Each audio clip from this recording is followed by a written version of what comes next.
Look over there, that beggar does not seem to know why he is calmly sitting in the middle of the road, making the people passing through the city unable to hide their curiosity. On top of that, he mutters a few meaningless words, looking no different from a senile old man. Everyone thinks that although his appearance is pleasant, there is something wrong with his head. He simply sits there quietly, letting his gaze drift over the peaceful scenery of the city. Yet behind that foolish appearance is a man who once rampaged across the world, fearing no one. In his hand at that time was a sword still reeking of blood, and in just one battle, he flattened everything before his eyes. Those who dared to oppose him were wiped out without a single one left alive. He even laughed arrogantly at the entire world. Because of that, he was given the title Absolute Wraith, the cruelest man in humanity, a name that transcended all borders and ages, symbolizing the strongest of his era. After dealing with a few arrogant fools who dared to provoke him, a sudden surge of ice magic blocked his path. The person facing him clicked his tongue softly in challenge. That sound forced Absolute Wraith to shift his gaze. The 8 immortals, who called themselves Guardians of Justice, descended to pass judgment on him.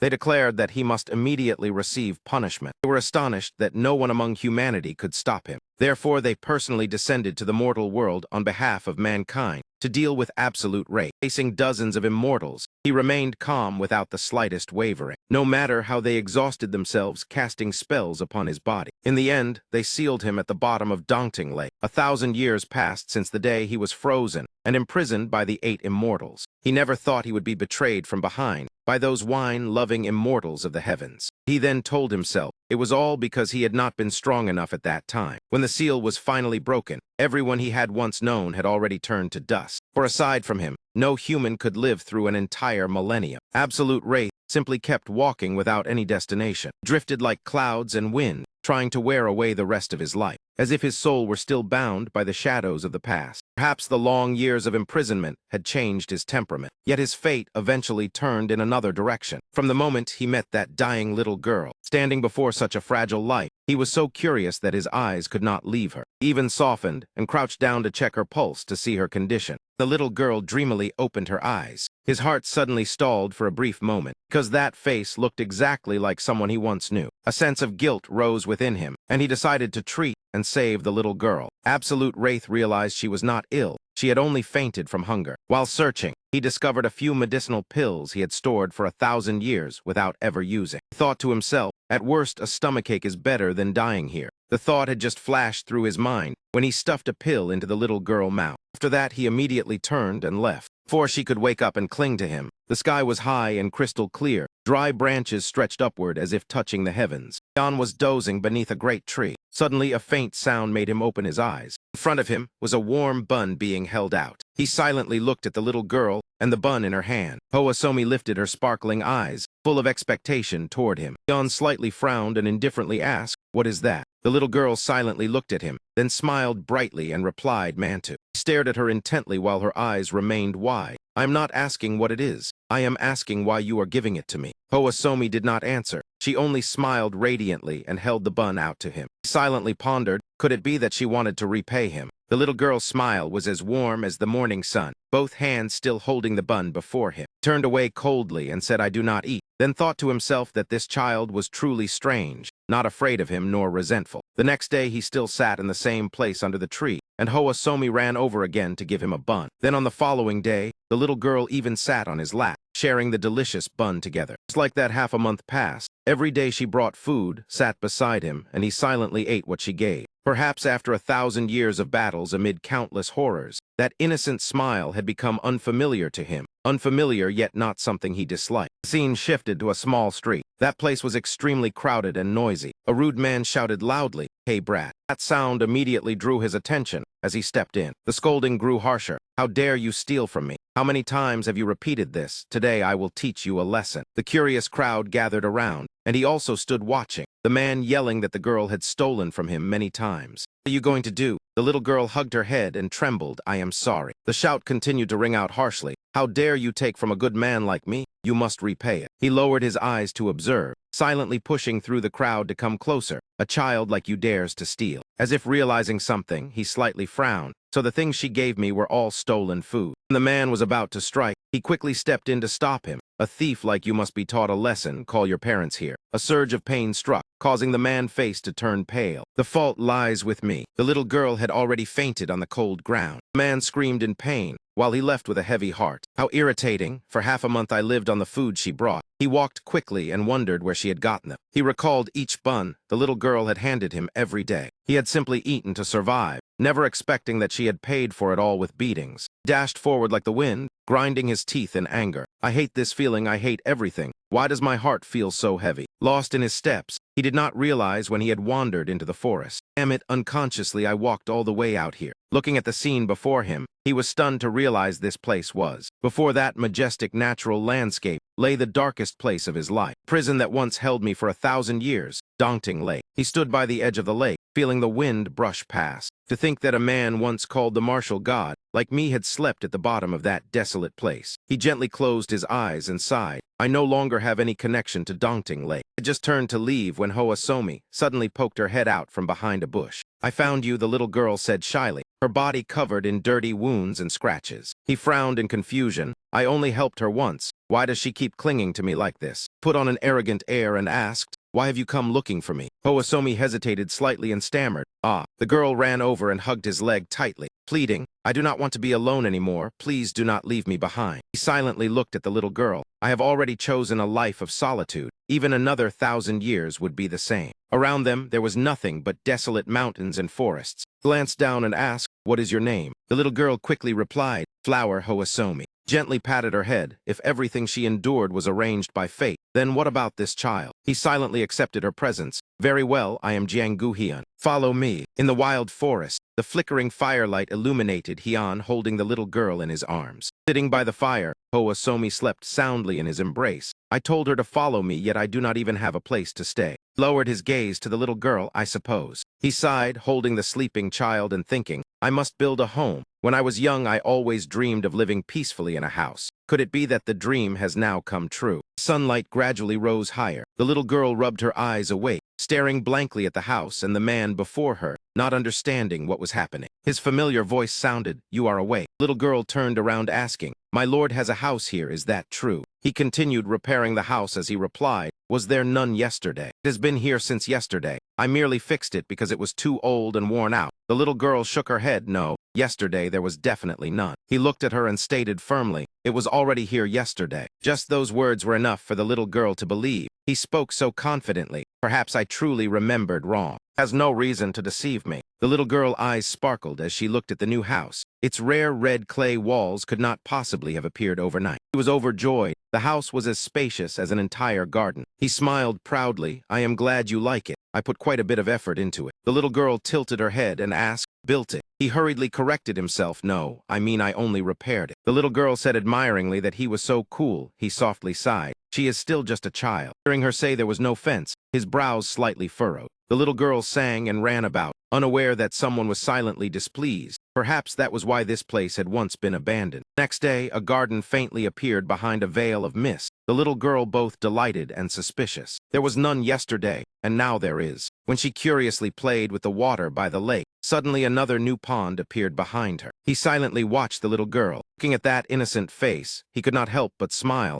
There is still much to do. I will gradually complete the yard and the interior. Wanted to take care of everything for the little girl and never let her go hungry again. I will go hunting. Thinking so, he laughed to himself. Such a busy life is not bad at all. The call of my lord pulled him out of his thoughts. He reached out and covered the little girl's mouth. Do not say it anymore. The little girl swung her legs and called my lord. What are you doing? He answered briefly, making a bathing barrel. That is right, the body must be washed clean. Hearing about bathing, the little girl tried to slip away but was held back. Stand still. I sold pigs and some wood to buy new clothes. If you want to wear new clothes, you must be clean first. The little girl pouted. It is fine even without bathing. He sternly lifted her up. It may be fine for me, but not for you. The little girl struggled. No, I am already clean. I do not need a bath. He looked at the child, submerged in soap bubbles with confusion. How long have you been bathing? And you are still like this? The little girl replied helplessly, I do not know. After finishing the bath, the little girl was completely clean. He nodded in satisfaction. Now you finally look presentable. Do the clothes fit? Little girl was overjoyed with the new clothes. I have never worn this kind before. Seeing her radiant smile, he felt happy as well. Luckily they fit. I was afraid they would be tight. You look very nice. She smiled brightly. Even if they did not fit, it would not matter. It is still better than wearing rags and going hungry. She kept thanking him. Just being by your side is enough for me. He patted her head. Your words are too mature for your age. He smiled and said, how wonderful it would be if we could always live peacefully like this. He believed he could make that come true. The image of the two of them in the house made his heart feel lighter. But no one knew that two men were secretly watching them. Rumors spread in the capital. It is said that a new mansion has risen near Dongting Lake. What nonsense is that? Just last week I was selling goods and saw nothing there. That is exactly why it is strange. Stop getting drunk in broad daylight. Elsewhere, someone asked whether that rumor was true. A subordinate replied, I have not seen it with my own eyes, but the rumor is indeed spreading. Honggun sneered, building a mansion in a few days. Surely it is just fabrication. I will stop by to see while I take a stroll. The scene shifted to late at night. He led several guards holding lanterns behind him. They whispered the governor has not looked well lately. It is because a band of robbers is rampaging throughout the Hunan region. Even the royal family has been disturbed. The governor must be very worried. Such a serious matter, and no one has dealt with it. It is all because of Jiangbich-san. Jiangbich-san is the leader of the bandits. His martial arts are top tier. Even assassins hesitate to touch him. He rides horses superbly. Even when pursued by excellent cavalry, he can still escape. After receiving the severed heads of his relatives, he bore hatred and became brutally uncontrollable. But sooner or later, the court will eliminate him. Hopefully so. Honggun said in a low voice, it truly is a turbulent year. Suddenly his gaze froze. Before the hazy mist in the distance, house appeared within the mist like an illusion. Look there, am I seeing things? No, sir. There truly is a mansion there. Guards suddenly dropped to their knees. Adida Fat, please forgive our sins. Soldier fearfully gaped. There cannot be ghosts, Honggun calmly said. Do not worry, let us go in and see. But before stepping toward the door, something invisible blocked him. Sensing the disturbance, he immediately spun around. Hyun looked straight into the other man's eyes and spoke in a cold voice. I do not recall inviting any guests here. Hong Quan felt a flicker of unease at the killing intent in that gaze, then asked, are you the master of this mansion? He gave a slight nod. That is right, and who are you? He immediately introduced himself. I am the governor of Yuyang, Hong Quan Trang, an official of the court. Do not think I am easily intimidated. After hearing that, he calmly replied, I am Hyun. He pointed toward the house and continued, so this mansion was built by you. Casually rubbed his head and answered, I am not drunk. I only repaired it from an abandoned house. He instantly flared up in anger. Are you joking? This is land of the court. No one is allowed to build or reside here without permission. Do not say you are unaware of that. Hyun asked in return, so you are not granting permission now. As he finished speaking, he tossed the carcass of the hunted beast down at his feet, causing Hong Quan to freeze for a moment. He said briefly, close your eyes. Hong Quan instinctively shut his eyes as well. But then out of anger, he shouted loudly, seize him for me. Hyun showed no fear. He only wondered whether he should wait a little to avoid trouble. After all, Somi was sleeping. In the end, he still followed along, while Hong Quan strutted arrogantly. Today you have offended the wrong person. I will not let this go easily. Prepare yourself. Daring to lay a hand on a governor like me. Do not expect to get away with merely being drowned. You had better worry about your life. But when he met Hyun's gaze, he instinctively faltered. That look was truly terrifying. Must handle this quickly and return to rest. After walking some distance, Hyun suddenly halted. The soldier beside him asked irritably, why did you stop? Do not tell me you intend to oppose the court. Suddenly, he collapsed unconscious in the middle of the road. Hong Quan spun around. What is going on? Who made a move? Immediately, countless arrows rained down, causing heavy casualties among the soldiers. Each man struck by arrows spat blood and fell. Only Hong Quan and Wu Haiyan remained standing. What is happening? Trembled and shouted, who is there? From afar, a loud voice called out, Hong Quan Trang. Both of them immediately looked toward that direction. You have guts, daring to swagger outside like this. Hong Quan gradually recognized the other man. You are Jiangbich-san. That man let out a cold laugh. Today is your death anniversary. Hong Quan Trang. The young man turned pale with fear. Damn it, this is over. It had been more than half a year since his family was slaughtered. Did not expect that man to choose this moment to strike. Amid the tense situation, Hyun remained indifferent, thinking about the sleeping child and the overly noisy crowd. Hong Quan realized this man would not be of help. In his hand, there was only a single sword. Alone, I cannot confront the entire crowd with only this. Moreover, they are an elite band led by Jiangbich-san. The subordinates shouted, Boss, kill them, avenge the madam. They rushed forward and grabbed Hong Quan by the collar. Boss will chop off his limbs and feed them to the dogs. Begged in terror, please spare me. That man did not hesitate to punch him hard in the stomach. I have waited a long time to hear this plea, and today I finally do. There will be no day more satisfying than today. I want to engrave that panicked expression in my memory forever. But unfortunately, it cannot last long. He grabbed Hong Quan hair. Today is your funeral day. Hong Quan was so frightened he could not speak. That man threw him to his subordinates to drag away. Let him taste hell, yes, boss. Hong Quan cried out, save me. I will do anything. Please save me. One man pointed at Heon and asked, boss, what about him? That man fell silent in thought. His gaze stopped at the rope binding Heon's hands. I understand now. That man personally cut the rope for him. Consider yourself lucky. If not for us, you would have been in serious trouble. You are quite fortunate, young man. Even after being untied, Wu Haiyan remained standing still. Meanwhile, Hong Quan continued to beg, save me. I promise to do anything. Heon wavered slightly, casually teased, even without hair you are still noisy. Wait a moment. That man asked irritably, are you speaking to me? He nodded, that is right. I am asking how you intend to deal with him. That man replied coldly, I will kill him the same way he killed my family. Heon said slowly, looking at you I can tell you have killed quite a few people, perhaps even more than him. So in essence this official is merely avenging other victims. Is that not so? Subordinates grew angry. Is this man insane? But that man raised a hand to signal them to stop. That man gave a faint smile, so you wish to save him. Seeing Hong Quan's miserable state, he began calculating. About 50 men surrounded them. He spoke up, officer, you want to live. If you want to live, then promise one thing. Never set foot near my estate again. Crowd immediately erupted in anger. What nonsense is this madman spouting? He has lost his mind. Hong Quan thought to himself, estate, does he mean that house? Heon repeated, this offer is not bad. Hong Quan hurriedly replied, if you save me, I will agree. But before he could finish, a subordinate kicked him hard, shut your mouth. Heon warned, I have said it already. Step back if you do not wish to be injured. The others were furious. What did you say? Veins bulged across their foreheads. What nonsense are you talking about? The scar-faced man roared and swung his sword at him, but with only a single move. He was instantly struck down by Heon at the edge of the stream.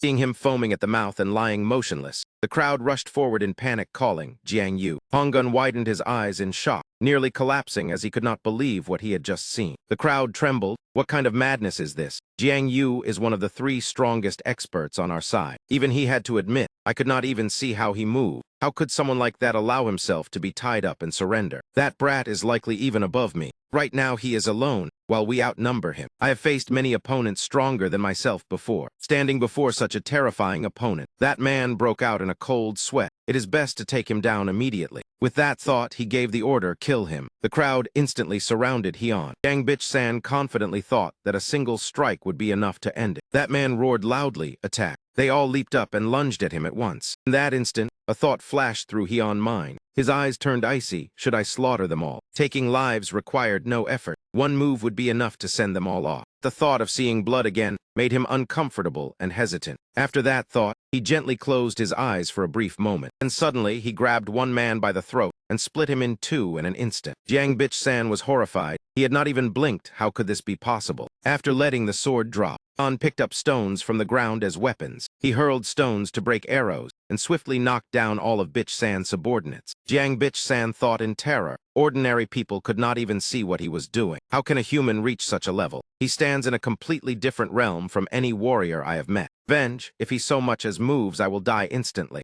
Realizing that truth, Bitch-san shouted, you brat. Then he turned and fled at full speed, leaving his subordinates sprawled behind. Perhaps this was the first time in his life he had run so fast. Heon casually tossed away the stone, thinking he could escape, quite bold, completely unlike his appearance. Seeing this, Honggun cried out, do not let him escape. He dropped to his knees and clutched Heon's leg, pleading, please catch him for me. Heon inwardly despised him, truly a coward. He looked toward the direction of escape. Normally, I never chase someone who has already fled. Only by catching him will the trouble around the mansion end. After thinking it through, Heon gathered his strength and leaped forward. In just a few strides, he closed in on Jiang Bitch-san. That man turned around and was stunned. When did he get here? Before he could finish speaking, Heon seized him and slammed his head into the ground, knocking him unconscious. After the battle, Honggun's face was bruised and battered. Hanging from a tree branch, he trembled and called out, Governor here. Our agreement ends here. Heon said coldly, you understand what I mean? Honggun nodded repeatedly. Yes, I understand. He sternly warned, remember this well if you have any more questions about the mansion. Honggun hurriedly replied, I would not dare. I will absolutely not go near it, Heon added, and keep everything related to me a secret. Suddenly he recalled Somi's words, uncle. When you speak you should smile a little or people will be afraid. Thinking that, he forced an awkward smile.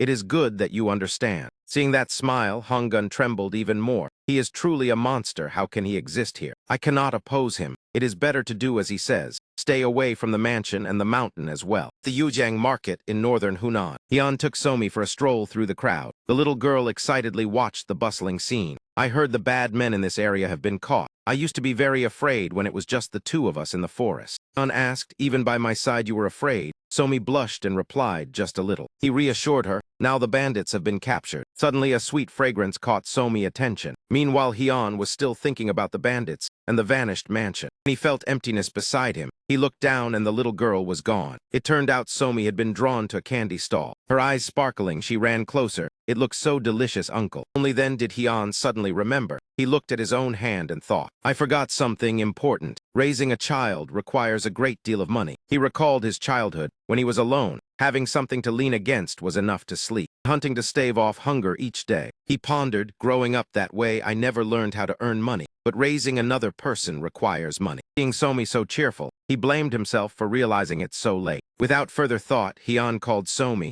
Let us go home. The little girl obediently replied yes. He walked quickly, telling himself he must find a way to earn money as soon as possible, so fast that Somi had to run to keep up. Amid the mountains, Somi's voice suddenly rang out, Uncle, look. The little girl dug at the soil while muttering, just a little more, almost done. Hian asked in confusion, what are you doing? Are we not going home? Face smudged with dirt yet still smiling, Somi pointed at the tree root. I want to take this flower back to plant. Hian teased, can you even pull it out? Seems its roots run very deep into the ground. Somi confidently boasted of her strength, of course. I am very strong. But as she tried to pull, sweat poured down from the effort. Suddenly Hian noticed something unusual. These footprints are not ours, and this path leads only to the mansion. While Somi kept digging, Hian observed closely. The grass around the flower had been disturbed, as if someone had deliberately planted it here. Finally, Somi managed to pull the plant out. He beamed brightly, I did it, but there is a pouch tied to the roots. Let us see what is inside. As she spoke, she was about to open the pouch, unaware of what it contained. Before she could look, a sharp shout rang out from afar, how dare you touch that? A young man holding a knife rushed over. What are you trying to do? Somi was still bewildered. As the blade was about to reach her,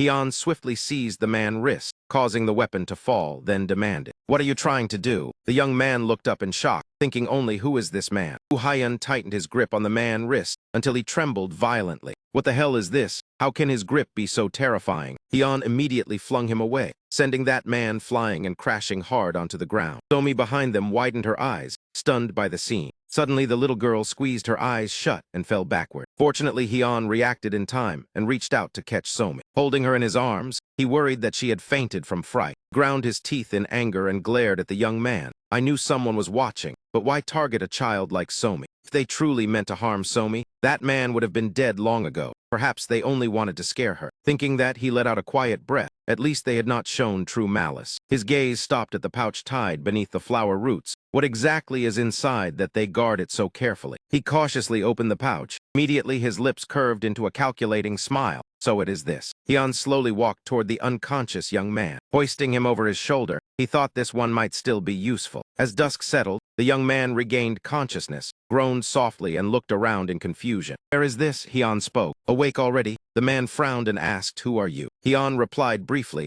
I am the one you just ran into. The man stared into his eyes, trembling inside. That gaze was frighteningly cold, not only dangerous, but as if it could crush the one before him. Hian went straight to the point. When you attacked Somi, I intended to kill you on the spot. Then I changed my mind. Do you know why? He stammered, I do not know. Hian asked again. You truly do not know? That man trembled, I really do not. Hian sat down beside him. Everyone has their own value, so how much is your life worth? He was stunned, then answered. Perhaps about 1,000,000 taels, right? Hian glanced at him. You seem quite confident. He turned his face away and muttered, I only thought so. Hian replied coldly, you look no different from a petty thief. I would value you at 1 tael of silver at most. But since you are so confident, I will indulge you. He smiled faintly. Then your life is 1,000,000 taels and another 1,000,000 for nearly killing Somi. A total of 5,000,000 taels. The man was speechless in shock. Hian looked down at him with icy eyes. If you want to live, then pay that amount in full. Elsewhere, courtesans surrounded him and flattered. "Governor, sir, you must be tired. Please try this dish." Hong Guan smiled and replied, "I accept your kindness. There is still official business to handle." After speaking, he left. The two women thought to themselves how elegant he was. Once outside, Hong Yuan tugged at his hair in frustration. "A nuisance, troubles pile upon troubles." He slumped down. "Now everyone looks at me like a hero for capturing Jiang Bitch San. Things have gone far beyond expectation, with everyone praising me like this."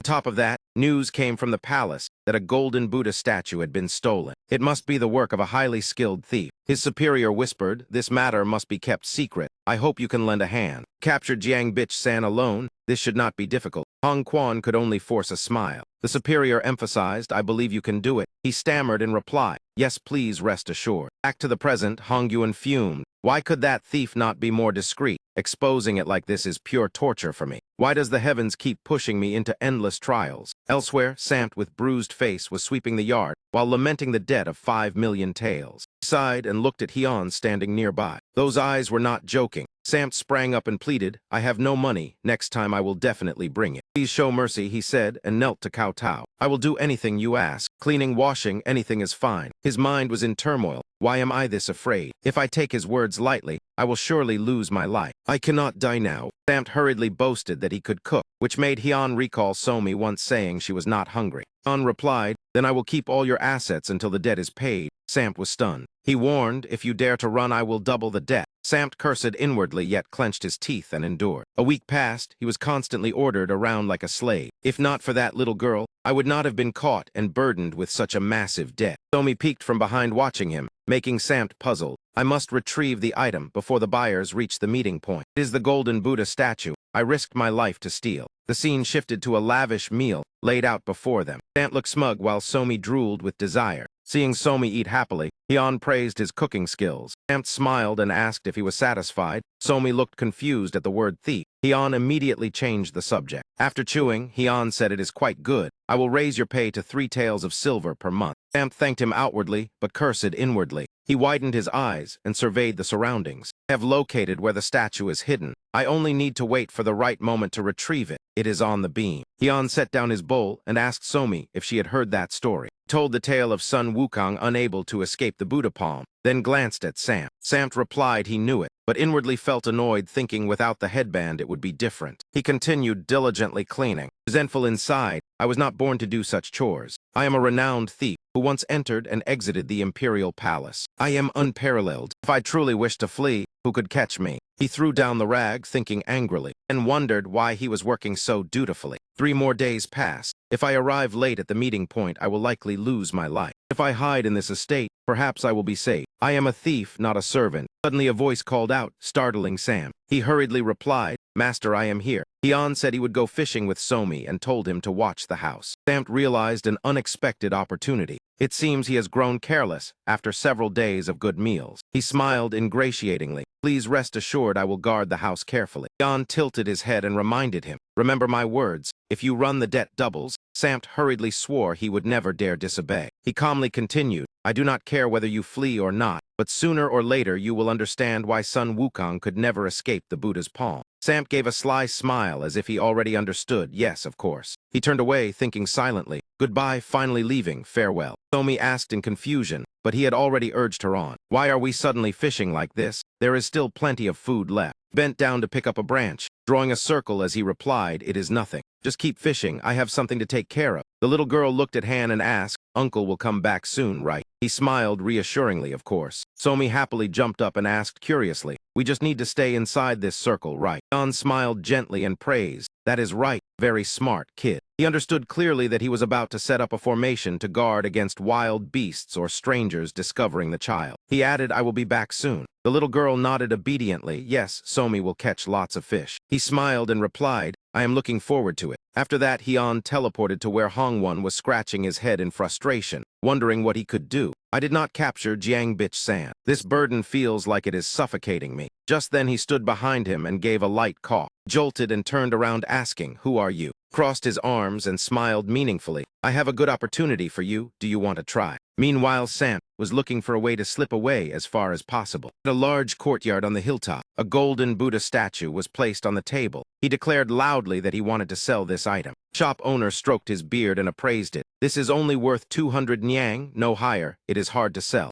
Sam nodded. That works. That price is reasonable. But the man suddenly hesitated. However, do you think you can stay safe after stealing this thing? The man laughed sinisterly, one eye covered, lifting the golden statue. Sam merely shrugged and smiled faintly. The shop owner handed over the money bag and reminded him, be careful. The 6 ministries are searching intensely after the capture of Jiang Bitch San. Very dangerous. He took the money and asked again, Jiang Bitch San. The man explained, that incident threw everything into chaos. He is a notorious grand thief who ruled the entire Hunan region. There are even rumors that the governor will move to the center because of this. Sam snorted with a smile. I understand, do not worry. Even if I am caught, I will not expose you. The shop owner laughed. What do I have to worry about? Suddenly, the sound of hurried footsteps rang out. Someone inside hurriedly opened the door and reported, something has happened. Sam turned pale. The shop owner's son stammered. What happened? The servant trembled as he replied, the officials. They are surrounding this place. Perhaps there is a traitor among us. The shop owner jumped up and shouted, who did that? Sudden noise made him turn his head. Sam was climbing through the window and waving, I will go first. The shop owner roared, stop. When did that brat take my money bag? Jumped down to the ground and laughed, wishing him good luck. Thank you everyone for watching and see you again. From the upper floor, the shop owner angrily cursed that wretched brat. The courtyard gate was smashed open. A shout rang out, capture them all. All the servants inside were tied up. Hong Quan strode in majestically. The golden glow from the statue made him freeze. He laughed inwardly, so the Buddha statue was here. In the distance, the shop owner was being dragged away, still shouting to ask who had reported him. He curled his lips and replied, you do not need to know. The shop owner's face darkened, gritting his teeth as he cursed, I will not let this go. Hong Quan laughed coldly. Do not be ridiculous. The one who stole the Buddha statue is the one who cannot escape punishment. He calculated silently. If he could bring this treasure back, he would gain the trust of the marquises and even the emperor. He remembered Heian once saying the golden statue could be found there. He had thought it was empty talk. Who would have expected it to be true? Who exactly is he? No matter how serious any case is, it still cannot compare to the matter of Jiang Bok Jiang. On a deserted wasteland, the officials shouted to continue the pursuit. Do not let him escape. Sam ran while thinking, damn it, this is bad. Why are they so persistent? The heavy bag of gold slowed him down. I must focus. If I am caught now, I will surely be tortured and executed. He encouraged himself just a little more. I have to reach the cliffs ahead. Rapid breathing echoed in the air. He grabbed onto the cliff beside him. His clothes were torn to shreds, but he still let out a sigh of relief, just enough to shake them off. Suddenly in front of Sam, Heian sat with his chin resting on his hand and said, you are later than I expected, making him scream in fright. He fell backward and stammered, why are you here? He raised an eyebrow and asked, what do you mean by that? I already told you, Sun Wukong has not escaped the Buddha's hand. Sam broke out in sweat, his face pale. Song Lian swiftly snatched the money bag behind him and declared, I will not be caught in this place. With that, he rushed toward the cliff. He laughed loudly. I will absolutely not be caught, bastard. Heian could only smile faintly with sarcasm. Sam skillfully kicked against the cliff, his face full of confidence. As long as I touch the ground, I will run far away and live in comfort. Idiot. Wu Haiyan was already waiting below, reached out and grabbed Sam's ankle tightly, leaving him hanging upside down in shock. Heian chuckled and reminded him, climbing down a cliff requires care. Your clothes are all torn. Sam gritted his teeth in fury, broke free and hugged the money bag as he ran, thinking what exactly is he? At the dock, Heian still sat there calmly with his arms crossed. Even in the stable, he appeared riding a horse. Where am I supposed to go? Why does he always appear like this? Dusk gradually fell. Heian teased, I already said you are still in my hands. Sam was exhausted, cursing inwardly. He smiled and reminded him, as promised, because you ran away, the debt has doubled to 10 million nyang. You can pay 2 million in advance from that bag, 8 million remaining. Hearing that, he gritted his teeth, tears welling up. Furious, he threw a punch and cursed bastard. Heian suddenly remembered, all right, I have not claimed the reward for Jiang Bitch San's head. We'll use that money to buy cakes. Sam's fist stopped right in front of him. Outside, the trees stood motionless without wind. The cursing continued endlessly. Damn it, inside the residence, Samt grumbled while sweeping, wanting to go mad. Behind the door, Somi secretly watched him work, her eyes sparkling in amazement. The house was spotless. Samt continued silently resenting Heian, being captured by him and exploited to the brink of death, yet only paid 3 nyang. More than half of it was even snatched away by him. A moment later, he bent respectfully when praised for cleaning well, and was rewarded with a few gold coins, then muttered his thanks to the old man. After finishing, he sat down and frowned, lamenting that fate is truly ironic. I've given up the idea of running away. After that, I tried many times, but each time I was beaten miserably, never once succeeding. The image of Wu Haiyan carrying me like a sack surfaced again. Samt ruffled his hair and complained, "We are out of ingredients. I guess I have to go to the market." As he walked, he fumed, "Why is this residence so remote? I want to return before he comes back from hunting,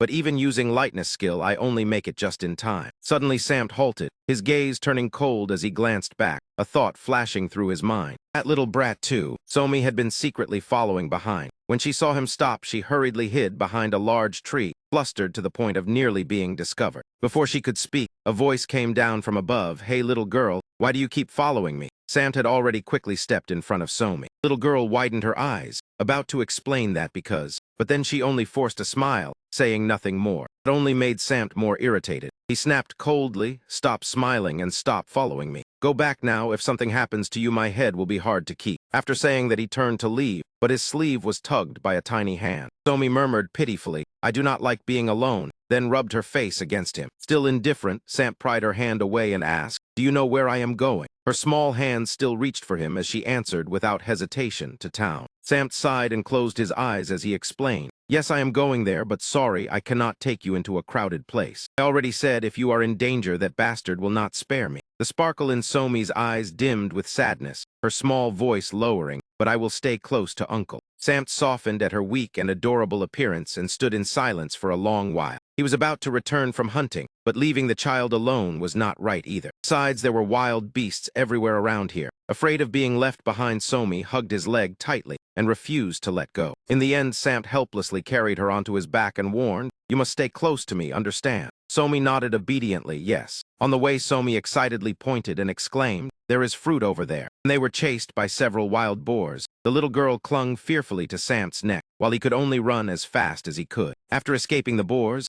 Somi chattered with the birds, calling them to fly closer. Because the road to town was too far, Somi fell asleep on Samt's shoulder without realizing it. He was no longer annoyed and quietly slowed his steps so she could sleep peacefully. As soon as they entered town, Somi woke up. Seeing the bustling scene, she spread her arms and cheered, "We are here." Samt replied indifferently, "Yes, keep your voice down." His gaze fell on two fierce-looking men. One glance was enough to know they were not decent people. "It seems this place is more dangerous than I thought, probably because the operator of the black market was just arrested, so everything is in chaos." Recalling the past, Samt thought he was arrested for trading the Emperor's golden statue. He was likely already executed. He suddenly froze. "If I am caught, what will my fate be? Truly took that item. They surely would not let me die easily." Before he could finish thinking, a hand from behind grabbed Somi by the collar and lifted her up. Everything happened so fast that both of them could only stand stunned when they realized it. A man with an X-shaped scar on his forehead carried Somi and ran. The little girl even laughed excitedly. "This uncle runs so fast." Samt panicked inside. "This time I am finished." He rushed after them, shouting loudly, "Bastard, do you know who you are grabbing?" Samt was horrified to realize that man also knew lightness skill. This is troublesome. He chased them out of town, running and yelling for him to stop. Suspicion flashed through his mind. Something is wrong. Is he luring me into a trap? But why? If I ignore it, that man will surely come to rescue. But if that happens, my life will be hard to keep. The image of Hyeon coldly looking down and saying, "You lost my little girl," made Samt shudder. He hastily sped up, blaming himself for being stupid enough to bring her along. Why is it always trouble like this? He tried to calm down. "Fortunately, I still have lightness skill, so my speed is not inferior. I just need to catch up before falling into the trap and take Somi back." Immediately, he circulated his energy and rushed forward, managing to grab the kidnapper's shoulder. "Return the little girl to me now." He was not afraid at all and sneered, "Look around before raising your voice." Samt went cold when he saw he was surrounded. Everywhere were that man's accomplices, each one fierce and terrifying. Suddenly, a man from a blind spot rushed in and threw a punch that knocked Samt unconscious. At the same time, Hyeon returned to the residence, quietly standing and sitting in contemplation without a word. Since when has this house become so wide and empty? He remembered Samt bustling in the kitchen while Somi laughed beside him, suddenly realizing he had grown used to that noise. Perhaps Somi followed Samt to town, and that place is very dangerous now.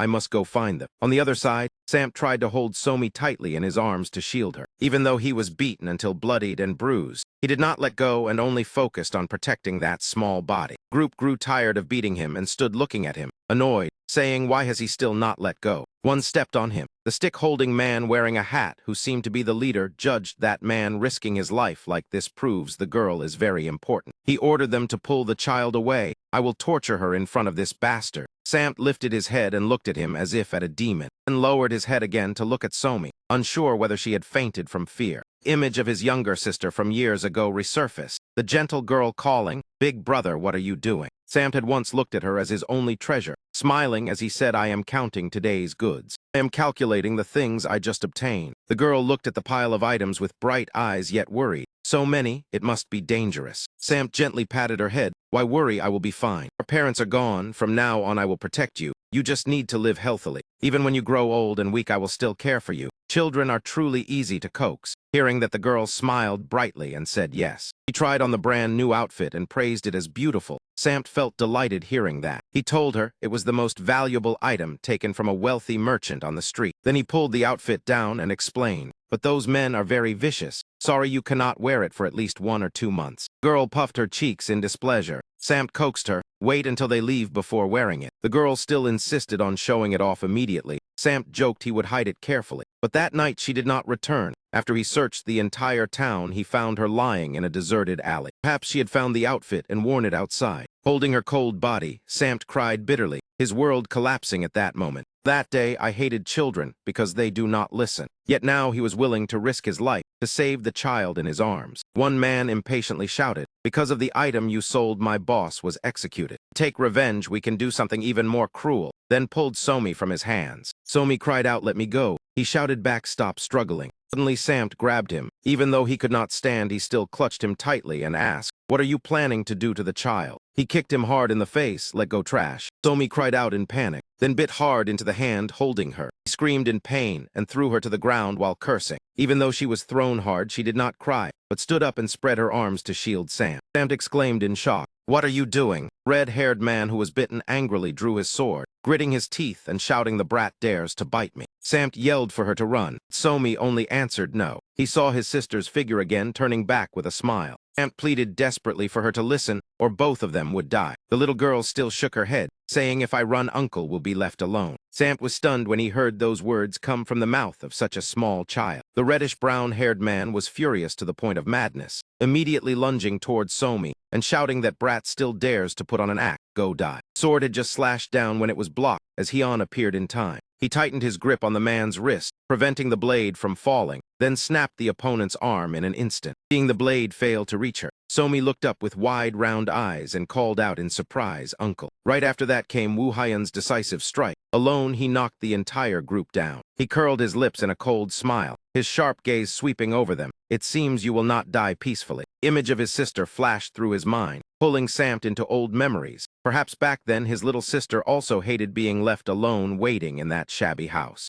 Dazed as he opened his eyes, Samt had yet to understand what happened when Somi already cried out in delight, "Slave uncle, you are awake." Seeing the little girl, he jolted upright in panic and stared at her while asking urgently, "Are you all right?" He rubbed her head, his voice softening yet still reproachful. "How is your cheek? I told you to run. Why did you rush into danger?" Somi looked at him with wide, round eyes and spoke softly, "You were hurt more badly than me." Samt lay back down. Somi used her small hands to bandage his wounds and gently rubbed his cheek. Lying there, Samt recalled how yesterday he had knelt and hugged Somi while begging Hyun. As if knowing what he was about to say, Hyun coldly cut him off, "Take her away." He shot Samt a murderous glance, "Either stand up and leave or die here." Hearing that, he hugged Somi tightly and ran like mad. Thinking of it, Samt closed his eyes as the rest was already blurred in his memory. He opened his mouth and called out, "Hey," making Somi stop and look back. Samt grumbled softly, but his tone was gentler. "Do not ever do that again. Your life is more important than anything." Somi replied firmly, "I do not agree." Samt was stunned. "What?" The little girl hugged the medicine box and said calmly, "I refuse. If there is a next time, I will still do it. I do not want to lose more family. You always only think about running away." Those words made Samt falter, an indescribable feeling rising in his chest. Somi continued in an unusually resolute voice, "I will grow stronger to protect everyone, so do not say such things again." After saying that, she hugged the medicine box and left the room, leaving Samt wondering if he had just been scolded by a child. As night fell, Hongwon led a group of men away. He frowned and cursed inwardly. "These past days have been chaotic enough. Now there is another fight near the village. Everything seems to be against me." Subordinate hesitantly reported unusual news. He lazily turned back and said, "Speak." The man hurriedly explained that the victim's wounds were all deeply sunken on the left side. Hongwon could not believe it. What kind of absurd trick is this now? Ahead, the culprit coldly pressed his blood-stained hand onto the face of the man begging for mercy. The soldiers behind did not dare advance and only shouted toward Hyun, "You dare do such a thing? while Hongwon was startled to realize who that person was. Seconds later, fear turned into flattery. He forced a laugh. "Greetings, my lord, what brings you here?" Han shot him a cold glance and slowly pointed at the people lying on the ground. They attempted kidnapping and murder, mountain bandits colluding with Hak Thuong from last time. Hongwon stammered, "These men, how could they?" He turned to his subordinates and shouted, "Why are you still standing there? Arrest them." The two soldiers exchanged whispers. Not the governor personally captured Jiang Bichsan and even find the stolen golden Buddha statue. Hian suddenly asked, "Why are you acting so subservient before this man? You know anything about the Black Sword Society?" Hongwon was startled. "Why does my lord mention them?" Black Sword Society is a large gang in Shuzhang. Among them are criminals and wanderers alike. Their existence has given the imperial court headaches for years because of their intricate crimes. Hian continued, "These men in Hak Thuong are merely the eyes and ears of the Black Sword. Hang Sun is their stronghold in Hunan." Hearing this, Hongwon turned pale. "Do not tell me it is them." Before he could finish, Hian placed a hand on his shoulder. "I have matters to handle, so I conveniently lend you a hand." They quickly arrived at Hang Sun, where mountains rose in layers. There, a man sat arrogantly above asking his subordinate why there was still no news. The other trembled and replied, "Please rest assured, Commander." He was Jiang Hai Uksang, leader of the Hunan branch of the Black Sword Society, his displeased face mentioning the money and effort poured into Hak Thuong. Subordinate hurriedly said they were all selected elites. There could be no mistake. Uksang thought of Sam's face and grew even more irritated. Fortune still did not seem to stand on that thief's side. From Jiang Bichsan's arrest to Hak Thuong's death, everything seemed to oppose him. Suddenly the door burst open. Hian appeared before them. The subordinate panicked and fell to the ground with a cry. Uksang remained calm and asked, "Who are you?" Moments later, he was already lying on the ground with a bruised face. Hian ordered his capture. The men immediately obeyed respectfully. As they carried him away, they whispered that he was indeed from the Black Sword Society. Hian glanced over. Few gold coins fell from Uksang's body. Hian paused, thinking of Somi and Samt at home. He told the soldiers to wait a moment, thinking he should buy some snacks for Somi. After stripping everything valuable from him, he said calmly, "I am leaving." The group answered in both shock and reverence, "Yes, please take care, my lord." From then on, to take care of Somi and Samt, Hian decided not to miss a single coin. 3 months later, summer arrived. Thanks to that money, their life became more abundant than ever. But Samt and Somi had changed completely. Both had clearly gained weight. Hyun looked at the chubby Samt sweeping. The round Somi bent over the fish pond, exclaiming, "Carp, you look so delicious." Hyun sighed, thinking the problem is these two are gaining weight too quickly. In truth, the fault was also his, because every day he brought back all kinds of delicious food. 3 full meals led to results beyond expectations. Added to Samt's cooking skill, turning every dish into delicacies, weight gain was inevitable. Hyun worried they were ordinary people. If this continued, their health would be affected. Thinking that, he called the two of them over. Both ran over happily. "Yes, my lord." Hyun said coldly to Samt, "From now on I will teach you martial arts." He was astonished beyond belief. He turned to Somi with a gentler tone. "You as well." The little girl cheered in delight. Told them to go out and buy manuals. Somi agreed cheerfully, while Samt worried that outside there were only low-quality goods. Hyun smiled faintly. "That suits your level even more." Somi grinned, while Samt flushed red with anger. After buying enough manuals, Samt was exhausted but still forced a smile. "Is that all?" Hyun opened one to look. Tai Kai and Tai Kai swords sound familiar, yet I have forgot. Samt quickly explained that it was martial arts of the Wudang sect, one of the 9 great sects. Hearing that, Hyun laughed. "Wudang, what an interesting name." Samt could only laugh awkwardly. "You are truly the only one who dares to say that." In his heart, he thought if Wudang disciples heard it, they would have already drawn their swords and fought desperately. Hyun did not change expression, flipping through the entire manual within minutes before calmly saying, "Let me take a look." Closing the book, he nodded, "All right, let us begin." After a while, when Samt and Somi were exhausted from training, Hyun strolled over and spoke thoughtfully. "Why are you two moving like that?" Both of them replied blankly, "The book says so." Hyun said coldly, "Merely following the book is not enough. That way has no meaning." He threw the manual to the ground, declaring that from the beginning martial arts never had a fixed path. People create techniques and write books to preserve their own secrets. Move in the way that feels most natural to you. Only then can you find your own path. As if enlightened, Samt and Somi hurriedly replied, "Yes, my lord." By late afternoon, Samt lay flat on the ground complaining, "I cannot go on, just kill me." In contrast, Somi was still energetically practicing, smiling brightly as she called out, "Uncle, look at me. Does it sound like the wind?" Hyun forced a smile and clapped in encouragement. "Well done. I can sense a trace of martial intent. In his heart, he thought he had never intended to teach Somi martial arts, only wanted the girl to exercise and become healthier. If they worked hard, they would soon regain their former figures. But at dinner time, his face darkened when he saw the two drooling at the sight of food. Here, eat freely, you deserve it today. Samt and Somi ate as if they had been starving for days. Hyun gritted his teeth and cursed inwardly, damn it. After a period of harsh training, the two finally returned to normal weight. Samt beamed and said, I can eat back the weight I lost. Hyun replied coldly, no. Elsewhere, a cup was thrown to the ground and shattered. Blonde man sat high above looking down at the subordinates bowing their heads. He was Samakin, the supreme leader of the Black Sword Society, grinding his teeth in anger. What has happened now? Yang Bitch-san and So Choyon, do you know how much money they brought in each year? Thakha below trembled and replied, I know, but... Before he could finish, Samakin struck and gave him no chance to open his mouth again. Samakin said through clenched teeth, the Hunan branch has lost contact, including the one I sent to capture Jiang Sam. He frowned. Hunan was peaceful not only because of strength, favorable terrain, and Jiang Bok-san's recklessness made consolidating power easy. He closed his eyes in irritation. Someone is ruining my plan. I want to know who he is. Subordinates accepted the order in unison. We will investigate Supreme Leader. Samakin instructed. Start with Governor Hong, then Jiang Samt, who once traded with So Choyon. Capture them alive and interrogate them. They will be forced to confess. The group answered together, understood. Back at Hyun's residence, he was meditating when he suddenly opened his eyes. He thought a storm was approaching, just as Samt's groan shattered the quiet air. I am going to die from training. Before he finished, Hyun shouted, get up. It is time for breakfast, call Somi.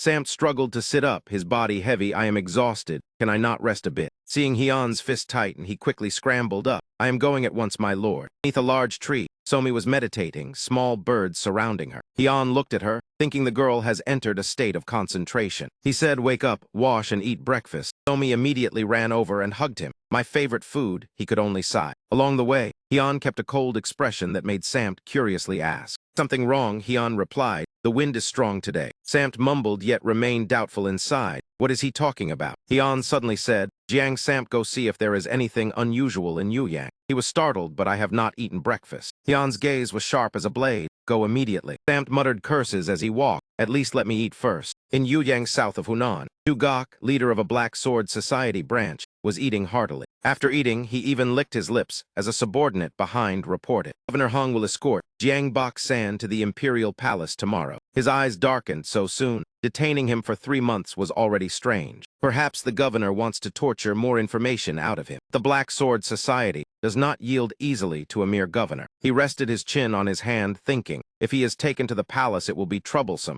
Those inside are even harder to deal with. Only rescue or silence him remain. He asked, what are the chances of rescue? Subordinate replied, the chance of success is nearly 0 based on the number of officials. Gok immediately ordered, then kill him. The subordinates accepted the command in unison. Stood and stretched. Once the prisoner is dealt with, only Governor Hong, Jiang Samt, and the reclusive one causing chaos remain. He thought disdainfully, what are a few outdated cultivators? Then suddenly saw a familiar figure. It was Jiang Samt on the wanted notice. Seeing Samt pass by, he immediately gave chase, thinking perhaps he knows about that hermit. But after following for a while, he grew annoyed. Why is he so fast? Reaching a dead end, he rejoiced, thinking he had caught him. Yet no one was there. He was bewildered. Where did he go? Returning to the residence, Samt loudly recounted everything to Hyun. The town atmosphere is strange. There was even a suspicious man following me. I believe the Black Sword Society will not let this go. Hyun replied calmly, I understand. Then what have they done? Samt hesitated. Nothing particularly special. The Black Sword Society was founded about 50 years ago by an unknown person. There are rumors it was established by a disciple of the demonic sect after defeat by the 9 great sects. But it is only hearsay. Hyun said that means there are no leads. Samt respectfully replied that is correct. No one paid attention to them before. However, the supreme leader must be formidable to expand so quickly and confront many forces. The appearance of the Black Sword has unsettled major forces by breaking the balance. Carrying Somi, Samt ran after him, saying the martial alliance once intervened under pressure from the clans. Those who escaped later all joined the Black Sword Society. Such is the martial world. Hyun thought the martial alliance was formed by the orthodox sects. If the supreme leader of the Black Sword truly hid from their sight, then he is indeed clever. In the past, such a thing could not happen. Now the martial world is too peaceful. Before, anyone who formed a sect would be crushed by countless rivals seeking fame. Hyun's eyes dimmed slightly. The current martial world is peaceful to the point of dullness. Samt asked then, what should we do? The governor must have a headache. Hian suddenly remembered I forgot one person. Elsewhere, crows perched on tree branches. Chu-gok looked at the person below with interest. The person sat there looking at him in astonishment. Chu-gok said, "You are Governor Hong Won-chang, correct?" The man became alert when called by name. Chu-gok smiled coldly. "You must know who I am, so no need for courtesy. I brought you here to ask a few things." Hong Won thought he had anticipated danger when escorting Jiang Bok-san, but did not expect them to act so quickly. Won-chang calmly asked, "What do you want to know?" Chu-gok's eyes flashed with interest. He said, "No matter how I think about it, I still cannot understand this matter. Although Jiang Bich-san and Hak Thuong once colluded, for a branch of the Black Sword Society to be taken down by people like them is too unreasonable, is it not? There must be someone else backing you useless fools from behind," Chu-gok asserted. In Won-chang's mind, Hian's figure suddenly appeared. Seeing the change in the other's expression, Chu-gok thought to himself, he has remembered something. Chu-gok continued, "I am still speaking politely, confess now, or do you want me to spend a little more effort?" Won-chang froze for a moment. He shut his eyes tightly and thought for a while. In the end, he said with difficulty, "I know nothing." In his heart, he understood he might lose his life, yet he still kept silent. Chu-gok seemed to lose patience. "Ah, so you plan to take the secret to the grave, keeping your word like a gentleman, very well." He rummaged through his robe for a while before speaking. "It seems there is no other choice." Looking at Won-chang's weak appearance, Chu-gok thought that although he looked tough on the surface, he had no martial arts and a fragile mind. A little torture would be enough. He took out a small pouch before him and asked, "You know what this is?" Suddenly, Chu-gok blew the powder in the pouch into Won-chang's face. Then he said slowly, "This is confession pill." Jiang Samt was hiding behind a pillar, cursing inwardly. "If that man dies here, it will be big trouble, damn it, if not for the master's order." He recalled Hian's words, "We need him, Hong Won-chang." At that time, Samt still did not understand. Hian only said briefly, "I said we need him." Samt asked again, "What do you mean?" Response, there was only an ambiguous smile from his master. Samt thought if he leaves him now, he will be beaten senseless first. He must find a way to save him, but how? He lamented inwardly, "What a nuisance. Whether I die sooner or later makes no difference." Finally, Samt gathered his strength and secretly approached where they were talking. Chu-gok saw a flash of light and paused. What was that? A strong impact sent his subordinate flying. Samt appeared with a sudden kick. He thought the only way was to launch a surprise attack. Without hesitation, he grabbed Won-chang and ran at full speed. Chu-gok calmly ordered, "Chase them." In his heart, he realized it was Jiang Samt. Outside, the subordinates pursued closely behind. Samt panicked, "They are catching up." As he ran, he cried inwardly, "Master, save us. I never thought there would be a day I must rely on him." Under the moonlight, Hian stood still holding his sword. He slowly drew the sword from its sheath. The blade gleamed beneath the cold moonlight. Hian raised the sword and observed it for a while. He remained silent for a long time. Then the corner of his lips curved slightly. Is it finally time? The bright moon illuminated the silent night forest. Won-chang was carried by Samt for a long distance before collapsing in exhaustion. Suddenly, Samt hurriedly covered his mouth. He whispered, "I will let go if you stay silent." Won-chang asked softly, "Who are you?" Samt replied, "Jiang Samt, subordinate of my lord." Won-chang's eyes lit up as if seeing an idol. Murmured, "Without him, I would have died long ago." Samt clicked his tongue, thinking he must take advantage a little so Somi can be at peace. He told himself he must first escape safely. Samt said quietly, "They will chase us to the end. Get ready, first we must survive." Suddenly turning his head back, he saw they had already spotted him. Both were startled. Samt hoisted Won-chang onto his shoulder again and kept running. Damn it, why is it always so chaotic? Deep within the forest, two panted heavily after the long run. Samt thought there is no escape. He stood in front of Won-chang, assuming a defensive stance. Chu-gok chased up panting, "Bastard, where are you running?" The subordinates surrounded Samt and rushed forward to attack. His legs trembled, almost unable to stand. Despite his fear, he still shouted, "If you want to fight, then come." Suddenly, a dark figure flashed past Chu-gok, leaving him stunned. Sword arc tore across the night sky, cutting through the subordinates. Hian appeared like a savior in the forest. Lightly touched the ground with his foot, the sword trail still lingering. They trembled and asked, "Who are you?" But before they could know, they had already fallen beneath the blade. Hian stepped out among the corpses, but poured down Chu-gok's face as he looked at him in terror. In the history of Shu, Zhang, only one person had ever been addressed by that title. Tam Feng, founder of Wudeng after becoming an immortal. Dalai Lama, founder of Shaolin. Even the heavenly demon who reached the peak of 100 Ghost Army did not possess that title. Even so, they were all masters who shook their era. Chu-gok trembled. What kind of martial art is this? He remembered that only the unceasing deity had never been defeated. Samt slumped down, his legs weak, complaining, "Why did you come so late?" Hian frowned, "Be quiet." Samt pointed at the men in black, accusing that they caused the trouble. Chu-gok stepped back in panic, saying, "We did nothing." Hian asked coldly, "Are you the Black Sword Society?"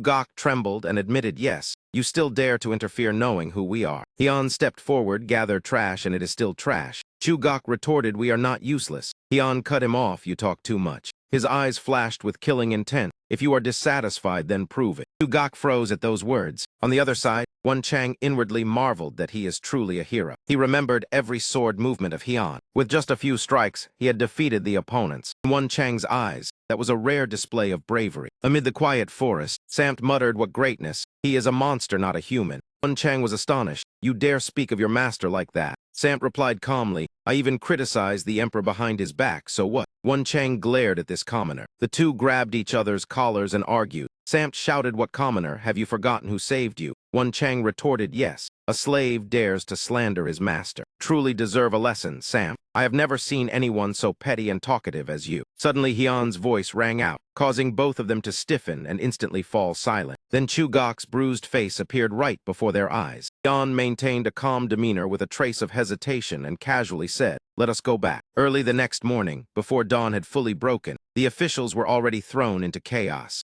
Nearly all the prisoners in the jail had died, and those still barely breathing when discovered had only a faint shred of life left. As for the governor, he had vanished without leaving behind a single trace of intrusion. A search team was immediately dispatched, and the entire Yue Duong was thrown into an uproar. At that moment in a tavern, the topic of conversation revolved around the Black Sword Guild. Everyone whispered among themselves, clicking their tongues. The governor is truly pitiful. I fear he has already met with misfortune. Do not say such ominous things. They voiced their opinions one after another. He was an upright man who firmly suppressed the Black Sword Guild despite knowing they would retaliate. All were moved by such courage. Indeed, he was truly brave. A drunk man thumped his chest and declared, I intend to join the search team. I do not believe a hero like that would die at the hands of the Black Sword Guild. The person beside him slammed the table in agreement. Right, well said. That man wiped his tears and muttered, just thinking about it is enough to drive me mad. Governor, sir, please be safe. Elsewhere inside that separate estate, Won Chang stood frozen, his face blank as if he could not yet comprehend what had happened. Hoa Somi looked at him with wary eyes. The little girl softly whispered to the person beside her that a stranger was staring at us, while Won Chang,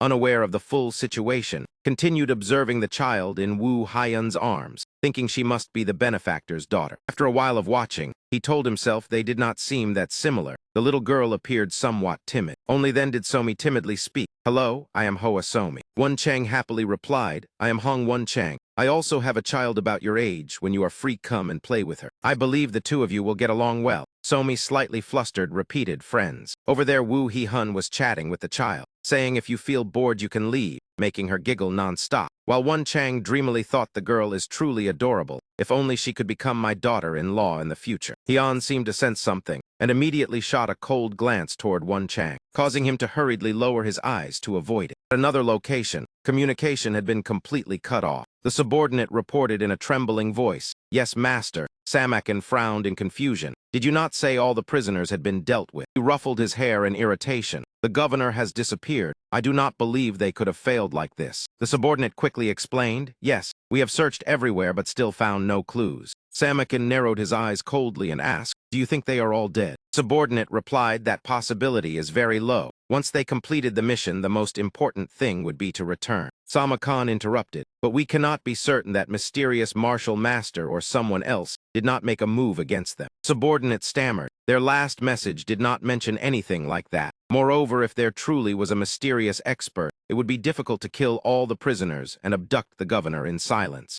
Samaka remained half doubtful. His voice lowered, is that so? He thought to himself that everything was tangled like a mess of threads. I truly dislike how this is unfolding. Subordinate hurriedly said he would dispatch another search team. Samakin nodded and told him to choose those skilled in concealment. We must turn this entire Nam Lake upside down. Select experienced men. The subordinate answered, yes, master. On the other side, Hyun ordered Sam T to guard the estate and watch over the bound captive, while the governor returned to Yue Duong to gather soldiers. 3 days later, they would set out for that place. Quan Trang hesitantly asked, where do you mean? Hyun replied decisively, Thien Tucson, the main headquarters of the Black Sword Guild. I will personally go there. Hyun's eyes shone with determination. Quan Trang and Sam T were both startled, sir. Hyun reassured them, do not worry about me, worry about yourselves. You cannot even defeat a few of those men. It is truly embarrassing. With that, he flicked his sleeve and left. tossing back a remark. At the very least you should train so you will not be so miserably defeated. At your age, do you feel no shame? Champ stood still, his hands clenched into fists, trembling with anger at being used as an example. The next morning, atop the high mountain range, a figure slowly walked along the winding mountain path. Jan gazed at the surrounding scenery and thought after such a long time at the estate, returning here truly leaves one astonished. When I was young, I often walked alone through mountains like these.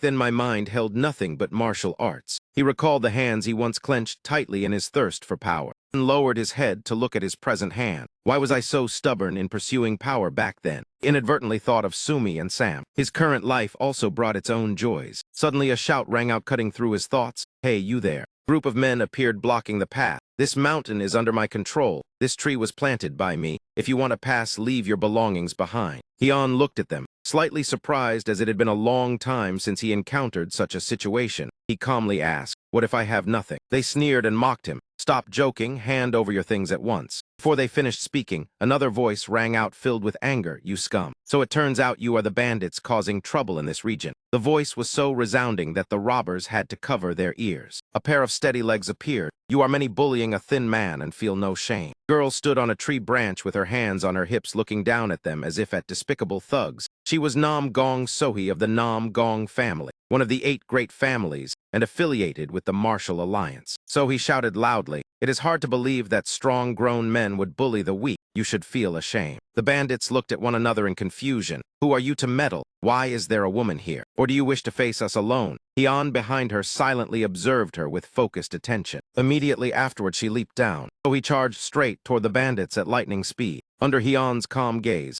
she swung her blade and slashed straight at the bandit without a hint of hesitation. When it was over, she landed lightly beside him. The wind swirled around her, creating a scene so beautiful it was mesmerizing. So he then gently brushed the dust off her sleeve. She placed her hands on her hips and said confidently, you are truly lucky. If I had not appeared, you would have been in serious trouble. Hian remained standing still, his eyes intently following the girl before him. So he asked awkwardly, why do you keep staring at me like that? But when she looked closely again, he had already shifted his gaze elsewhere. It turned out he was observing the sword. Hian smiled faintly and remarked, your swordsmanship is indeed not bad. So he thought to herself that he must be astonished by her skill. She replied with some pride, I have heard that line many times already. Before she could finish speaking, she saw that he paid no attention and simply sat down to check the bandits. So he jumped up and asked loudly, what are you doing? Hian replied calmly, can you not see I am counting money? She frowned and continued, why are you doing that? He said indifferently, they must have robbed others. I am merely taking back what never belonged to them. After saying that, he tossed a money pouch toward her. This is yours. So he caught the silver coin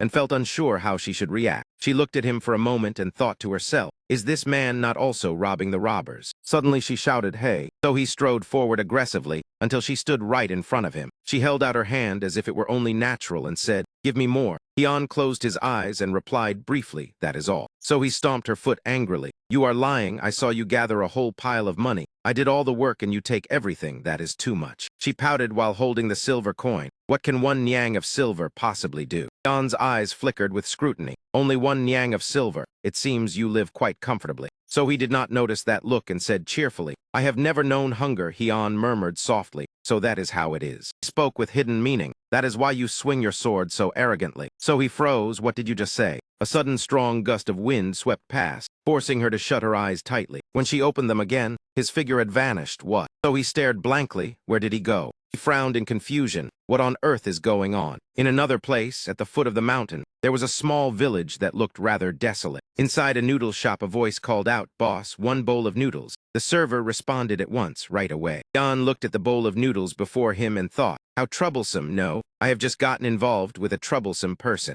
The person sitting behind him quietly watched him with vigilance. Another man at the back also stared at him without looking away. Even those who were sweeping cast probing glances at him. The drinkers in the shop all secretly observed the unfamiliar guest. After finishing his meal, Hian decisively put down his chopsticks on the table. Then he left the noodle shop amid polite farewells. He walked leisurely and then suddenly stopped. Hian abruptly fell silent. He recalled the furtive looks from the people in the shop earlier. His mind rang faintly. At this moment, a trace of blood had stained Hian's hand. The sword he held was also soaked in blood. He stood still, looking at the corpses lying around him. Hian muttered, I knew there was something wrong with this place. They must have drugged the food. Stepping out of the shop, he looked around and thought, this village is truly strange. The villager's eyes are gloomy and the air feels heavy. He recalled the earlier warning. This entire village is the lair of the Black Sword Society. Pondered for a moment and then noticed movements around him. Suddenly, a group of masked people appeared on the rooftops, as if ready to leap down. Hyun gave a faint, cold smile. You have finally shown yourselves. The headquarters of the Black Sword Society, a subordinate rushed in anxiously to report. Chief, something major has happened. Sama Khan asked irritably, have you found the whereabouts of the missing ones? The subordinate replied, trembling, no, we are under attack. He snapped, ambushed. Just one martial artist dares to cause trouble here. The subordinate stammered, there is only one person, but he is an extremely powerful expert. Sama Khan's eyes flashed with killing intent. Only one man. He glared at the subordinate. You expect me to believe that? The subordinate trembled as he answered, it is true, Chief. He has already taken down over 100 brothers and is advancing here. A loud crash suddenly rang out, cutting off the conversation. Sama Khan revealed shock, as if seeing a demon approaching. From outside the door, Hyun stepped in with legs stained by the blood of others. Not a single part of his body was free from bloodstains. He stood at the doorway like a reaper come to claim lives. In that brief instant, Sima Cha had already recognized his identity. Sama Khan roared in fury, you bastard, how dare you disturb the Black Sword Society? He carefully observed Hyun. Had he killed everyone on the first floor, and what was that aura? It felt as though he were looking down upon something lowly. Sama Khan tightened his grip on the sword at his waist. To know who is stronger, they would have to test it. In the next moment, he was sent flying into the wall by Hyun so quickly that he could not react. Sometime later at that place, an order was issued to capture everyone. Quan Trang commanded his subordinates to clean up the battlefield. Do not miss anyone. When someone asked, Governor, who are they? He explained, these are the vicious bandits of the Black Sword Society. This place is their headquarters, so we must always remain vigilant. The subordinate replied, yes, sir. Hearing that, the other exclaimed in shock, the Black Sword Society. Quan Trang answered firmly, that is right. Do not let a single one escape. The members of the Black Sword Society were tightly bound to each pillar in the courtyard. Subordinate stood at attention before Quan Trang. Your orders are understood, sir. He looked at the scene and thought to himself, it is hard to believe what is happening, and that includes me as well. Quan Trang could not help but be astonished that only one man could resolve what even the royal family and the martial alliance were powerless against. He was filled with excitement, his eyes sparkling as he thought of his idol. Who could it be? Suddenly behind Quan Trang, a corpse was violently thrown to the ground. In the midst of his joy, he turned his head in shock. He stepped back several paces when he saw the body before him. Sama Khan lay there, beaten until he coughed up blood.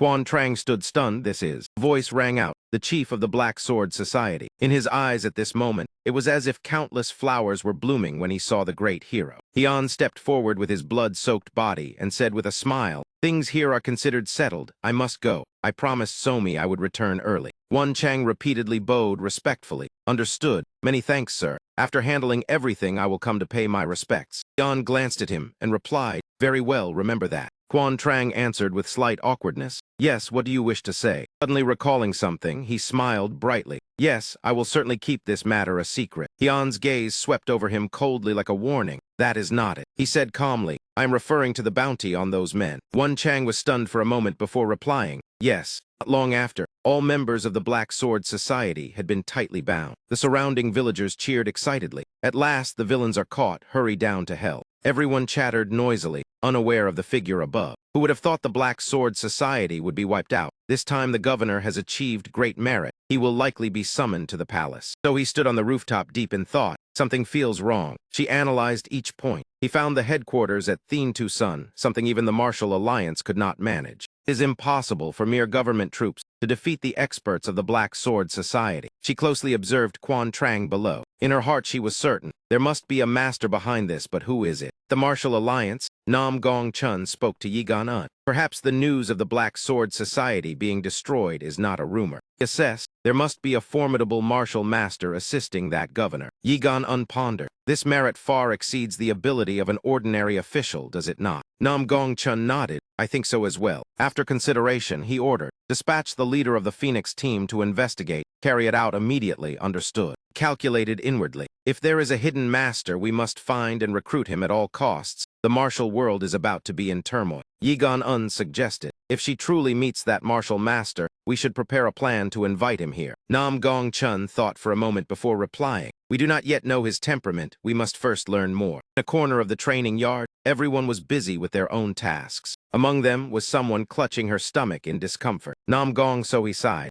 Truly foolish, I should not have eaten so many sweets. He thought of Nam Gong Chun. Is this the leader of the Phoenix team in such a miserable state? Where is the former prestige? If grandfather sees me like this, he will surely be furious. So his mood plummeted. What should I do? At that moment, a steamed bun was held out before her. The one who brought it was a little girl with round, adorable eyes. So he stared longingly at the bun. The girl smiled and said, I'm already full. Hearing that, Sohi's eyes lit up. She silently praised the child for being so kind. Sohi asked happily, Little sister, what is your name? The girl replied, I am Somi Hoa Somi. She smiled and said, That is a lovely name. I am Nam Gong Sohi. Where are your parents? I wish to thank them. Little girl lowered her head. I do not have parents. As soon as she finished speaking, a hand gently patted Hoa Somi on the head. An spoke, I am her father. At the same time, he cast a cold glance at the girl. Hoa Somi looked back at him blankly, as if wanting to say something. But Sohi's cry interrupted. He recognized him as the man from before. Hyun merely glanced at her coldly, not bothering to respond. That attitude left Sohi momentarily silent. Then she told herself,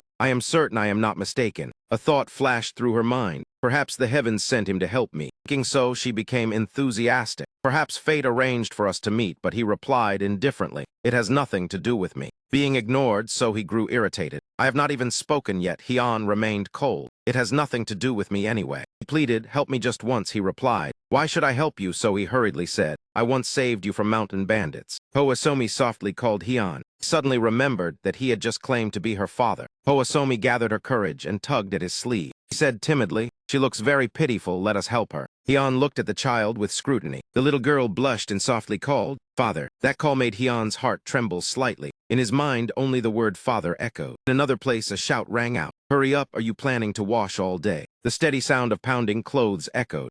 Zan replied irritably, I have tried, the stain just will not come out. Jiang Sam teased, You call that washing? I told you to use more strength. He snapped angrily. Want to try it yourself, bastard? He remained calm. I am only teaching you. Why do you want to kill me? He continued to provoke. Do you think it is that easy to ask others for help? Seeing Mat Zan choking with anger, Jiang Sam laughed loudly in delight. He lamented, How did I end up in this situation? She recalled his words. I do not help for free. If you do housework while I am away, I will pay you. She felt dejected. I only need a little silver. Old cloth pouch was thrown heavily onto the ground. Elsewhere, gold was piled up in glittering heaps. This is 100 nyang of gold. Hyun was surprised. It is hard to believe you gathered this much in just a few days. Hong Quan replied modestly. Compared to the favor you bestowed upon us, this is nothing, great hero. Hyun asked, What about those people? He replied. Yesterday, the palace escorted them away. I heard they were taken to the Eastern Depot. They will likely not keep their lives. Hyun nodded. Then this matter is settled, Hong Quan confirmed. Yes. Suddenly, the noise from the courtyard drew their attention. They saw Hoa Somi happily playing. Hong Quan praised. The child is truly gentle and lovely, Hyun replied indifferently. I know. Hong Quan suddenly said, But do you not intend to send her to school? Hyun was taken aback. School. Hong Quan explained. Education is very important nowadays. A child cannot roam about all day without learning to read. Hyun answered casually. Is that so? Hong Quan continued. Having friends to study with would be better. I know a reputable school. I will introduce it to you. Hyun hesitated. I will consider it. Inwardly, Hong Quan calculated. It seems he is wavering. If the child becomes my daughter-in-law, she must at least know how to read and write. They chatted for quite a while. Hoa Somi sat by the lake watching the fish. The commander's residence truly has many interesting things. Suddenly a shout rang out. Hey, who are you? Jin Jiang said harshly. This is my house. How dare you enter? Little girl stammered. Well, he shouted again. I asked what you came here for. Just then footsteps were heard. Hong Quan shouted loudly. Hong Dian Jiang, who allowed you to be so rude? Jin Jiang stammered. Father Hoa Somi tearfully called uncle. Hong Quan was furious. You made a young girl cry. Is that how I taught you? He hurriedly replied. It was not me. He scolded sternly. You were disrespectful to an honored guest and still dare to cause trouble. Jin Jiang faltered. I did not mean to. Seeing the tense situation, Hoa Somi stepped forward and said, It is my fault. Hoa Somi smiled reassuringly. Uncle Somi is fine. He immediately flustered and asked repeatedly, Truly,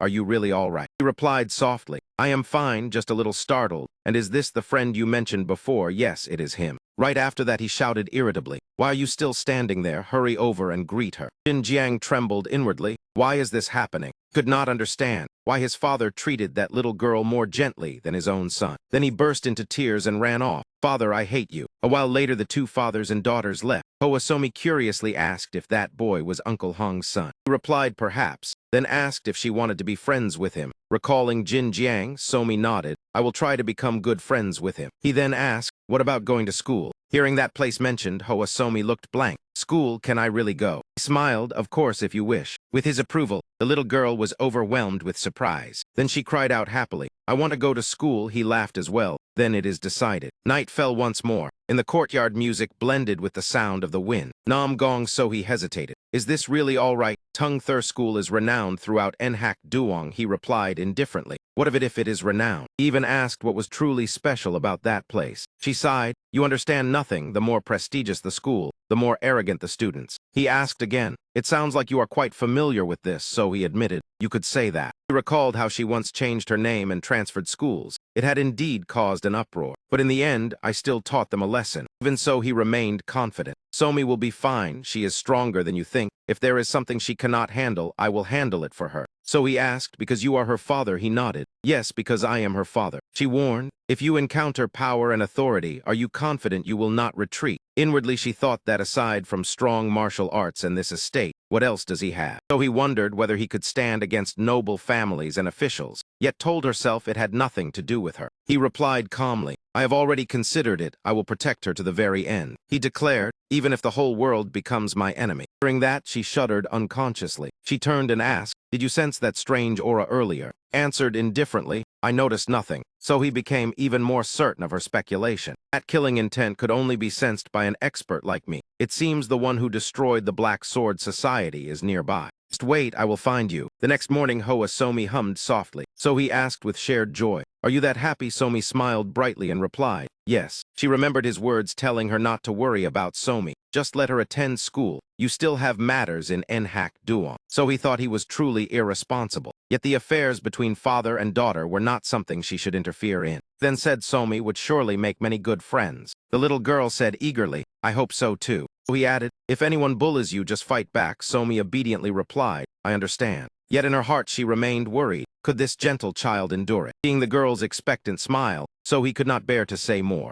She could only sigh as she watched Somi step into the school. And she told herself that since she had settled matters for the girl, she should stroll around to observe the situation. With that, so he left. She did not know that someone was secretly watching. Inside the school, Hoa Somi shyly introduced herself. I am Hoa Somi. I hope for your guidance. Contrary to her expectations, no one paid attention. Though saddened, she continued speaking. I hope to get to know everyone, the teacher reminded. All right, return to your seat. She obediently went to find her place. Suddenly, Somi's eyes lit up. Seeing a familiar person, she thought, it is him. Somi was delighted. I know him. Elsewhere, so he rejoiced. I have found the martial master behind that incident. He replied indifferently, I am not sure you have found the right person. So he insisted. I heard villagers say they saw the one who destroyed the Black Sword Society. After much inquiry, I learned where that group of martial masters resides. Tonight I will go. He merely glanced at her. So he mentioned the 5 swords of Hunan, wishing to invite them to join the martial alliance, though their identities were unclear. He replied coldly that he had never heard of them. She said excitedly that they acted in secrecy, so the alliance had yet to confirm their identities. So he thought that as long as she reported this news, she could escape the fate of being a servant. The mere thought was enough to make her thrilled. Unexpectedly, he said he would go with her. So he asked in surprise. He replied that he wanted to see with his own eyes who the 5 swords of Hunan were. She set a condition that if he obeyed her, she would take him along, and upon returning, he must pay generously. He agreed to go and see the situation.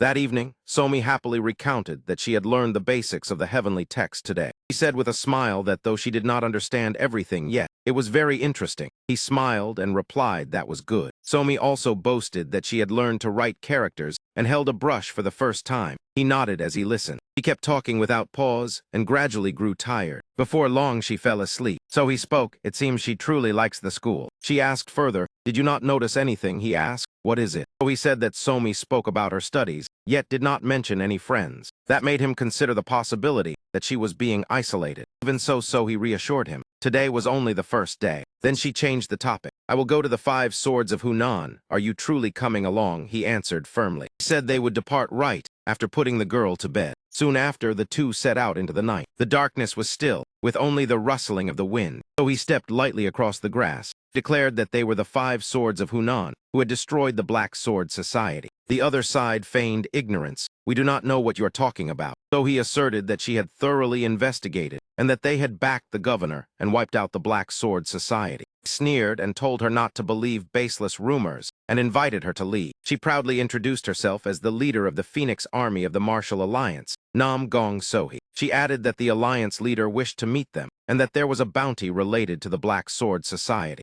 Questioned her about the alliance leader, Sohee earnestly hoped they would not refuse. The leader said coldly that he did not know who had leaked the news. Doc Jin stepped forward and admitted that it was indeed they who had destroyed the Black Sword Society. Sohee exclaimed in delight that it was true, and asked them please. Yet in her heart suspicion arose. Her mouth continued to plead, but she thought inwardly that their aura was only second-rate and not even first-rate. Even she could easily defeat them. Therefore she spoke up with a request. First, could you demonstrate again the technique you used to defeat the Black Sword Society for me to see? Nam Gong Sohee hesitated before continuing. I mean the move that helped you defeat the Black Sword Society. That man shouted angrily, are you doubting our strength? As soon as he finished speaking, the ground beneath their feet suddenly cracked. Ma Dokjin growled, even now you still doubt us. So he wavered inwardly. How frightening, they broke a tree trunk without making a sound. Experts like this can conceal their strength with ease. That man replied coldly. If you still doubt us, then please return. She quickly waved her hands. It is not that, I only wish to confirm.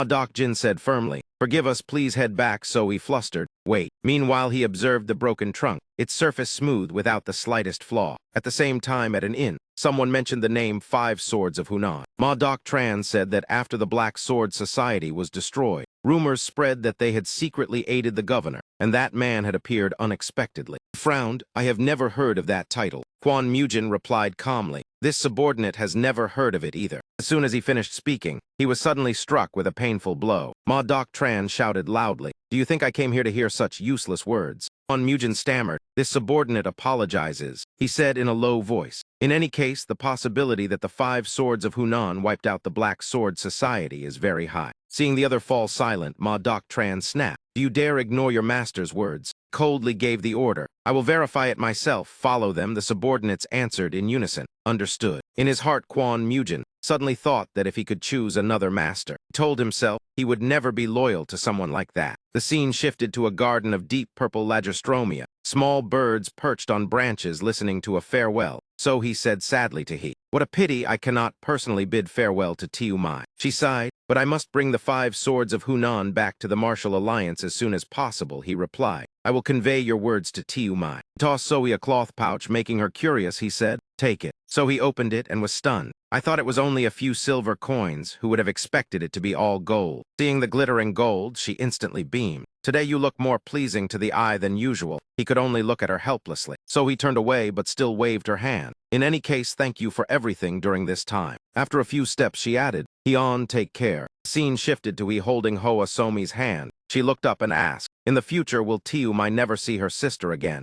Bent down and replied, if there is fate you will meet again, without fate it is hard to meet, Somi innocently asked. What does that mean? He explained, I believe this is not the last time you will meet her. He asked if she thought so too. Somi happily asked again. Truly, father is not deceiving me, he affirmed. I will never deceive you. He looked at her and remembered the scene of Somi leaning against Nam Gong Sohee's lap playing. Somi sighed. If we could live together, it would be so wonderful. He asked, is everything all right at school? Somi replied brightly, yes, it is very good. He stroked her head. I know that fitting in is not easy. He added, but you will meet many more people in your life. Somi quietly looked at him as if she did not fully understand. She smiled reassuringly. I am your daughter, I will not give up easily. Chuckled softly, truly a resilient child. Yet in his heart he ached at her early maturity. Only 7 years old, yet overly understanding. It was not bad, but it made him cherish her even more. Bent down and said, I am Don Vu Hyen, you are Don Tiu Mai, my daughter. I will protect you at all costs. Therefore do not worry and live happily. Somi lifted her sparkling eyes, her cheeks flushed red, and softly repeated, Don Tiu Mai. He gently pinched her cheek and asked if she understood. Somi pouted but replied, I understand. In the bustling and lively town, a group of martial artists passed by, drawing all eyes. The townspeople whispered, are they experts? Men of Ma Dok Tran exuded an overwhelming aura. He was eating candied hawthorn while watching them and sighed. Their inner energy is indeed extraordinary. Subordinate reported, Elder brother, the location of the Five Swords of Hunan has been confirmed. He said they were north of Lac Duong, 18 miles from here. They are currently heading toward Hobak. It is the group of Nam Gong Sohee and Ma Doc Jin. After hearing this, Ma Doc Tran's gaze darkened. Good, let us see how strong they are. Right in the middle of the town, the entire group vanished, leaving only dust hanging in the air. He overheard the conversation, stroked his chin, and thought their inner energy was not bad, and he had even heard some interesting news. He calculated silently, 18 miles to the north. At that time, north of Lac Duong, Sohee and Ma Doc Jin were running toward Hobak. Sun set behind the mountains. The sky dyed in brilliant shades of purple, orange, and gold. The entire group ran continuously, sweat drenching them. Only Sohee remained calm. She moved ahead by some distance and saw that they were already exhausted. Sohee stopped and suggested, "Let us rest for a while." Ma Doc Jin rejoiced inwardly but still pretended. "Since Miss has spoken, then we shall rest, though we could travel 3 days without stopping." Sohee asked if they were not used to walking, then they could use lightness skill. Ma Doc Jin hurriedly waved his hand. No need. Sohee observed them and thought they were indeed suspicious. She still felt doubtful despite having witnessed their strength with her own eyes. In the end, Sohee decided to set aside her suspicions for now. Suddenly, several darts shot toward her. Sohee immediately drew her sword and knocked them away. Darts scattered on the ground. She looked at the 3 hidden weapons and muttered, "Hidden weapons." While Sohee was still startled, the group of Ma Doc Jin had already cowered behind her, noisily asking what had just happened. On a high rock above, Ma Doc Tran and his subordinates had appeared. Sohee looked up and for a moment could not react. She spoke up to ask the identities of those before her.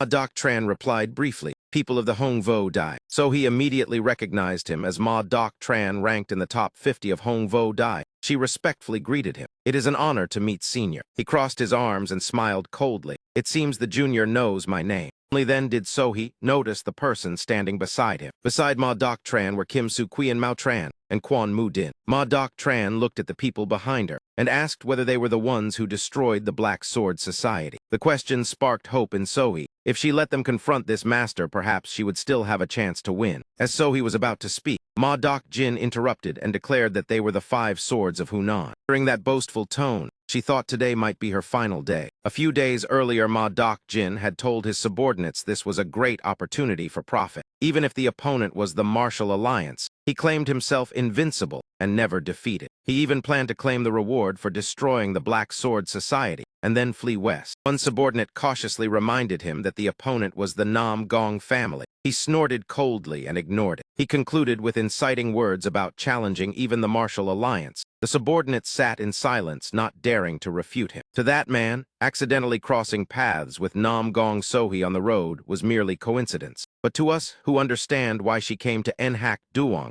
this was a heaven-sent opportunity that comes only once. If successful, he would live the rest of his life in luxury. Facing them in this forest, Nam Gong Sohee spoke up. "Are you the 5 swords of Hunan who defeated the Black Sword Society?" Ma Doc Jin stepped forward to answer. "I do not know where you heard that, but it is true. We were the ones who wiped out the Black Sword Society." After speaking, he and his subordinates exchanged glances. Sohee firmly believed she had found those who defeated the Black Sword Society. Only later did she learn she had been deceived. At that time, Ma Doc Jin was secretly pleased that his plan had succeeded. Returning to the present, Ma Doc Jin reassured himself that at this point he could not fail. If even Nam Gong Sohee had been fooled, how could he fall into a trap? He shouted toward Ma Doc Tran, "Lackey of the demonic cult, you dare block our path." Hearing that, Ma Doc Tran burst into loud laughter. Demonic cult insects. How interesting. Few dared to speak to him like that. He roared like thunder, forcing the others to cover their ears. "I came from Sun Tay all the way here just to meet you. Show me the ability of the one who destroyed the Black Sword Society." One subordinate nervously called out to elder brother. Ma Doc Jin reassured him, "Do not be afraid. I will handle everything." He drew his sword and stepped forward, arrogantly saying to Ma Doc Tran, "My sword has never been defeated. Once it swings, you lose your life. Are you prepared?" Ma Doc Tran replied calmly, "Make your move." Ma Doc Jin tightened his grip on the sword. "You truly do not value your life." "If that is the case," he shouted, "Heaven and Earth Crimson Sword." White smoke instantly rose and obscured the view, so he was stunned to realize it was only smoke bombs. At the same time, she heard him shout to his subordinates, "Run." So he hurriedly called out, "Wait." But no one looked back. She stood frozen. She muttered in shock, "What on earth is happening?" Ma Doc Tran held his stomach and laughed loudly. "It seems the Martial Alliance is declining. The leader of the Phoenix Army was tricked by fools." So he gritted her teeth in anger. Impossible. Yet Ma Doc Tran kept laughing without stop. He shouted, "You dared make us chase you like this." Then he ordered his subordinates, "Kill them all. Leave no trace." 2 men immediately drew their swords and rushed to carry out the command. Ma Doc Tran looked at Sohee sternly. Now at least entertain me a little, or choose a death without a whole corpse. After dealing with the fraud, Kwon Mujin thought the mysterious expert was merely a rumor. I once hoped someone could make Ma Doc Jin kneel. Who would have thought we were deceived by these fools? Looking at Ma Doc Jin, who had stopped breathing, Kwon Mujin cursed. Suddenly a voice sounded, making him startle. In the end, he still died. He stepped out as if tearing through space. He picked up a piece of wood to observe and said, "Their trick was quite interesting, unfortunately. It has been a long time since I saw such a clever deception." Kwon Mujin retreated in panic. Asked cautiously, "Who are you?" Returning to the battle, Ma Doc Tran swung his great sword lightly, yet it was enough to make Sohee struggle to block. Braced both hands against the blade, and realized his strength and speed were terrifying. He continued pressing forward, so he understood why he was called the Tyrant Blade. Ma Doc Tran swung his sword and sneered. How disappointing. Is the Nam Gong swordsmanship only this much? So he struggled to resist. My weakness does not mean my entire clan is weak. He snorted coldly. Do not be arrogant just because the Sword King came from Nam Gong. Clearly Sohee was at a disadvantage. Sword in her hand was knocked away. She fell to her knees on the ground. Ma Doc Tran pointed his great sword at her. He said coldly that the martial world belongs to the strong. The defeated must bow. So he despaired. Kill me, he asked again, truly. Gathered strength and swung his sword, shouting, die. Suddenly, another force deflected the blade. Appeared, one hand gripping Kwon Mujin by the collar, looking down at Sohee, and saying she had forgotten a silver coin. He continued, "You said you wanted to go to Ha Nam, yet you have not left Nhak Duong. Fame has blinded you." Ma Doc Tran looked at Kwon Mujin in his hand, and asked what was going on with him. He threw him to the ground. He said if you could defeat Queen Mao Tran, then you miscalculated. He hoisted his great sword onto his shoulder and challenged, "You dare seek me without fearing death." He merely stood silently, so he coughed blood as she stood up in shock. She did not expect him to defeat Queen Mao Tran, so he knew martial arts. She recalled the past, first time she met him on the road to Thien Tucson, soon after the Black Sword Society collapsed. Only now did she belatedly realize it might have been him. Picked up her sword, so he asked who he was. He only said he would borrow the sword for a moment. So he panicked. "You intend to fight Ma Doc Tran alone?" He looked at the sword and said, "Do not worry, I will finish quickly." He pointed the sword toward Ma Doc Tran, his voice confident, "Pick up your sword." Ma Doc Tran roared angrily, "Arrogant fool." He spun his great sword and shouted, "Do you know who I am?" Seeing him prepare to strike, so he shouted to dodge because she feared her thin sword could not withstand it. But he remained standing without evading, so he grew more anxious that her sword would break. Ma Doc Tran gathered momentum from afar and swung his great sword with full force. He easily blocked it with the slender sword. When asked if he knew who he was, he replied he knew clearly. "You are merely someone overly confident while weak." Ma Doc Tran gripped his great sword with both hands and attacked fiercely. He used only one hand to lightly block each move, so he was astonished to see the slender sword block the massive great sword. He turned the tide after only a few moves. Ma Doc Tran immediately fell into disadvantage. Could not believe someone could match him so easily. Continued attacking, but he remained at ease blocking. Then he spoke, breaking the tension. "I thought you would use speed to compensate for the heaviness of your great sword. A good idea, but by focusing too much on speed, you lost strength." Ma Doc Tran had beads of sweat on his forehead, thinking he had once realized the limit of relying on the sword's weight. Therefore, he focused on training speed to surpass that limit. Because of that, he could swing the great sword like a branch. Angrily slashed, repeatedly shouting, "What do you know about my efforts? You dare belittle the effort I put in." He easily avoided each strike. Only at the final strike did he block, gently brushing it aside like swatting a falling leaf. Calmly said, "I do not belittle you. It is only that your speed is inferior to mine, and that great sword is not strong enough." Once again blocked by Hyun, Ma Doc Tran's greatsword cracked at the point of impact, unable to withstand the overwhelming pressure. Ma Doc Tran stared in shock at the sword in his hand, while Hyun continued to speak. "I will say only one thing. You were nothing but trash from the start." In that very instant, Ma Doc Tran's greatsword shattered before his own eyes in utter disbelief. Only then did Hyun truly swing his sword in counterattack toward Ma Doc Tran. He unleashed a relentless barrage of slashes upon his opponent. Hyun coldly scoffed. "Train for another 1,000 years before you even think of fighting me." With no weapon left to defend himself, Ma Doc Tran endured every strike until blood spilled from his mouth. Before Nam Gong Sohee's disbelieving gaze, Ma Doc Tran was slain on the spot by Hyun. After finishing everything, Hyun tossed the sword back toward Nam Gong Sohee, as if returning what rightfully belonged to her. Nam Gong Sohee trembled as she asked, if he was the one who had defeated the Black Sword. Hyun merely looked at her silently with reproach and gave no reply. She pressed on asking why he had not told her. Calmly told her not to worry about meaningless things. Sometimes people must ignore what they see and hear. Namgong So-hai blushed and lowered her head in silence. Hyun turned to leave but glanced back and told her to consider today her good fortune, because she was still alive despite daring to face her enemy with the swordsmanship she had always been proud of. The sun disappeared behind the trees. Darkness blanketed the forest, creating a gloomy and silent scene. In the thick darkness, a battered figure hobbled forward barefoot with the help of a staff. It was Kwon Mujin, trembling as he followed behind Yu Hyun. Noticing someone trailing him, he turned back and asked why you kept walking behind me. Kwon Mujin bowed low and stammered, "Please allow me to follow you." Thinking of the majestic battle earlier, Mujin marveled inwardly that the world truly held countless masters. Yet how many could face Ma Doc Tran, as though that man were merely a frail child? He clenched his fists, his heart brimming with joy at finally finding the person he had been waiting for. Kwon Mujin earnestly said that you could raise him to new heights. He begged for a chance to serve. Seeing no response, he stepped forward and called out a greeting once more. Mujin pleaded for Hyun to accept him, but he only glanced over and coldly answered with a single word, no. Though rejected,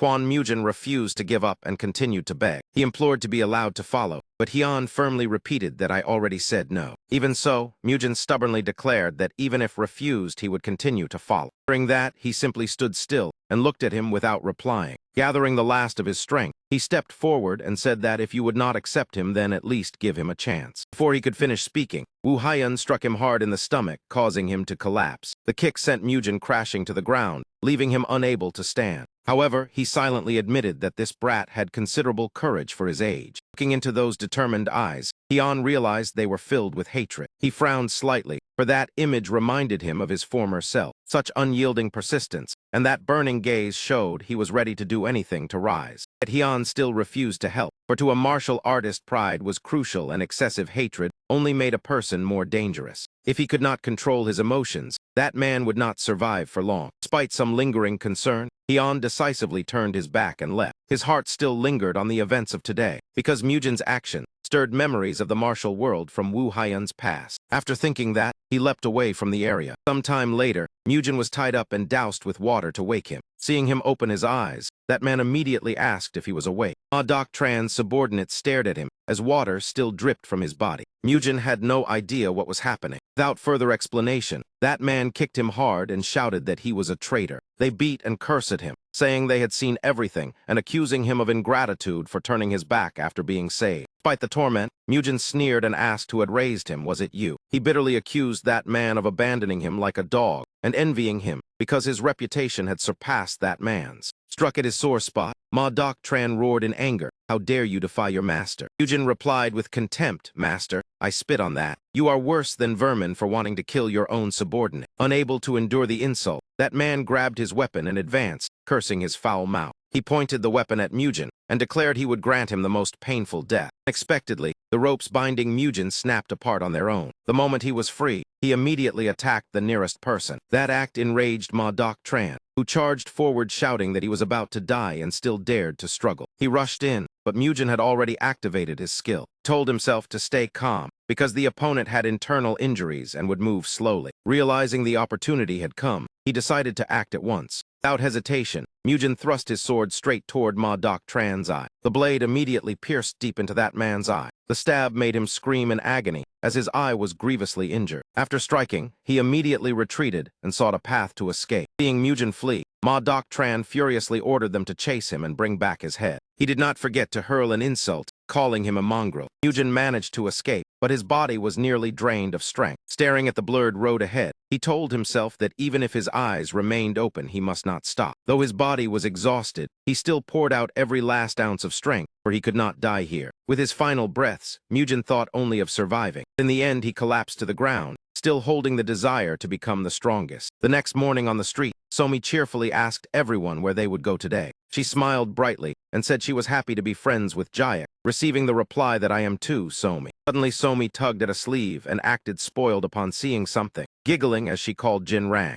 she suggested going to eat sweets and buns, assigning herself to buy candy while Jin Rang bought buns, but he was displeased because the buns cost more. Not stopping there, she and Jayak continued to coax him, for Jayak also wanted to eat. In the end, Jin Rang accepted buying the buns, and the other two exclaimed their thanks in excitement. He stepped to the stall and ordered 2 buns, but the girl was drawn to something behind. A sound from ahead made Somi curiously move closer. She said she had heard a noise from here. What appeared before her eyes made her freeze. That evening on the crowded street, Hyun suddenly felt that something was wrong. He worriedly wondered if it was already past class time and whether the girl had encountered trouble. The shop owner greeted him upon arrival. Hyun asked if he had seen my daughter pass by here. The owner recalled and said that the young miss had stopped by to buy snacks with friends. About an hour ago, she bought buns. After hearing this, he thanked him and left, calculating in his mind that the incident had occurred an hour earlier. Following his deduction, Hyun headed toward the nearby bun shop. Upon arriving, he saw a familiar figure fumbling about. At that moment, Somi was trying to do something but failed and burst into sobs. Seeing the little girl fumbling around at this hour, he frowned slightly and asked why it was so late and what she was still doing here. Scattered across the ground were piles of freshly gathered herbs. It turned out the children were trying to save Kwon Mujin, who was gravely injured, working frantically while calling for help. Somi looked up and pleaded for his help because she wanted to save that man's life. Scene shifted to the 3 children gathered around Mujin, their eyes filled with worry.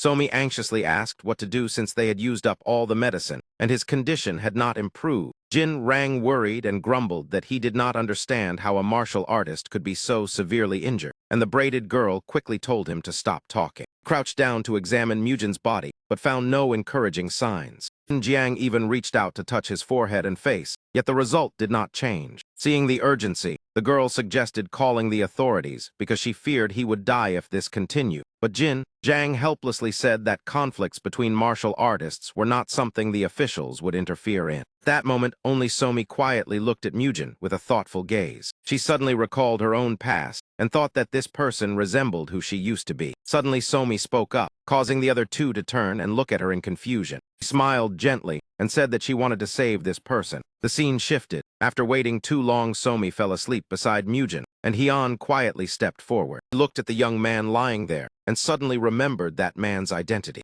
Mujin was unconscious from his severe injuries, and it was unclear whether he would survive. Hyun murmured as he recalled their previous meeting, wondering if that man was named Mujin and had once earnestly begged to follow him. Knelt down softly and asked if she truly wanted to save this person. Somi woke and nodded. Hyun held her hand gently and asked why she wanted that. Her eyes brimmed with tears, her voice trembling as she said that he looked very lonely. Then she hesitated and could not continue. Tears fell from Somi's eyes as she sobbed that he must be frightened and did not want to die. Seeing this, Hyun awkwardly lifted her into his arms to comfort her and said that he understood. After grasping the situation, he told the children to go rest and wash up while he would take care of that man, and the 2 of them answered in unison. Jin Jiang and the braided girl helped Somi away, consoling her not to cry anymore, and Somi nodded and wiped her tears. Hyun looked at Mujin, sighed, and murmured that that man was truly fortunate. Night scene appeared with a crescent moon hanging high in the sky. The night wind swept through the estate, creating a rustling sound.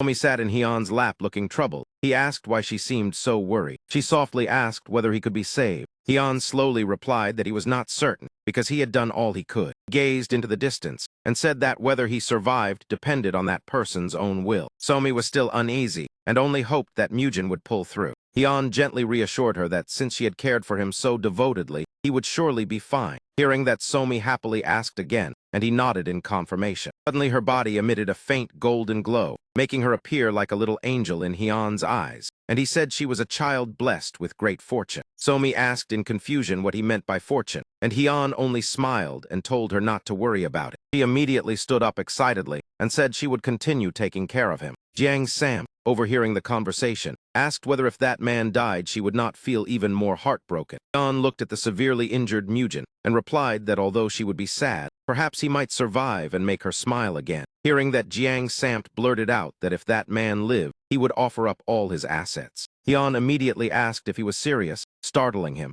teased that he only wanted to confirm whether you would hand over all your assets if that man survived. Hearing this, Jiang Samt froze and suspected that he had been tricked into a wager. Looking at Hyun's expression, he grew more uneasy and wondered whether that man could truly survive. He hurriedly laughed it off and said he was only joking, and Hyun showed a look of regret. Jiang Samt asked again whether he could survive because he looked as if he were about to die, and Hyun merely smiled. He said, "Did you not know that Somi was born with great fortune?" At that moment, she was sitting by the bed praying for Mujin, and Jiang Samt stared blankly and asked what he meant. It is very rare for a child to be born without a special reason. Some people are born under the blessing of a star and carry immense fortune. They often endure continuous misfortune until their luck truly awakens. For that destiny to unfold, they may lose their parents or fall into hunger near death. But when she met me, that fortune began to turn. Even the things she touches seem to receive a measure of blessing. Few days later, everything gradually changed. Under the moonlight reflecting on the lake, Koi swam leisurely. The recovery room, Mujin suddenly opened his eyes. He realized he was in a strange place and was utterly bewildered. Mujin murmured softly that he did not know where this was and was even more astonished to realize he was still alive. Just then Somi ran over and exclaimed that he was awake. He asked in surprise whether she had saved him. Somi shook her head cheerfully and said she had only found him. Her father was the one who saved his life. She hurried off to inform her father and the others, leaving Mujin flustered as he called after her. Mujin looked at Somi in confusion and asked who your father and the others were. Elsewhere at the same time at the Martial Alliance, Nam Gong-chun asked his granddaughter whether she had found the one who defeated the Black Sword. So he lowered her head, remembering the instruction to ignore what she saw and heard. She recalled her duel with Hyun and was certain he had said that. She replied that she had indeed met that person. So he raised her head with a cold gaze and affirmed that she had found him. Nam Gong-chun asked in astonishment if so why she had returned alone. Not knowing how to answer, she remained silent. He continued to ask whether that person had refused the Martial Alliance. He replied that he had said sometimes one must pretend not to see or hear matters of the martial world. Nam Gong-chun pondered and asked further whether he was truly strong. So he said he defeated Ma Dok-jin as easily as handling a child. During this, he was stunned because Ma Dok-jin was a tyrant ranked within the top 50 of the Kim Vo Pavilion. He wondered whether that man belonged to the demonic path or simply wished to live a quiet life after refusing the alliance.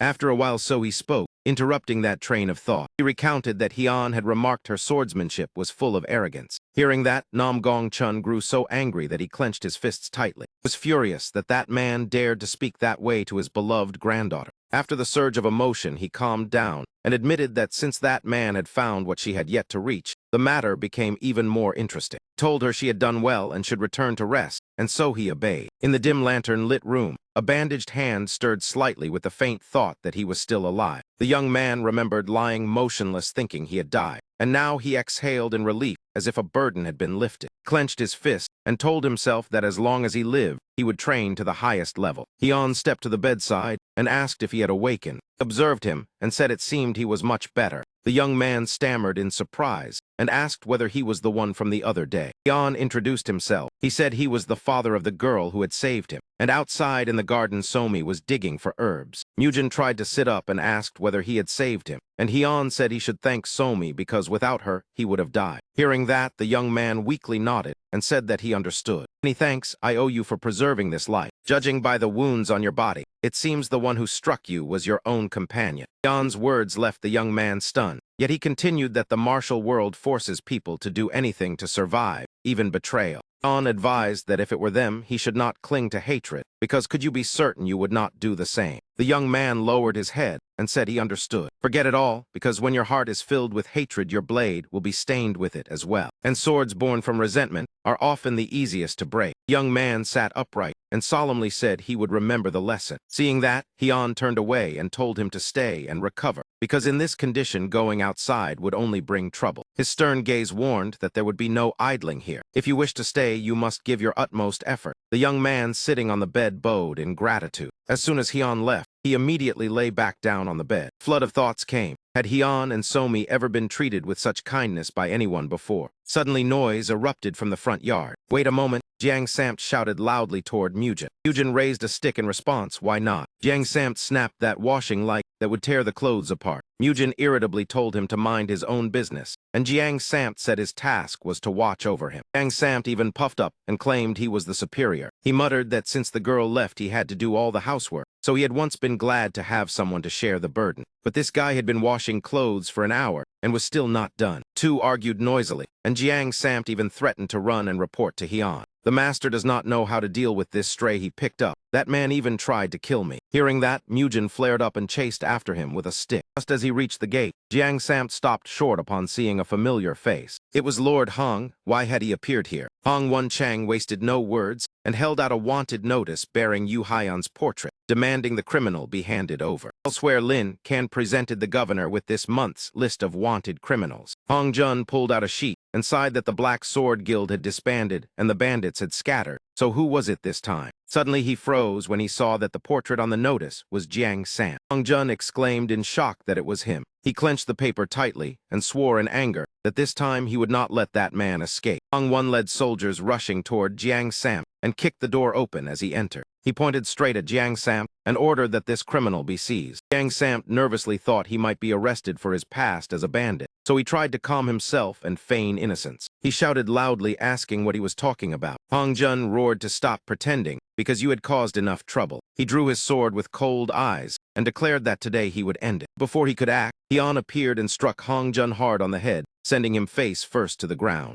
Hian indifferently asked what was going on, and Hong Jun stammered upon seeing him, pointed at Jiang Samt in accusation, and the latter grew angry and asked why he had barged in to cause trouble. Jiang Samt recalled his past, yet still thumped his chest and claimed he was innocent. He loudly asked if anyone had a more respectable origin than him, and Hian replied that he was indeed suspicious. Hong Wen presented the wanted notice and demanded he look clearly before denying it. Jiang Samt lowered his head to examine the notice and saw crimes listed such as murder, drug trafficking, human trafficking, embezzlement, and price manipulation. He cried out that it bore his name, and Somi curiously asked what was written on it. Hian read it over and teased that it was indeed you. Surrender quickly. When did you commit all this? Jiang Samt stared in bewilderment at the absurd charges and asked what kind of joke this was. Somi bravely stepped in front of Hong Jun and said that uncle was not a bad person. Hong Jun tried to explain, but Somi insisted that the drawing was wrong and that uncle was a good person. No matter what he said, Somi would not believe it and claimed it was only the same name. During her defense, Jiang Samt was moved and softly called Somi. His eyes changed, and he declared he would prove it himself by capturing the real culprit. Somi excitedly said she would help, and the two set off eagerly. The two entered a forest when Somi suddenly called out uncle. She asked where they were going. Receiving no answer, she called again. Jiang Samt felt flustered inside because he had no plan, so he stammered a reply. He regretted speaking rashly and dragging Somi into danger. Even so, he could not leave her behind because she trusted him. He remained troubled because the face on the notice looked exactly like him, and he feared something hidden was at play. Suddenly, Hian's voice sounded from behind asking what he intended to do. Jiang Samt startled and cried out, "Master!"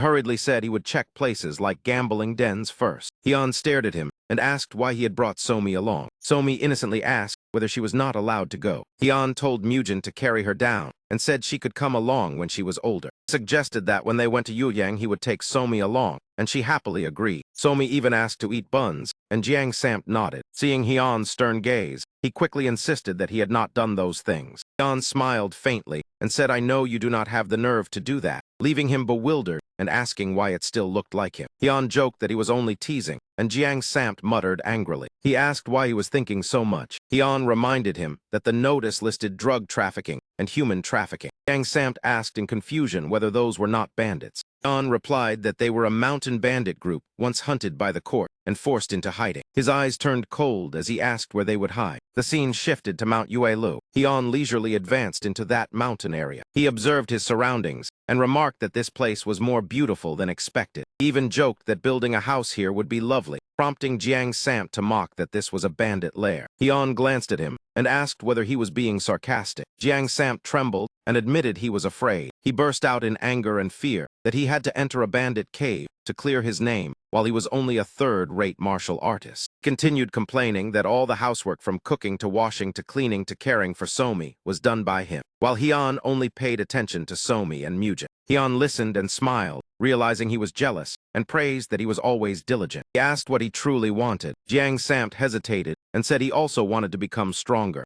Hyun calmly replied that he understood. He wanted to grow powerful. Jiang Sam stared blankly and asked what that meant. Suddenly, a bush ahead shook violently, as if something was about to burst out. Hyun remained calm and stood still. In contrast, Jiang Sam T immediately took a defensive stance. Before he could even react, a powerful force yanked him backward. Jiang Sam T was roughly shoved behind Hyun. At that very instant, 2 arrows shot past toward his vital spot. Before Jiang Sam T's eyes, more than a dozen arrows were embedded in the ground. What in the world was happening? From afar came a crude curse, "Damn it." The voice snapped that he should have died long ago. Jiang Sam T immediately looked toward the source in alert. Who is there? Before he could finish speaking, a gang of ruffians rushed in and surrounded him. The sinister face of the leader made Jiang Sam T pale. Bandits. They had appeared faster than he expected, but there was still a chance. He turned to seek Wu Haiyan's help. Hyun was lying motionless right beside him. That sight left Jiang Sam T frozen for a moment. At that moment, Hyun slowly opened his eyes and groaned that it hurt so much he might die. Jiang Sam T panicked and asked what he was doing. Hyun casually said he had been struck by an arrow and could not move. While the bandits shouted for money, Jiang Sam T stared wide-eyed, not understanding why he was acting now, and asked in alarm what he should do. Hyun glanced at him and calmly reminded him that had he not once said he wanted to become stronger. Those words left him stunned. Before he could think, a blade slashed straight at him, accompanied by a shout asking if he would not obey. Jiang Sam T frowned and wondered if he truly wanted him to fight for real. He glanced at Hyun, but he still lay there without moving. Was he truly not going to help? Fine then, let us try. With that thought, his eyes sharpened as he observed every movement. Before him were only fierce faces closing in. His hand trembled when he realized there were at least 10 men, far too many for his strength. Even so, he could not surrender without fighting. Seeing him take a stance, the leader sneered. He glanced at Hyun lying there and mocked that he wanted to fight. Your man is dead and you still refuse to give up. The insult enraged Jiang Sam T. Damn it. He has only closed his eyes. He is not dead. Hearing that, the man widened his eyes in shock. What? Immediately lunged forward to attack head-on and cursed him as a fool. In that instant, Jiang Sam T recalled the smile of a young woman and told himself he had defeated many stronger martial artists before. Now before him were merely roadside bandits. Voice echoed in his mind, silently urging him on. If you want to grow stronger, then do not run. Step aside now. Following Hyun's guidance, he instantly dodged and counterattacked successfully. The man suddenly went limp, his hand no longer strong enough to lift his sword. He looked around in panic, asking where he had gone. A gust of wind brushed past, leaving him bewildered. Jiang Sam T struck his weak point and inwardly scoffed that he was slower than a snap of his master's fingers. The leader opened his mouth and screamed in pain. The archers in the distance witnessed the scene and were stunned, asking who he was. Only then did Jiang Sam T clench his fists in delight. He had done it. He felt far more confident with that achievement. The punch was not powerful enough. It had been a surprise strike like a sparrow pecking grain. Suddenly, the sound of something cutting through the air made him jerk around. 2 arrows were fired at once, but they failed to hit Jiang Sam T because he dodged in time. He leapt high into the air, causing them to look up in panic. An archer hiding in the shadows hurriedly drew his bow in defense. But before he could act, Jiang Sam T had already closed in. The man's face twisted when he was struck by Jiang Sam T's powerful punch. He lost his balance and crashed to the ground, raising dust. His companions ran over, saw him unconscious, and cried out in horror that the archer had fallen. Meanwhile, Jiang Sam T also began to feel the fatigue. Even so, he smiled, wiped his sweat, and told himself to keep pressing on. Suddenly, a sharp object darted into his sight again. His quick reflexes allowed him to dodge a dangerous strike. However, one arrow still grazed him, leaving a long streak of blood. From afar, the commander's voice rang out, saying he only knew how to dodge and was nothing to fear. He ordered them not to let him escape, and his subordinates answered in unison that they understood. The entire group charged at him at once as if to overwhelm him together. Jiang Sam T clenched his teeth, calculating what to do now. Just then Hyun's voice sounded again, telling him to step 2 paces to the right. The familiar voice at his ear startled him, yet he still trusted him and took exactly 2 steps to the right. As a result, he avoided the slash from the man in front. The man roared that he could not dodge forever. Before he finished speaking, Jiang Sam T gathered his inner force and threw a punch as if to crush him. The punch struck squarely on the jaw, leaving the opponent no time to react. Jiang Sam T rejoiced inwardly. He had done it. After being struck, the man lost all his initial ferocity. Jiang Sam T maintained his offensive stance, staring at him. The subordinates behind began to panic, shouting that the leader had been defeated. Another man angrily rushed in from the side. That moment, Hyun had already risen, his voice cold as he said it seemed nearly finished. With a single move, he swept them all away, leaving Jiang Sam T astonished. When Hyun landed on the ground, it was also when those men collapsed simultaneously. Hyun turned back to face Jiang Sam T's reproachful gaze, because earlier he had said he was about to die. Jiang Sam T exhaled and dropped to the ground, saying at least he had survived. And Hyun nodded, saying that was the meaning of a life and death battle to eliminate fear. Thought crossed his mind, and he asked if he had lost and died, would he have intervened? Hyun answered frankly that of course not, because to become stronger one must stand on one's own, and the difference between a master and the weak lies in how they use their strength. Hearing that, Jiang Sam T felt both angry and impressed, wondering how he could be so cool. Hyun looked at that expression and felt goosebumps, asking what that face meant. He said that man seemed to be the leader, so wake him up, and Jiang Sam T obediently complied. A bucket of cold water was splashed straight onto the leader's face. He jolted awake, coughing violently, and Hyun teased that he was finally awake. The man looked up at them and was speechless. Hyun coldly said there was no time for nonsense, because he had something to ask. Do you know this person? And he looked at the paper and pondered before replying that this is. Is it not him being pointed at directly? Jiang Sam T immediately flared up and denied it. It is not me, that bastard. Seeing the tense atmosphere, Hyun shifted the interrogation. Forget that. We found restorative medicine on your subordinate. Where did you get it? The man trembled as he answered that of course they bought it from the black market. As soon as he finished speaking, his face turned pale at the sight of the bandaged hand tightening. Do you think I came all this way to hear your lies? If you continue to hide the truth, I will make you regret being born. The killing intent emanating from him made that man waver. The person before him was surely a master. In the end, he confessed that the source of the goods came from the three-sword sect. Jiang Sam T was startled, while Hyun calmly told him to continue. He stammered that after the Black Sword sect collapsed, the underworld forces began fighting fiercely for dominance. On the surface, it seemed peaceful, but beneath was the rise of hidden powers. Among them were three sword groups operating in Hunan, and they supplied the restorative medicine. Hyun questioned further. He replied they were extremely strong, even ordinary soldiers knew martial arts, and they always covered their faces so no one knew their identities. He said he did not want involvement but was beaten and forced to buy. Moreover, many gangs that resisted had disappeared. Hyun asked where the headquarters was, but he only knew they came once a month. The location remained unknown. Jiang Sam T angrily shouted that he knew nothing, but Hyun stopped him, saying he did not seem to be lying. Hyun demanded all the restorative medicine be handed over. The man froze and muttered yes. Hyun's killing intent surged. I said bring it all here. Glancing at the nearby flames, he nodded repeatedly in fear. Scene shifted to a wooden house on Min Enhin Street. Inside, a gaunt hand trembled as it reached out, begging for just a little more. Outside the door, two young women hurried past. So he walked by the pleading hands, asking for restorative medicine. She felt inwardly displeased that the medicine had spread across Hunan, not just Min Enhin. But for now, she could not intervene. Seeing two people block her path, she was about to scold them but recognized familiar faces. Called out in surprise to Mujin and Somi, while Somi exclaimed happily. Somi cheerfully greeted elder sister, unaware that she was annoyed by the sudden encounter. Night once again enveloped the gloomy forest. The old door creaked open, revealing a thin figure burning something. The person outside called in asking whether everything was still going smoothly. Chu Bang Jai sneered and said to wait, then asked whether they had found the one who overthrew the Black Sword sect. The other leaned against the door and said they suspected Jiang Sam, but had no proof, even though they had tried disguising themselves as him. Either he was hiding very well, or he had died long ago. During that, Chu Bang Jai grew furious and insisted that man could not be dead. The mysterious man reassured him and said to focus on making the medicine. He would find and kill him at any cost.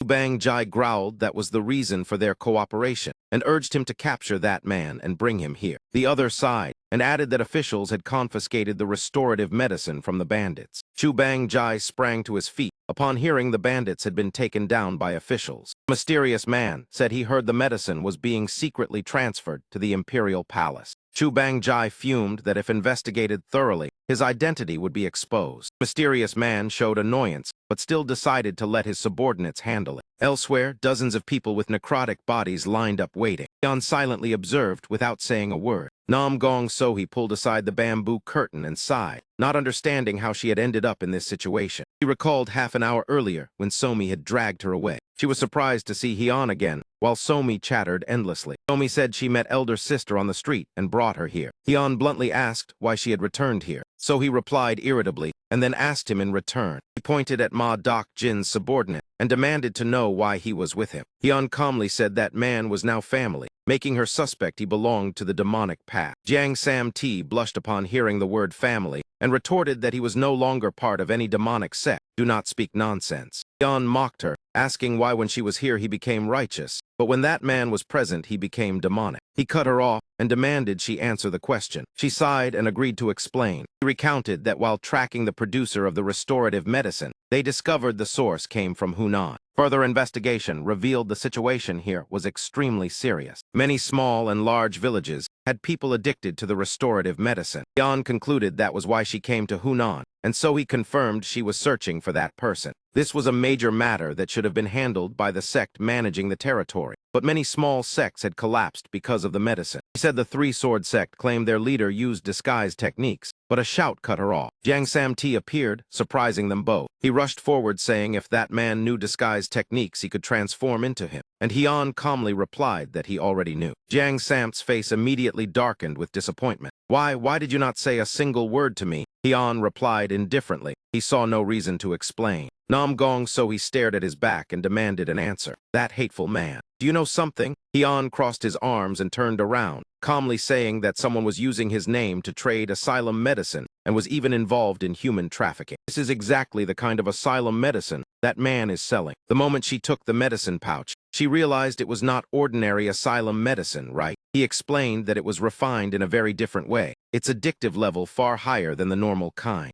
Gong so he suspiciously asked how he obtained this, but Hian only replied vaguely that he had his own channels. She adjusted her hat, then looked up and questioned him. So do you have a way to catch that man? He frankly said that although there was not enough evidence yet, he had already traced a few leads. Growing more curious, she pressed on asking what they were. Hian deliberately teased her. You want to know knowing comes at a price? She quickly took the bait and blankly asked what she had to pay. He lightly raised 2 fingers as a signal. Give me the bounty reward for capturing the black sect leader. That scene left Nam Gong with nothing but wide, helpless eyes. Hian pretended to turn his back as if uninterested to pressure her into paying. Forget it if you do not want to. Seeing that, she hurriedly pulled him back. Fine, I agree. I will give that money, but I also have a condition. Hian curiously turned around. A condition? The sudden shift in tone made Nam Gong so he hesitate, but she still answered yes. The Martial Alliance will take full credit after everything ends. It sounds shameful to admit, but if things go smoothly, then the reputation lost because of the black sect will be restored. He calmly replied in short, as you wish. She asked in surprise if he truly agreed. Hian firmly affirmed that she could do whatever she wanted. Was she not trying to salvage the Martial Alliance's reputation after this incident? Nam Gong so he froze. Did he read her thoughts? How did he know? Without answering her, he walked straight toward Jiang Samt and called his name. Go call Hong Kun sang here. In another place, lush green nature bathed under brilliant golden sunlight. 2 hands tightly wrapped in bandages were bound firmly, unable to move. Hong Won flared up and shouted loudly. We returned to the imperial palace immediately. The soldiers behind responded in unison. Yes, my lord, only the group of 3 with Hian whispered among themselves. My lord, do not abandon me. I am also from a prestigious martial family. Nam Gong so he shook her bound hands, stumbling as she asked whether doing this would truly lure him out. He calmly laid out the plan. The one who caused trouble will certainly return to where it began. Therefore, if we bring this asylum medicine back to the imperial palace, the culprit will definitely reveal himself, because they will surely try to intercept and stop us. She suddenly recalled a familiar face, remembering that strategist Nam Gong had once said they must obtain that sample of asylum medicine at all costs. That man possessed astonishing foresight, superior intelligence, and outstanding martial arts, always clearly separating every relationship with a cold, arrogant attitude. Yet toward his family he was devoted and absolutely trusted. It seemed there was no way left to trace his true identity. The scene quickly shifted to the desolate mountain forest. Suddenly the imperial soldiers panicked and shouted that the enemy had appeared. Right after that, a rope binding someone was suddenly cut apart. Nam Gong so he swung her sword and severed the rope, her face briefly tense. They really have arrived. In front of Hongwon stood a group of masked men holding gleaming swords. He shouted without hesitation, "You bastards dare block my path. Do you know who I am?" The leader of the wandering fighters coldly looked at Hongwon and replied that he did not care. Yan seized that opportunity to turn back and signal his companions. Then now, you too, capture that leader alive. Zongbin and 2 others immediately formed a triangular encirclement, determined to capture him alive. Nam Gong so he looked up at the treetops above and could not help feeling exasperated. In this situation, capturing them alive was even harder than killing them, not to mention the enemy greatly outnumbered them. He glanced at him and asked if he did not intend to act. He seemed to have no intention of joining the fight. The only truly useful one was the man in black. As for the other, it was fortunate enough if he did not get in the way. What exactly are you all calculating? In contrast, he was not shaken at all. Even if gathered together, small fry were still just small fry.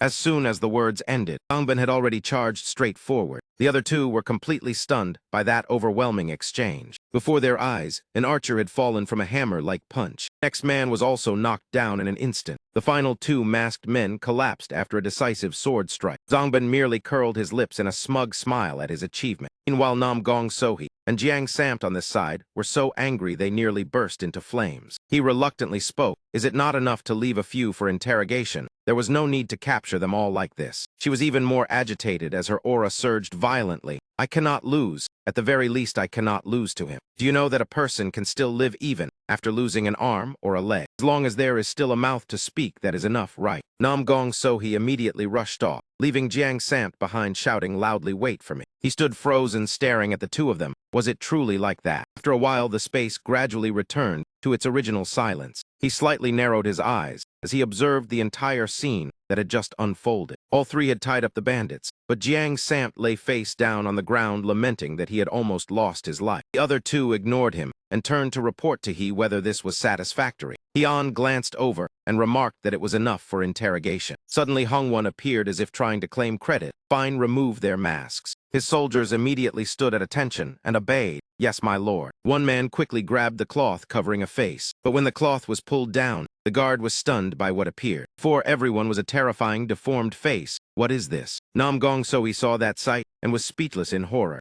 Dongbin slightly widened his eyes as he observed the twisted features of that man. Hongwon paid no attention to the appearance and pressed them. Who are you, and who ordered you to do this? His words were cut off by Heon's hand placed on his shoulder, asking like that they will not open their mouths. Rumor that the magistrate had found the medicine only truly spread in Truongza. Hearing that, the scar-faced man subtly moved, as if wanting to refute. His next sentence made that man waver. Your headquarters are actually based in Truongza, correct? Scar-faced man immediately grew alert but still stubbornly denied. I do not understand what you are saying. Kill me if you want. Heon ignored that reaction and continued applying pressure. Clearly you heard the news in Truongza before coming here, proving this was not a spontaneous act. That means your sect is near this area. Even Nam Gong Sohee was stunned. His sect. Having his secret exposed, the scar-faced man ground his teeth fiercely. He roared that bastard must die, but before he could even reach he was knocked down by Heon with a single move. In the blink of an eye, the scar-faced man lay unconscious on the ground. At this moment, he turned to ask her whether after that conversation she had thought of a place. Nam Gong Sohee nodded firmly that she had. According to your analysis, there are 3 sects matching the description, and all belong to the Martial Alliance. As she spoke, she thought until her head ached. I cannot believe the Martial Alliance would repeat such filth again.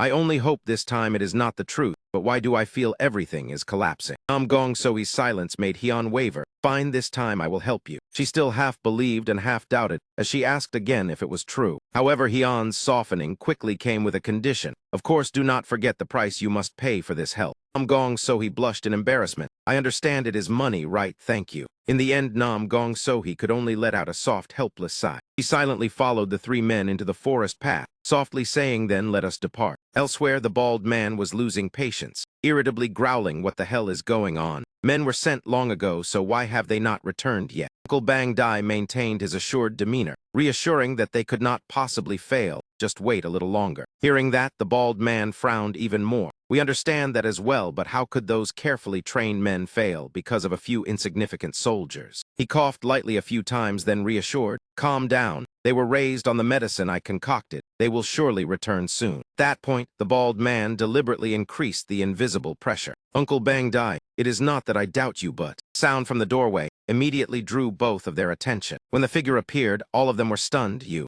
are Nam Gong Sohee. She drew her sword with force, yet her heart trembled. I had hoped his intuition was wrong. I cannot believe they dared to commit such cruelty right under the supervision of the righteous sects. Among them was even a sect leader of an intermediate sect allied with the Martial Alliance. Chu Bang Jai pointed at her in shock and called out her name. Is she not the Phoenix captain? Why is she here? While Nam Gong Sohee carefully observed him, the other man looked very familiar. Where have I seen him before? First, we must deal with those fighting outside, then interrogate them later. Chu Bangjai's panic became more and more apparent as he witnessed the scene before him. He was aghast when he recognized the expert standing behind her. That man is Dung Sam T. He seems to be on the same side as the one who wiped out the Black Sword Society. Thinking of that, the fury inside Uncle Bang Dai erupted. At last, I have found you, you bastard. However, the bald man quickly stopped him. Wait, we must as the reason they came here first. Chu Bang Jai appeared calmer, sweeping his gaze around before saying, do we even need to guess? The righteous sects have discovered what we have done. There is no need to worry. We just kill them all and it is done, right? Those who deserve to die have come to our door themselves. You have not forgotten, have you? The bald man's gaze suddenly stopped on Jiang Sam T. Are you referring to him? A frenzied look appeared on his face again. That is right. If I cannot kill him today, then do not expect me to continue supporting you. Though dissatisfied, he reluctantly nodded fine. In the blink of an eye, two steel swords clashed, sparks flying. Nam Gong Sohee sheathed her sword, her heart surging with hatred. I must bring down at least one of those who have sullied the honor of the martial alliance. But the enemy is too numerous. If this continues, I fear I will lose the advantage. That moment, a voice sounded beside her ear. Strike to the right. Following the instruction, Nam Gong Sohee immediately cut down a man before her. She felt slightly embarrassed when turning to thank him, but Hyun urged, focus on the front. He is trying to escape on his own. Suddenly, Nam Gong Sohee widened her eyes. That is right, I remember him now, Chu Bang Jai. Uncle Bang Dai laughed triumphantly. Since you are the Phoenix captain, you should recognize this old man. It seems that Nam Gung is about to die. It has been a long time since I heard any news about him. Provoked, she angrily shouted back, shut your mouth. Hyun stood behind, observing Chu Bang Jai, and deduced that the one in the middle was the person using the imitation technique to disguise as others. Yang Sam T looked in the direction he indicated and nodded. You mean him? That is right, there are still traces of that technique on his face. Hyun casually teased, he does resemble him quite a bit.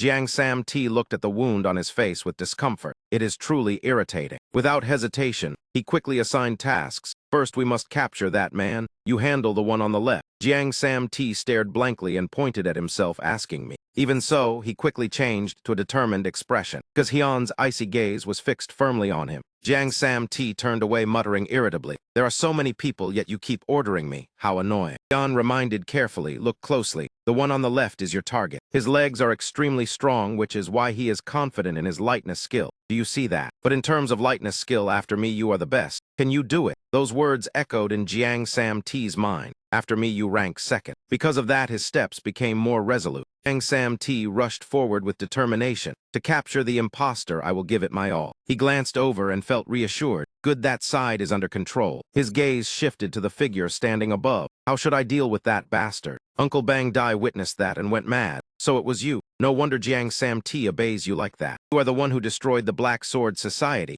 are you not? He calmly admitted, that is right, so what do you intend to do? As if ignited, he roared, I will kill you, I must kill you. He slightly curled his lips in disdain. It seems you are still in good shape. Agitated, Uncle Bang Dai almost fell into delirium. You stole my home and slaughtered my entire family. You took everything from me. In contrast, he only let out a weary sigh. How troublesome. It has been a long time since I have seen that red aura again. Red aura symbolizes one who spreads terror and is burdened with sin. Do not wish to create more karma, but perhaps this is fate. Be silent, old monster. Saying that, he nearly went insane, charging forward and shouting, I will tear you apart and destroy everything you cherish. He remained calm as he looked at Chu Bang Jai. I do not understand what you are talking about. As soon as the words ended, a dark figure appeared level with the bald man. A few drops of blood splattered before his eyes. The bald man stood frozen in disbelief. What is happening? Nam Gong Sohee and Zongbin stood watching from the side. Everything happened too quickly. A trembling voice echoed in the air. Impossible. The remaining men were all horrified. Who exactly is he? He merely frowned slightly and stepped forward. Finally, it is quiet.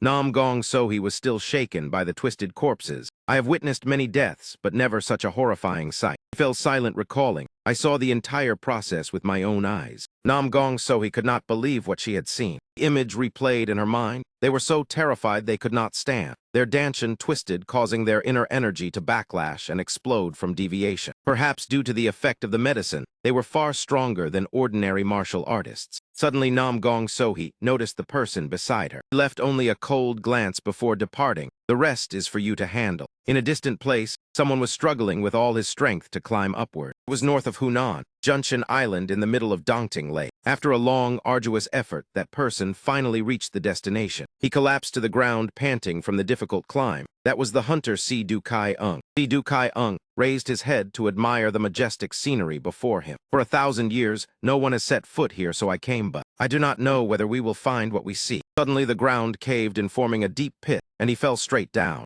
A terrified scream echoed through the space. After an unknown time, Si Du Kai Ung finally regained consciousness. He looked up in alarm at the dark sky above, wondering if he was still alive. After calming himself, he let out a relieved breath. Fortunately, but where is this place? Before he could steady himself, a gleaming golden tail appeared before his eyes. Suzuki Ung was utterly astonished. What is this? It be the trace of the legendary Great Python. Unable to contain his excitement, he held the torch and moved closer, repeatedly exclaiming, "Wonderful, truly wonderful. Just bringing this news back to the Martial Alliance would give me enough money to live comfortably for the rest of my life." After taking a few more steps, Sejik Young halted when he saw several skeletons sitting upright before him. What is that? The garments covering the bones still looked fairly new. Sejukai Ung widened his eyes in disbelief. Were these once people? There was not a single trace of injury on the bones. Sejukai Ung began to speculate. Judging from this, it feels as if they were waiting for someone. He continued to search and explore to see if any other names were carved on the stone steel. And what are those lines of writing on the rock wall? The content above states that we commemorate the martial saint and shed tears, for we can now protect what must be protected. The inscription continues that we commemorate the martial saint and erect this stele for his rest. The three saints rest together in this place. Sidukai Ung stood stunned and stammered, "The martial saint." Only then did he clearly see the name carved, Zanshin.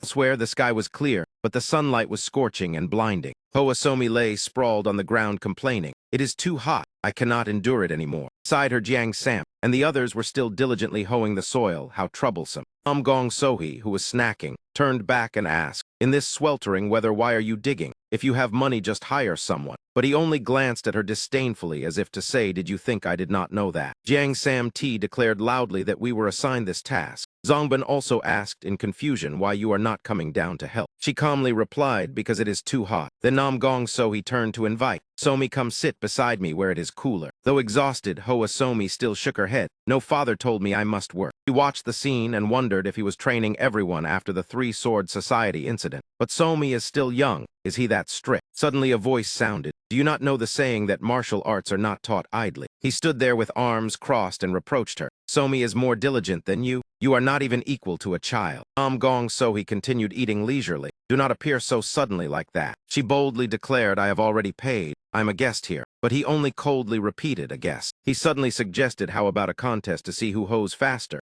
Gong Sohi immediately asked what contest. He pointed to the plot of land beside them. "Whoever finishes first wins." Only then did she hesitate, but I do not even know how. Before she could finish speaking, Wu Haiyan announced the prize was 1 tael of silver. Hearing that she was visibly shaken, 1 tael of silver. Time passed quickly, and before long the sky had turned to dusk.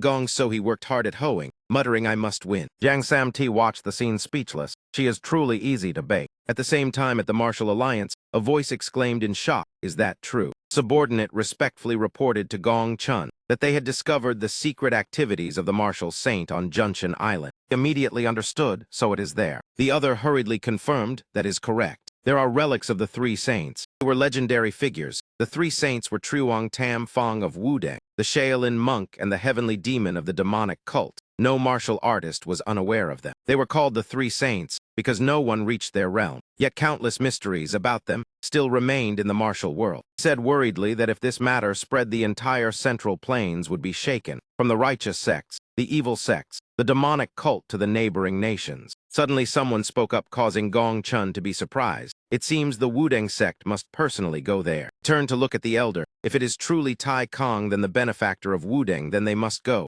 That was Elder Hio Gong. Gong Chun clearly understood that Truong Tam Fong was the founder of Wudang and the creator of Tai Kai Fist. But Tai Kong then was the one who helped him comprehend the essence of martial arts. Truong Tam Fong once met Tai Kong then at the Tam Nguyen Sword Assembly and grasped the essence of Taoism before founding Wudang martial arts. Thus their reverence for Tai Kong then was only natural. So Gong added that since the relic of Thien Vo Quang of the heavenly demon sacred cult was also there, the demonic cult would surely act. He emphasized that even a small mistake could ignite war between the righteous sects and the demonic cult. Gong Chun decided to dispatch 200 Martial Alliance warriors under Wudang's command to bring back the remains of Tai Kong then, and at the same time asked He Gong to investigate the secret activities of the Martial Saint. The latter respectfully expressed gratitude to the alliance leader. Even so, Gong Chun still felt uneasy. The remains of Ti Gong Jin and John Mu Wang will be handled by Wudeng and the demonic cult, but I am still worried. Exactly as Nam Kung Lian. She also belongs to the three saints, but is not as renowned as the other two. No one knows which side she belongs to, so there will surely be many more forces involved. Jiang Samt lay sprawled on the ground groaning from the heat. Suggested that in this heat, hoeing the soil is exhausting. Why not go play in the stream? Nam Gong Sohee excitedly said she heard the water of Dongting Lake is very cool. But Jiang Samt objected that the lake is deep and dangerous. If you fall, you will lose your life. She immediately retorted, you are just cowardly. I am not afraid. She even teased that with your thick lips you would float like a buoy. How could you die? Making him blush with anger. Seeing that Jiang Bao advised them to stop arguing and get up, the two of them turned at the same time and replied, you get up yourself. Dongbin did not care and only reminded Somi to eat slowly. Nam Gong Sohee sighed, saying who knows why he is digging the soil. Jiang Sam Ti added that growing vegetables ourselves is cheaper than buying outside. Hearing that she was surprised that someone like him would think that way, the others could only smile awkwardly. Perhaps it is true. They continued discussing his identity and how he could defeat entire factions so quickly. Jiang Samt even emphasized how formidable his martial arts are. Perhaps he used to be an assassin. Hoa Somi immediately objected that my father is only a carpenter. Little girl happily recounted that her father repairs houses, builds storage sheds, and handles all the household work. Nam Gong Sohee could not believe it truly. Somi still insisted it is true. She grew even more perplexed that he is that strong, yet he works as a carpenter. On the street, Hyun is even teased and invited out for drinks. Dongbin frowned in displeasure. Somi even raised her hoe and boasted that father can also do this. Just then he appeared with annoyance. Stop prying into other people's past. Nam Gong Sohee asked in surprise, since when have you been standing there? He replied coldly, for a while already. He examined him and said, someone like you is a carpenter. He immediately cut her off enough. He changed the subject and said that lately Yu Yang has been quite lively. Do you know what happened? Nam Gong Sohee put her hands on her hips, saying, how would I know since I have not left here? Zongbin guessed it might be related to the Three-Sword Society, but he shook his head. It seems they are waiting for something. Hai Somi raised her hand and said, I heard my classmates mention that people are searching for something. Bent down and gently asked what thing. The girl giggled and said, father, guess. Suddenly a pigeon flew down from above, landed neatly on Nam Gong Sohee's hand. Seeing the letter tied to its leg, she guessed it was an urgent message. Noticed her unusual expression and asked what happened. She remained silent and did not answer. After a while, Nam Gong Sohee sighed and said, perhaps I must return to the martial alliance. Time passed quietly. Everyone came to see her off. Somi reminded her to come back and visit.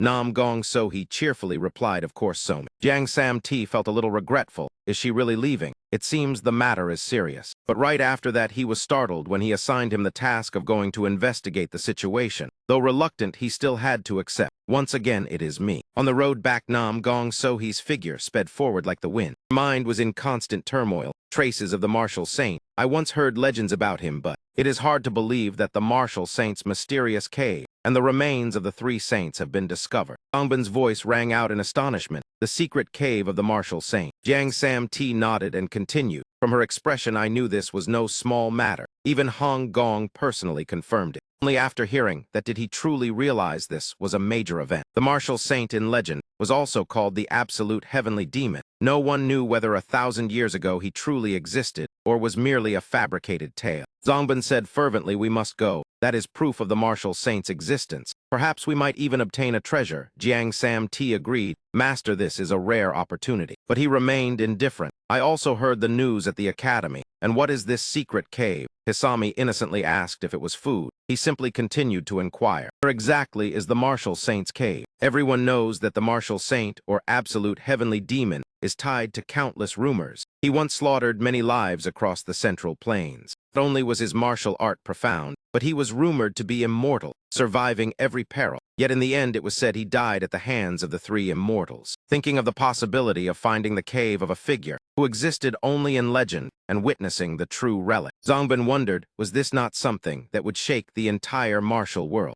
Calmly asked where it was located, yet in his heart he had his own calculations. Moreover, this man showed no sign of confusion. Jiang Sam Ti eagerly replied, it is on Kim Sun Island. Shall we go now? He coldly refused, it is far as I expected. We will not go, making him momentarily suspicious whether that day he truly was a carpenter. Zongbin reminded that if we delay it will be too late. We must arrive before the Martial Alliance. But he maintained that even if we go we will gain nothing. There is nothing left there. He asked helplessly why. Suspicion rose in Zongban's heart. Could it be that you know everything? Do not tell me you are actually, perhaps once only an ordinary carpenter. But maybe he was taught by the martial saint, which is why he is so strong. Seeing that expression, he guessed it. I do not know what you are imagining, but it is not so. Zongban was still astonished. So that is how it is. He silently thought that Kim Sun Island was once home to the legendary 1,000-year Great Python. The memories remained only faint. On Kim Sun Island, there existed a 1,000-year python along with many strange phenomena. The island was covered with weeds and poisonous insects. Even the beasts there were abnormally large. The python's essence emitted a sinister aura. I spent decades resolving everything before leaving. At 15, I stepped into that place. 35, I finally escaped. After countless failures and brushes with death, I finally slew the great python and survived. What remained were only the traces of training deeply etched into stone. I never wished to return and see them. Suddenly, Jiang Sam Ti cried out, "Wait!" The Martial Alliance also set out from Hunan. Many will go to Kim Sun to seek the legacy, if we do not arrive first. But his cold expression made them halt. The Martial Saint's legacy is not something easily seized. You two cannot even control your own strength. What use is more? Instead of empty words, go train. Perhaps the truth is closer than you think. He did not care how exhausted they were. If you understand, then continue. Jiang Sam Ti still tried to persuade. Even if we cannot obtain the legacy, it is worth it. This is a rare chance to see the remains of the three saints. Turned back and asked, "What did you just say?" He answered immediately without hesitation. Remaining remains of the three saints. Besides the martial saint's tablet, it is said the bones of the three saints are also there. Seeing him silent, Jiang Sam Ti grew anxious. What is wrong? After a brief thought, he changed his mind.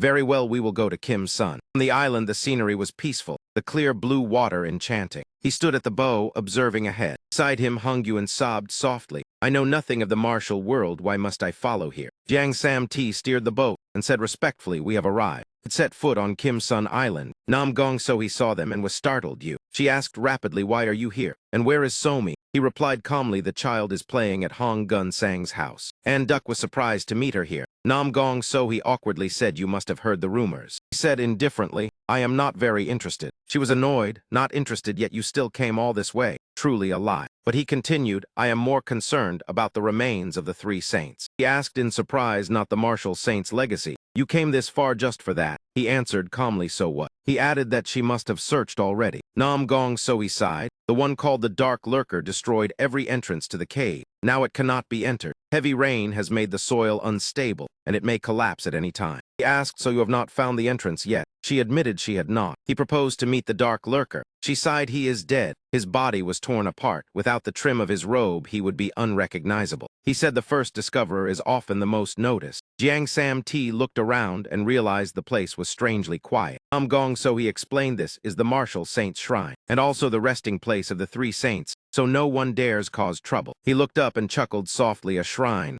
How ostentatious. She retorted, even as legend he was once a prodigy. She added, I do not fully believe it either. Slaughtering countless people undefeated, overturning the heavens, angering the 8 immortals, and in the end, still losing to the 3 immortals, and being punished by the 8 immortals according to rumor. He only smiled silently, making her even more curious. Nam Gong So he thought it was the first time she saw him smile like that. She asked, is the legend so amusing? He replied, every story is exaggerated so it sounds rather comical, then asked why she came. She answered frankly, I only came to see if any suspicious person appears. Fortunately, the Martial Alliance and the demonic cult agreed not to bring swords to compete, but suddenly a shout rang out, it has been found. Everyone immediately turned their attention that way. Has the cave entrance been found? A man's voice echoed, it has been found. That sound drew every gaze. The Martial Saint's cave. Nam Gong So he did not hesitate and rushed forward. I will go first. Jiang Sam Ti said, I heard only the first discoverer may enter between the Martial Alliance and the demonic cult. What shall we do? He sighed, I am not certain. Told everyone to remain here and observe first. Jiang Sam Ti asked then, what will you do? He replied, I will take a short nap. The group was stunned. A nap, truly the master, in such a situation still so calm. He remained firm. Sitting on the boat so long was tiring, you all go ahead. He walked alone into the deep forest. I heard the cave entrance is to the northwest. Is it here? A strange sound caught Wu Haiyan's attention. Memories of childhood seemed to appear before his eyes. Back then Wu Haiyan trained with utmost diligence. He quietly recalled that precious time. Wu Haiyan reflected silently. 1,000 years have passed so long. Enough reminiscing, it does not suit me. I must hurry before they arrive. Before long Wu Hyun reached the northern side of Junshan Mountain, where the abyss lay at the island's end. Observed and wondered, is it around here? Wu Hyun said nothing and gathered his strength to leap high into the air. He followed along the cliff face down into the abyss to observe the situation below. Before long Wu Hyun arrived. 1,000 years have passed, yet the traces remain. It seems no one has had the ability to set foot here. From this side to the other, should I venture deeper? The old traces of training had been carved over and concealed. Thus no one could recognize them. Wu Hyun quietly stepped inside. After a while he reached the place where 3 skeletons sat. Too much time has passed. Perhaps I should also join you. I must remain in this world a while longer. He fell silent as memories flooded back. In the past, countless people coveted my power. They hunted me everywhere. Some drew their swords the moment they saw me. At that time, I was still unworthy to be called master. Even so, they were still my friends and disciples. Wu Hyun gently closed his eyes, his expression solemn. Outside, the sky remained clear. Kang Sam-T yawned in boredom. This is truly dull. Where exactly is he sleeping? Someone whispered, is that not Mugen of the little twin swords? I think so too. Why is someone from the evil sect here? Dongbin heard and paid attention. The remains of Tai Kong then belong to the righteous sect. Thin Vo Quang to the demonic cult. Nam Kung Liat belongs to neither side. Is the evil sect targeting her? He felt uneasy but remained alert. Jiang Sam-T sighed, so what? Do you want to be noticed somewhere else? Zongbin said irritably, I do not like being stared at like this. Jiang Sam-T retorted, how would I know? Because of your reputation, the governor must stand like a stone statue. Hong Won startled. When did I become a stone statue? Jiang Sam-T replied confidently, the governor does not know martial arts, so of course he is afraid among experts. Hong Won flushed and retorted, how am I weak? I am getting stronger every day. Zongbin intervened, stop it. You are no different. Wait, what is that? Hong Won did not understand. What are you saying? Zongbin turned and focused carefully. There is something. After observing, he concluded, there are dozens of warships carrying cannons approaching. Hong Won's eyes widened in fear. Tried to steady himself. Impossible, you must be mistaken. Without imperial orders, how could there be cannons? Zongbin remained certain. My eyes do not deceive me. In just a moment, the warships closed in, appearing right before them. Jiang Sam-T pointed, that looks terrifying. Have they turned away? Why does it seem they are aiming at me? Hong Won forced a laugh, stop joking. Even with cannons, they would not dare fire openly. As soon as he finished speaking, the other side prepared to fire. A thunderous explosion resounded. Cannonball shot straight toward Hong Won and the others. As the smoke cleared, they had yet to recover. Zongbin calmly said, see, they are real cannons. Jiang Sam-T panicked, I told you they were aiming at me. Hong Won shouted furiously, to hell with everything else. He yelled, we are under attack. The whole group immediately ran, move away. While retreating, Zongbin glanced back, looked at the massive warships and speculated, is that the evil sect? Perhaps they found the Martial Saint's cave long ago. The one who labored most must be the Grand Elder. In any case, it is hard to guess. They ran amid the dense cannon fire. We must leave here first. Nam Gong So he also realized, and was alarmed, that is, real attack. She was astonished who has so many cannons. An elder reminded her, do not stand stunned. Nam Gong So he nodded, that is right. She recalled Gu Hong of the demonic cult once said something was unusual, and to circle around before reaching the entrance. I thought the demonic cult was merely being overly cautious. Now she was confused. The cave entrance is right before us, yet this happens. Thinking carefully, we only need to hold this place. Nam Gong So he asked, should we focus our forces on resisting them first? What do you think, branch leader? He quickly agreed, we do not know how deep the cave goes, so block them first. What do you think, Lord Go? Branch leader of Henan, Go Damjin of Wudang agreed, though I wish to see the ancestors remain soon. Extinguishing those arsonists on sacred ground is more important. Nam Gong So he decided, if so then, we'll deal with them immediately. Kang Sam-T and the others were not idle either. Everyone struggled to find a way out. Everyone opened a path to retreat. Hong Won weakly hid behind a tree, muttering, I hope they win. When will Wu Hyun arrive? More explosions thundered from the sky. Everyone panicked as they saw explosives falling. Kang Sam-T realized it was too late. Damn it, we cannot stop it, he shouted, move away. But a figure rushed against the blast. That silhouette glided lightly through the smoke. Before long, Go Damjin stood proudly amid the battlefield. Someone recognized him and shouted, it is Lord Go. The crowd buzzed, the seven-sword sect master has arrived. We are saved. Go Damjin loudly demanded, are you the ones causing chaos in this sacred place? Declare your origin if you wish to live. The black-clad men did not bother to respond. Such nonsense, kill them all. Thus the two sides clashed fiercely. On the western side of the island, while masked assassins attacked the righteous sect and the demonic cult, it was strangely quiet. Most had gone to block them, so only a few guarded the cave entrance. Another group of assassins was rapidly approaching. They rushed forward at extreme speed and cut down the guards. Black-clad men urged each other, only 30 minutes remained. They entered inside without caution. Someone whispered the cave is long, but the aura has changed. We are close, yet the assassin suddenly froze. He was already standing there waiting. They immediately drew their swords warily. Who are you? He curled his lips in disdain. It seems I have uninvited guests. He continued, I was only hiding here to avoid trouble. I did not expect you to find me first. That is fine.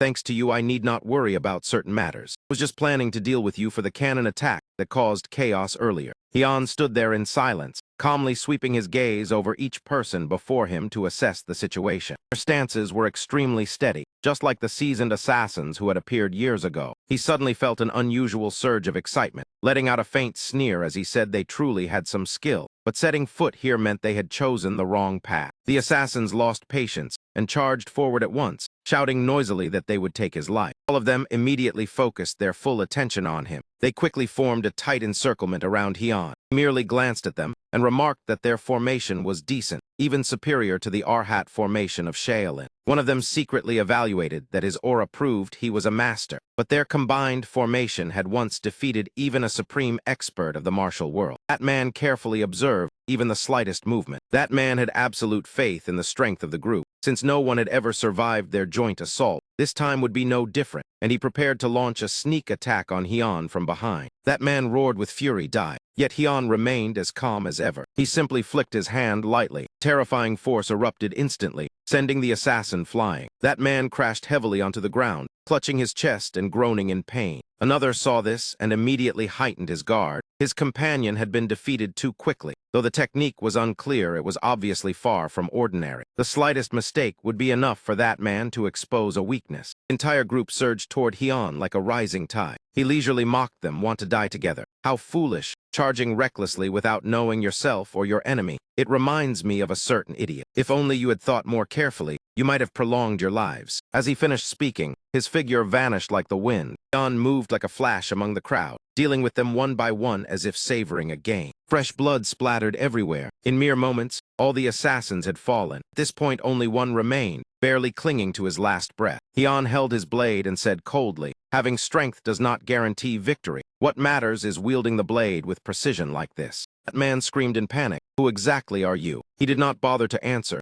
and decisively ended that man's life. The pursuit ended with every assassin completely annihilated. Hian swept his gaze around indifferently and said, be silent. Do not awaken those who should not be disturbed, understand. He looked at the object in his hand and pondered, is this a flare? On the other side, Nam Gong Sohee and the others were still locked in fierce combat when a group of unfamiliar assassins suddenly attacked the righteous and demonic alliance on Quan Sun Island. Not long after, they fell one by one. It turned out they had only intended to create a diversion to steal the item hidden in the secret cave. Clearly, they planned to use this flare to notify their companions in battle of the moment the plan was completed. That signal would announce that the necessary item had fallen into their hands. Hian put the flare back into his pocket. Everything seemed far simpler than expected. The sky remained clear blue when suddenly a strange sound rang out. Nam Gong Sohee panted from exhaustion. What was that sound just now? Hearing the noise, the enemies immediately retreated in unison. Where were they going? Someone noticed the anomaly. They had abruptly halted and withdrawn. That was Gu Hong demonic sect faction. Everyone began discussing why they had left. Even the Wudang sect leader Go Dam Jin shook his head in confusion. Go Dam Jin wiped his sweat repeatedly.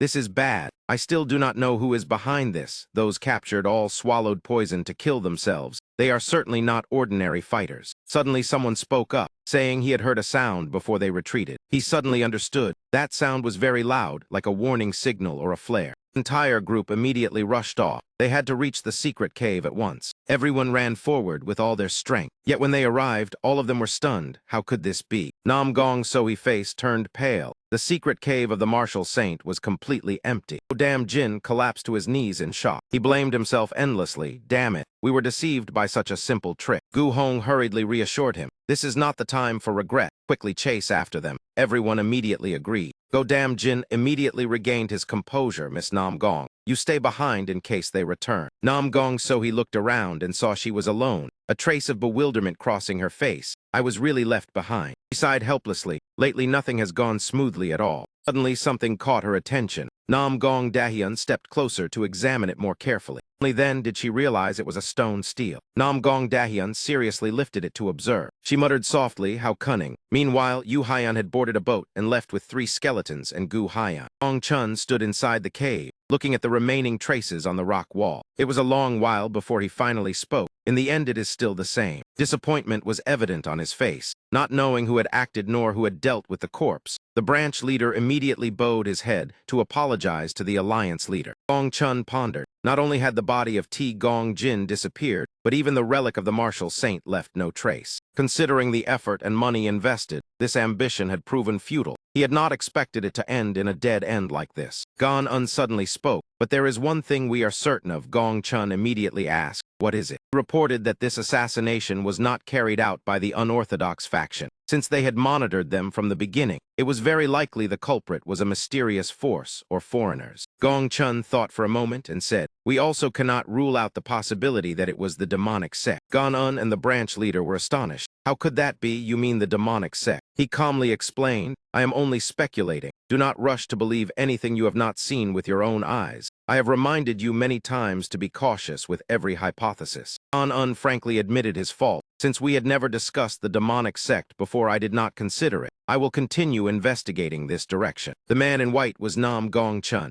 a member of the Nam Gong clan, one of the most powerful sects among the 8 great families. Named the Sword King, he ranked among the top experts of the Central Plains, renowned for his exceptional wisdom and vision. Gan Un still felt proud to have such a learned alliance leader, yet he was also worried because his term was nearing its end. If another took his place, the martial alliance might fall into chaos, truly troubling. They continued surveying the area. He looked at the crisscrossing sword marks. When his subordinate asked, he sighed and said it is useless. Someone deliberately created them to conceal the real traces. It seems we can no longer gather any additional clues. He fell into heavy silence, making the atmosphere even more tense. Long Chun pondered, I thought my intuition had helped me discover something. In the end, who stole that opportunity from me? Deep within the forest, a familiar voice rang out. I think it is like this. Jiang Samt said with a serious face that it must be something very important for them to secretly summon us here, right? Jiang Ban nodded and teased, probably. But what are you doing? If you need to relieve yourself, I will stand guard. He replied angrily, can you not see? I am training, idiot, and besides, how could the Lord sleep when even the slightest sound would wake him? He is surely observing us and preparing to impart higher martial arts. Stop talking nonsense. 2 days ago, he entered the secret cave of the martial saint to retrieve something precious to gift us.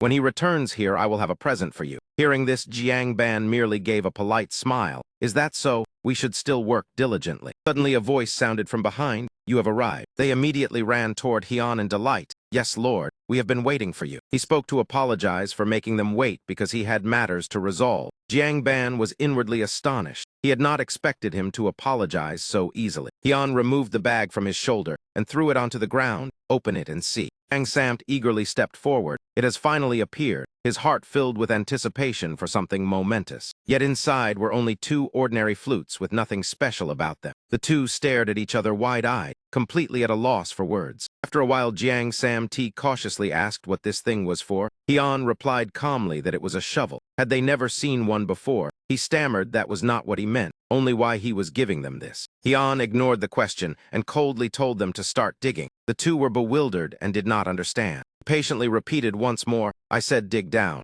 They had no choice but to bow their heads and continue working. Though dissatisfied inside, neither dared to voice any protest. Jiang Ban's face darkened. Jiang Samt looked no better. Seeing them pause, Hian urged them to dig harder. After digging for who knew how long, Jiang Samt panted and asked what they were doing this for. Hian looked at the result and nodded. It was acceptable. He even praised them, saying, at least you are good at digging. Jiang Samt was furious, but did not dare argue and could only thank him stiffly. When finished, he turned and pointed ahead, signaling that was enough. Samt, bring the thing hidden in the bushes over here carefully. He walked over irritably, being ordered to do something strange again. What could possibly be in those bushes? He returned and reported that he saw nothing at all. Hian calmly ordered him to place his hand there. When Jiang Samt did as told, he immediately sensed something unusual. A surge of energy suddenly rose beneath his palm. He muttered warily, is it a trap? What on earth is this? Jiang Samt froze when he saw several skeletons exposed. His brows furrowed in shock. He had no idea what was happening. A moment later, Jiang Samt stepped back. Trembling, he asked, Lord, what are these skeletons? Han remained composed and replied, bury them. Remember to do it with respect. At the same time, at the Henan branch of the Martial Alliance, Nam Gong So kept tapping her fingers on the table. He kept murmuring the name Jiang Guhian. The stone stele stated that when the secret cave was discovered, they had seen it. Perhaps the three saints brought it to express gratitude to the martial saint, and the name carved on the stele was Jiang Guhian. Could not possibly be him, right? Nam Gong So reassured herself that it was probably just a coincidence of names. Just then Gong Chun walked in and asked what she was thinking about so absent-mindedly. She startled and called out to him. He told her it was fine and to sit down. She was worried about the matter on the island. She admitted partly, but there was something else weighing on her mind. Gong Chun grew curious and wanted to hear. He slumped onto the table tiredly and asked if anyone could live for 1,000 years. Gong Chun laughed and said how interesting. Nam Gong So said seriously that she was not joking. He recounted that Qin Shi Huang had sought an elixir of immortality, yet still could not escape death. Hearing that she found it reasonable, he continued that everyone must go through birth, aging, sickness, and death, though there might be exceptions. She suddenly asked if he meant the 8 immortals. Gong Chun stroked his beard and replied, yes. I was referring to the 8 immortals who once protected the martial world for a long time, though it is only legend. Believed that if one reached a certain realm, living 1,000 years was not impossible. Nam Gong So began to feel she had been overthinking. Even if he was truly strong, how could he be the martial saint who stood at the pinnacle of Central Plains martial history? The powerful figures of old all carried a noble bearing like her grandfather. How could a strange man who once stole money from bandits compare to the 8 immortals? Gong Chun asked if she felt reassured now. She smiled and thanked him. He let out a light sigh and said it was fortunate to have a chance to talk with her. Perhaps they should take a stroll around Dongting Lake. Nam Gong So repeated, Dongting Lake. The graves of the 3 saints were finally completed. The offering wine was poured full. It had been their favorite in life. Hian sat solemnly before the grave and said he had never thought there would be a day when he would pour wine to see them off. Jiang Sam-ti and Jiang Ban watched the scene in silence. Suddenly the sound of light footsteps echoed. Jiang Sam-ti clasped his hands respectfully and asked to offer a cup. Hian glanced at him. He gave a slight nod, allowing him to pour. As he raised the cup, Jiang Sam-ti thought to himself that he should do this. Today the Lord Back looked unusually lonely. This wine was truly expensive, and its aroma was rich. Just as he was about to take a sip, Hian knocked him sharply. Who allowed you to drink? He clutched his head and yelped, I am not blind. Jiang Sam-ti argued that the 3 names on the stele were clearly Chan Mu Wang Nam Ju Ri Ong and Ti Gong Jin, who were the 3 saints. Hian still shook his head and said, you are mistaken. Insisted he was not that foolish. Hian replied calmly that if he liked he could turn him into a skeleton like that. Even after being threatened, Jiang Sam-ti still asked, Lord, tell the truth, how did you obtain those skeletons?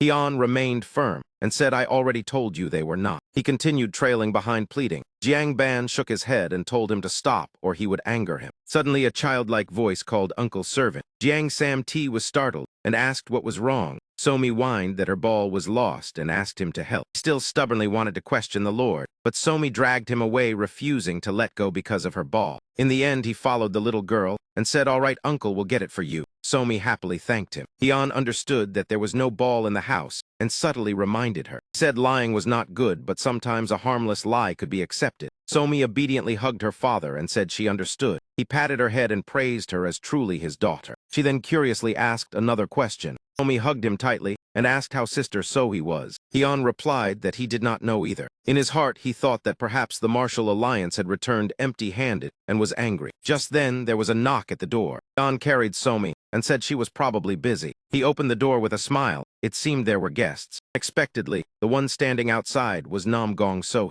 The moment Somi saw her, she cried out in delight. Nam Gong So greeted them somewhat shyly. Hian listened to her reason for coming at this hour. Seeing Gong Chun behind her, he smiled and said a distinguished guest has arrived. Gong Chun replied modestly that he flattered him. Nam Gong So explained that they wanted lodging overlooking Dongting Lake, but it was too crowded. Before she finished, Hian told her to come in, leaving her stunned. Nam Gong So wondered if he was not angry. On the way inside, Hian even mocked that he had thought the alliance was busy, yet it seemed quite free. Gong Chun laughed and said an old man like him enjoyed such things. Without a bit of pleasure, how could one go on living? Hian curled his lips and said how interesting. After such an incident, you can still laugh. Gong Chun calmly, yet not understanding his meaning, asked what he meant. The atmosphere suddenly became quiet. Before long, Hian led them to a nearby room and said it was expensive, but meals would be free. Gong Chun remarked that her friend was truly interesting. Did he really destroy the Black Sword Society? The mention of that Nam Gong Sohee felt uncomfortable again. He did not admit it, but she believed it was so, and he was not her friend. Gong Chun pondered about Hyun. He was too mysterious. One glance was enough to know he was extraordinary. They continued chatting, though the alliance was in turmoil. Gong Chun said he was about to retire, so slacking a little was fine. But strategist Diego would surely not think so. The next morning, Somi excitedly said she wanted to see the beautiful sister Sohee. Hyun shook his head and said it was not convenient now because she was not alone. Somi asked if it was the grandpa from earlier. Hearing that, Somi drooped and softly called out sister. Yangban walked over from somewhere unknown, his face full of heat. Chita Enus, Lord, I feel uneasy. Hyun turned his head and asked what he was worried about. But in the blink of an eye, the little girl had already run off. This is not good, I must follow and see. Jiangban asked irritably why that man was here. That is the Sword King.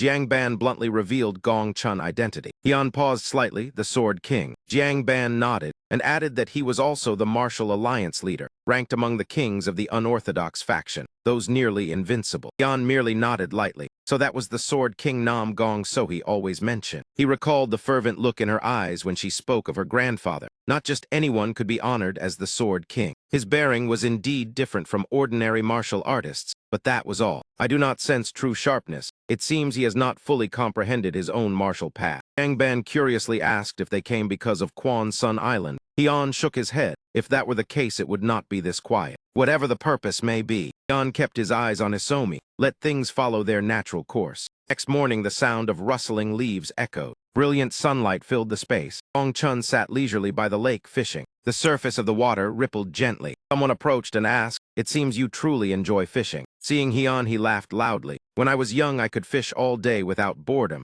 It has been long since I felt such peace." He grew thoughtful as memories of the past resurfaced. Since coming of age, I have rarely had a moment of leisure. At 20, I competed with prodigies everywhere. At 30, I fought for my family honor. Time passed unnoticed. Looking back, it seems nothing was left for myself. Sighed softly, raising the family reputation and leading the righteous path, yet feeling hollow within. I only hope the matter of Quan Sun Island proceeds smoothly. In the end, I have nothing that truly belongs to me. Just then, Somi ran over holding a large fish. "Father, look, I caught another one." She showed it off proudly and told him to cook it. Gong Chun turned around, startled by the overly sweet voice. Hyun smiled and praised her. "Well done, try catching an even bigger one." Delighted by the praise, Somi beamed and said she would catch a huge one to share with everyone. Seeing that scene, Hyun could not help but laugh. He lifted her gently and said, "That is enough." Somi obediently replied yes. Gong Chun smiled at their warmth. Somi said the fish bit her hand, so she taught it a lesson, and it looked like a little dragon. He thought to himself that the young man once carried the same emptiness as I did. I feared he would walk a path filled with regret like mine. Perhaps that worry was unnecessary. Old memories suddenly flooded back. Long ago, his child had happily brought a gift to celebrate his birthday. But Gong Chun had coldly brushed it aside, telling him to practice his sword instead of wasting time. In his eyes back, then weakness meant uselessness. Two children could only lower their heads in sadness. Thinking back, he felt deeper regret. The young man may have gained what I never preserved. Fame and power. How bitter it was. Hyun noticed that helpless gaze. Spoke to Isomi, yet seemed to address Gong Chun. "If you wish to overcome something, look around you, and you will find what is useful." Hearing that, he was stunned. The shadows of the two reflected upon the shimmering lake. Gong Chun could not help but praise that he was truly interesting. Hyun modestly replied that he flattered him. At that moment, Nam Gong Sohee hurried over. He reported that something serious had happened. Gong Chun calmly asked what occurred. She panted and said the alliance had sent an urgent message. Strategist Diego was ambushed and gravely injured. Upon hearing this, he immediately stood up. "I must return at once. Prepare to head to the main headquarters immediately." Nam Gong Sohee answered yes. Hyun carried Hisomi and silently observed the aura ahead. He narrowed his eyes thoughtfully. Killing intent radiated from Gong Chun. Indeed, he could not be judged by appearance. Hyun suddenly advised him not to be arrogant. Otherwise, death would always lurk. Gong Chun did not turn back, yet said thank you. "This old man will not die so easily." Hyun simply watched silently. Before leaving, Gong Chun added, "It is a pity I must depart early, but thank you for letting me rest in this beautiful place." Hyun replied, "Feel free to visit any time." Gong Chun and Nam Gong Sohee mounted their horses and left. They urged their horses forward at speed. Yang Ban wondered what had happened that made his face pale while packing. Hyun shook his head, saying he did not know, and that it had nothing to do with them. Jiang Ban nodded and said that yesterday in Yueyang, he heard news of a new sect about to be established. Hyun was slightly surprised. A sect? Jiang Ban added that recently Hunan and Yu Yang had been very lively. Hian pretended not to know and said he was busy taking care of Somi and paid no attention. Jiang Ban said someone wanted to control Yu Yang and was also searching for something on Quan Sun Island. Hian remained silent. In his heart, a sense of trouble approaching arose. If the great families intervened, they would linger here. He chose Yu Yang for its peace to raise Somi without martial artists coming and going. In the end, Hian only said Yu Yang is beginning to grow noisy. Jiang Sam Ti loudly declared that if anyone tried to seize the Lord position, they would just drive them away. Hian looked annoyed but said it was only rumor and to observe first. He nodded awkwardly. Hian silently looked at the two, thinking that though not public, the peace here was thanks to them in Yu Yang. Those who protected Yu Yang were the giant family of Hunan. Nam Gong, so he sighed, the atmosphere was extremely urgent. A carrier pigeon flew in again.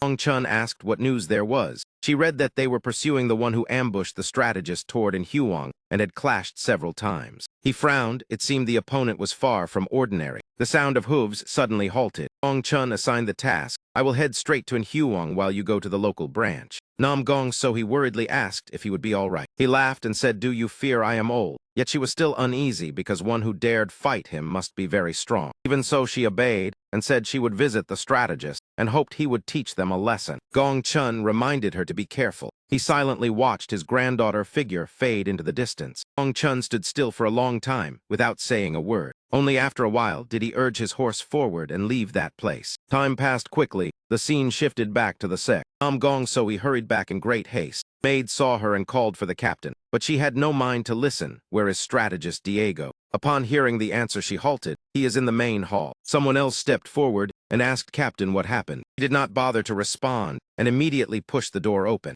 Nam Gong, Sohei's eyes were filled with shock. Anan was still sitting inside. He looked surprised and asked Sohei, is that you? Seeing her panting, he asked in confusion, where is the alliance leader? Sohei froze, not understanding what he meant. She hurried closer and asked, are you all right? Gan stared blankly. Do you mean I am injured? Knees rose in her heart because the letter said he had been ambushed and was in critical condition. Gan face darkened. What are you talking about? The night forest, Gong Chun rode alone. The moon gradually rose high in the sky. The steady sound of hooves echoed. He galloped on without any intention of stopping. Suddenly a strange feeling emerged in his heart. The carrier pigeon was indeed from the Alliance, but when he followed the directions in the letter, there was no trace of Alliance members. That very moment, a rope was suddenly stretched across the path. The horse could not avoid it and became entangled. Both man and horse tumbled to the ground. Thanks to his profound martial arts, Gong Chun avoided fatal injury. He mocked himself for being truly old to fall for such a simple trick. He sensed a strange aura spreading ahead. His brows furrowed. Is this dispersing poison? His inner force could not circulate. How did they obtain such a rare poison? Immediately countless arrows shot toward him. Gong Chun focused on assessing the situation. He nimbly evaded wave after wave of attacks. Damn my inner force. Even so, he still fell into the enemy trap.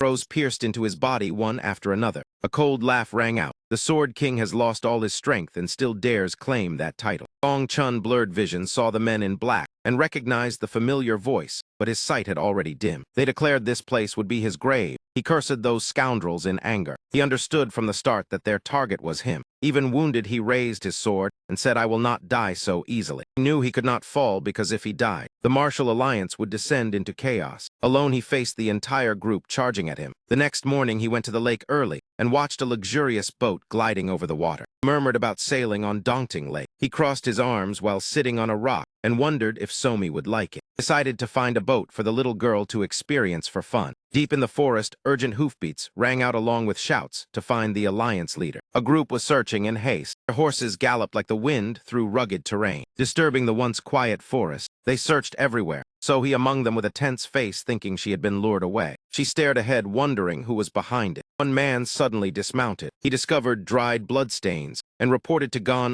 that there were signs of battle. Sohei was worried but forced herself to remain calm. The alliance leader could not be defeated so easily. Gan examined carefully and said these are traces of fire weapons. Gunpowder is not easy to obtain. He bent low, searching for any remaining clues. There is no mistake. Suddenly Gan detected a strange aura and warned of dispersing poison. So he was horrified. He froze because dispersing poison was a deadly substance thought to be long lost. If it was truly that, then the situation was dire. So he spurred her horse forward, causing those behind to call after her. 2 days later, Samt suddenly shouted Somi. He scolded the little girl for ruining something he had spent 2 days crafting. Somi only smiled innocently, saying she just wanted to help. Samp sighed irritably, intending to lecture her properly. Somi looked at him with sparkling eyes, showing no sign of guilt. Samp was speechless and could only call her child. She smiled and asked if Uncle was going to scold Somi. That cuteness left Samp defeated. He swallowed his frustration and continued repairing the boat with Mugen saying forget it, finish it first. Somi tried to help but was stopped. Walked over and sternly asked why they were shouting at the girl. Samp hurriedly explained, but he only asked about the boat. He stammered that it was almost done. He coldly repeated boat. In the end, he promised 15 more minutes. 15 minutes later, the boat was completed. He bent down to inspect it. He praised that finishing it like this in 2 days was good. Both thanked him in unison. Samp secretly smiled proudly at the rare praise. Mugen grumbled that it was thanks to him working 10 times harder. He urged them not to stand there and hurry up. They answered obediently. Evening fell, and the sun gradually disappeared behind the mountains. The boat drifted gently across the lake. He held Somi, feeling the cool breeze.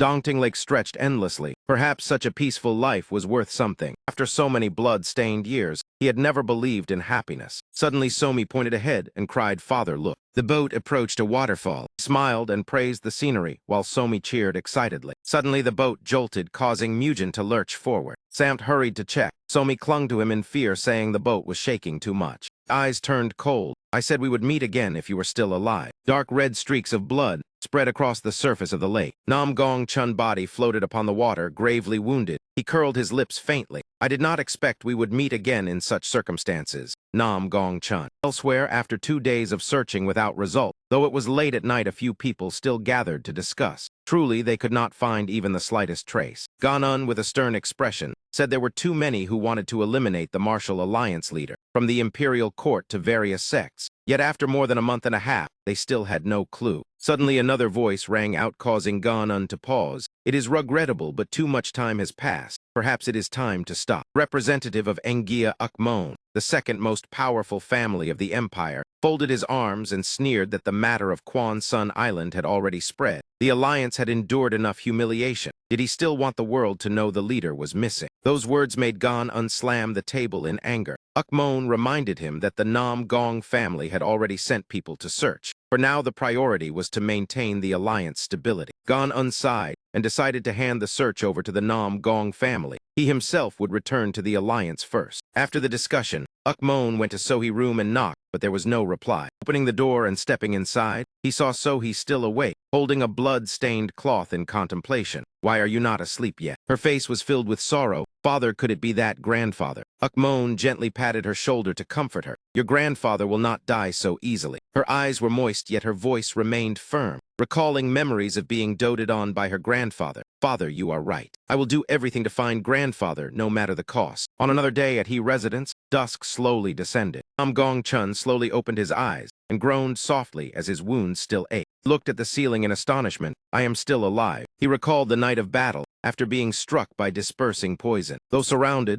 and attacked, he had managed to keep his life. He turned his head and gave a faint smile. "Fate has not yet intended for me to die." A voice sounded, "It seems you still have the strength to laugh." He stood there with arms folded, looking at him coldly. Nam Gong Chun asked in surprise, "Who are you?" He replied calmly, "I am Giant and Hyun." He asked, "Did you save me?" He said, "No, you crashed into my boat yourself." He was startled, then still offered thanks. After hearing the account, he smiled. So that is how it was. He mocked himself. Sword King Nam Gong Chun may as well be considered dead. He remained indifferent and said, "If you wish, I can inform the alliance." Nam Gong Chun fell silent and looked at him. His gaze lingered on him for quite a while. In the past, everyone praised the martial alliance leader. They regarded him as the pillar of the Nam Gong family. He closed his eyes and said, "Forget it. Let me stay here for a while." He did not answer immediately. After a brief thought, he said, "As you wish, but on one condition." His eyes turned sharp. "You must work and cannot eat for free." He asked in astonishment, "Must this half-dead old man also labor?" He walked to the door and replied, "Here everyone is equal." Before leaving the room, he said, "If you have recovered, then begin working at once." After speaking, he closed the door. Left alone, Nam Gong Chun slowly sat up and leaned against the headboard. He gazed into the distance in deep thought. His brows knit slightly. He recalled the ambush. Clearly, they had prepared meticulously. Who exactly was behind it?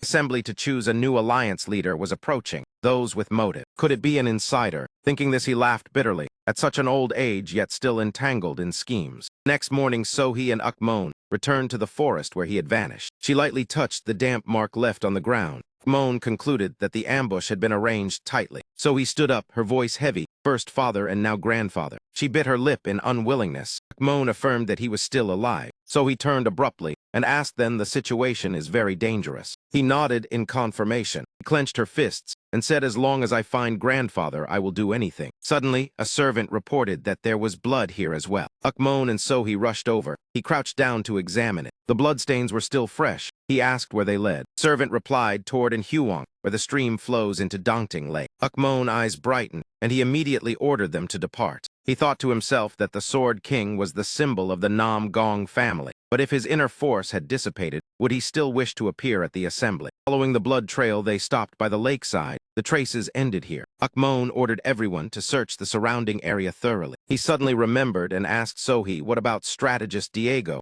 I told you to find him. He reminded her to devote all efforts to the search. Meanwhile, residents remained peaceful. The courtyard echoed with Somi's clear laughter. Nam Gong Chun lifted Somi high, making her beam with joy. He proposed a fishing contest together. Somi happily nodded in agreement. In contrast to the other two, Samt and Mujin showed no joy at all. Both wore heavy expressions. What exactly was that old man plotting? Samt placed his hands on his hips and stared at Nam Gong Chun as he leaped up. Astonishment filled his eyes. He had been gravely injured and nearly lost his life. Yet in only half a month he could already stand this firmly. After walking a short distance, Somi excitedly cried out, her small hands raised high in anticipation toward Nam Gong Chun. Grandpa, today let us go catch eels. That dish is very nourishing for you and for father as well. He knelt down so she could jump out of his arms, then curiously asked, eels are not easy to catch. Somi smiled brightly in reply, you do not need to worry. Little girl puffed herself up and tried to look strong, making Nam Gong Chun laugh. I will hold them tight so you can catch them.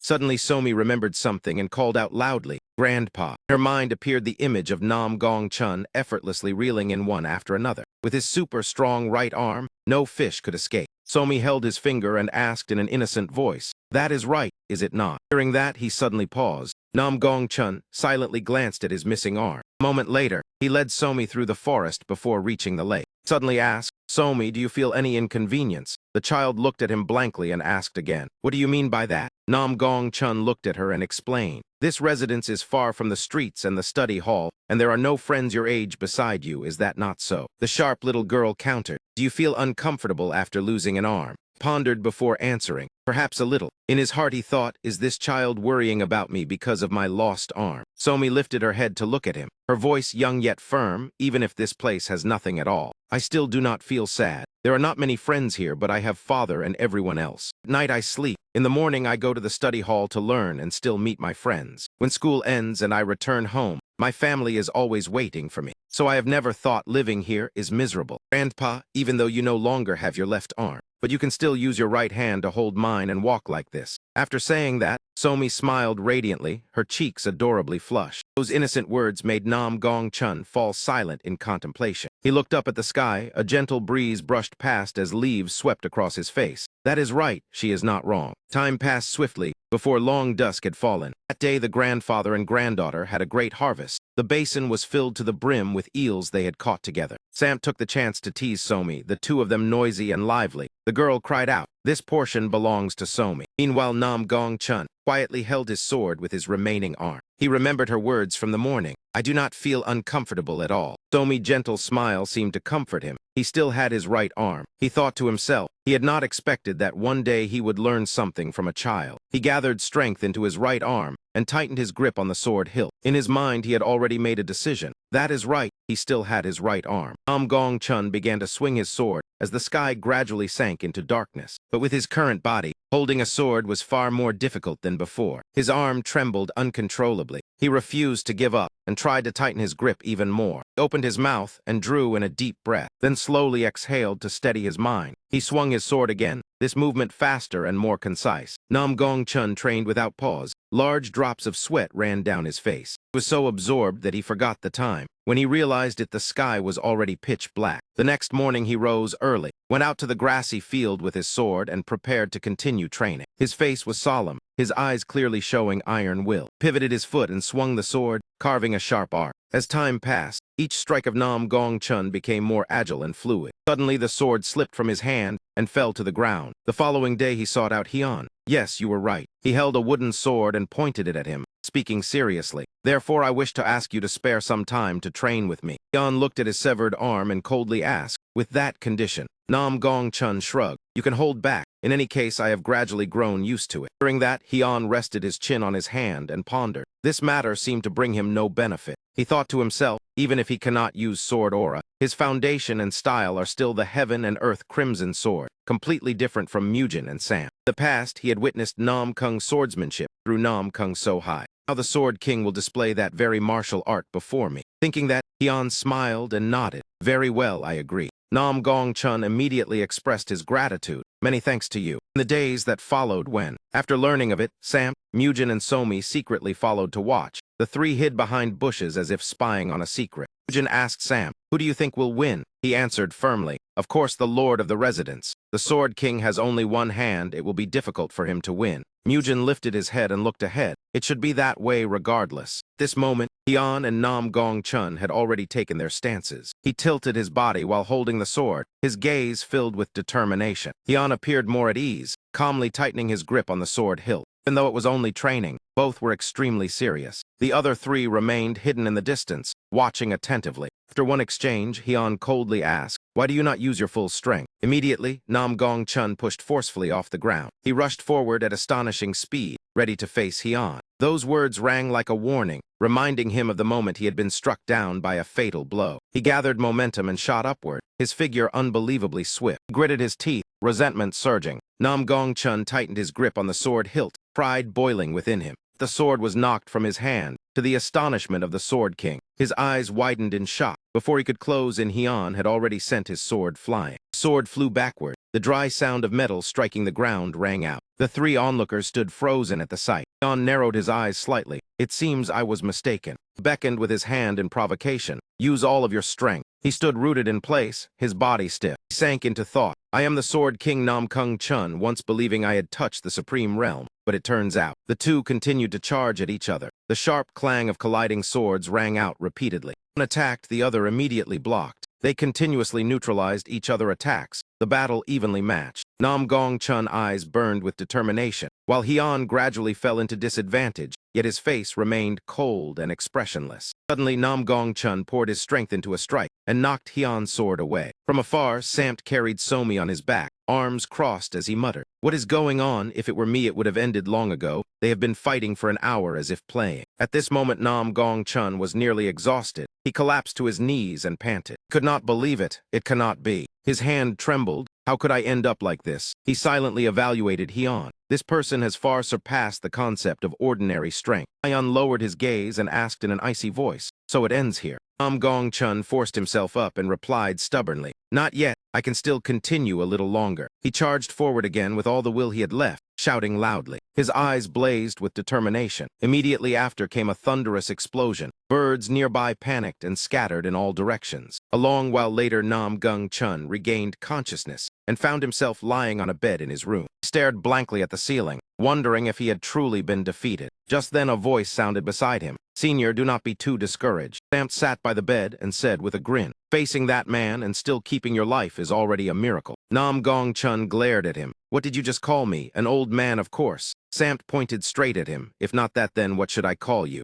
Samt's voice carried a hint of disappointment. I thought when two masters fought it would shake the heavens and split the earth. Who would have thought it would end so blandly? Nam Gong-chun shot him a look. You use a sword as well. Samt placed his hands on his hips, full of confidence. Me? Old man, do not dream of the day you can fight me. He raised his voice. I will not hold back like the Lord of the Residence. At that, Samt turned and left. Mujin had already slipped away earlier, muttering, since you are fine, I am leaving. Suddenly, Nam Gong-chun appeared behind him, his voice cold as ice. Hey, where are you going? He pressed the wooden sword close to Samt's face and gave him an unforgettable lesson. Before long, Samt's face was swollen like a pig head, both eyes bruised and unable to open. Dinner proceeded as usual, only Samt sniffled while eating. Nam Gong-chun cautiously asked Hyun, may I stay here a while longer? He answered indifferently, as you wish. Receiving such an easy reply, he thought to himself, is he pitying me? To be honest, at this moment, I am no different from a useless man. But after losing my left arm, I have finally touched it. The wall I must overcome. The next morning, Nam Gong-chun took Somi out for a stroll. Seeing her excited, he asked, do you like going out that much? Somi hugged her pile of snacks and smiled. I really like going out with you. She stuffed a piece of grilled squid into her mouth, looking utterly adorable. Nam Gong-chun suddenly remembered Hyun asking him to pick Somi up and drop her off. He thought he did it because of that request, yet it turned out to be quite enjoyable. Suddenly Somi cried out, "Grandpa, look." She pointed into the distance. "That looks fun." It was a mask shop. He followed her over, thinking children truly like everything they see. Somi had already tried on a few and then turned to show him. "Grandpa, look at this one."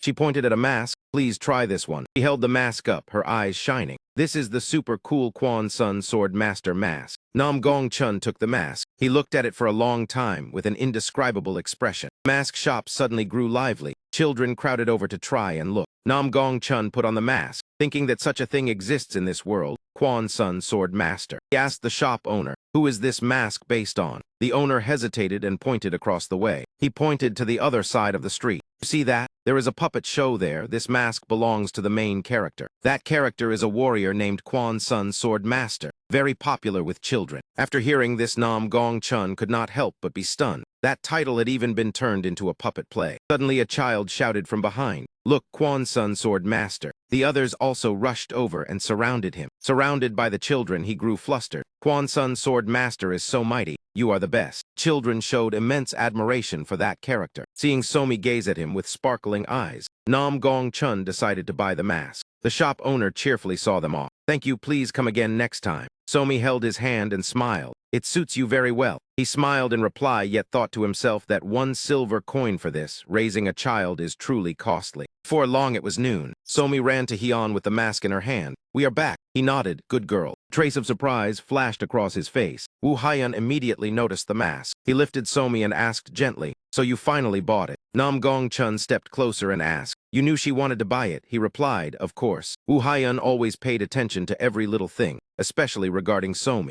Every time she passed the shop, she looked at the mask and even sang about Quan Sun Sword Master. How could I not know? Hearing the detailed explanation, Nam Gong-chun was slightly startled. Hyun smiled and asked, "Now that you have something you like, you must be very happy." Somi grew flustered. "No, I do not like it that much." She shifted the responsibility to him. "It is his." Woo Hyun was speechless. He understood her temperament well. That old man must have been exhausted by her. Make Hyun believe her. Somi slipped from his arms and held up the mask. Though reluctant, she still handed it to Nam Gong-chun. "I am giving it to you." After saying that, she found an excuse to slip away. "I am going inside to study." Two men could only watch her helplessly. Hyun sighed while Nam Gong-chun laughed. "Only now do I understand how hard it is to raise a child." A silence settled between the two. Nam Gong-chun cleared his throat softly and spoke. "What do you know about the poison that disperses inner energy?" Hyun asked in return. "The Sword King is asking me about this." He laughed. "In the past I thought I understood everything, only now do I realize there is much to learn. Did you not once say that learning knows no age or gender? Perhaps you understand it even better than I do." Hyun chuckled softly. "I am not certain either." His face suddenly grew serious. "As for the poison that disperses inner energy, I have encountered it a few times." The statement startled Nam Gong-chun. He had already come into contact with it. "When we fought, I knew his movements were not like someone who had lost inner energy. If so, had he already neutralized the poison? Perhaps I too can restore all of my inner energy." Nam Gong-chun quickly stepped closer, his voice nearly pleading. "Can you explain it clearly to me?" He grabbed his hand and pressed urgently. "How does one create an antidote for the poison that disperses inner energy?" Hyun looked at his hand being held and replied, "To create an antidote, you must first know how to make the poison, but I do not know how to refine the poison that disperses inner energy." Nam Gong-chun frowned. "Then how do you know about it?" Hyun pushed himself up to stand. "Do you truly think the poison that disperses inner energy can completely dissolve it?" Nam Gong-chun was puzzled. "What do you mean?" Hyun brushed past him. "It does not destroy inner energy, it only blocks the flow of energy. Therefore your inner energy is still there. It is merely obstructed by the toxin and cannot circulate." Nam Gong-chun eyes lit up. "Then I can still be cured." Hyun glanced back. "Yes, but the meridians are blocked. Acupuncture is needed to clear them." The concept was far too unfamiliar to him. "Acupuncture, what is that?" Just then Samt hurried over. "Lord of the residence." He stopped abruptly and said while panting, "Something big has happened." Seeing him so flustered, Hyun asked, "What has you so worked up?" Samt replied between breaths, "The Martial Alliance." News Samt brought back left Nam Gong-chun stunned. The Martial Alliance had established a new alliance leader. In contrast, Hyun showed no surprise at all. "I already know." Samt stared blankly and asked again, "What did you say?" He replied calmly, "What is so hard to understand? This was bound to happen sooner or later." After that, he turned to look at Nam Gong-chun. And what about you? He cleared his throat lightly to conceal his shock. Yes, this was within expectations. I do not even know I am still alive. They have likely searched for my whereabouts for 2 months. If the position remains vacant too long, it will only throw the martial world into greater chaos. So the position of alliance leader was given to the Shaolin abbot. If it were him, few would be more suitable, for he has always upheld justice in the martial world. Sampt felt his head spin listening. That is not it. Then could it be Kunlun? He clenched his hands and bit his lip. It is not them either. The next words made Nam Gung Chun hold his breath, the one honored as the new Sword King. Those final words made his eyes widen in disbelief. A shout rang out. What? Who is he? At that moment, Hian had let down his hair, his gaze sharp and cold. Jiang Sampt bowed and reported slowly. The new Sword King is Hai Ok Moon. That name belonged to a swordsman of the Moyang family. News made Gong Chun roar in fury.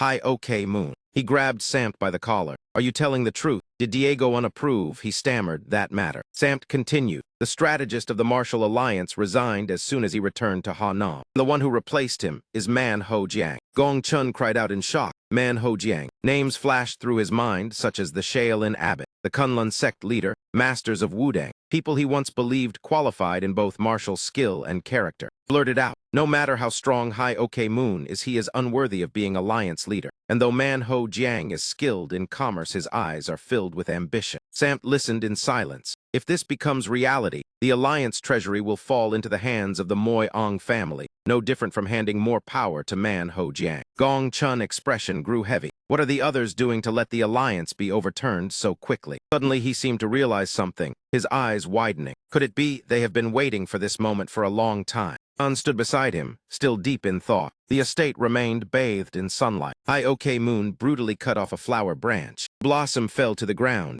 Only then did he speak. That is right. Have you found him yet? His son shook his head. He answered helplessly. Not yet, father. Hai Ok Moon frowned. I told you to find his corpse. His son hurriedly said. He was struck by the poison that disperses inner energy, lost one arm, and fell into a ravine. He cannot have survived. Hai Ok Moon's gaze grew even colder. A slap landed hard across his son's face. His voice dropped in warning. I said everything must be perfect. No hidden threat can be left behind. We cannot leave behind any risk. His son lowered his head in apology. I am sorry, father. Hai Ok Moon changed the subject. How is the Nam Gung family now? His son replied. They remain in Ho Nam searching for Nam Gung Chun whereabouts. Hai Ok Moon grew more irritated. The Nam Gung family is only a minor nuisance. The greater issue is Yi Gaoan. That man likely foresaw this situation. His son hesitated. About that, Hai Ok Moon continued. And where is Diego Un now? He answered, he has left Ha Nam and is heading to Ho Nam to join the Nam Gung family in searching for the Sword King. Only then did Hai Ok Moon relax slightly. I understand. The shears cut another branch. He said in a low voice, the martial world has now entered an age of chaos. In such chaos, it is no strange thing if someone dies unexpectedly. Outside the residence courtyard, Gong Chun was practicing his sword. Blade flashed with each movement. He raised it high and brought it down forcefully, sweat soaking his back. From behind came a sentence that made him stop. Do you not intend to return to the martial alliance? An walked forward slowly. Gong Chun looked at him. He answered calmly, even if I return, what could I change? I have lost my strength. They would not listen to a useless old man. Hai Ok Moon ascended to that position through his own power. An said evenly, he is indeed an outstanding figure. Gong Chun gave a faint laugh. Even if I were whole, I might not defeat him. Perhaps that is why the alliance chose him. Though I know he is not suitable, what can I do now? Hian looked at him. I understand. If that is your choice, I will not interfere. Let everything drift with the current. Gong Chun laughed. Your indifference surprises me. Let me tell you something interesting. Do you know Kim Vuong? Hian replied briefly, no. Gong Chun began to recount. Kim Vuong is the greatest thief of the Central Plains. There is nowhere he cannot infiltrate. His lightness skill is so fast that few can match it. Once I wished to capture him for amusement. As he spoke, he tossed a scroll to Hian. And this is what I received. Hian's eyes sharpened. What is it? Gong Chun said seriously. I cannot help much, but at least I can give you this. It is the treasure map of Kim Vuong. Sampt asked in astonishment, where are you going? Hian replied leisurely, I will go to Hobak. Somi chimed in, I know Hobak, the Wudang sect is there. Sampt said gravely, that is right. Wudang is in turmoil because of the disappearance of the 3 saints. Then why are you taking us there? Hian answered decisively, you and Somi are not going. Somi immediately asked, why I want to go. Hyun said gently, it is a long journey. I cannot take many people. You still have to study, and the residence needs someone to look after it. If everyone leaves, the plants will wither. Those words made Somi and Samt suspicious. Gong Chun interjected, then I will stay with Somi. Hyun asked in surprise, you are not going. He smiled and held the girl. I am tired of such matters. Stay home and play with this old man while your father is away. Somi replied happily, thank you. Hyun silently watched the two of them. He sighed, then I entrust Somi and the residence to you. Carriage rolled along the long road. Mujin asked cautiously, Lord of the residence, may I ask something? Hyun replied, speak. Mujin immediately asked, why must we travel so far to Hobak? Hyun spoke plainly, have you ever heard of Kim Vuong? Mujin nodded, he is a notorious thief. Hyun raised the map. We are going to Hobak because of this. This is the map Nam Gung Chun gave me. It points to where Kim Vuong treasure is hidden. Mujin understood the gravity. If the former Sword King said so, it cannot be wrong. Hyun continued to explain clearly, if we find the treasure, then whatever you wish to buy, I will grant it, for you have contributed to this matter. Hearing that, Mujin's eyes shone brightly. He repeatedly thanked the lord of the residence and vowed never to forget this favor for the rest of his life. Hyun laughed, yet reminded him that they had not found it yet, so he should not expect too much. Mujin immediately declared he would give his all to help him achieve his goal. In the blink of an eye, 7 days had passed. Mujin leaned on a stick, struggling to keep up with Hyun's steps. He panted heavily, wondering why the lord of the residence did not seem tired at all. Hyun stopped before an area and observed it. He recognized this place as Handin. Mujin stammered that he understood as well. Loud cries of empty your cups echoed noisily to greet them. Someone boasted loudly about a great harvest today. A group of men gathered in the courtyard drinking wine. Mujin calmly remarked that they were bandits. Hyun replied with a question, why do you not guess? Mujin seriously analyzed that thieves gathering in an abandoned estate were likely also targeting the treasure. Before they could react, Hyun had already charged in, causing the group to scream in panic. After subduing them, he interrogated how long they had been here. One man, trembling, replied more than a year. Hyun asked if they had seen any trace of someone living here before. They all shook their heads and insisted they had found nothing. Hearing that, he coldly told them to get lost. The entire group hurriedly fled, constantly expressing thanks. Mujin thought to himself that the lord of the residence was truly serious about the treasure. Hyun ordered him to search around for clues, and Mujin immediately obeyed. The two began searching every corner, from the main house to the alley outside, from furniture to even a dry skeleton. Mujin even dug up the ground. They searched from early morning until late afternoon. Finally, Hyun spoke that he had found something. Mujin ran over and eagerly asked if he had truly found it. Before them stood only a stone statue. Hyun explained that there was no decoration in the estate this large, and it stood alone in the filthy pond, so it was highly suspicious. When he knocked on it, the sound was hollow, so he decided to break it, and found this inside the statue mouth. Mujin excitedly asked whether that was the treasure location. The two examined the map carefully. Hyun said he was not certain, but it seemed to indicate something. He speculated the treasure lay about 5 miles west of the estate. Hyun confidently thought he was about to lay hands on Kim Vuong treasure. Mujin's face turned pale from exhaustion, walking while calling for the lord of the residence to wait. Hyun was not much better, yet still urged him to move faster. The two crawled through a narrow tunnel. Mujin wondered that though they followed the map, it felt as if they were lost. He cursed inwardly and only wanted to give up and return home to rest.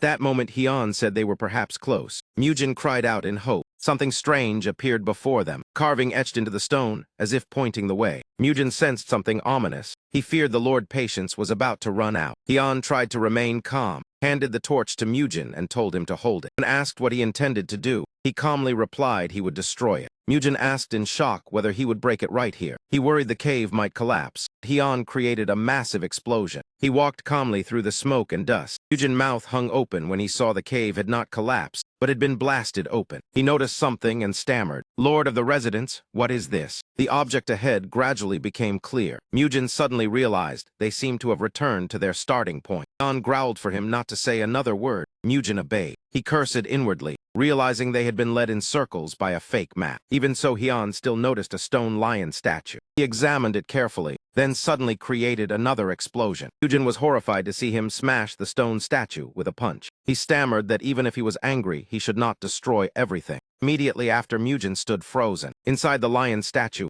a stone bed was revealed. Hyun muttered that he should have destroyed the statue from the start, instead of trusting the fake map. He let out a cold laugh. In his mind, he thought this was the first time he had been so angry since the days of the Blood Demon. Mujin trembled while Hyun forced a smile and said they would temporarily postpone hunting Kim Vuong. A scroll fell out from inside. Both of them froze instantly. Mugen cautiously asked not to tell him it was another map. Hian halted when reading its contents. The paper were only 7 words. My condolences. Better luck next time. The line left them speechless. The sky above remained clear and blue. Elsewhere, Gan-un and Gan-zian were ambushed. Gan-un shouted, asking if they thought they would remain safe after this. The bandits sneered and asked whether he would remain safe, telling him not to state the obvious. Those words made Gan-un falter. The leader boasted that he was backed by the Moi-ong family and promised 500 taels of gold for killing Diego-un. Gan-un told his daughter to run, but she stubbornly insisted on staying to fight. Bandits charged forward, confident that killing someone like Diego would not be difficult. Suddenly, Hian appeared and threw a punch into the leader's face. He was knocked flying from his position. He hit the ground in pain. Father and daughter Gan-un turned their heads to look behind. Mugen said the lord of the residence seemed to be venting his anger. Hian coldly denied it, and he could only respond yes. The other bandits asked in fear who that person was. Hian looked at them with a dark gaze. His steps shifted direction, and without hesitation, he charged straight into the bandits. Hian drew his sword and engaged one of them in combat. In the blink of an eye, he had already knocked his opponent to the ground. A man in a hat secretly approached from behind, sneering that daring to charge in alone meant he must not know fear. He mocked him for being too arrogant. Immediately, a thunderous explosion erupted. The bandit landed on the ground with confidence. While the father and daughter Gan-un were still coughing violently, Hian calmly stepped out of the smoke. The sight made Gan-un freeze and cry out in shock. The bandit eyes bulged as if they would pop out. Hian still stood there completely unharmed. The opponent stammered in disbelief. Hian decisively ended him at once. The clash left Gan unshaken, wondering where such a master had appeared from. Mugen silently thought he did not expect to encounter Yi Gan-un in such circumstances. He had fallen into danger perhaps because of the disappearance of the former alliance leader. Hian slowly stepped closer. Gan-un responded when he questioned him. He asked in a low voice whether they knew where Kim Vuong was. Question left the father and daughter stunned. When they said they did not know, Hian could not hide his displeasure. He said nothing more, turned his back and told Mugen to leave. The latter immediately followed. Gan-un was still in shock, wondering where that man had come from. Gan-zian realized the one accompanying him was Tiu Song-kim. Gan-un asked in surprise, because he had heard he belonged to the demonic faction. So then was that master also from the demonic faction, and why had he appeared at this moment? Xian denied it, saying Tiu Song-kim had left the demonic faction long ago. There were even rumors that Mugen had died, which shocked her father even more. Gan-un muttered that he did not understand what was truly happening. Decided he must quickly reunite with the Nam-gung family to clarify the situation, and Xian agreed. Elsewhere, a pair of tiny feet walked along a village path. Somi walked while singing about delicious squid. The friend beside her suddenly called out, causing Somi to turn and ask what was wrong. The little girl pulled Somi's hand and said they should go to a crowded place, because lately there had been many frightening strangers on the street. Somi suddenly stopped. She saw several adult figures standing behind her friend. Her eyes widened in confusion. She recalled Gong Chun once asking why she hated martial arts and advising her to try learning. At that time, Somi had insisted she did not like fighting. Explained that martial arts were not only for fighting, but also for tempering the mind and body. He said it would be useful if you wished to protect what was precious. Thinking that, Somi once told herself she should learn martial arts. That afternoon at the Hoa Sun estate, Somi happily announced that she had returned. Little girl suddenly froze, then cried out when she saw Hian and Mugen had returned. Hian embraced his daughter and asked about her. Somi replied that she was well and asked whether he was safe. He said he had once been angry, but seeing her calmed him. Somi innocently asked why he had been angry. Question left both Hian and Mugen speechless. Just then Gong Chun stepped forward. He looked at them in confusion, then laughed and asked whether they had failed to find anything, and thus became angry. Sensitive topic made Hian frown immediately. He said he did not wish to mention it again, and Mugen also asked not to be questioned further. Stamped ran in from outside and greeted the lord of the residence on his return. He curiously asked how the trip had gone. Hian took out a scroll and said everything had gone very smoothly. Samt recognized the item. He asked in surprise where he had gotten it and whether he knew what it was. Samt asked to take a look at the scroll. He exclaimed about how much effort had gone into creating that thing.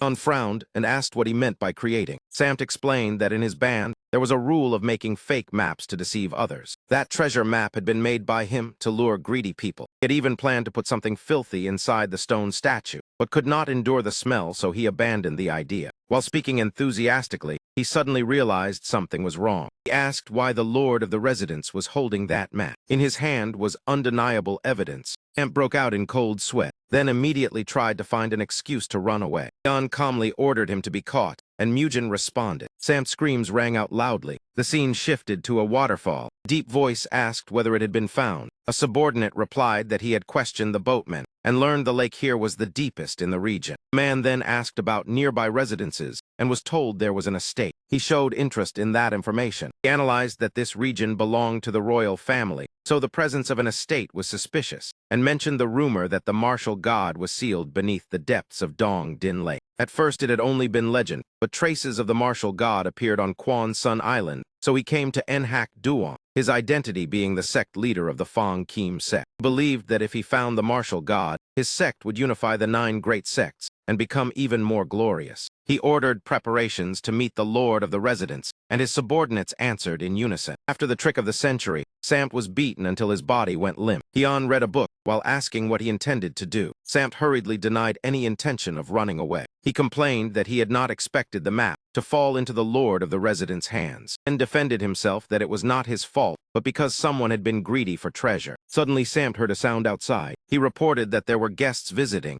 and Hyun told him to go and check. Samp secretly rejoiced, thinking he had escaped disaster, but Hyun's gaze made him halt. In the end, Mujin was sent to handle it, while Samp remained punished. The door slowly opened. The person standing outside the door froze when looking inside. As soon as he sensed a strange aura, he immediately drew his weapon, his mind swiftly analyzing the unusual presence. There was more than one person outside, his eyes instantly sharpening with heightened vigilance. Looking at the group blocking his path, he silently wondered who they really were. Jayari revealed a courteous smile and greeted him, asking whether he was the owner of this estate. Mujin kept his gaze wary as he replied that he was, then asked who they were. He calmly introduced himself as the sect leader of the Wind Sword sect. Upon hearing the name, Mujin quietly pondered to himself. The other party stated that introductions were sufficient and that they wished to meet the estate owner. He politely asked them to wait a moment. Once only the two of them remained, Jayari cast a puzzled glance at Jiang Samp, wondering why he had ended up in such a situation. Not long after, Hyun appeared and directly asked if they wished to meet him. Jayari secretly observed him, evaluating whether the man before him was truly the master of this place. He was about to introduce himself as sect leader when Hyun interrupted him, telling him to get straight to the point. That indifferent attitude left Jayari unable to hide his displeasure. He irritably questioned how they dared show such disrespect to a sect leader, then said he would be brief. "I want to buy this estate." Statement stunned Jiang Samp, while Mujin gaped in shock. Hyun also stood still, his expression momentarily blank. Jayari tossed a money pouch onto the ground, arrogantly telling them to check it. In his mind, he imagined their eyes lighting up at the sight of the silver, for the amount inside was no small sum. Hyun gazed thoughtfully at the pouch of silver lying by his feet. Then he suddenly kicked it aside. That action caused Jayari and his subordinates to freeze. Hyun calmly said that it was not enough. Jayari's subordinate angrily shouted, but was silenced by his signal to remain quiet and maintain order. Jayari asked how much would be enough. Hyun casually replied that it would take about 10 million taels of gold. He curled his lips, thinking those words were an excessive joke. Hyun gently asked whether it sounded like a joke. Jayari laughed mockingly and implied that they had no intention of selling. He said he would leave for today and told them to find him if they changed their minds. After speaking, the entire group turned and left. Once they were out of sight, Mujin worried that that man would not give up. Hyun simply told him to call the old man over. Gong Chun silently contemplated the name Wind Sword Sect. He recalled having heard of them when he brought Somi to the study hall. It was said they now controlled many streets in Yue Duan. The rise and fall of a new force was nothing unusual, yet their arrogance was truly suspicious. Hyun believed that one who possessed strength would inevitably wish to use it, while Gong Chun wondered whether their quiet withdrawal was truly so simple. Hyun asserted that the other party had a clear objective, and that this estate must be tied to their plan. He was certain they would return once more. On the other side, Hoa Somi was happily playing with Jiang Samp. The scene shifted to Jayari. He investigated Hyun and learned that Somi studied at Tung Thur Study Hall while Hyun had no clear occupation. His subordinate confirmed this. Jayari analyzed that living in such a place and sending a child to study must cost a large sum. Someone guessed it might be inheritance money. He realized 200 taels of silver were far too little and admitted the situation had reached a dead end, forcing him to change tactics. He ordered them to deal with the study hall first. His subordinate immediately obeyed. Jayari smiled sinisterly, believing that applying pressure on his daughter would change everything. Back at Hyun's estate, Asumi anxiously looked around for her family. When she saw the person she sought, her eyes instantly lit up. Asumi ran to Gong Chun, and loudly called out to him. He smiled as he welcomed her and asked whether her studies were enjoyable.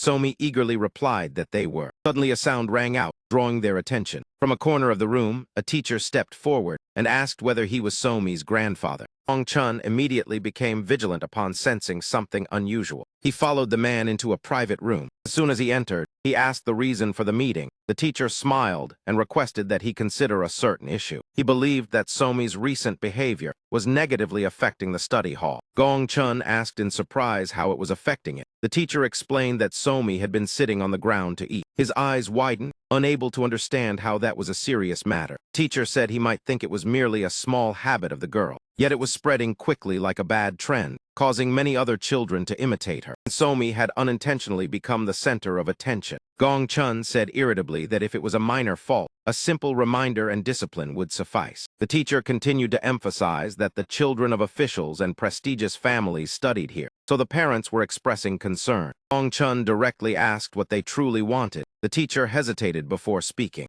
Study hall could no longer allow Somi to continue her studies. That declaration struck him like a bolt from the blue. In the end, he had no choice but to accept and said he would report to the estate master. The teacher expressed his thanks. Thought that they had never complained before, yet now they were making unreasonable excuses. He began to suspect that this was the scheme of that earlier group. His gaze suddenly stopped at a suspicious point. Gong Chun quickly returned to Hoa Somi. The little girl reached out her hand and said they should go home. Grandfather and granddaughter quietly left that place. Somi's small hand tightly grasped his. She softly asked whether she could no longer continue attending the study hall. The question made Gong Chun halt in his tracks. Somi said she was fine. Although she liked the study hall, she loved her father, grandfather, and uncle even more. He smiled reassuringly and said the study hall was nothing special. He would personally teach her everything, making the girl delighted. That innocence warmed his heart. Upon seeing a sweet pastry stall, Somi looked at it eagerly. Gong Chun gently asked whether she wanted some sweets. She nodded. He asked the shopkeeper to pack a portion, but the man suddenly grew flustered. The shopkeeper said he was not selling today, causing Gong Chun to frown in confusion. The vendor explained that he had run out of pastries, yet his evasive words only made Gong Chun more irritated as he pressed further. The shopkeeper made an excuse that his parents were ill and he had to leave urgently, then hurried away. Gong Chun's expression darkened, unable to understand what trick they were playing. He glanced around his surroundings. The entire street seemed to be deliberately avoiding the grandfather and granddaughter. That only deepened his concern. In the late afternoon, they returned to the estate. John stroked Somi's head and asked about the entire incident. Jiang Samt and Mujin returned with displeased expressions, cursing inwardly as they wondered what those people were plotting. John calmly asked what had happened. Jiang Samt walked in with a sigh and explained that they had gone to the market to shop, but no one was willing to sell. Everyone claimed their goods were sold out and refused to trade. Could this matter be connected to that group pulling the strings behind the scenes? Gong Chun nodded in agreement, yet cautiously remarked that a righteous sect would hardly resort to such despicable tactics. Jiang Samt mockingly asked whether he was still dreaming, making Gong Chun frown and demand to know what he had just said. Mujin chimed in, saying that even a prestigious righteous sect was not necessarily clean. Even in a basket of good apples, there could be a rotten one mixed in. He calmly asked why everyone was so worried.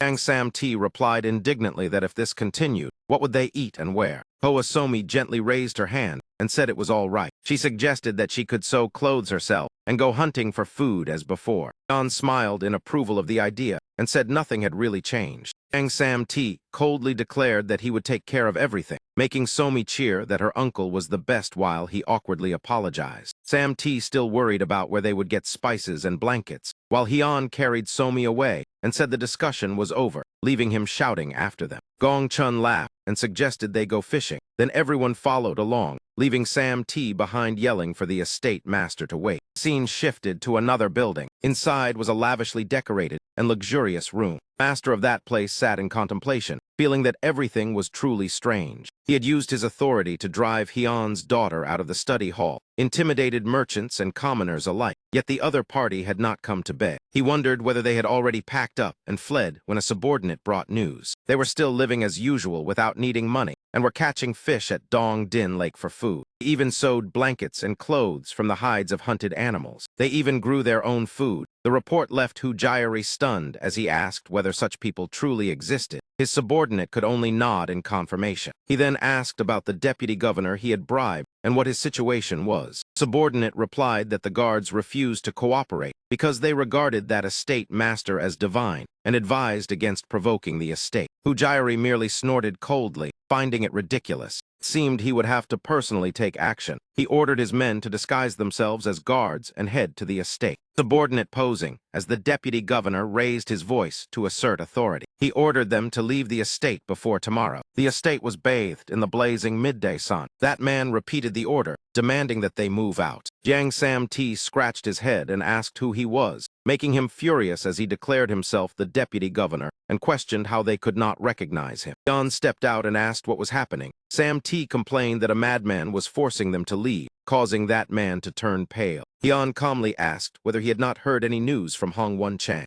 Name made him freeze. He shouted that they dared call the governor by name, and that since the governor was absent, he had the authority to act on his behalf. Yan continued questioning. He loudly demanded they leave at once and threatened that building an estate on royal land would result in execution. Asumi quickly defended that her father had not built it. The estate had already existed. Yan nodded in confirmation that it was true. Yet that man still insisted that merely residing there was illegal, and they had to move immediately. Yan remained silent, his expression darkening. Then he softly said it was late and they would leave in the morning, leaving Sam-Ti astonished. On the other side, he sneered, thinking the plan had succeeded. He remarked that it would have been better if they had listened from the start, then led his men away. After they left, the household grew anxious and asked whether they truly had to leave and whether there would be an inspection tomorrow. Yan smiled reassuringly and said there was no need to panic. He said he already had a thorough plan. Elsewhere, Hujayari's lackey continued to run amok. He threatened the townsfolk that if they wished to do business, they had to pay him a fee. The people protested that the governor had never issued such an order. He shouted that they must obey the deputy governor in his absence. The townsfolk exchanged worried glances, while that man remained arrogant. He muttered that he was taking advantage of the master's absence to act recklessly.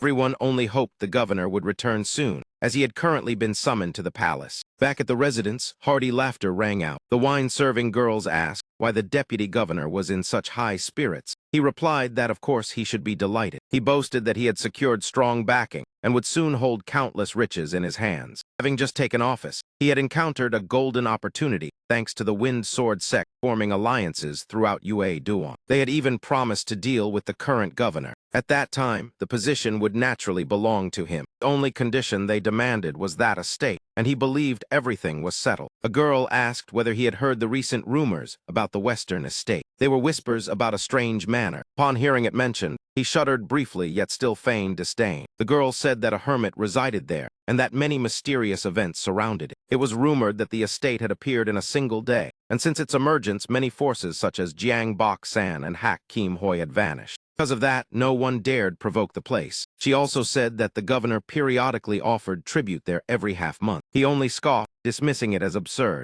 He asked why the townsfolk still believed such baseless rumors. The girl replied that no one knew whether they were true or false. He irritably told her never to mention it in front of him again. Suddenly, he felt his head spinning. When he came to, he cursed, unable to understand what was happening. It took him a moment to grasp his situation, that he was hanging upside down in midair. His face turned pale with fear. Below, Hian and the others stood watching and asked whether he was awake. He screamed threats that they would not have a peaceful end if they dared do this. Hian calmly asked whether he recognized who they were. The deputy governor struggled and hurled curses, realizing they were the people from the estate and demanding to be released. Hian signaled that he was still strong. Sam-Ti responded in acknowledgement while he continued to shout. He threatened to kill them all, and he began to beg for mercy. They remarked that he had learned to speak more politely, but that did not make them stop. In black and blue, he stammered and pleaded with the great hero to spare his life. Hian asked why they should listen to him. He confessed that everything had been arranged by Hujayari and that the estate completely belonged to them.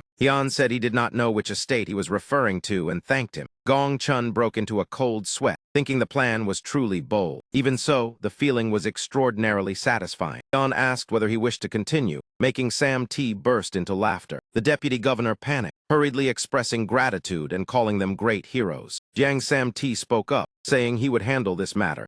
Right after that, a dry sound rang out. The rope suspending the deputy governor was suddenly severed. Hian's eyes widened in utter shock. His body immediately plunged straight down into the abyss below the cliff. Only then did Jiang Sam T panic as he realized he had slipped up. Damn it, a horrifying sound of impact echoed up next. Everyone froze at once, unable to utter a single word. 10 days passed. Hujayari anxiously waited for news in his residence. An inexplicable sense of unease rose within him. The group that should have been driven from the estate continued their lives calmly. As for the deputy governor assigned to handle the matter, he had suddenly vanished without a trace. He could not understand how everything had turned in this direction, even if he could ignore that estate and send people to investigate around Dong Din Lake. He had already spent too much money and effort. He was determined to seize it at all costs. Just then, a subordinate rushed in breathlessly to report to the sect leader. Hujayari demanded to know what had happened and was told that a corpse had just been discovered beneath the cliffs of Nhak Lock. Upon hearing it was the body of Deputy Governor Iu Ayakian, he asked in shock whether it was true. The door to the room was violently pushed open. The guards inside turned their heads.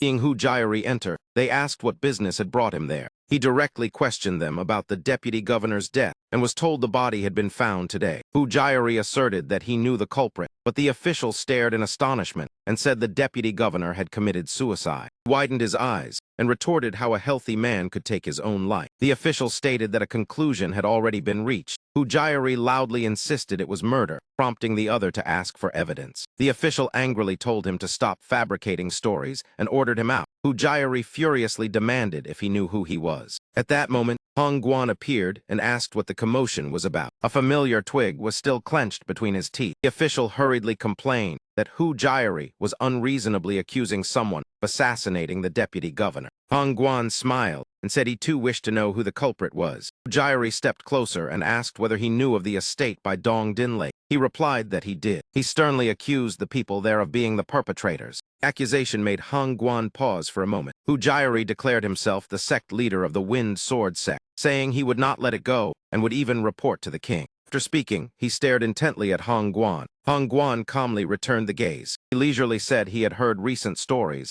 and advised him to listen carefully. If he wished to continue living in peace, he should withdraw his hand from that estate. That place was not somewhere the likes of you should touch. I say this for your own good. If you understand, go back and do not interfere further. Hujayari clenched his fists, anger evident on his face. He could not understand why everyone was wary of that estate. Since it had come to this, he would show them his strength. He ordered all members of the Wind Sword sect to assemble. His face darkened as he declared that tonight they would level the estate without leaving a single stone. The sky gradually turned to night. Hujayari's men quietly advanced toward their target. He personally led the way and signaled that they had arrived. He coldly ordered that no one be spared. The group continued to close in. Their footsteps brushed lightly over the ground. Hujayari and his subordinates climbed onto the roof. A familiar voice rang out, saying he had told them they would come. A stone suddenly shot upward. The man standing beside Hujayari was immediately knocked down. All of them halted at the sudden turn of events. Hujayari muttered, unable to comprehend what was happening. Below, Gongchun stood waiting with a mask on. The group surrounded him. Hujayari shouted to ask who he was. Gongchun replied that he also wished to ask why he had to wear a mask and climb over someone's wall in the dead of night. Hujayari exhaled in annoyance. He muttered that it was not that mask of the Junsun swordsman children often mentioned, and mocked him as eccentric. Gongchun slowly said, "Do not call me old man."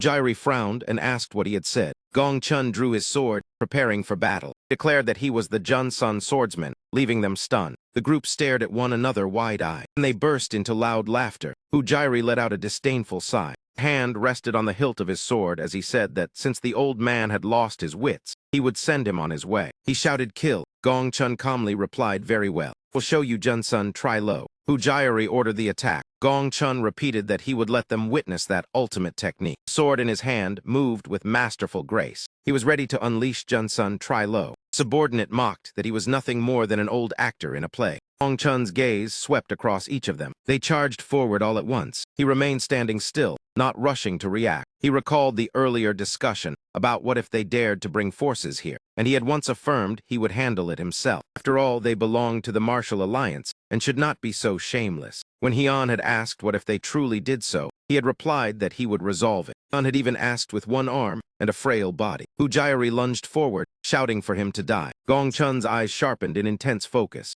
The single move, he struck one man away, astonishing them all. The man's hat fell to the ground. His body was flung far away. In that instant, the entire courtyard fell into absolute silence. Those men charged forward together with surging killing intent, cursing him as a mad old man. Gong Chun's gaze remained calm, not wavering in the slightest. He observed each sword and the killing aura they emitted, silently assessing their strength. Clearly this was not their first time doing such things, yet all this time I knew nothing of it. Once I stood at a lofty height and was blind to what lay below. I believed righteous and evil were distinct, and that noble sects would not act like heretics. Yet those who call themselves righteous dare to barge into the place where Somi lives to cause trouble. I have truly been foolish. All of this is my negligence. Thinking so, Gong Chun rushed straight into the enemy formation to block their advance. Only determination remained on his face. And today I will personally cleanse the sect. 8 of Hu Jiari's subordinates fell one after another. Night gradually descended elsewhere. Hyun sat leisurely,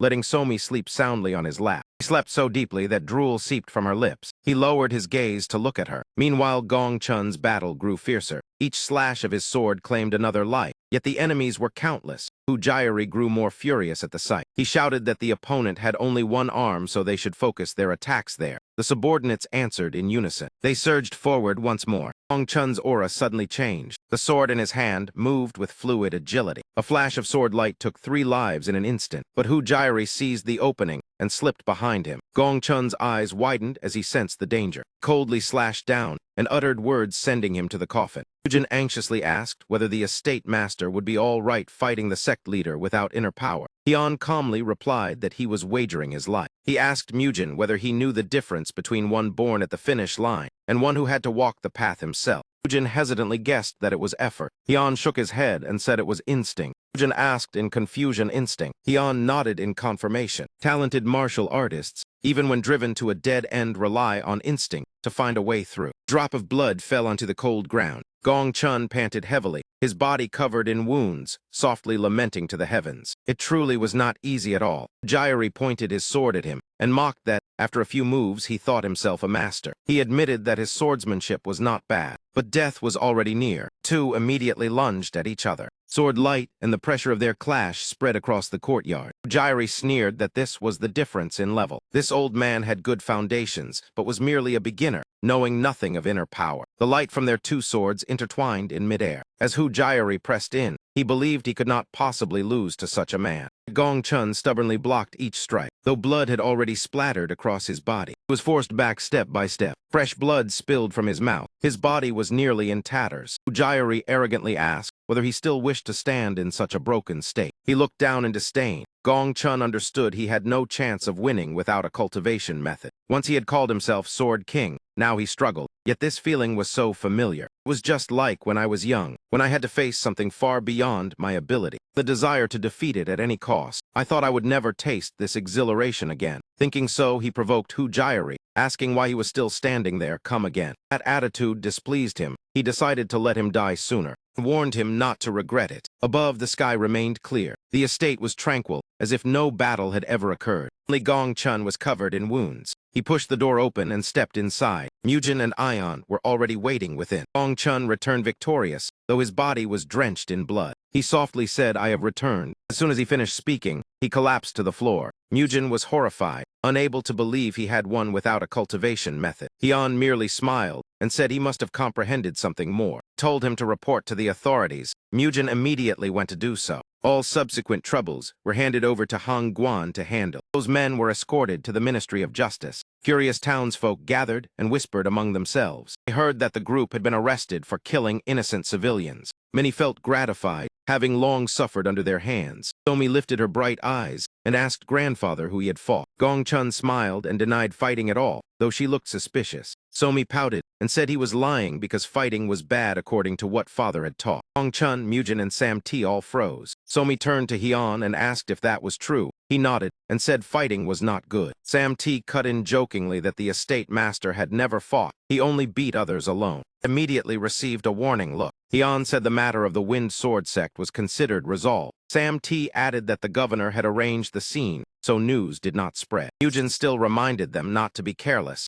If a new sect appeared in Yue Duong, the trouble would repeat. Gong Chun proposed an idea. At present, Yue Duong has no major power, right? Then why not put up a sign and become a prestigious family? Elsewhere, people were discussing the name Jun Sun Sword Guest that had risen from a play beloved by children. Sadoha asked whether he had destroyed the Wind Sword sect. His subordinate reported that it was true, but Estate Master Hyun was also highly suspicious. Sadoha cut him off, saying everyone was suspicious. With the Sword King gone, he felt bored and decided to personally visit those people. The demon sect leader Sadoha. In the tranquil estate, everyone was still seated together in discussion. Hyun maintained his calm expression as Gong Chun proposed hanging a sign and founding a sect. If the reputation of a new force spread throughout Yue Duong, similar troubles would likely decrease considerably. Jiang Samt and Mujin immediately supported the idea. Asumi merely looked at them with puzzled eyes. Ahian slowly objected that it was impossible, and the trouble would even increase. At that time, those seeking to take advantage of them would come in droves. From the start, they had not needed to rely on Hongguan. There would be other ways in the future, so they should wait. In the end, Gong Chun reluctantly nodded. After speaking,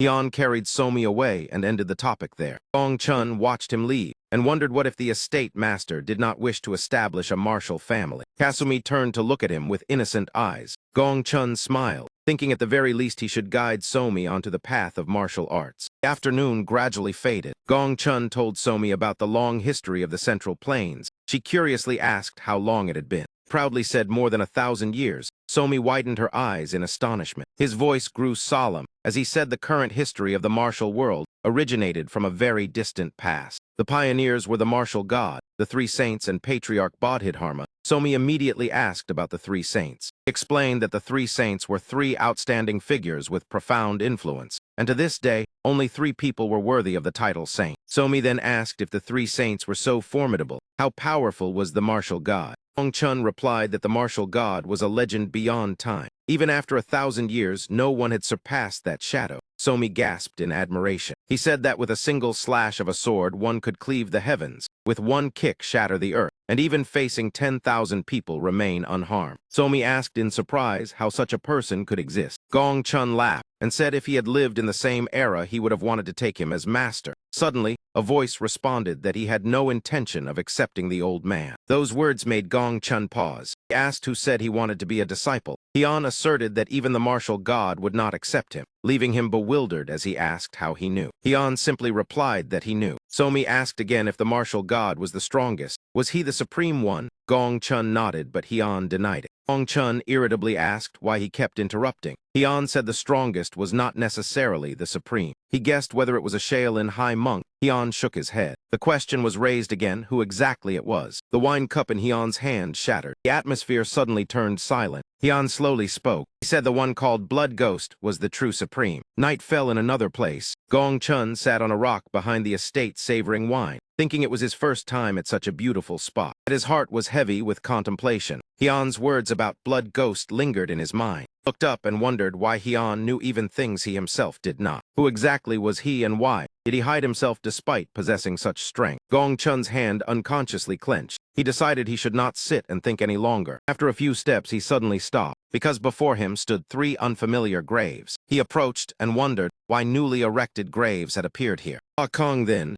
In Vo Quang, Nam Kung Lian. Those names were not unfamiliar. They were precisely the titles of the 3 saints. Why were the graves of the 3 saints here, when it was said the demonic sect had stolen their bodies? He suddenly recalled Somi's question about whether a person could live 1,000 years. His eyes widened in shock. The estate gate opened again. Somi happily called that he had returned. Gong Chun strode straight over to question Hyun. Are you connected to the martial god? He directly asked whether he was related to the martial god. Your inner energy far exceeds your age, and you know of matters from 1,000 years ago. Even the graves of the 3 saints are beside your estate. Hyun denied it and said those were not the graves of the 3 saints. Gong Chun's gaze turned sharp as he told him not to deceive him. The new graves appeared at the same time the bodies of the 3 saints disappeared. Yet Hyun still said he did not know. He said sharing names proved nothing. In Yue Duong there was no shortage of people with identical names. Gong Chun remained unconvinced. He said do not evade it. According to his deduction, Hyun must be a descendant of the martial god. Kasumi stared at him wide-eyed. Mujin was also astonished by that reasoning. Hyun silently looked back. Gong Chun continued that he must have found the martial god's legacy at Nam Lake, which was why he knew of Blood Ghost, and even brought the bodies of the three saints here. As a descendant, he wished to show them respect. Space sank into heavy silence. Hyun let out a disdainful sigh and burst into loud laughter. He said the hypothesis sounded interesting, yet it was both right and wrong. Gong Chun demanded if he was not a descendant, then who was he? Could it be that he was the martial god himself? Hyun replied that he was Giant and Hyun, and they were his family. Other identities were not important. What more did the old man want? Was he still not satisfied? If he kept spouting nonsense about the Junsun swordsman, he would leave. Hampton Mujin whispered that perhaps he truly was a descendant of the martial god. Gong Chun calmly said he thought so as well. Mujin was about to ask whether the person they followed was. Gong Chun immediately said yes. Perhaps he was the number one under heaven. Green mountains, blue skies, white clouds drifting lazily. After a while, the final brushstrokes were completed. Gong Chun wiped the sweat from his brow. The plaque revealed the words Giant Family of Ho Nam. Somi's eyes shone brightly as she praised the imposing aura, saying she had never seen such majestic calligraphy. Somi smiled softly in response, thanking him, saying the effort she had put in was truly not in vain. Then the little girl raised her hand to ask for permission again, saying that she also wanted to try learning calligraphy. Hearing that, Gong Chun immediately agreed. Of course, this old man will teach you everything he knows. But before anything could even begin, Hyun's cold voice rang out from behind. What are you trying to do? He hurriedly explained, I'm only making a signboard. Hyun remained firm. I already made it clear that we are not opening a martial hall. Gong Chun patiently tried to persuade him. Do not worry too much. Many places hang signboards without being real martial halls. It does not necessarily carry any great meaning. Hearing that, he finally calmed down a little. If that is all, then it is somewhat reassuring, but Then Hoa Somi's voice suddenly cut in and shattered everything. Father, we are going to hang this signboard in front of the house, right? It looks so imposing. Hyun almost nodded immediately. Is that so? Forget about that. Are you not planning to return? Several months have already passed. Gong Chun replied calmly. Sorry, but I do not wish to return yet. Just treat me as a wandering old man searching for a place to rest. He firmly refused. There is no place here for you to build a grave. He casually joked along. If I could be buried beside the three saints, I would be deeply grateful. Hyun remained resolute. I already told you they are not the three saints. Gong Chun did not bother to argue further. Fine, let us leave it at that. Perhaps at most I can only hold on for another year. This body has already reached its limit. My inner energy has now completely dissipated, and because of that this body will soon wither away. I once thought that my life like this was already quite complete. Suddenly, Hoa Somi's tiny hand gently tugged at the hem of his robe. Grandpa, are you really going to leave us? Gong Chun held the little girl in his arms and gently said, Do not worry, Somi. Life and death are the natural course of human existence. It is a law that no one can defy. As long as you remember this old man from time to time, I will be satisfied. Hearing that, Hoa Somi grew even more sorrowful. Grandpa, please subscribe to the La La School channel so you will not miss interesting videos. Then the little girl burst into uncontrollable tears, left Hyun holding his head in exasperation. You handle comforting her yourself, and honestly, is that so-called poisonous energy dispersion truly that terrifying? Gong Chun patted Hoa Somi soothingly as he answered, I am not entirely sure either, perhaps because I am not strong enough, but I believe it is indeed very formidable. Unexpectedly, he suggested that the old man had a chance to recover if he could find a suitable spirit herb. Those words left Gong Chun stunned. He frowned and asked again, what is a spirit herb? Gong Chun hesitated before speaking. You mean as long as there is a spirit herb, it can cure me? Hyun replied frankly, a complete recovery would be very difficult, but with a spirit herb, at the very least the blocked meridians in his body could be cleared. At that moment Somi cut in,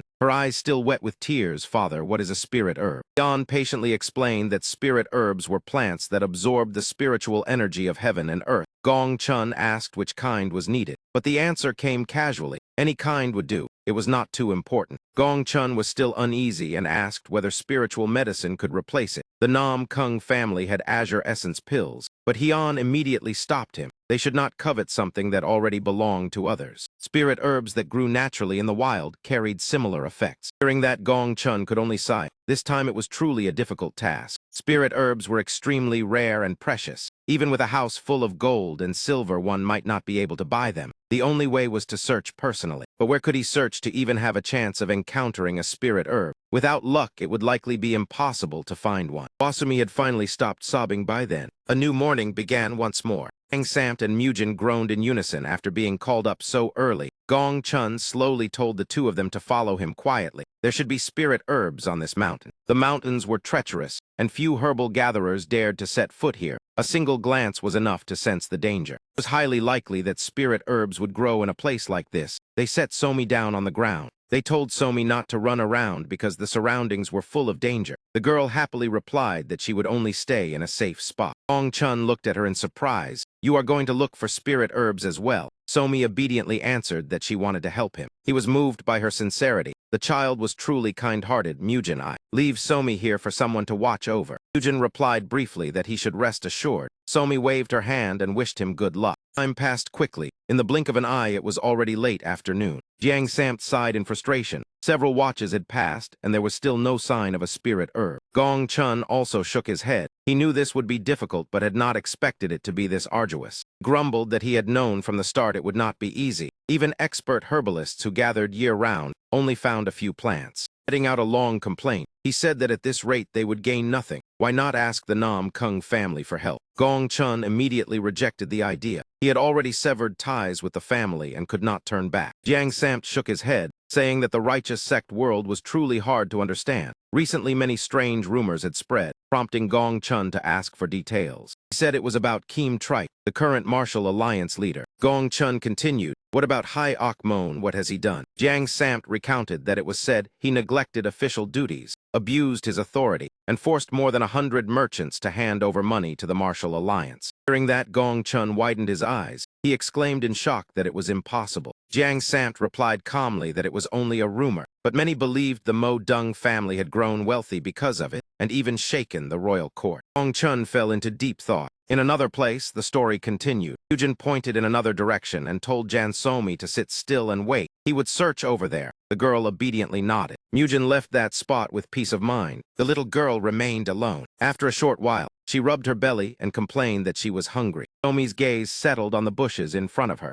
Cried out in delight when she recognized Solomon's seal, something edible. She thought she should gather a lot to bring back and share with everyone, then discovered another plant. Her excitement grew stronger and stronger. There were so many edible plants around here. Sky gradually shifted toward late afternoon. On the way down the mountain, Jiang Samt said in discouragement that the sun was setting too quickly. They should return and rest before coming back tomorrow. Today had been in vain. He muttered that the old man had been silent the whole time. He should not have mentioned those rumors. Gong Chun was also quietly calculating in his heart. What exactly are you plotting? But he was soon drawn to something else. Gong Chun walked closer and called out to Somi. What are you doing? He lifted her head and happily called out to him. He asked what she was digging. Somi immediately rummaged through her pocket and showed him. She held the item out before Gong Chun. Smiling, Somi invited him to taste a little. Gong Chun smiled gently as he recognized it as Solomon's seal. Praised her for digging up so many. Somi said she wanted to bring them back for her father. He teased that did that mean he had no share. Somi immediately searched through her pocket. Then she held it out in front of him and said there was still some here. She said she dug it up because it looked beautiful and would give it to him. His eyes suddenly widened in shock. Could it be? It was a 10,000-year ginseng, causing Mujin and Jiang Samt to cry out in astonishment together. Somi asked innocently, while Gong Chun excitedly explained that this was a rare high-grade spirit herb. She pointed ahead and said it was over there, right behind that rock. Mujin and Jiang Samt were frozen speechless. Gong Chun joyfully lifted her up and praised her. Somi cried out that she felt dizzy. Her eyes spun round and round from being lifted too quickly. Gong Chun said with delight that she was truly his lucky star. Jiang Samt cried out in frustration that while they had been climbing and exhausting themselves, the precious plant had been lying behind a rock. Mujin also complained of exhaustion. Two of them let out long breaths, then consoled themselves that at least the result was good. Everything was quickly prepared. Hian spoke up to wish the old man luck. Gong Chun sat cross-legged and began to circulate his internal energy. He steeled himself to endure the terrible pain that was about to come. His inner power gradually activated and began to circulate. The current of energy ran from left to right before surging straight into his body. Gong Chun's hand twitched slightly. Hian behind him poured his strength into supporting him. The overwhelming surge of energy flooded in, causing Gong Chun to grimace as he endured it. He clenched his teeth so tightly that blood seeped out. Both of his palms also began to bleed from the pain. His entire body felt as though it would explode under that force. Powerful aura spread outward. Even Mujin standing far away could clearly feel it. Night gradually fell, and a new day arrived once more. The chrysalis on the tree branch was about to transform into a butterfly. Gong Chun remained seated in place, continuing to circulate his energy without pause. Yan stepped closer and asked in concern, "How do you feel? Have you sensed your inner energy gradually returning yet?" Gong Chun answered frankly that he had recovered somewhat, but to be completely as before would likely take several years, perhaps even several decades. No matter what, he sincerely gave thanks. "Without you, I fear I would no longer have the chance to stand here." Yan gently shook his head and corrected him. "It was not my doing. It was that child. I merely contributed a little strength." Jun, left behind, was still silently pondering. This was truly suspicious. Could he really be the descendant of the martial god? The martial god had once been the great enemy of the entire martial world, regarded as a demon. So why would his successor possess such pure inner force? The sky above remained clear and cloudless. The chrysalis on the branch had shed its shell and become a butterfly, just like Gong Chun, reclaiming his vital energy. Yang Samt and Mujin stood to one side and quietly observed. They cautiously whispered that if they spoke carelessly now, they might lose their lives. Gong Chun's eyes suddenly widened. A surge of energy erupted, sending the two of them flying back. Neither of them understood what was happening. Mujin looked at him in awe. Is this the bearing of the Sword King? On this side, Gong Chun continued to circulate his power. Only then did he notice their presence. He smiled and said he had sensed someone's aura. "So it was the two of you? Forgive me for letting others witness my energy circulation." Jiang Samt teased that it was not so serious. "I have circulated energy before as well." But Gong Chun shouted not to make foolish comparisons. Jiang Samt kept joking that everyone was human, while Mujin beside him thought to himself that he was truly an odd fellow. And Jiang Samt asked whether they should guard against those who had harmed him before. Gong Chun pondered and replied that his strength had not fully recovered, and since he did not yet know who the mastermind was, nothing could be changed for the time being. Jiang Samt said they had more or less guessed the culprit. Gong Chun did not deny it, and believed that if so, the matter would also concern the stability of the martial alliance. "I do not yet know exactly who stands behind this, but he will certainly pay the price. I will pursue him to the end, even if I must wait decades. For me, that amount of time is not too late for revenge." Killing intent in his words made everyone pause. All three turned their heads toward one direction. Outside, Hyun was confronting a group of assassins. One of them questioned him, "Are you the one living in that residence?" Hyun replied coldly, "So what if I am?" They exchanged glances with one another, and they all drew their swords. Hyun could only sigh at the sight. Suddenly a shout rang out from behind, "You scum, you! How despicable to gang up on an unarmed man." Masked men spun around and demanded to know who had just appeared. Sato landed on the ground and arrogantly declared that they were unworthy of knowing his name. That contempt enraged them. How dare he call them mere lackeys? The entire group immediately rushed forward to attack. Sato angrily struck back. "You petty villains dare to be insolent." He easily seized the blade that was slashing toward him. Sato growled and asked if they had a death wish to behave so recklessly. A flash of sword light appeared, and one of them instantly fell. The evening glow spread across the sky. Birds still wheeled overhead. The assassins began to tremble before Satoha's ferocious aura. They stammered to each other not to push, but Satoha had already charged forward to counterattack. His punch crashed down like a sledgehammer, distorting his opponent's face and knocking him to the ground. Hyun took in the entire battle with his eyes. Sato rushed straight through the group. Beginning to end, Hyun silently observed. He wondered that this man was clearly a master of fist techniques. So why did he carry a sword? Could there be another purpose? Satoha lifted his head high and declared that this body was invincible under heaven, unmatched by anyone. Hearing that, Hyun was at a loss for words. He turned and walked away. Satoha hurriedly called out for him to wait. "I told you to stop." He leaped forward in pursuit. His hand nearly touched Hyun's shoulder. He immediately received a solid punch to the face. The blow left Satoha stunned. The sound of impact echoed everywhere. Sato collapsed after only a single move from Hyun. Hyun looked down at him and asked in a low voice how he should be dealt with now. The story shifted back to Ho Nam. Yujin and Jiang Samt were astonished at the sight Hyun brought back. They asked in disbelief what exactly had happened. Hyun ordered that he be taken inside. Jiang Samt still bewildered as to why a stranger had been brought back. Gong Chun stepped out from behind and asked what the commotion was about. As Jiang Samt dragged Satoha along, he explained that the residence lord had gone out and brought this man back. He was astonishingly heavy. Sadoha came into Gong Chun's view. He was immediately stunned. Gong Chun asked what had happened. How had they encountered him in a state as if he had just gone through a fierce battle? Yan casually said they met by chance, and he had been saved by him, causing Gong Chun to ask in shock whether he had been ambushed. The situation was quite similar to when they had clashed with the Fang Kim sect. Gong Chun asked whether he had too many enemies in the martial world. Yan replied that it depended on how he saw it. Looking carefully, those who had been dealt with before did not seem to be targeting him, but rather this residence. Mujin suggested telling him where the ambush had occurred so he could investigate. Yan shook his head and said it was unnecessary. Their bodies had been so disfigured that they could not be identified. Mujin then worried whether the man brought back was trustworthy. Perhaps he was from the same faction as the enemy. Yan denied it, saying he did not resemble an enemy, but Mujin was still uneasy. Mujin feared that if they continued to keep him, and the target was the residence, trouble would repeat itself. Yan replied that at present it could not be confirmed whether the target was the residence or someone within it. Yan's gaze turned toward another person. Was that person not also here? He even attracted more resentment than I do. Gong Chun paused and lowered his head, admitting there was nothing left to justify. Yan looked at him but said nothing more. He let out a soft sigh. He reassured him that whatever the truth was, he would not drive him away. Hearing that, Gong Chun's eyes widened in astonishment. Yan continued to explain clearly that it was he who had taken the initiative to come to this residence and express his wish to become family with him. As the lord of the residence, I naturally must step forward to resolve any troubles that arise. Yujin, standing beside them, curled his lips slightly, while Gong Chun merely smiled gently. As they walked side by side, he asked whether he hated trouble. Yan replied calmly that he did not mind at all. Everything continued as usual within the estate at that time. Somi curiously stepped closer to Sadoha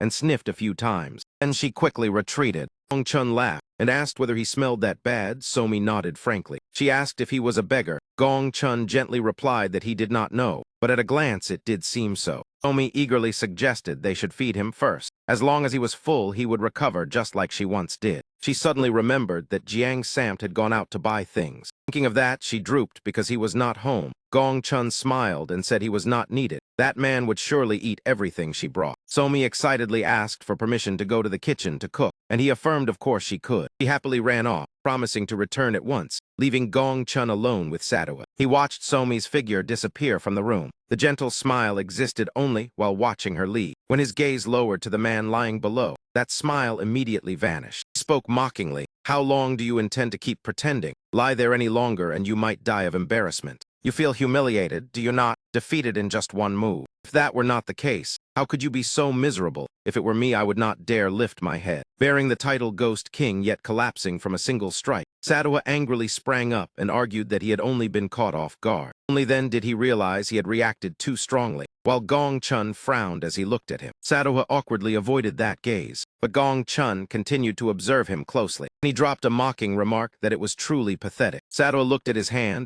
and recounted how that punch had torn through his protective aura like ripping paper. Who exactly was he to shatter my power with nothing but a fist? This matter cannot be overlooked. If I cannot take revenge, I swear I am unworthy of bearing my surname. Gong Chun advised him to restrain his temper because there was a child in the house. Sadoha angrily cursed that righteous old man in his heart. He was nearly maddened with rage while he remained calm as if nothing had happened. Suddenly he realized something unusual. Sadoha froze and asked where one of his arms had gone. Gong Chun explained awkwardly, causing Sadoha to demand a clearer answer in irritation. He gave a faint smile and said that when one stands at the peak for too long, decline is nothing strange. Seeing the dazed look on Gong Chun's face, Sadoha blurted out a call. Then he merely stood in silence looking at him without saying more. He asked in confusion why someone so seasoned had ended up like this. Gong Chun smiled and said at least he was fortunate that his inner force had returned. Sadoha guessed whether he had been struck by a dispersing poison. Gong Chun nodded, thinking that possibility was very high.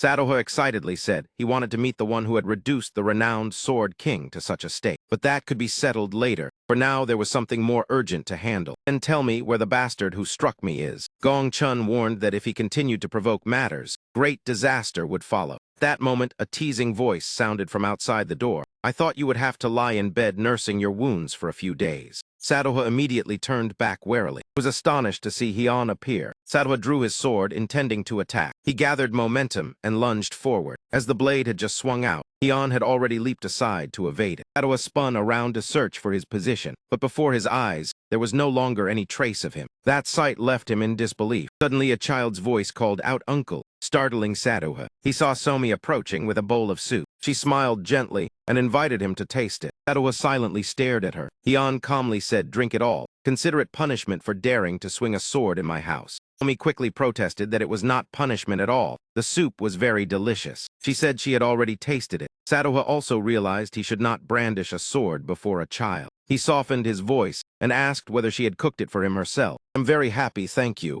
Somi was briefly stunned, then broke into a radiant smile. Sadowa accepted the bowl and introduced himself as Sadowa. He happily replied that she was Somi. He praised her name as truly lovely. Somi excitedly ran to hug Hyun. Sadowa lifted the bowl and drank. Hyun stood still and watched. After finishing, he was still smiling brightly, but immediately after, his face darkened. Somi panicked when she saw him collapse. He fell to the ground, making her flusteredly call out. Outside the villa, it remained peaceful, while she sighed sadly. Somi muttered that she had clearly tasted it, and it was delicious, so why had he fainted? She placed a damp cloth on Sadowa's forehead. Suddenly, she noticed a strange smell. An unpleasant odor came from his mouth. She decided to shave off some of his beard to keep him clean, as her teachers had taught that when ill one must maintain hygiene. Somi rummaged through her small box. After a while, her eyes lit up. She rejoiced at finding a small knife. Her gaze turned toward the unconscious Sadowa. Somi stared intently at him, preparing to act. After a short while, she happily boasted that she cut very skillfully. On the floor lay a pile of trimmed beard. She continued shaving the remaining parts clean. Her expression at that moment was extremely serious. Suddenly she paused, remembering something. Ah, that is right. Today she still had to go to the market with father. She had to prepare quickly. The scene shifted to a study filled with books. Gong Chun was intently reading in the room, calling the information he had gathered. With a single punch, he had brought down even the demon cult leader. That young man's strength likely far exceeded anything I had ever imagined. I wonder whether he can rival Tam Thien. Suddenly a piercing scream rang out, startling Gong Chun. Jiang Samt, who was cooking, immediately stopped at the sound. Mujin, tidying the courtyard, also turned his head in confusion. All three rushed in panic toward the source of the noise. In the blink of an eye, they stood before Sadowa's door. What happened? But then all of them froze at the sight before their eyes. Right after that, someone could not hold back and burst out laughing. Jiang Samt clutched his stomach in laughter. "How did you end up looking like this?" Mocked like that, Sadowa flushed red with rage and shouted, "You bastards! You dare laugh at me!" Meanwhile, Somi was cheerfully strolling through the streets. She was drawn to a candied horse stall, one stick for Somi and one for father. She suddenly remembered Sadowa's tearful face over his beard. Wanting to make it up to him, she insisted on buying more. Hyun reminded her that eating too much would cause a stomachache.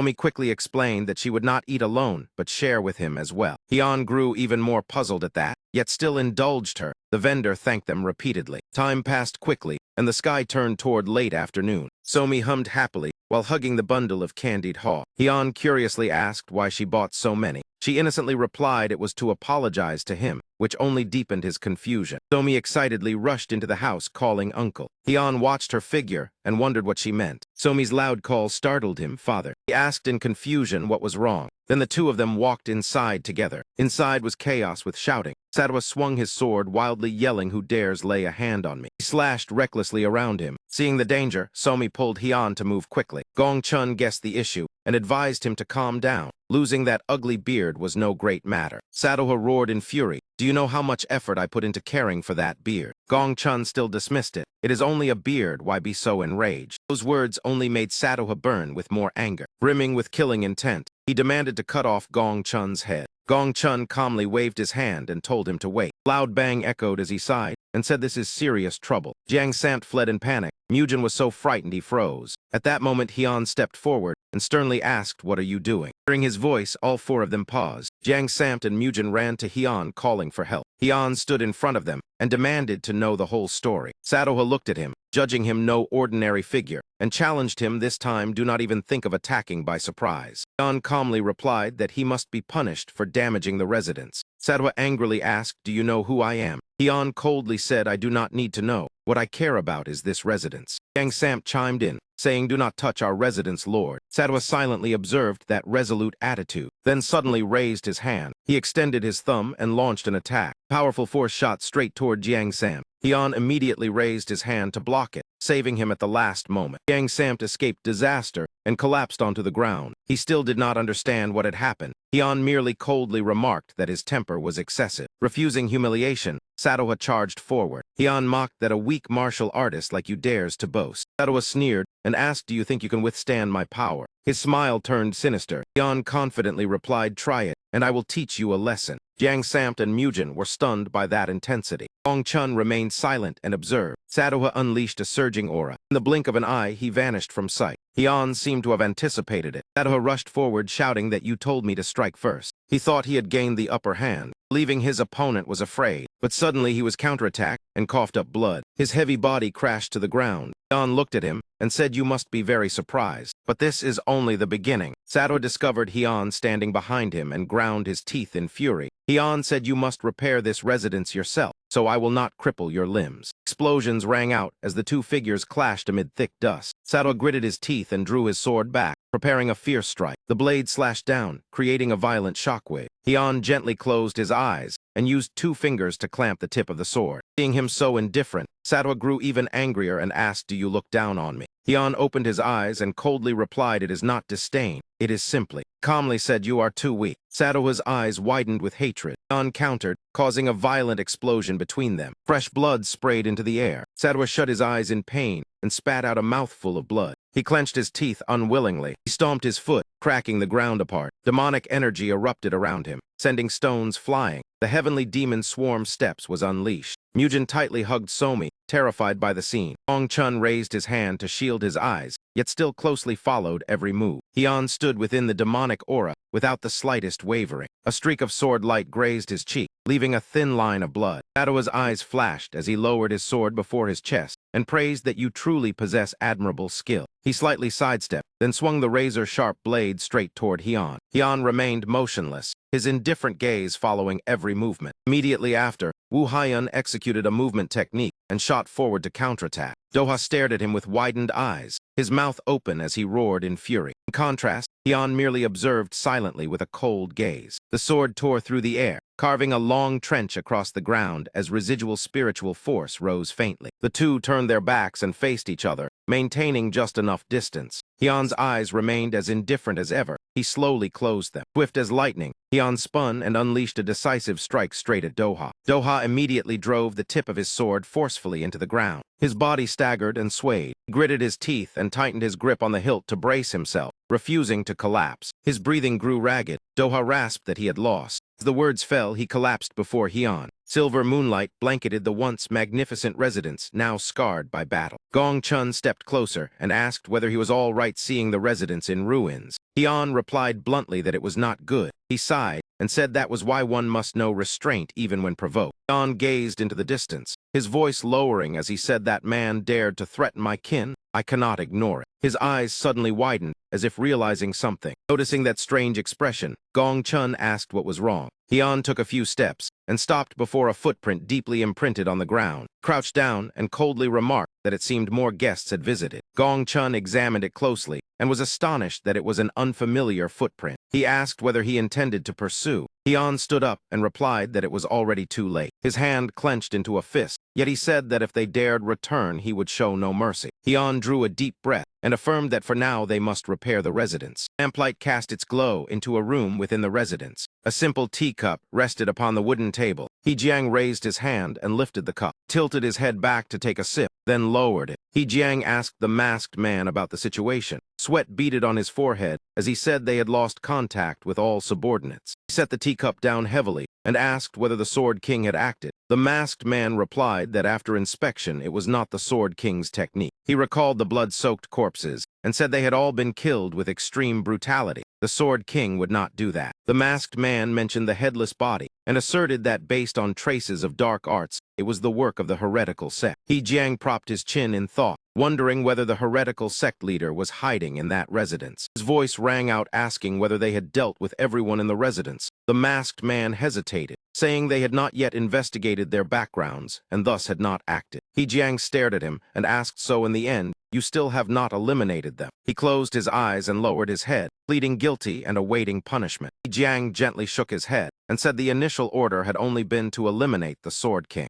She sank into thought, wondering whether that old man had truly died. Finally, he ordered them to ignore Ho Nam and redirect immediately to Anhai. The masked man accepted the command and departed. Jiang thought of Sohee's figure and revealed a sinister smile. Tear down the Nam Kung family signboard for me. The residence appeared riddled with cracks and damage. Doha slowly opened his eyes and woke. Somi, with wide, round eyes, held a white cloth and looked at him cheerfully. She exclaimed that he was awake. Doha stared back in surprise. Somi raised her hand and introduced herself as Somi. Doha awkwardly sat up and said he knew. She brought water and asked if he wished to drink. He firmly refused. She then offered a bowl of hot porridge. He still shook his head. The room suddenly fell into heavy silence. Somi revealed a sorrowful expression and hesitantly spoke. She bowed deeply in apology, startling Doha. He frowned and asked what she was talking about. Somi confessed that she had cut off his beard. Doha was stunned and asked what. She hurriedly said she had not meant to and only wanted to trim it neatly. He silently stared at her. At last he sighed and said to forget it. Somi lifted her head and asked if he had forgiven her. Seeing her smile, he warned that children who do wrong must accept punishment. Doha pointed toward the door and ordered her to kneel there and raise her hands. Somi timidly asked if it was true. He replied that of course when wrong one must be punished. He crossed his arms and closed his eyes, demanding she do it at once. She obediently walked to the door. Somi raised both hands high and clenched them. He knelt down pouting, on the verge of tears. Doha turned his face away and sighed, then suddenly heard her laugh. He turned back and scolded her, asking why she had nearly cried before yet now was laughing.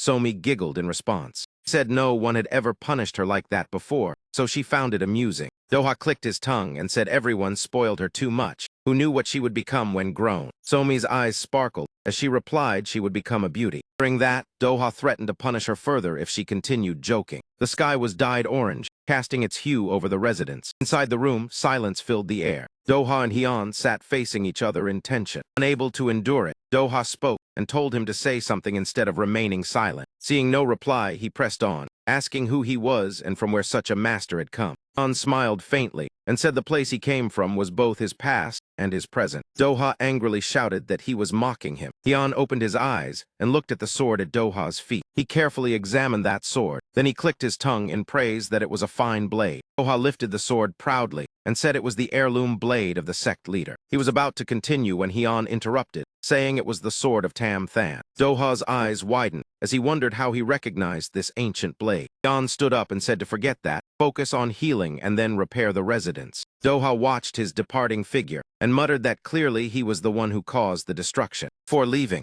Hyun opened the door and reminded him to shave off the remaining beard neatly. Doha angrily jumped up and cursed that bastard. After calming down, he secretly assessed that Hyun possessed extraordinary martial skill and even recognized the sword of Tam Than. That man's identity truly held too many mysteries. Jiang Sant carried a basin of clothes along the corridor. He suddenly saw Gong Chun opening Doha's door. Nam Ti widened his eyes. Above his head seemed to appear a gigantic question mark. Curiosity surged, making him excited as he hurried over and pressed his ear close to eavesdrop. Sam T lightly covered his mouth, revealing a sly smile as he thought to himself, what are those old men plotting? Hearing laughter burst out from inside the room, he jolted and opened his eyes wide. Doha slapped his forehead and laughed heartily upon hearing the news. So that man was actually the descendant of the martial god. A voice echoed from inside the room, that is right, it is indeed so. Zam T covered his mouth and muttered, what exactly is going on? The entire Tran family estate was filled with Doha's hearty laughter at that moment. Raindrops began to fall quietly from the sky. Each heavy drop pattered down onto the estate roof. So he walked across the ground soaked by the rain. In her hand, she held an umbrella to shield herself from the falling drops. So he reached out and pushed the door open,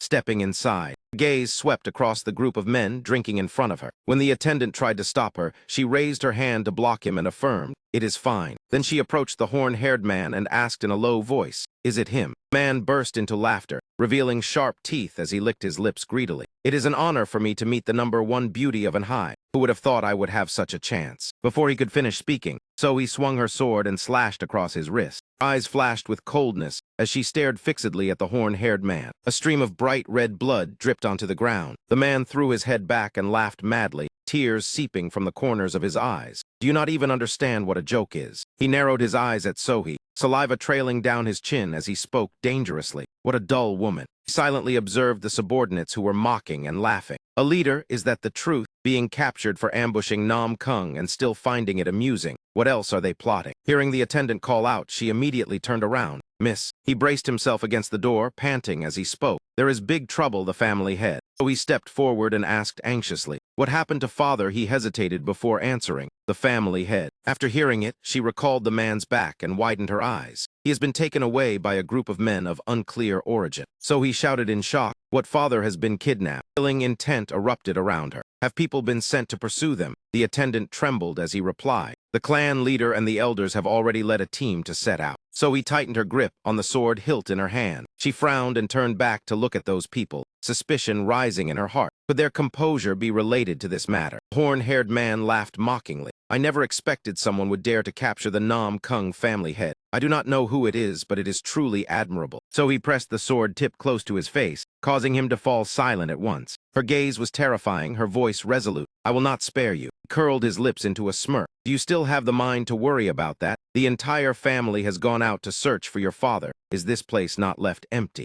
His smile grew even more sinister. Then who will protect this place now? Suddenly an explosion behind her made Sohee dizzy as she shut her eyes tightly. She and the attendant immediately turned around to check. Sohee raised her hand to shield her eyes from the dazzling light. As soon as she opened her eyes, she exclaimed in shock, "What is this?" Another explosion rang out, thick smoke and dust forcing Sohee to step back. Ha placed his hand on his chin, pondering deeply. He stroked his clean-shaven chin. After a while, Doha pushed the door open and stepped outside. He strolled leisurely along the wall. Doha stopped and silently looked into the distance. He attentively gazed at Than Van Kak, standing out under the gentle sunlight afar. He glanced elsewhere and thought to himself, truly a stubborn old man. Looking at the grand estate, he recalled the argument with Gong Chun over the name Than Van Kak. What is so good about that name? Ma Thien Kak sounds far more imposing. It seemed they wanted the entire world to know that a new family had just been established here. Doha thought to himself, anyone could see this was no ordinary estate. But what did that have to do with me? He clasped his hands behind his back, walking calmly under the morning sun as he calculated. Sooner or later, I must return to the demonic cult. Leaving without a word of farewell is truly discourteous. Therefore, I need to return as soon as possible. Hearing footsteps ahead,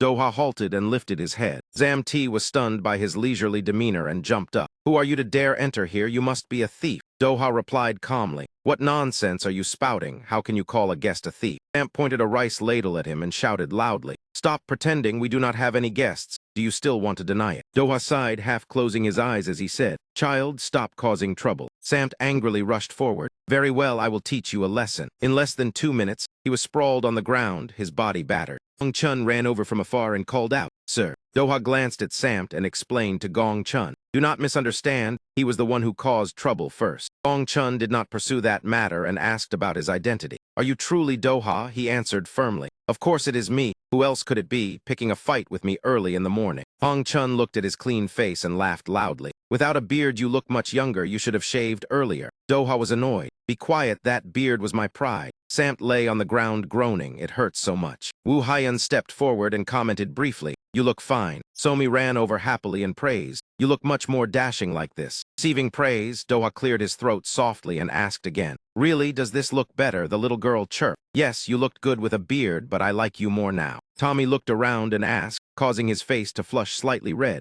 Everyone else thinks so as well. Samt struggled to sit up and complain. Stop talking about that. I'm about to die from the pain. Hurry and treat me. Doha looked down at him, stroking his chin in surprise. After being beaten by me, you can still sit up. It seems you are quite tough. Turned to Hyeon and suggested, Mansion Lord, may I train this fellow? Hyeon asked back. Why do you want to do that? Doha replied indifferently. His mind is very unsettled. I will help him temper himself. Samt stammered. What are you saying? I did nothing wrong. Hyeon frowned and pondered for a moment. Then he smiled in agreement. That sounds reasonable. Samt looked pitifully at Hyeon, who wore a meaningful smile. But he will cause trouble for you. Doha laughed in response. It is fine. I enjoy teaching troublesome people. Tears streamed down Samt's face as he choked out. Mansion Lord. Hearing hurried footsteps, Samt widened his eyes and stopped crying. Trang hurried over to Hyeon and shouted loudly, Mansion Lord, there is bad news. Seeing him panting heavily, Hyeon asked, So early in the morning and already like this, what happened? He calmed down and said, This matter is related to the mission you assigned earlier.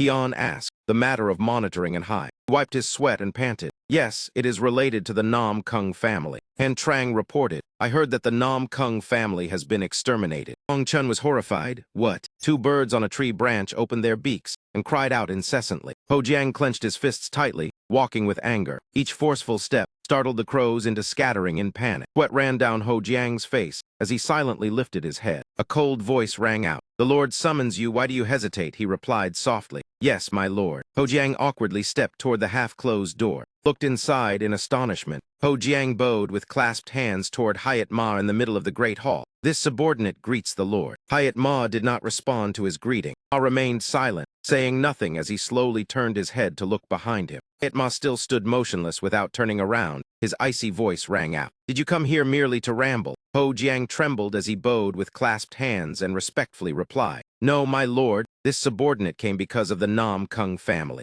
He raised his head and forced a smile as he reported, "Following your orders, the Sword King has been eliminated. Hai Akmun has become the new martial alliance leader. As for the Nam Kung family, they are now on the brink of collapse." Hayat Ma let out a cold snort. "On the brink, not completely annihilated, correct?" Ho Jiang hurriedly asked for more time. "If my lord grants this subordinate another chance." He did not respond, merely placing his hands behind his back and subtly moving his fingers in a signal. Instantly, a sharp stream of sword energy slashed straight toward Ho Jiang. The great hall, Hayat Ma calmly stood watching as his body collapsed. Ho Jiang's head slammed hard against the floor, red blood gushed from his mouth. A cry of agony echoed out. Hayat Ma slowly stepped down each stair, speaking indifferently. "I told you to wipe out the Nam Kung family entirely, leave no one alive." He stopped in front of Ho Jiang. "You cannot even accomplish such a trivial task." Ho Jiang turned pale, panting, his heart filled with terror. He glanced down at his abdomen and saw it had not been pierced. Only then did he let out a breath. "I am still alive." Hayat Ma glared coldly. "This is the last chance. Sweep away the remaining Nam Kung remnants for me." Ho Jiang hurriedly bowed his head to accept the order. This subordinate obeys. Having spoken, he turned and fled from that suffocating place. Hayat Ma watched his retreating back, his gaze sharp as a blade, telling himself that this time would not be like before. He pondered softly, recalling the past. "Even when I once stood at the highest position, I was never called the strongest. That will not happen again." Hayat Ma clenched his fist and thrust his palm forward. The corner of his lips curled into a sinister smile. Clear blue sky cast its shadow over the lush rolling hills. Somi poked her head out the window, letting the breeze carry the scent of grass through her hair. Yuyan cried out in delight. "Father, the trees here are so big." He crossed his arms as he sat beside Somi and nodded. He glanced aside and spoke. "By the way." Hian looked at Doha and Gong Chun in confusion. "What is wrong with you two?" Doha sighed and complained. "Too many people know my identity. I have no choice." Somi hopped about and explained. "Father is wearing the mask of Ma Thin Bin, the only rival equal to the Quan Sun sword master." Hian crossed his arms and sneered at Gong Chun. "Truly birds of a feather." Gong Chun's face darkened as he asked, "What do you mean by that?" Gong Chun reached out and snatched the mask off Doha's face. Doha was irritated. "What are you doing?" Gong Chun grumbled. "It has to come off. It is too embarrassing." Doha retorted. "Were you not the one who initiated it? I see nothing shameful about it." Inside the carriage, the two argued loudly. "Ma Thin Bin sounds so imposing. I am the one who should be embarrassed." The coachman widened his eyes, staring ahead warily. He lifted the curtain intending to report, only to see Doha and Gong Chun fighting chaotically. "Mansion Lord, there is a suspicious group ahead." Hian stepped closer and pulled the curtain aside to look out. Manhwa knelt flat on the ground pleading, "Please spare our lives." Wu Haiyan turned to Gong Chun. "It is time for you to act." Gong Chun was flustered. "What are you saying?" Wu Haiyan replied calmly. "The Quan Sun sword master usually saves those in distress. If he is here, then Ma Thin Bin should appear as well." Gong Chun sighed. "Fine." Doha tightened his grip on his sword and leapt off the carriage. No need for Quan Sun to interfere. He landed firmly on the ground. The assassin spun around and shouted, "Who are you?" Behind the mask, Doha let out an amused laugh. He charged forward, sword light flashing. Each man fell one after another. Manhwa's eyes lit up. He clasped his hands gratefully toward Doha. He hurriedly expressed thanks. "Many thanks, my lord, for saving my life." Suddenly a cold blade pressed against his neck, causing Manhwa to freeze. Turned pale and asked, "My lord, is there anything else?" Doha replied coldly, "After being saved, is a thank you enough?" Jun appeared behind him and reproached, "How is that any different from bandits?" Manhwa protested, "What is wrong with taking a little reward?" Doha stated firmly, "Ma Thin Bin does not act that way." A sound rang out, causing everyone to turn their heads. Haiyan was bending down to pick up a bulging money pouch. Manhwa stared at Hian in shock. "What are you doing?" Hian examined the gold coins. Quite a good haul today. Hian glanced toward Samt, who had just called him. Samt squatted down, laughing gleefully. "I have tied them all up." Hian tightened the money pouch and ordered, "Guard them carefully. We can hand them to the authorities for additional reward." Samt responded eagerly, "Understood." Sweat poured down on Ha's face, his thoughts in turmoil. He looked at the noisy group before him, thinking they were truly strange, and resolved not to get further entangled. Somi chewed candy while her eyes sparkled. Samp was no less, holding up a large bowl and devouring it greedily. Manhwa turned pale at their terrifying appetite. Sitting at the table, Manhwa interlaced his fingers in thought. How did things turn out like this? He recalled when Hyun proposed traveling together to Anhai and using the life-saving favor as payment. He looked at his empty pouch and wanted to cry. After eating, Hyun criticized the inn as too shabby. Manhwa hurriedly promised to choose a better place next time. He nodded in agreement. Hyun asked sternly, "What do you know about the situation in Anhai?" Manhwa replied, "You mean the attack on the Nam Kung family? It was truly unexpected." Gong Chun paused and said, "Judging by how the Hyatt Bang has been operating recently, it could somewhat be anticipated." Hyun asked again, "Hyatt Bang?" Manhwa explained, "They have only recently appeared. Their origins are unclear, but their power is formidable. They almost control all of Anhai." Hyun asked, "Has the martial alliance not dealt with it?" Jiang Ban replied, "There is still too little information. Even the future of Nam Kung hangs in the balance." Manhwa continued, "We are about to reach Anhai. We can see for ourselves." Hyun said calmly, "No need, it is not my concern." He wiped Somi's mouth and said, "We only came to enjoy ourselves. Good food and scenery are enough." Saying that, Hyun carried the well-fed little girl in his arms. He looked at the distant moonlight, thinking beyond those mountains lay Anhai. He wondered how it had changed over the past 1,000 years. Leaves swayed gently in the night breeze. Upon reaching Anhai,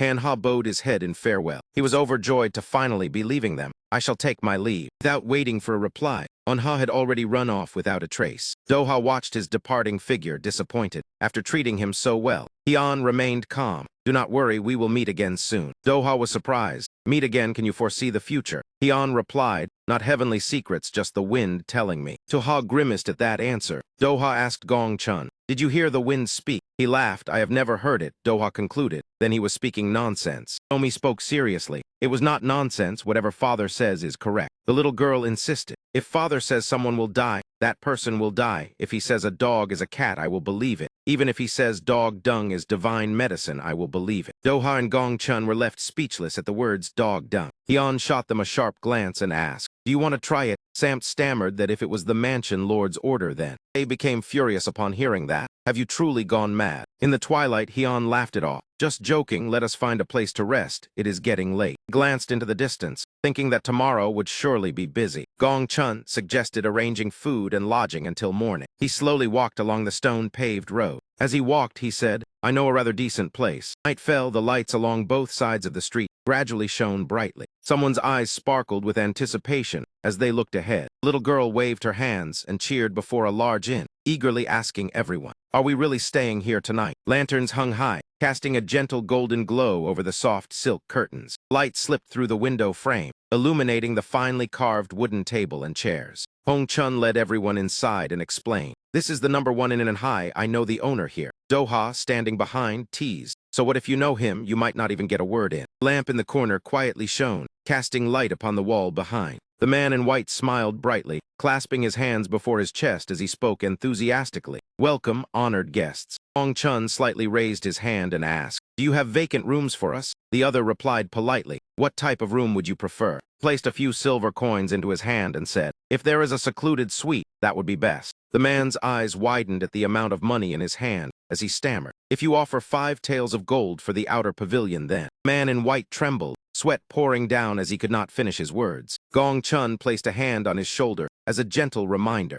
Guests drinking wine all paused when his voice rang out loudly, "I will lead you to the outer pavilion." They whispered among themselves. A single night in the outer pavilion costs a tael of gold, truly showing off. Every mocking word reached Gong Chun's ears. Is that mask not something childish heroes admire? Truly absurd. Before the luxurious room, the man in white stammered, "Then I shall take my leave." Inside the room, Gong Chun gestured invitingly. "Mansion lord should stay in this one." Somi's eyes sparkled as she admired the room. "This place is so beautiful." Little girl happily jumped about. "I will tell Jinrang when we return." He smiled kindly. "This is Hong Long Inn. Its fame reaches as far as Beijing." Gong Chun suddenly paused upon hearing footsteps outside the door. The inn owner stood outside and spoke. "I am the owner here. I have come to greet you." Gong Chun replied, "Come in." Receiving permission, he pushed the door open and entered. The owner respectfully said, "It is an honor to host you. I will serve with all my heart." Gong Chun touched his mask and asked, "Is this how you greet people?" The owner broke into sweat. astonished to the point of gaping. The owner immediately knelt down. As expected, the Martial Alliance leader is still alive. Gong Chun removed his mask and said, "Do not call me that. I left that position long ago." He spoke sternly. "The fact that I am alive must be kept secret." The owner replied, "Please rest assured. Have you returned because of the Nam Kung family, Sword King?" Gong Chun asked, "What do you know about that matter?" The owner hesitated. "This matter." He spoke cautiously. "It is quite a long story. Do you wish to hear it all?"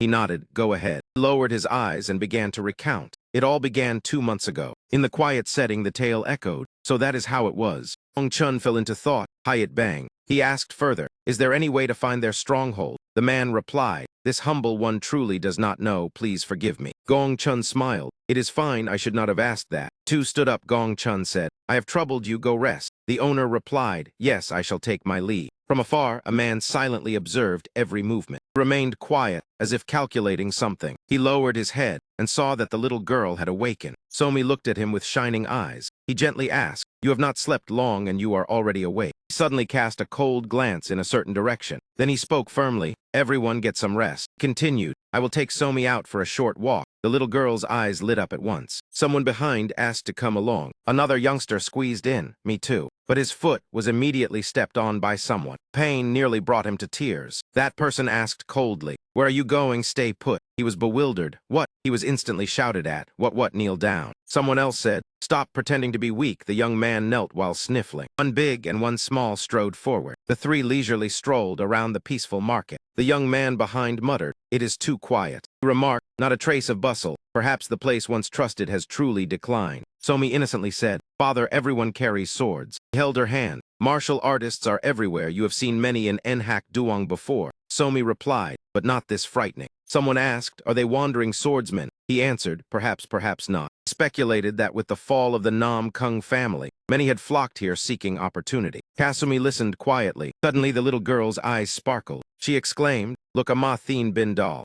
Kasumi picked up the black one. "He will surely like it." The two exchanged helpless smiles. He sighed, "Are you that happy?" He asked the vendor, "How much is this one?" The vendor replied, 3 gold and 7 coins. He held the doll and asked Somi, "Do you want this?" Somi hugged the doll tightly, joyful like a little puppy. The vendor took the money and said, "Many thanks." He asked further, "Do you know where the Nam Kung estate is?" The vendor was startled. "Are you planning to go there?" He said, "I wish to visit that renowned place." The vendor panicked. "Do not go near. Hyatt Bang may appear at any time." He remained calm. "I will handle whatever happens. Just give directions." The vendor reluctantly said, "Go straight along the main road and you will arrive." He made a throat-slashing gesture as a warning. "If you do not wish to die, then do not go. Many people went there days ago and lost their lives." Little girl asked worriedly, "Are we still going?" He patted her head. "We are not going anymore." Somi asked again, "Truly?" He nodded, "Truly." The three left, the vendor reminding them there were many other places in Anhai. Just avoid the Nam Kung estate. He remained resolute. "I will see it for myself. Let us go." Night fell beside the tower. The yellow lights flickered faintly.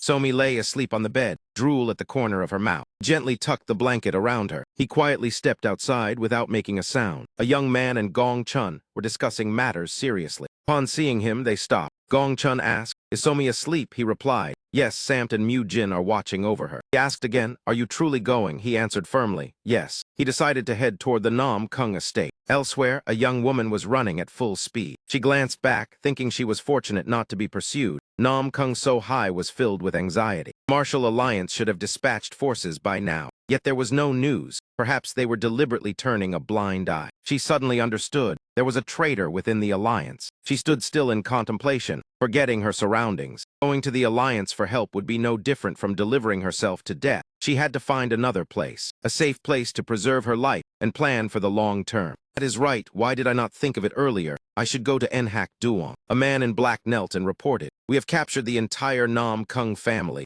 including the clan leader, but..." The disheveled-haired man shouted, "You let Nam Kung so high escape again?" The man in black replied that she hid too well. This subordinate could not find her. He asked through gritted teeth, "Where did you lose track of her?" The man in black speculated that she might be hiding somewhere between Ho Bak and Tae Jiang. But the disheveled-haired man shook his head. A clever woman like that would never foolishly seek refuge with the Martial Alliance. He thought irritably to himself, if she saw the Martial Alliance remaining inactive, she must have understood that place was no longer safe. So where exactly is that rat hiding? He looked at the man in black and spoke coldly. "Even if she flees to the ends of the earth, she cannot escape my grasp. Sooner or later she will be caught." She is not worth worrying about now. The urgent matter is to seize full control of Anhai. How is the task I assigned progressing? The other immediately replied, please rest assured. After the fall of the Nam Kung family, many forces have either submitted or chosen to hide. If this continues, in a few months Anhai will belong to us. The disheveled-haired man grew displeased upon hearing that.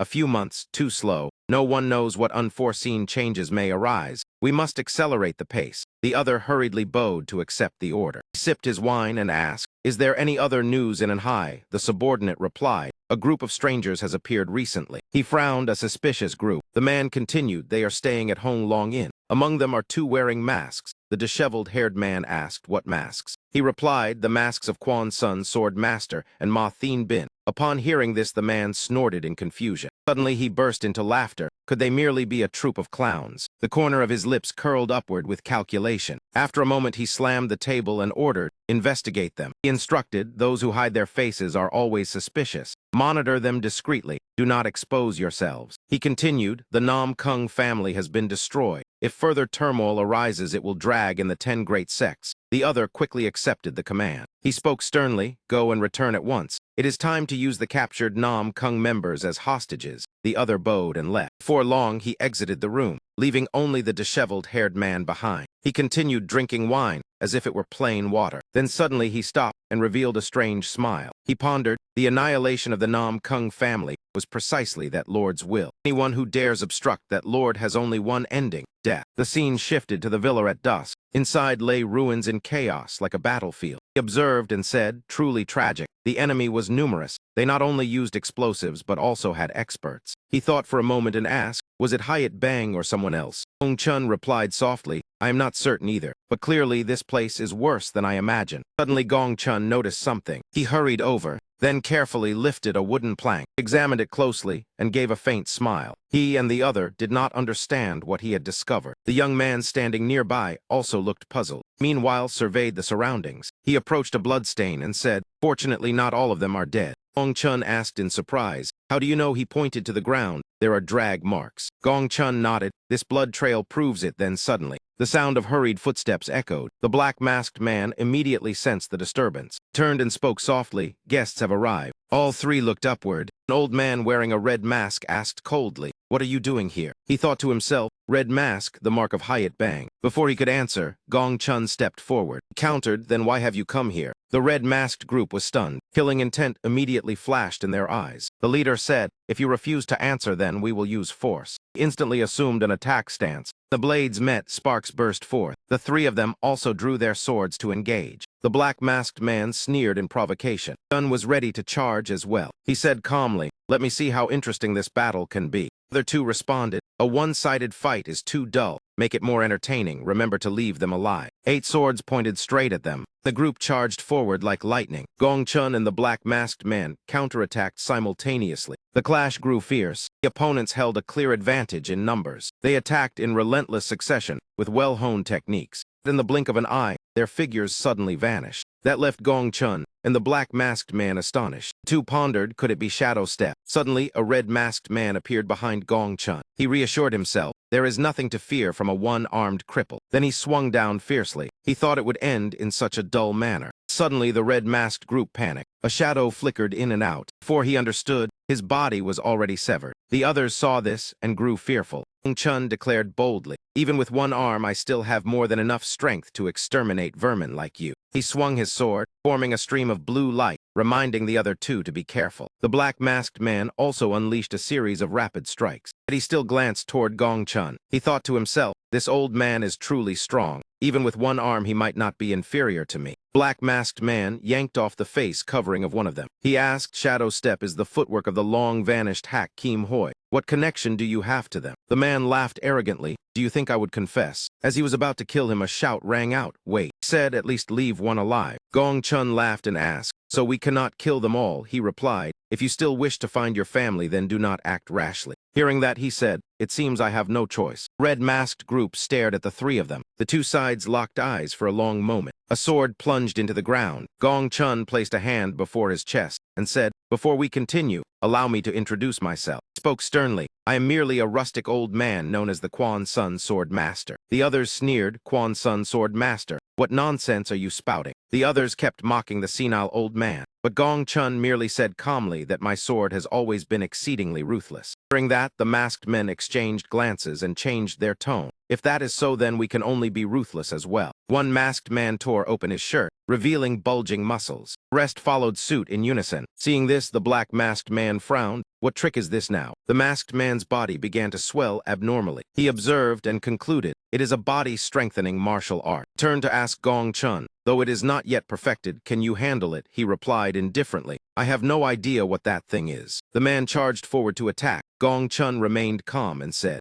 you asked a pointless question. Loud explosion rang out, earth and stones shattered. Another man threw an extremely powerful punch. Gong Chun lightly dodged and counterattacked. Suddenly, a surge of blue light erupted. He landed on the ground, surrounded by the masked men. Gong Chun shouted, if you want to come, then come all at once. His footsteps pounded. Sword light swept continuously around him. The sword in his hand emitted a strange glow. He muttered, brats. Then he bluntly challenged, come here. Earth and stones flew again, proving the battle was fierce. Small fragments of rock scattered everywhere. A masked man fell flat, writhing in pain. He frowned. Where did these strange people come from? Suddenly he realized something. He appeared before him and asked, who are you? I have something to ask. Consciousness gradually faded. A voice echoed by his ear, take a short rest. And he completely lost consciousness. After the battle, the area was in ruins. The man, beaten until his face was twisted, groaned, kill me. The black masked man sneered, why should I kill you? He continued interrogating. Do not even think of dying before revealing the headquarters. But the man remained stubborn. He sighed, is Ma Thien Bin only capable of this? Truly disappointing. The black masked man snapped. If you will not help, then step aside. Killing intent flashed in his eyes. Then he began torturing the prisoner.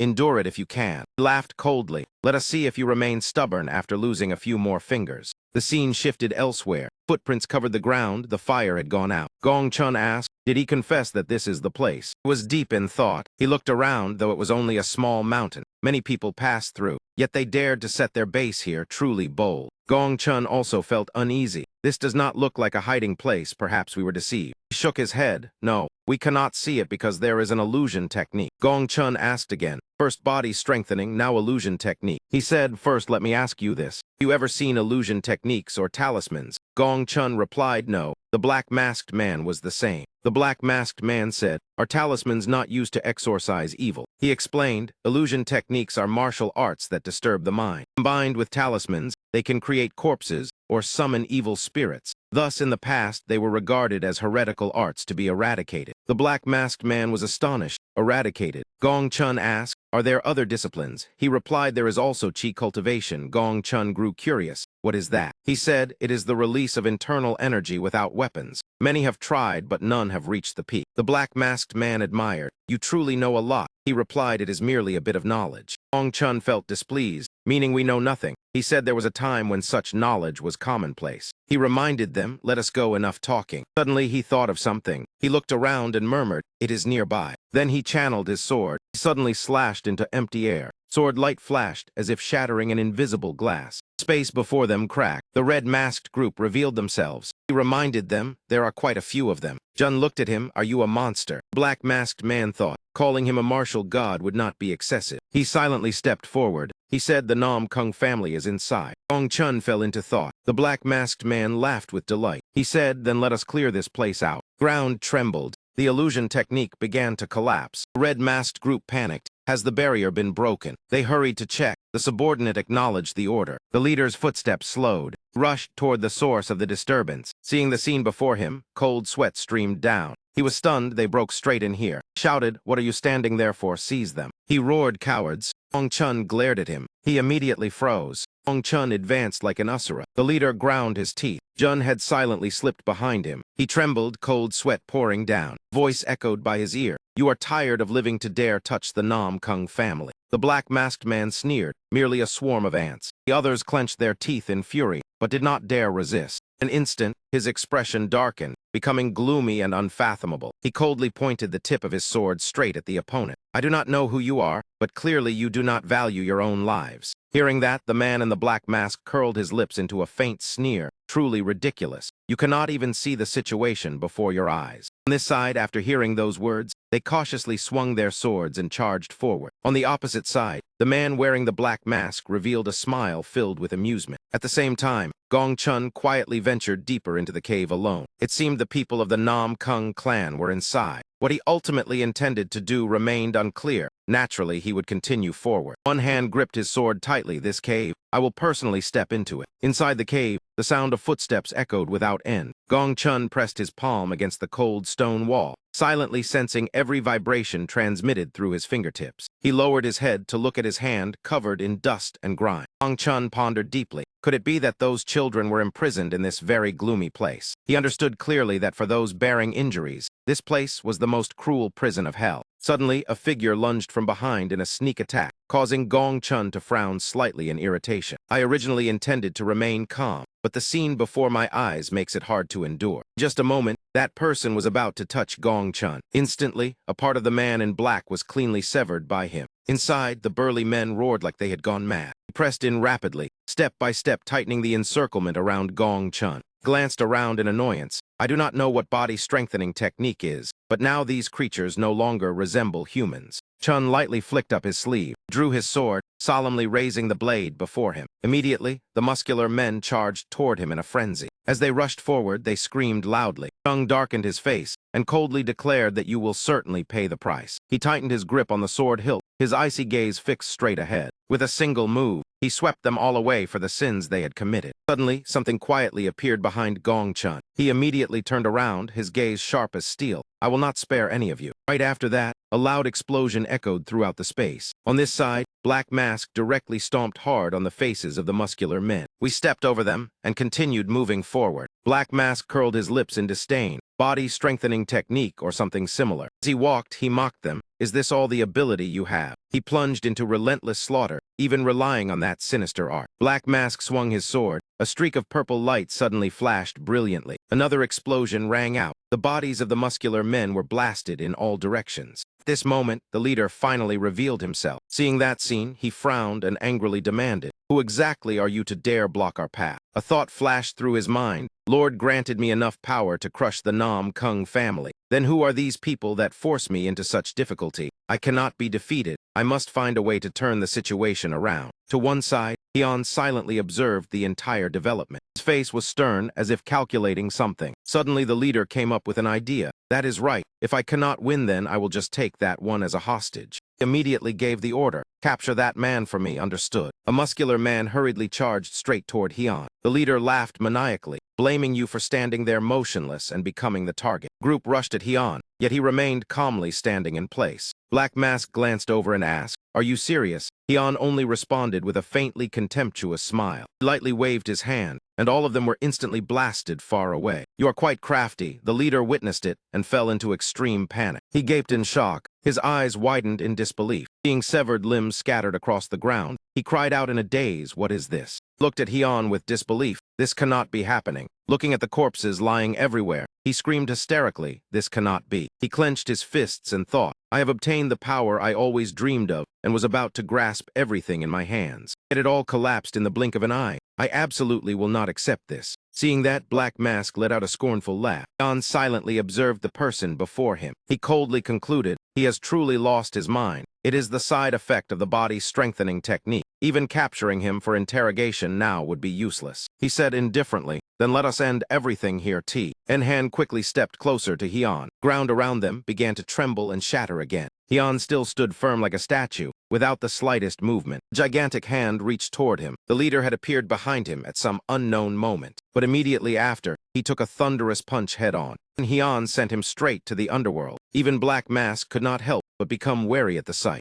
With just one hand, Hyun effortlessly defeated his opponent. Truly astonished others. Inside the dark and decaying prison, a middle-aged man quietly sat on the ground. The gray-haired young master slowly opened his eyes and looked to the side. Walked over to a young man who was fast asleep. He gently touched the other party's shoulder and called softly, "Wake up quickly." On the other side, the soldiers suddenly became flustered in panic. What is happening? The young man immediately became alert and asked, "Have reinforcements arrived?" The bearded man, sweating, replied, "This sound is strange. Do not lower your guard." Soon as he finished speaking, soldiers came running in chaos from nowhere shouting, "Save me." But immediately after, their bodies were cut into multiple pieces. Witnessing the bloody scene, he could not help but step back in horror. What is happening here? Another sound echoed through the space. The two of them curiously looked outside through the iron bars. A low voice filled with helplessness sounded, "Heavens, he should have spared one life." The other person wore a mask, but the man still recognized him through the familiar voice. His eyes widened. Could it be? The man could not believe it, gripping the iron bars and shouting, "Father." Hearing that call, the soldiers in the prison were all stunned. The Sword King is still alive. That appearance and voice truly belonged to the Sword King. Gong Chun did not respond, only speaking in a low voice, "Step back." A clean sword strike flashed in an instant.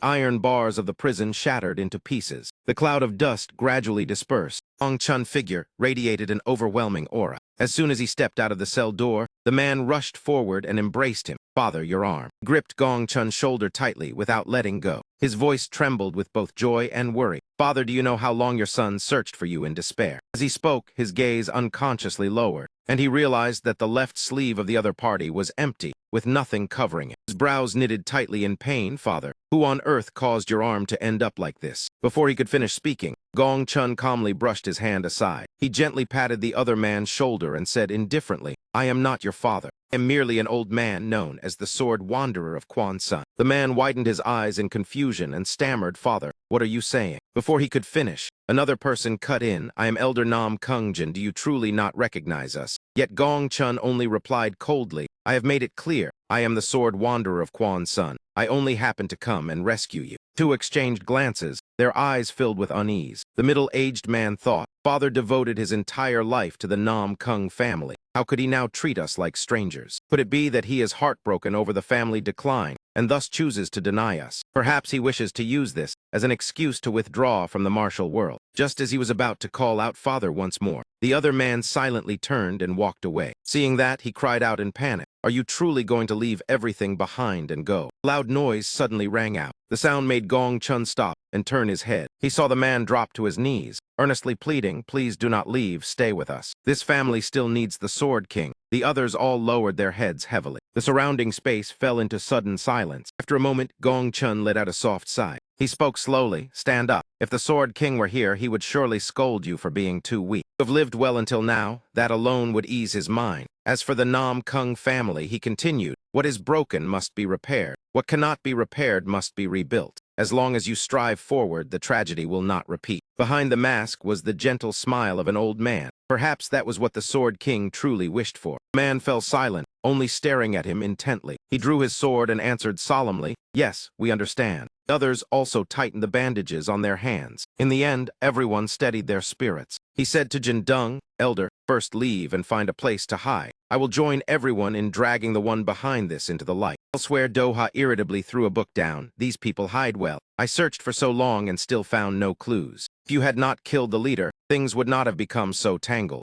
Hian immediately retorted, "If you had handled it more cleanly, they would not have tracked their way to me." After a while he sighed in frustration. "Then how can we trace the mastermind now?" Hian pondered and replied, "I fear that is so." Suddenly, Hian turned his head to look behind him. He saw Gong Chun smiling apologetically for making everyone wait so long. Doha laughed teasingly. "Old man, was the reunion joyful?" He calmly replied, "I only went to say farewell." Doha continued laughing. "Judging by that serene expression, you must have said everything that needed to be said." Hian crossed his arms and repeated, "Then it seems matters here are finished." Gong Chun hesitated slightly and said, "Palace Lord, forgive me, but may I make one more stop?" Hian nodded and asked, "Where?" He answered at once, "Ha Nam." "No matter what, I must go to Ha Nam to meet that man Muarung Hai." Returning to the cave from earlier, scene shifted to the prison that Gong Chun had cut apart. Someone picked up an iron bar to examine it. The cut is truly sharp. 2 at the entrance, 1 inside the cell, 3 intruders in total. They easily defeated those using the body-strengthening technique and even rescued the Nam Kung prisoners. Such strength rivals the top 10 masters. No, it is very likely the Sword King. Could it be that the Sword King is still alive and even has allies assisting him? At that thought, Blood Demon crushed the iron bar in his hand. He slowly stood up and flicked his finger forcefully. A sludge-like monster rose from the ground. He ordered, "Suspicious individuals have infiltrated this place. Quickly track them down. Bring them here. I will make sure they die without an intact body."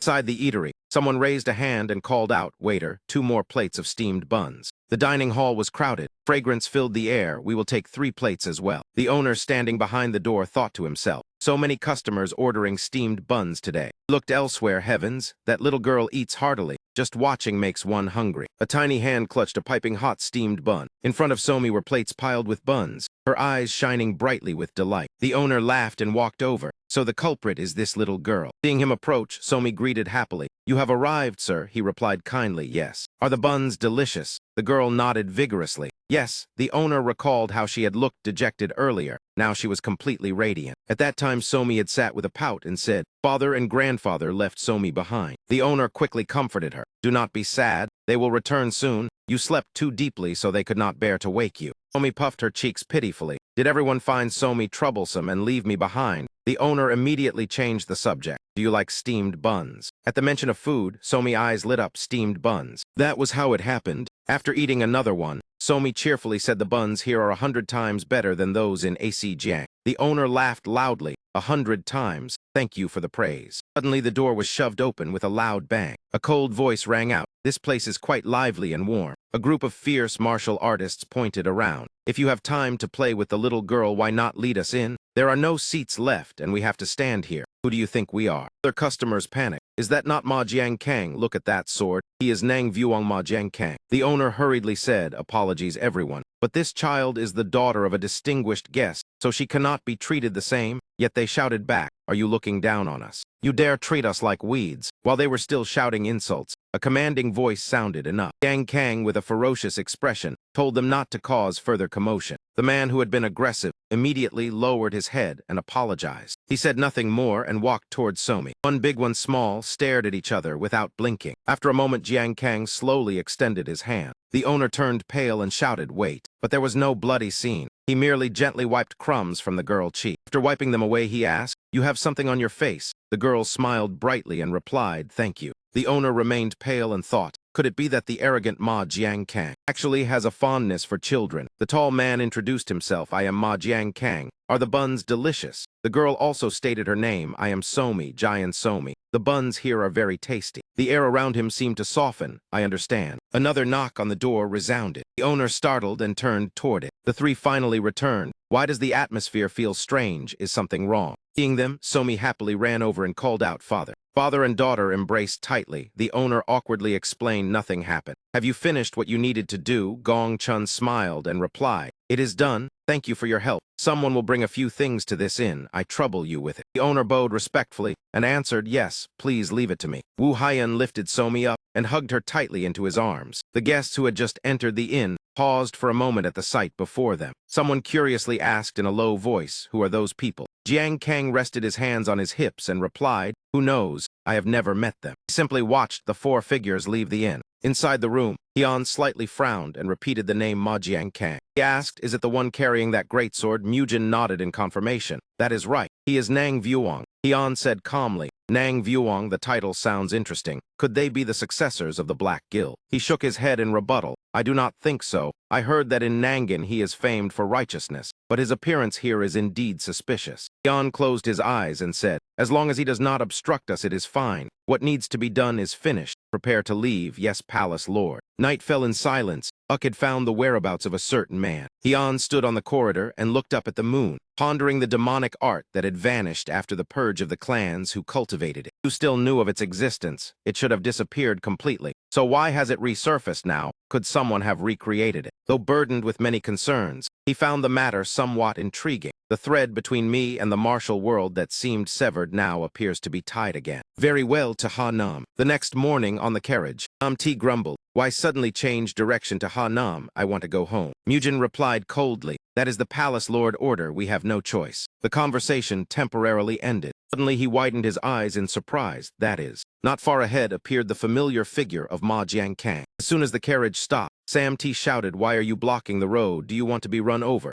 Jiang Kang crossed his arms and said, I intended to let you pass, but now I have changed my mind. Mujin glared in warning. You had better reconsider. Jiang Kang gave a faint smile. You rushed to threaten before knowing my purpose. I only wish to ask a few things. Lower your sword. His motion of drawing the sword halted. What do you want to ask? His expression darkened. He questioned them as if conducting an interrogation. You know anything about the 20 ghosts? A lavish feast was laid out directly on the ground. Somi ate while clicking her tongue in praise. So delicious. Jiang Kang sat opposite. his face cold but his eyes filled with fondness. The girl is truly adorable. I also have a daughter about her age. Sorry about what happened at the inn. Hyun shook his head. It was nothing, do not mind it. We'll be direct. About the nomads turned into corpses. Tell me more in detail. Jiang Kang answered seriously. They are called the 20 ghosts. Hyun repeated the 20 ghosts. He explained they often wear strange garments and ghost masks. Oha and Gun Trung could only sigh. It seems we were mistaken for them. After all, we wear masks as well.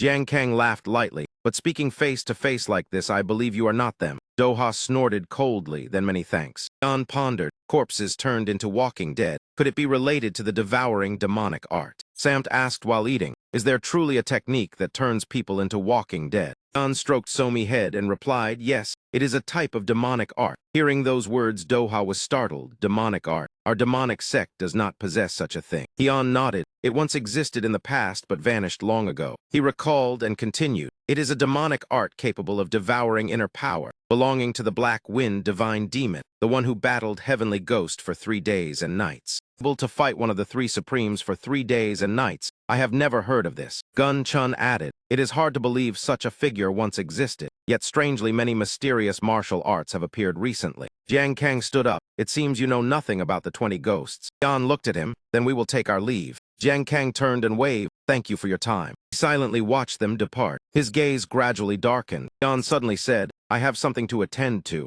As Somi was lifted up, she clutched his clothes tightly. Father, you are leaving again. Her eyes grew moist. Father, please do not go. Hyun softened his voice. Stay with Samt and Mujin. If you want to eat anything, tell them to buy it. I will return soon, do not be sad. Somi softly replied, yes. Her small hand held his. Father, remember to come back quickly. It will not be long. Gun Chun hugged Somi and asked, where are you going? Hyun did not turn back as he replied, only to confirm a few matters. Somi waved energetically, wishing father a safe journey. A gentle breeze blew past. The one who had just bid farewell had already sped far away. Jiang Kang panted as he looked back, cursing inwardly. A group wearing ghost masks pursued him. After searching for so long without finding them, they now appeared in droves. Subordinates had all been turned into walking dead. They must be the 20 ghosts. But my martial arts are useless against them. What should I do? Lost in thought, Jiang Kang was pierced through by strips of black cloth. He spat out a mouthful of blood. His body collapsed to the ground. With no strength left to flee, he could only force out a question. What exactly are you? A streak of sword light swept across the heads of the ghost masks. Their heads fell at once. Silence returned to the space. A calm voice sounded. The sensation when cutting off their heads shows they are not human. Thought they were formidable. It turns out they are merely walking corpses. Jiang Kang raised his head and panted. Who are you? Hyun stood before him and said, if you cannot move, then lie still. I will deal with them.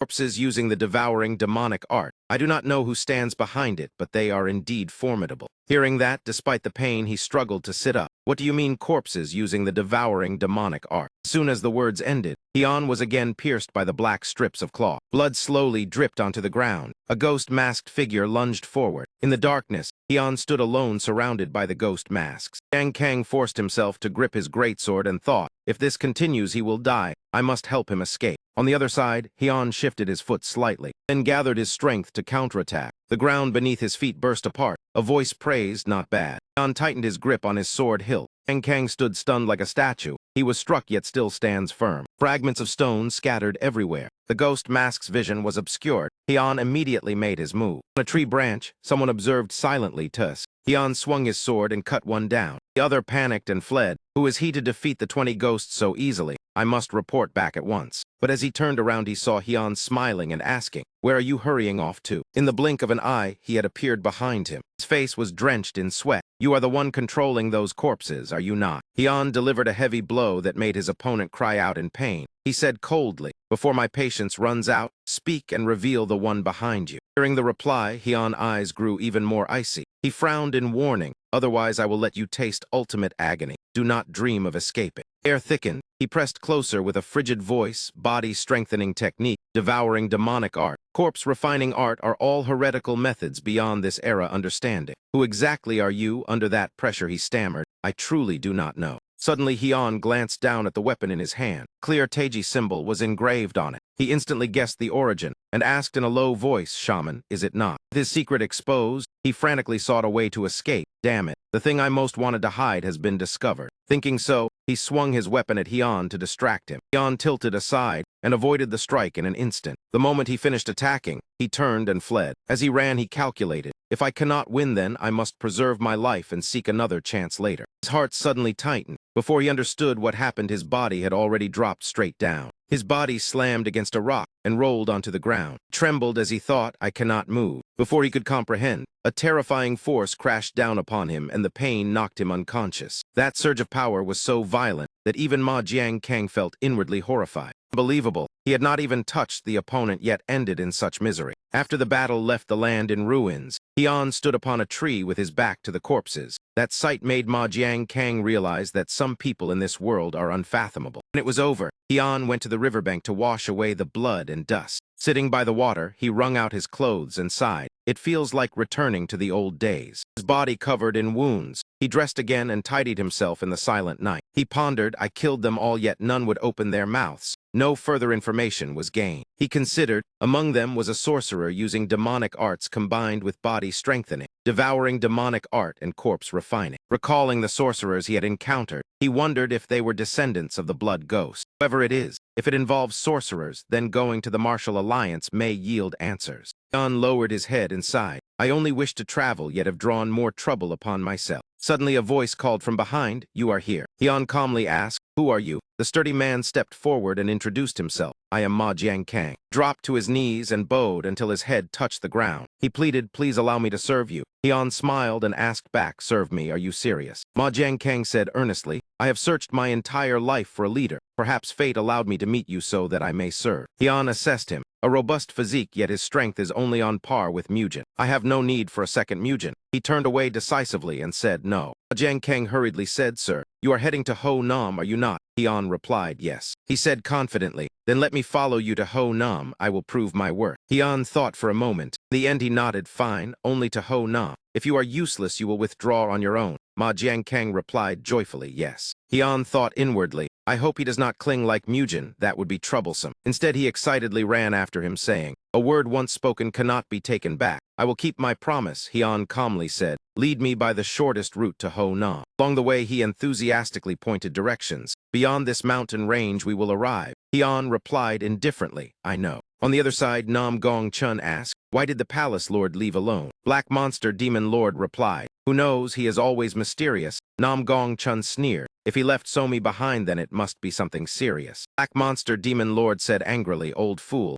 He went alone because he feared Somi would be in danger. Nam Gong Chun retorted, That is precisely what I meant. The two immediately raised their voices in argument. Did you call me stupid? I did not say that, but if you claim it yourself, that is your choice. Black Monster Demon Lord said coldly, You speak in circles like the righteous sect. Sant, what do you think? Sant was suddenly dragged into the quarrel. He chimed in, The righteous sect truly makes one weary. Nam Gong Chun countered, The demonic sect is full of reckless fools lacking brains. That is why it is criticized. He turned and asked, Mujin, what do you say? Mujin was pulled in and seeing their childishness said, Everyone knows the demonic sect is full of blockheads. Black Monster Demon Lord shot back. You of improper origin dare to mock the demonic sect. Mujin was startled at being pointed at directly. He replied, The unorthodox sect is different from the demonic sect. The old man pointed again. That is exactly the problem. Treat them well and you are betrayed. Nam Gong Chun nodded in agreement. Black Monster Demon Lord added, The unorthodox sect exists because of the demonic sect. Nam Gong Chun cut in, and also because of the righteous sect. Attacked from both sides, Mujin flushed red with anger but did not bother to respond. The two old men continued arguing fervently.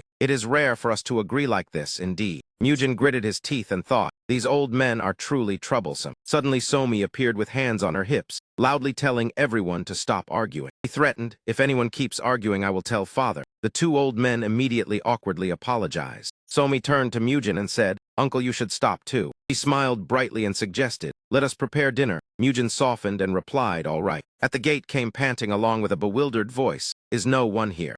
So he stepped in and called out loudly, Why? Her body was covered in mud, holding her head as she lamented. Why is no one home at a time like this? She wearily sat down heavily, after finally making it here yet seeing no one. So he muttered, Truly unbelievable. Suddenly she picked up a fishing rod. First I must find something to eat. Inside the room, Nam Gong Chun said, He is truly late. He wondered, could he have lost his way? Black Monster Demon Lord objected. He can fly straight there, how could he be lost? At another table, rumors spread about Lord Sword Jet decline. Black Monster Demon Lord sighed. His reputation is now worse than mine. Nam Gong-chun nodded. Rumors remain only rumors. Thought inwardly, while rumors spread. What is the Murong family plotting to use the martial alliance power for themselves? Suddenly a clear voice sounded from behind. I am back. Somi sat on Mujin's shoulders, waving. Grandfather. Nam Gong-chun happily embraced her. You are back. Turned to ask Mujin about the situation outside. Mujin reported, nothing unusual, it remains quiet. He nodded in understanding. Mujin asked what to do next. He replied, wait for the palace lord to return before deciding. As soon as he finished speaking, a group rushed in shouting, Mujin. They kicked the door open and shouted angrily.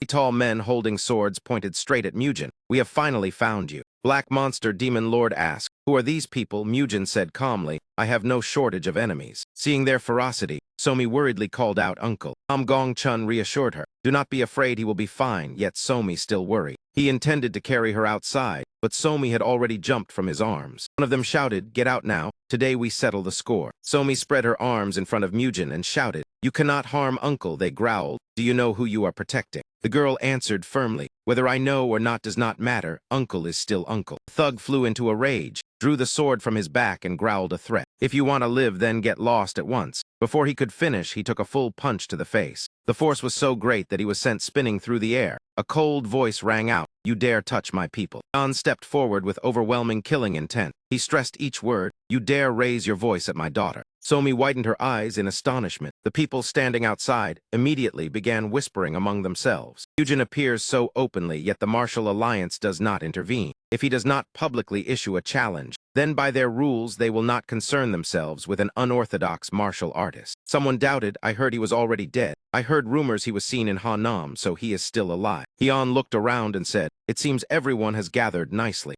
Mujin apologized guiltily. Hyun smiled, it is nothing. Life is more interesting with a little noise. Turned to Nam Gong-chun and asked, forget that. What is your plan? The old man replied, I want to verify the rumors, but from what I hear it is not simple. He continued, there is no smoke without fire. Hearing so much is enough to grasp the situation. He clenched his fist firmly. I must enter the martial alliance. Hyun calmly asked, can it be done? The old man replied, within the alliance hall there is a secret passage known only to successive leaders. Hyun nodded, then we must first deal with those outside. Ma Jiankang stepped forward volunteering. Mujin cut in, let me. Hyun silently assessed. Samt is more foolish than I thought. Mujin is acceptable. Ma Jiankang is useless but reliable. Crossed his arms and ordered, all of you go and see how far your strength reaches. The three replied in unison, as you command, Palace Lord. Only Samt remained in the room. Two looked at each other without speaking. Samt pointed at himself and asked awkwardly, me too. Black Monster Demon Lord replied, if you have learned anything then go test it. Samt trembled, if I go out I will lose my life. Black Monster Demon Lord shouted, a martial artist lives and dies by the blade, why fear? Samt argued, I am only the palace cook. The next moment he was kicked out the door with a bruised face. The three outside took their stances ready for battle. Jan and the two elders stood above observing. Nam Gong-chun remarked, with Lang Vuong there no one dares act rashly. He said, look, those wanderers have all withdrawn. Jan replied, what about the rest we must see? At that moment Somi,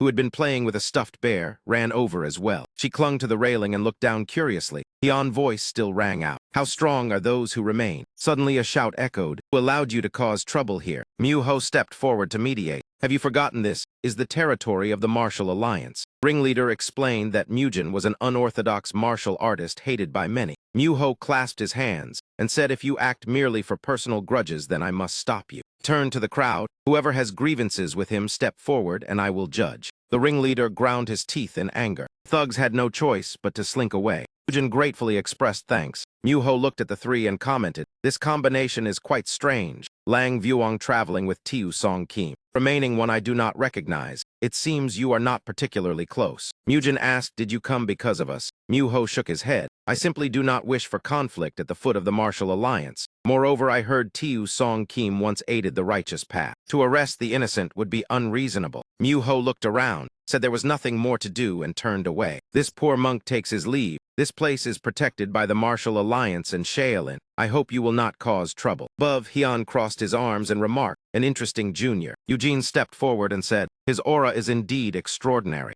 Nam Gong-chun added, if he is Mu-ho of Shaolin, then he is a candidate for the next abbot. Black Monster Demon Lord scoffed. He is still only a little monk. After the clash, everyone returned to the room to clean their weapons. Ma Jiankang observed silently. I did not expect him to be Tiu Song Kim. I heard he once led an unorthodox sect. Why is he here? Recalling Mu-Ho words, he nodded thoughtfully. This group is truly strange. They seem to make no distinction between righteous and demonic, and those two elders carry terrifying pressure. He asked Sam, who are those two elders? Sam bit into an apple and said, if you knew you would faint, and you truly wish to follow us. Ma Jiang slapped his sword. I swear loyalty unto death. This blade will cut down all enemies. Yujin asked, you still manage those wanderers, why seek to join? He replied, my affairs are none of your concern. Sam stood aside thinking, are they competing for the position of #1 guard? Chewed his apple and joked. In any case, I am the one palace lord trusts most. Mujin frowned. What are you saying? At that moment, Hyun entered the room. In his arms, he carried Somi fast asleep. He remarked, Ho Nam is quieter than I expected. Nam Gong Chun objected. Precisely because it is quiet, it is suspicious. Of the 10 great sects, only a few are present. The 8 great families are nowhere to be seen. He decided, I must enter the martial alliance to investigate. Black Monster Demon Lord was surprised. You truly intend to go in? Nam Gong Chun asked in return, are you not going? Black Monster Demon Lord replied, of course I am going. I did not travel all this way for nothing. Nam Gong Chun teased, I thought you would stay home to watch Somi. He immediately denied it. He explained he wanted to see what the martial alliance was like inside. That is why he traveled from Ha Nam to Anhai,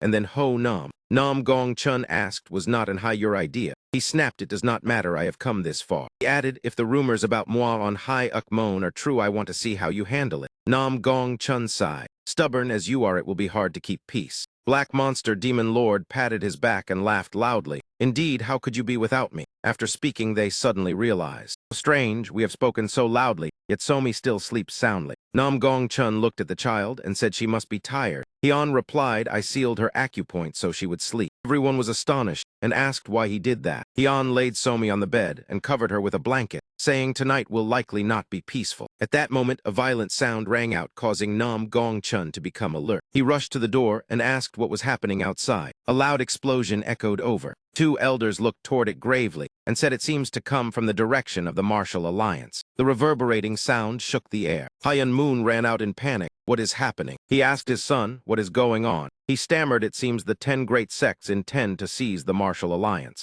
Moon shouted angrily, what? He roared, those bastards dare. He ground his teeth. Whoever opposes me must die without exception. Hyun Moon shouted, where is Hyo Jiang? His son trembled and replied, we searched everywhere but could not find him. He sighed helplessly, I cannot trust anyone anymore. Below, the crowd noisily called for the martial alliance leader. Everyone angrily shouted, demanding that he step down immediately. The martial alliance does not need a leader who is only obsessed with wealth and indulges in pleasure. Hearing that, Yeon Moon let out a disdainful sneer. Those worms will not know fear until they see their coffins. Ground his teeth. Fine. I have heard every word of Hai Akmon clearly. Let us see whether you have the ability to force me to yield my position. As soon as he finished speaking, he charged into the chaotic melee, blades flashing as they dyed the battlefield red. At this moment, Nam Gong Chun stepped forward with his sword in hand. The scene before him was cruel to the point of horror. He tightened his grip on the hilt, trying to stand firm within the encirclement. He roared loudly, die. Dian Hyun crossed his arms to observe, then asked, that man is Hai Akmon, is that correct? Nam Gong Chun turned pale, his heart shaken. How could this be?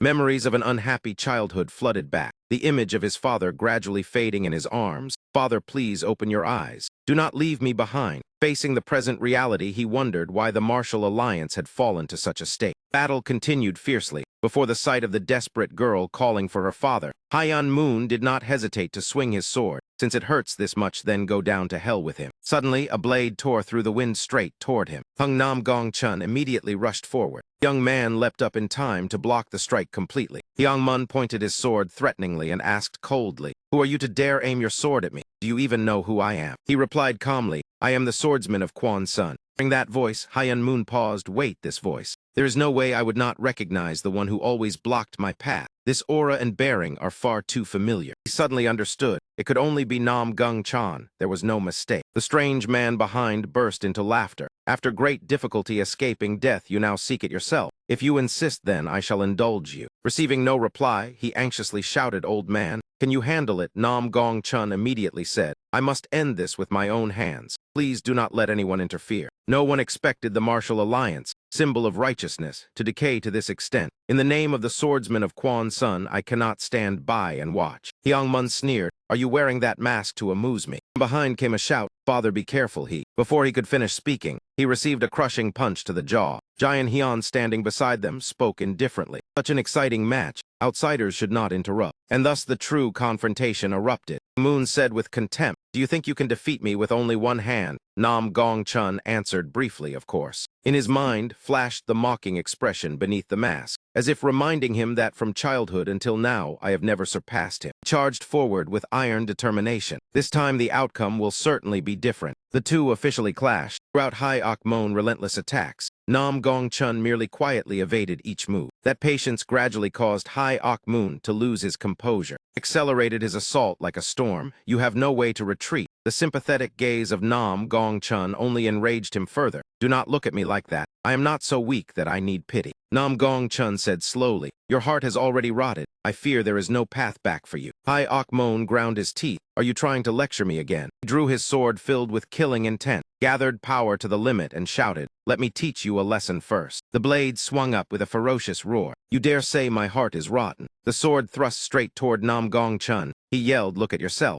How are you any different from me?" Thunderous explosion rang out. Nam Gong-chun used all his inner strength to retreat backward. Yet his body did not collapse. For his eyes, the opponent blade shattered into pieces. Amun quickly sensed the change. His inner power abruptly transformed, as if merging with a strange energy of heaven and earth. Nam Gong-chun panted. How can there be such an oppressive evil aura? How can it possibly exist within a human body? Suddenly Hyokmon lunged forward. His eyes darkened, as if controlled by demonic energy. Without hesitation, he swung his sword and stabbed straight at Nam Gong-chun. Nam Gong-chun collapsed to the ground, looked at Hyokmon's face filled with killing intent, and thought silently. That gaze was full of madness. He would not stop until I am dead. Hyokmon laughed in delight and continued swinging his sword. Nam Gong-chun wondered whether everything would end here. Suddenly a voice rang out, "Stop." Lan Hyun appeared and cut across the battle. He merely used 2 fingers to clamp the blade and bend it, leaving Hyokmon stunned in disbelief. The sword flew from his hand, spinning rapidly before shooting into the air. Giant Hyun spoke. "The match has been satisfying enough. It should end here." Nam Gong-chun exclaimed in shock.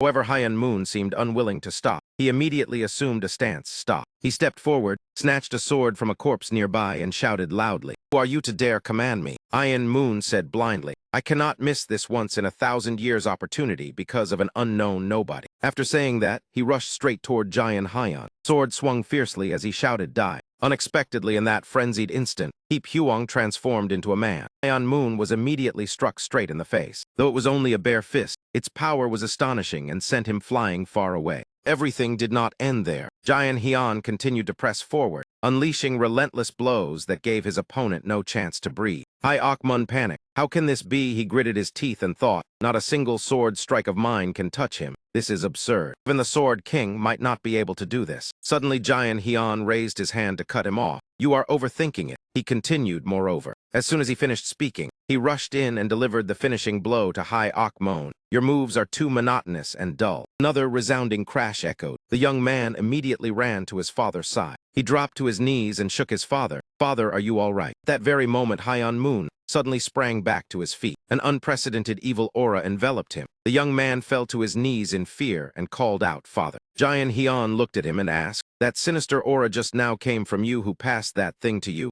Hyokmon replied calmly, "Do you think I would tell you?" As soon as he finished speaking, he charged at him together with the black aura. "Prepare to die." The space around Hyokmon grew dark, making him appear extremely terrifying. The young man behind continuously begged, "Father, please wake up." He shouted in despair, "Father, please stop." But at this moment, the evil aura had completely seized Hyokmon's mind. In his head, there was now only a single thought: to kill until everything came to an end. Heavy gasps echoed through the silent space. Behind him, the young man collapsed from grievous injuries. Only then did he cry out in panic, "Hwan-chan, how did you end up like this?" "Wake up." Hyokmon held his son tightly in his arms, his voice filled with remorse. "How did everything turn out like this? Answer me." Giant Hyun stood beside them and sneered, "How foolish. Was it not you who struck him down with your own sword?" Hearing those words, he froze. "What did you just say?" The scene of the battle moments ago flooded back. He himself had swung his sword at his son, causing the child to never wake again. He stammered in shock, "My son." Hyokmon wailed in despair, regret gnawing at him bit by bit. At that very moment, rain poured down as if mourning the life that had just faded. Giant Hyun remained cold as he stepped closer to him. His fist tightened, ready to strike. Suddenly Nam Gong-chun spoke to stop him. "Stop." Giant Hyun turned to look at him in confusion.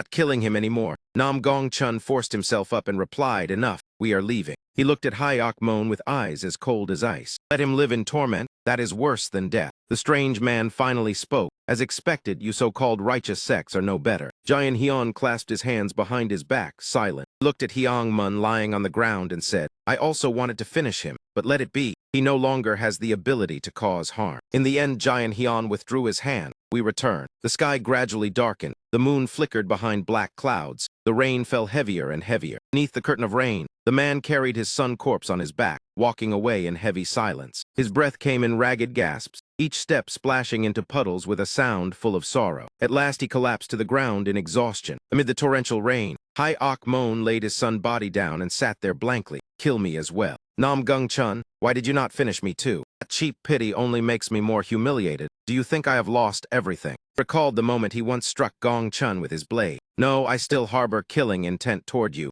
I want to tear you into 100 pieces. Hyok-mon's hands trembled from clenching too tightly. Suddenly a voice rang out. It seems darkness has devoured your eyes. He raised his head and saw a shadow slowly approaching. Before Hyok-mon, Hyetmar appeared, standing imposingly beneath an umbrella held by a servant. His crimson eyes stared intently as if probing. He gave a faint smile and asked, you want to crush your enemy yet drown in fear at the same time, do you not? Hyok-mon's pupils contracted. Who are you? Hyetmar extended his hand. Who I am does not matter. Follow me, I will help you dispel the darkness gnawing within. As soon as he finished speaking, a surge of power flooded into Hyok-mon's body. The scene shifted to a bustling, lively street. People bustled about, some stopping at stalls to browse. Somi pouted, I still have not visited Thieu Lam too. Gong-chun gently coaxed her. When we return home, father will show you something even more interesting. We will row far out on Dong Din Lake. Somi's eyes lit up. Going far away sounds wonderful. But I still want to visit Thieu Lam too once, Hyun asked. Are you that disappointed? He took out a small object and placed it in her hand. Consider it compensation from father. He released his hand.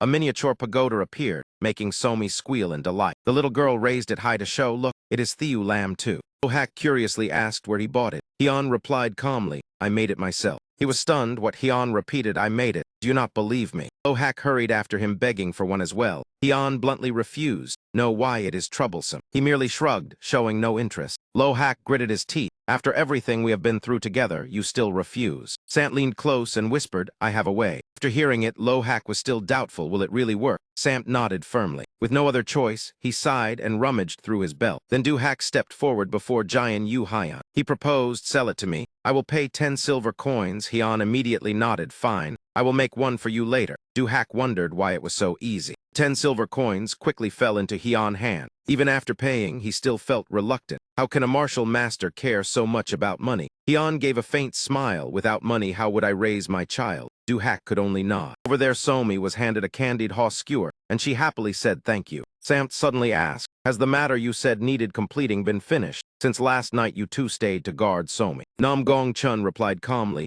I do not know, nothing happened. Samt was suspicious. Last night I saw chaos everywhere. You even went with the mansion lord. How could nothing have happened? Judging by that attitude, it must have been something major. Did you eliminate the martial alliance? Nam Gong-chun became angry and clenched his fist. You talk too much today. Samt hurriedly stepped back, fine, as if nothing happened. Nam Gong-chun walked towards Somi. Samt wiped his sweat. As if nothing happened, they probably flattened the martial alliance. Heavens, how will we deal with the aftermath now? At a time like this, Samt must step forward. Without me, who knows how chaotic this mansion would become? Mujin beside him looked at him with disdain. He recalled seeing the martial alliance burn to ashes from afar last night. Perhaps the martial world is about to enter great turmoil. Meanwhile, at a vast estate, the rain still poured without end. Inside a luxuriously furnished room with carved ironwood tables and chairs, vermilion pillars gilded in gold stood majestically. At the tea table, a hand tightened around a cup before slamming it down. The head of the Duongmon of Sichuan puffed on his pipe and said, I did not expect the Mo Dung family to collapse so quickly. The representative of the Ban family replied, it was unavoidable. Kim Chiat went too far this time.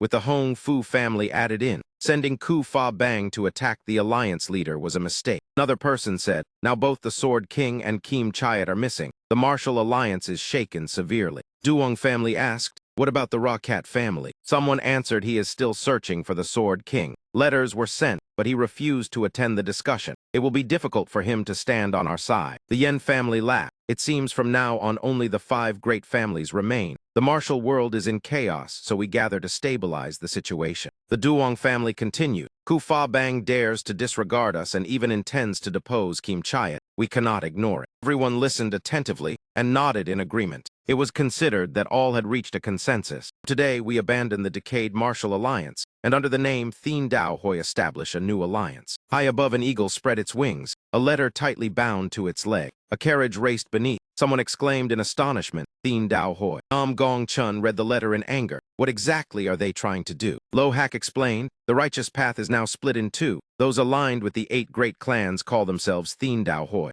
Jiang Kang continued, those aligned with the 9 sects one gang still keep the name Martial Alliance. Jean said in a low voice, it may appear calm on the surface, but sooner or later the two sides will clash fiercely. Lo Hak glanced at Nam Gong Chun reproachfully. All because you spared Hai Ok Mon. I told you he should have been killed. Ion sat in a corner analyzing. The decision to spare Hai Ok Mon was a mistake. The first mistake was turning someone with that power into an enemy. The second was letting him fall into the hands of the 9 sects one gang. If he had been captured and investigated for his crimes, the 8 great clans would not have needed to form Thien Dao Hoi as they have now. The corner of his lips curved slightly, his eyes glinting with interest, truly fascinating. Just then Samp spoke from outside, Manor Lord, we have returned to the estate. Hian was slightly surprised so soon. Samp replied in a heavy voice, but something is not right. Before them stood the familiar estate, yet inside a strange black smoke was billowing. Through the carriage window, Yu Hian saw the sight and felt an uneasy premonition. The smoke seemed to come from the kitchen. Gong Chun stepped down and suggested, let this old man go in and take a look. He nodded in agreement, as you wish. Mujin also got down and asked whether he should go along. Yu Hian shook his head. Let him handle it himself, Mujin replied, understood. Gong Chun walked straight toward the estate gate alone. He opened the door, stepped inside, then shut it in an instant. In less than a few seconds, Nam Gong Chun leapt over the wall and ran out at full speed. Scrambled back to the carriage in a panic. Lo Hak stared at his flustered state and asked blankly, what happened, old man? Stood frozen for a few beats, sweat pouring down his forehead. Suddenly Gong Chun grabbed Yu Yan's hand tightly. He lowered his voice, almost pleading. Come with me. He frowned me. Gong Chun answered. You are more suitable than I am, Hian vaguely guessed. Is someone inside? He nodded vigorously, yes. He looked at him with suspicion, then sighed. Hian slowly walked inside. As he walked, he thought, that old man running away one day, truly unbelievable. With air this damp, could someone be bathing? Thinking so, he grew more annoyed. I built this place for Somi. If someone dares to bathe casually in another home, I will not let it slide. When he saw clearly inside, he froze for a few seconds. Before him was Sohi soaking in a bath filled with white foam. Hian's hand slipped from the door. An awkward silence enveloped them. The two stood motionless. Their eyes met, neither knowing what to say. After a moment, he stiffly asked, what are you doing here? Somi froze and her face flushed red, as if about to explode. A piercing scream rang throughout the entire estate. Later, she sat curled in a corner, head lowered, unable to speak. Somi curiously used a wooden stick to gently poke Sohi's hair. Yuyan could not help but question, you did it on purpose, did you not? Gong Chun at first pretended to remain silent. Next second, he lifted his teacup and laughed. You think so? I was so frightened I ran away. How would I know you would open the door while a young lady was bathing? Did you see everything? Truly unexpected. Lo Hak stroked his chin and speculated whether he intended to match his granddaughter to him. Gong Chun feigned confusion. I ask you honestly, did you see anything? Speak quickly. Du Hak glanced at Hian, but that fool was not easily deceived. Gong Chun kept rambling that an upright youth like you would not commit indecent acts. In any case, you must take responsibility for the girl life. At that moment, Somi pulled Sohi over and said loudly, Grandfather, Sohi's sister has something to say. Everyone turned their heads at once. Sohi stepped in and bowed in apology. I did not mean to intrude into another home. I called for a long time and no one answered, and I had nowhere to go, so I acted rashly. Hian replied, I also apologize for opening the door while you were bathing. She shook her head, saying women of the martial world do not fuss over such matters. He nodded, all right. Gong Chun's plan failed, leaving him dejected. Du Hak beside him laughed mockingly. So he still lowered her head and spoke softly. I plan to leave since I have partly recovered, and I am worried about my family. He interrupted, I understand. Nam Kung family now lies in ruins. She immediately looked up. You have been to the Nam Kung family in Anhai. Somi raised the tower model proudly. Yes, we went to Ha Nam. Father even made this for me as a keepsake. So he anxiously asked, then what is the situation of the Nam Kung family now? Hian honestly said all the buildings were destroyed. Rebuilding will take much time. She stepped closer, almost shouting, I do not care about the houses. I only want to know whether my relatives are safe. Hian said that after the Nam Kung martial artists destroyed the 2 Hyatt Dome, they all vanished without a trace. Tense expression on Sohi's face suddenly stilled. She dropped to her knees. Her whole body felt light. She let out a breath of relief, thank goodness. She whispered, as long as they are safe, I am at ease. Hearing the familiar voice, Somi, who was teary, suddenly jolted that voice. So he looked up toward the table. Her gaze stopped at Gong Chun wearing a mask. Somi stepped closer and called softly, Grandfather. Is it really you? Gong Chun broke into sweat and avoided her gaze. Young lady, what are you saying? I do not understand. She grasped his hand firmly. I cannot mistake this voice. What exactly happened? Why are you here? What is with this mask? Gong Chun stammered awkwardly, not knowing how to explain. So he did not wait and threw her arms around him. This is wonderful. I knew you were still alive. He chuckled kindly. Child, you are hugging me too tightly. So he quickly let go and stepped back. Gong Chun slowly removed the mask. His true face appeared with a warm smile. Somi burst into tears and cried, Grandfather. So he embraced Nam Gong Chun emotionally. It really is you. Why did you not find a way to send me word? Wu Haiyan and Somi stood outside watching the reunion. Out in the yard, the little girl lightly reproached, Father, you are terrible. He asked in surprise me. Somi nodded firmly. You should have told her earlier. Otherwise, she would not have cried so much. Yan laughed and replied, her grandfather did not wish to speak. How would I dare? In this world there are things that should be hidden and things that cannot be hidden. When the truth must come out, it will come out on its own. The little girl hesitated and asked further. Then will grandfather return now? He shook his head saying he did not know yet. It depends on what they plan. Somi suddenly had a mischievous idea. I have a way. Father, marry her, then he will truly become my grandfather. Yan curved his lips and asked, you like him that much? It seems Somi loves grandfather more than father. The little girl hurriedly waved her hands. No, I love father the most. Yan pretended to scold that beside father you say you love father. Beside grandfather you say you love grandfather, making Samt gay. That is how one survives in this world, so clever at such a young age. The little girl shouted, I am telling the truth. He laughed and patted her head, all right. Samt watched the two in astonishment. He did not expect him to be so gentle with Somi. In the deep silent night, moonlight and stars cast a gentle glow across the sky. Yan held a jug of wine and poured it onto the ground before him. He sat quietly before a grave.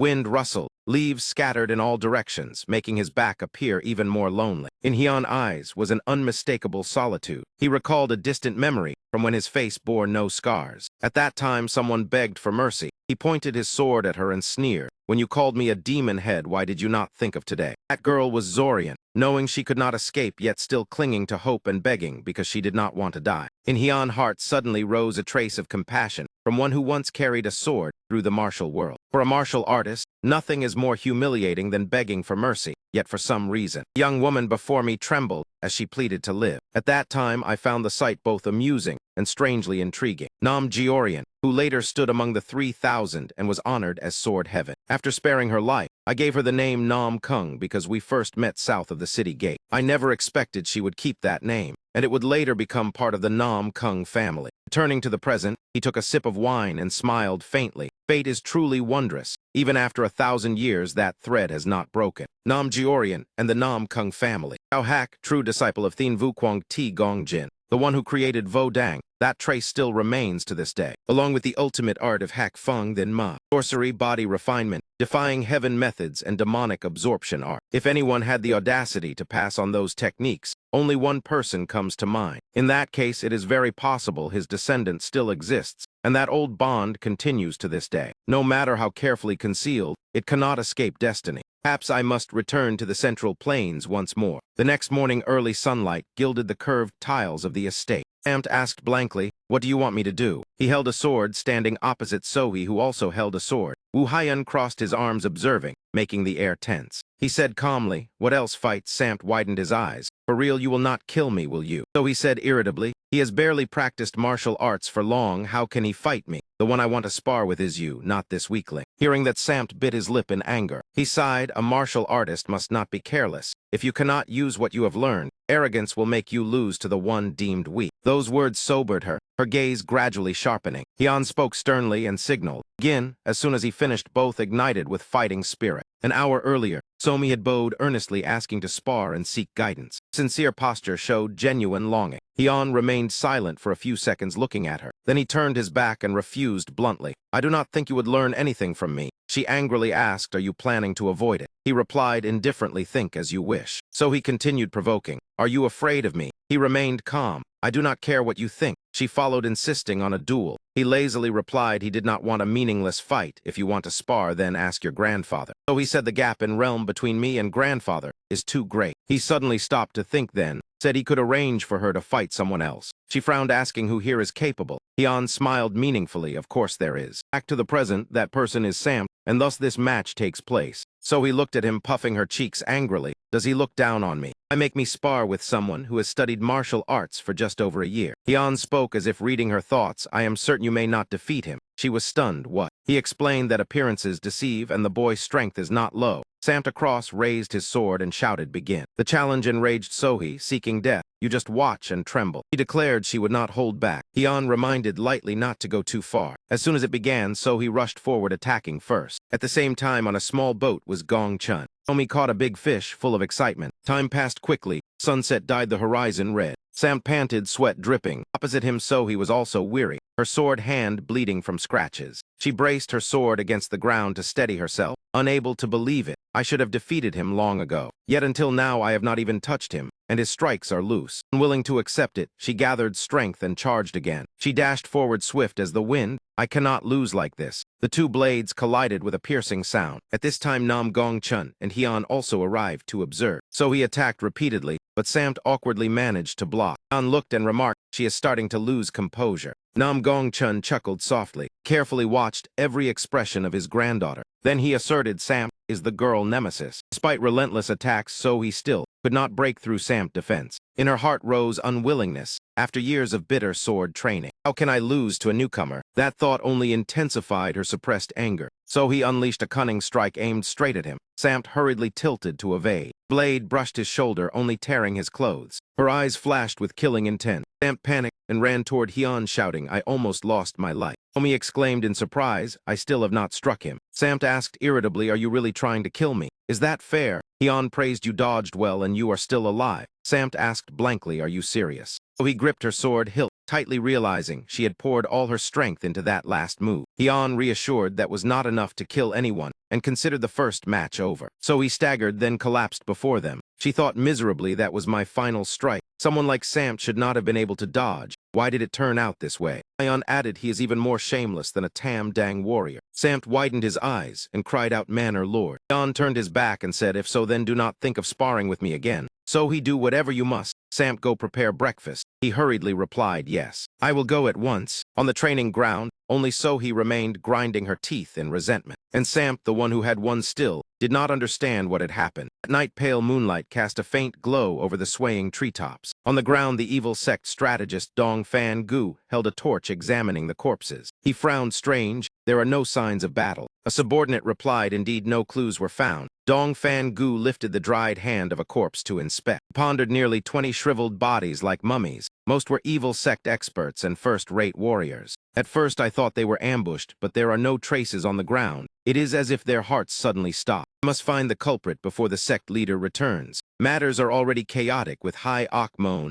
and Thien Dao Hoi stirring the martial world. Now on what stance should we maintain? Suddenly a sound came from behind, making Dong Fan Gu turn vigilantly. Before him stood a subordinate with hollow, lifeless eyes. The subordinate was seized by the head with one hand by a tall man whose messy hair covered his face. Corner of that man, lips curled, a twisted smile filled with demonic aura. Immediately after, he wrenched the head of the Ha Jia subordinate with a decisive motion. Fan Gu Kin Hai stammered, who exactly are you? He shuddered inwardly. This man's strength is likely equal to the sect leader. No, perhaps far beyond. Cold command rang out, kneel. Van Gu widened his eyes in horror as his body, as if controlled by something unseen, the torch fell from his hand, and he dropped to his knees before the tall man. That man, icy voice sounded, from now on I am your master. All of you must submit to me. The crimson eyes beneath the loose hair revealed his identity. Hyatt Bao then Ma. Thien Dao Hoi centered around the 8 great clans, while the martial alliance gathered the 9 sects, one gang. Originally, the righteous path was one whole, but now split into 2 opposing forces. The situation thus fell into an unprecedented crisis. After Mo Dung Hai Uk stepped down,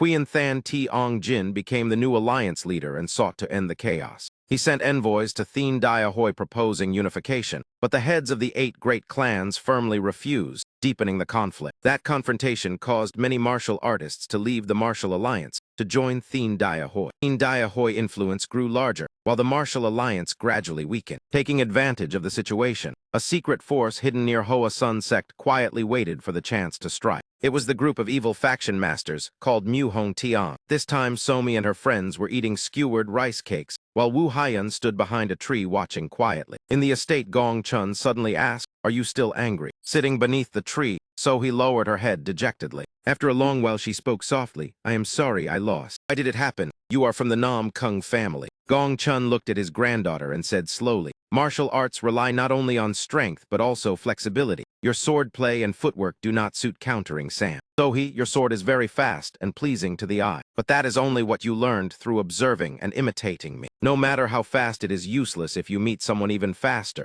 At present you still lack experience." Sohi murmured, "I know my fault." She buried her face in her hands, hiding tears. "I have tarnished the Nam Kung family honor. Even in front of Zaza, I tried so hard to avoid this." Gong Chun smiled kindly. "No need to blame yourself. Today defeat will become valuable experience." So he looked up in surprise. He gently patted her head. His eyes were filled with affection. "It is all right." Sohi's eyes reddened as she could not hold back tears. She rushed forward and hugged him, bursting into tears. The room Samt looked into the mirror smugly. "I am truly too dashing. I just defeated Nam Kung Sohi of the Nam Kung family." He clenched his fists in excitement, throwing punches repeatedly into the air, then continued turning to practice stances. A powerful high kick swept across. His foot stopped midair. "I thought I had no affinity with martial arts. My moves are not equal to Sohi. It is enough for me to step into the martial world." Thinking that, Samt burst into laughter. Outside the door, Somi looked in blankly. "Samt is strange today." At the Martial Alliance residence, a deep voice resounded. "Thien Diahoy has caused too many upheavals." Hoa Sun Elder Moonbeak Zhang slammed the table in anger. Though Hoa Sun disciples tried to resist, they still suffered heavy losses. Half of Shanxi has fallen into Mu Hong Tiang hands. If total war breaks out, then it will be a battle of life and death for Hoa Sun. Besides, they have allied with Back Hai, so Hoa Sun forces find it hard to withstand.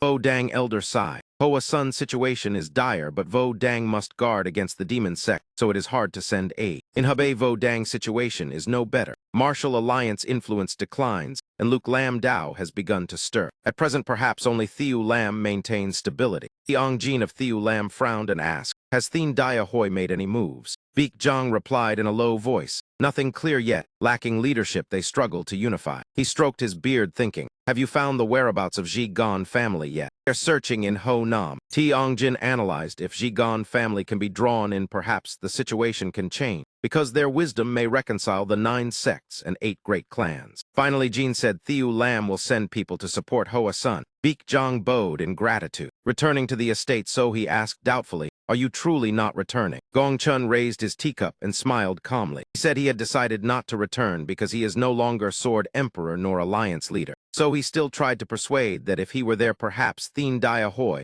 and the Martial Alliance would reunite. 3 months may be short, but enough to change much. Moreover, this was originally their will. The two sides pursue different ideals, so unification is difficult. Gong Chun lowered his gaze in thought. Seeing that, so he quietly waited for his answer. After a while, he said, "You should leave and find your own path." He turned to look out the window. Beneath the tree, Hian was reading, while Somi swayed on the swing. In another room, Doha with Samt and another person played Go. Outside in the yard, Muzin diligently practiced sword. That peaceful scene made Nam Gong Chun smile faintly. So he saw it and widened her eyes. She sighed, feeling sorry for Tiang Jin, who had just taken office, yet lost his support. Gong Chun turned and asked, "Do you intend to stay here with me?" So he placed her hands on her hips and replied, "With you here, how can I leave alone?" He laughed. Outside, Somi still happily swung. The grandfather and granddaughter looked at each other and smiled, forming a rare peaceful scene. In the deep forest, sunlight filtered through the leaves. The sound of footsteps echoed steadily. Hayat Ma suddenly stopped. Spoke, "It seems you wish to ask something." Ho Jiang awkwardly replied, "Not exactly. It is just." Hayat Ma asked directly, "You wonder why I saved Hai Akmon, do you not?" Ho Jiang nodded. He explained that man is still useful and can become even stronger. "Do you know why he can grow stronger?" Ho Jiang replied, "Perhaps because of suitable weapons and talent." Hayat Ma sneered, "No, it is because of hatred and jealousy. That is called an evil heart. He possesses it, so with him the martial world will become ruins." Jiang asked in shock. Does not my lord wish to dominate the martial world? Hayat Ma turned away and replied, control or destruction are the same. To grasp it, one must first shatter everything. If everything is too peaceful, what is interesting? Ho Jiang felt a chill down his spine. That man thought after Sword Emperor Nam Gung Chan died, Hai Akmon became alliance leader. Then the righteous path split, and Mu Hong Tiong seized the opportunity. The righteous forces can hardly reconcile and will be powerless for a time. Could it be Hayat Ma had calculated long ago? Ho Jiang asked, is that why you sent Hayat Fong then Ma to the demon sect? Hayat Ma laughed and said, correct. You understand quickly. My sorcery together with that brat. Though his body is different now, it is strong enough. I want him to drag someone down from this mortal world. Ho Jiang hesitated and asked who is that person. Blood Demon gently pressed his lips together, the movement so slight it was almost impossible to notice. The Ice Bandit blurted out, wondering who it would ultimately be. No one knew how that Tazio seed would grow once it sprouted. From some corner of the forest came a faint sigh. After searching for so long without finding any trace, there was a possibility it was not at South Lake. Another voice immediately cut in with certainty that it could not be wrong. It had to be around here. As long as they found him, they could bring him back to the martial world. Jan grumbled in irritation. Yes, yes. He had already said that line hundreds of times. She angrily bit into another piece of sticky rice skewer, while Ganon standing beside her could only remain silent without uttering a word. He thought to himself and broke into a cold sweat. Seeing her in this feminine form made his heart ache. That young lady had, instead of focusing on managing the clan like him, was like this. He could not imagine how stifled she would feel if she witnessed that scene. Both the Martial Alliance and the Heaven and Earth Society were desperately searching for him. They would surely be astonished to learn that he was also looking for someone of unknown identity. Therefore, he had to find that person as quickly as possible. Otherwise, if there was still no result. At that thought, he unconsciously lifted his head and looked ahead. The image of his daughter Gonzan appearing before his eyes softened his heart. Thinking back, it had been a very long time since the two of them had a chance to set out together like this. He might as well treat it as an opportunity to warm their father and daughter bond. Lost in his wandering thoughts, he suddenly heard her call out softly, "Father."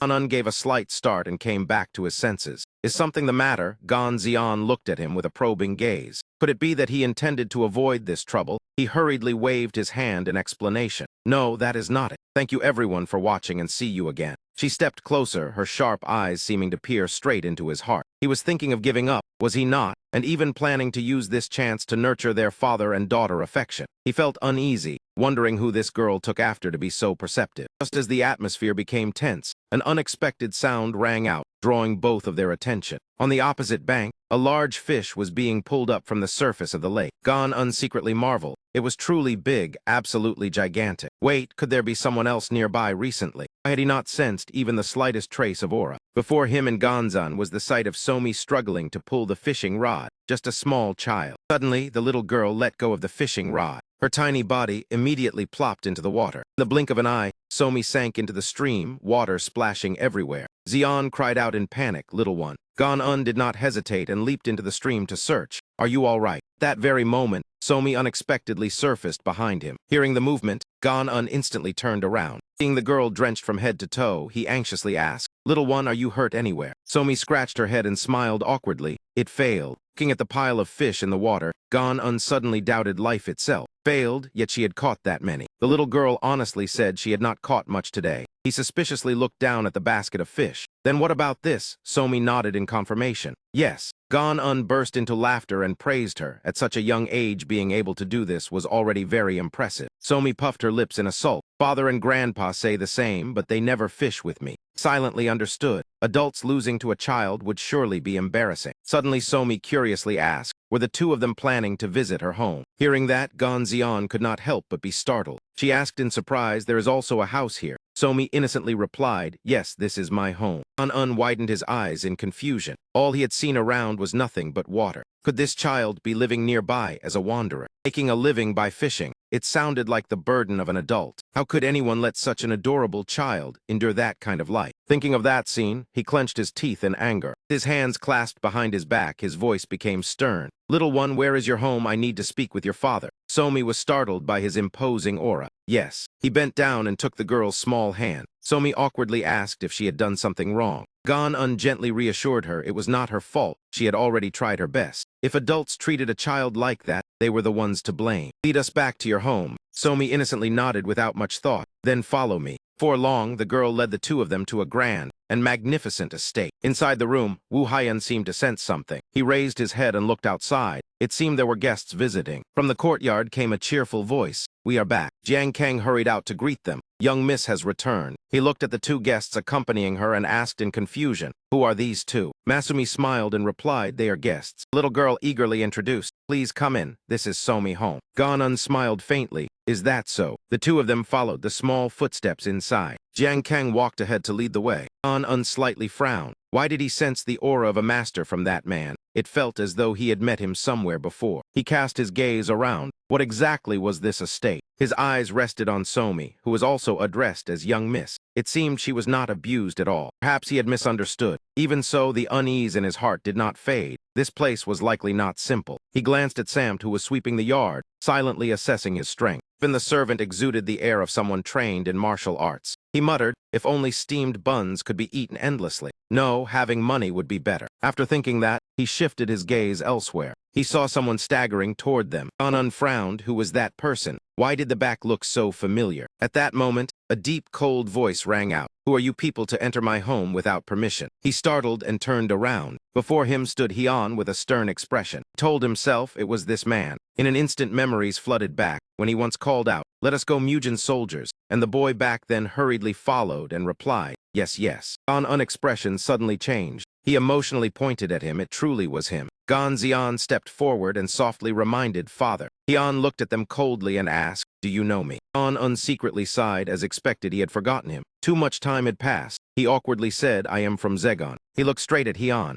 "I have searched for you for so long." Hian grew even more suspicious. "Why are you looking for me?" The atmosphere between the two suddenly sank. Xian thought, perhaps Father wanted to restore a powerful martial world, which was why he sought this man. She secretly calculated if they could recruit him, Father Goal would advance another step. Xian concluded that at present Father had left the martial alliance to find someone strong enough to replace the Sword Emperor Nam Kung Tron. But the situation had changed as the righteous path fractured, leaving no suitable place to return. If the martial alliance competed for Father, they would inevitably have to confront the three leaders of the Heaven and Earth Society. Understood Father wanted to maintain neutrality. Therefore, the only choice was to find someone who could replace the position of Sword Emperor. Hian gave a faint smile. "Countless people want my life, but people searching for me like you, this is the first time." After speaking, he turned away decisively. "If there is nothing else, then please leave. This is not a place you should come." Ganon hurried forward and grabbed his hand. "Please wait a moment." He asked earnestly, "Are you interested in wine?" Hian slightly tilted his head. "Wine." Ganon quickly took out a jar of fine wine. "This is 50-year-aged Sheoxing wine. How about it?" He could not hide his pride. It was a rare treasure he had obtained by chance during his trip to Hunan. Unexpectedly, he had the chance to use it today. He bowed sincerely,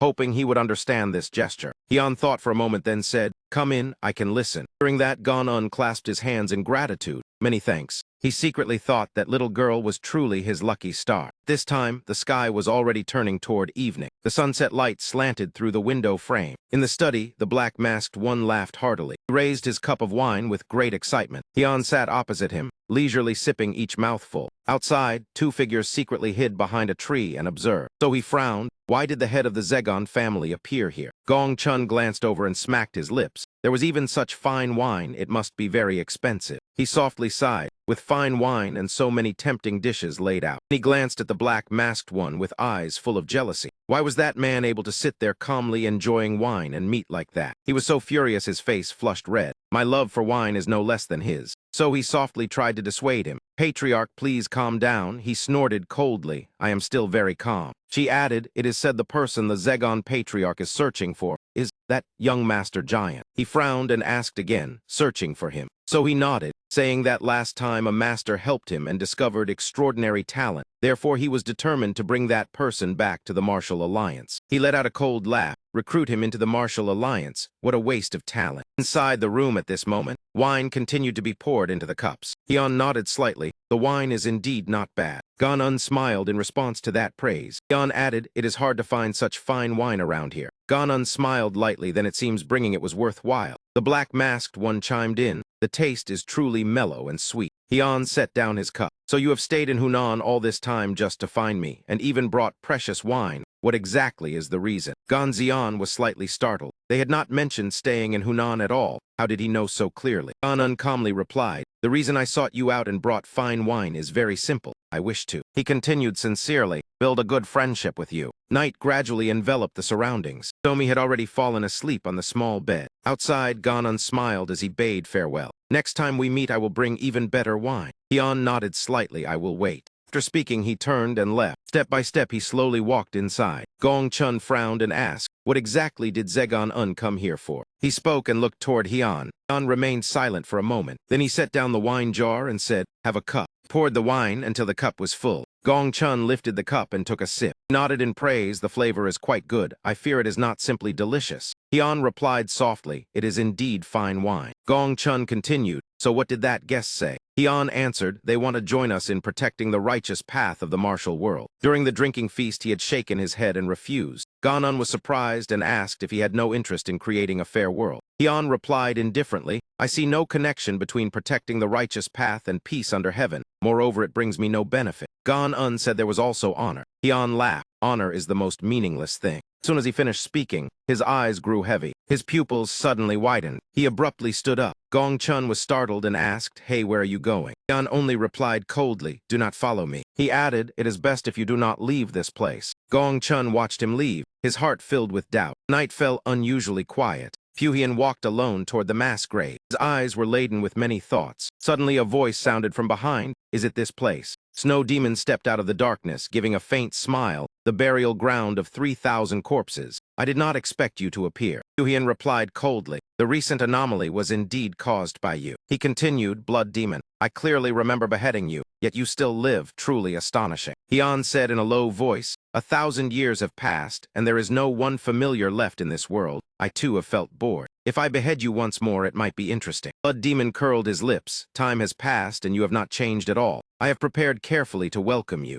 Hian asked calmly, heaven-defying great art. That man burst into laughter. Indeed, you understand it well. In Hian's mind flashed the memory of the soul transfer technique, requiring the blood of 500 boys and 500 girls under 10 years old. Blood Demon glanced at him. Do not look at me like that. I spent great effort to find a suitable body. Hian was enraged. That man sacrificed countless young lives to prolong his existence. Even after 1,000 years, his cruel nature remained unchanged. That man said indifferently, I did not expect to meet you again. Perhaps it was arranged by those immortals you despise. They believe only you can stop me. Hian tilted his head and asked, what do you mean? Blood Demon stepped closer. Have you ever thought that the 1,000-year seal was not broken by yourself, but that they deliberately released you? Hian let out a faint laugh. The pressure around him suddenly surged fiercely. Blood Demon laughed loudly. Stop it. You cannot do anything to me now. Hian replied indifferently. It seems 1,000 years has taught you to joke. That man waved his hand and roared, time changes everything. Therefore, the situation is no longer the same.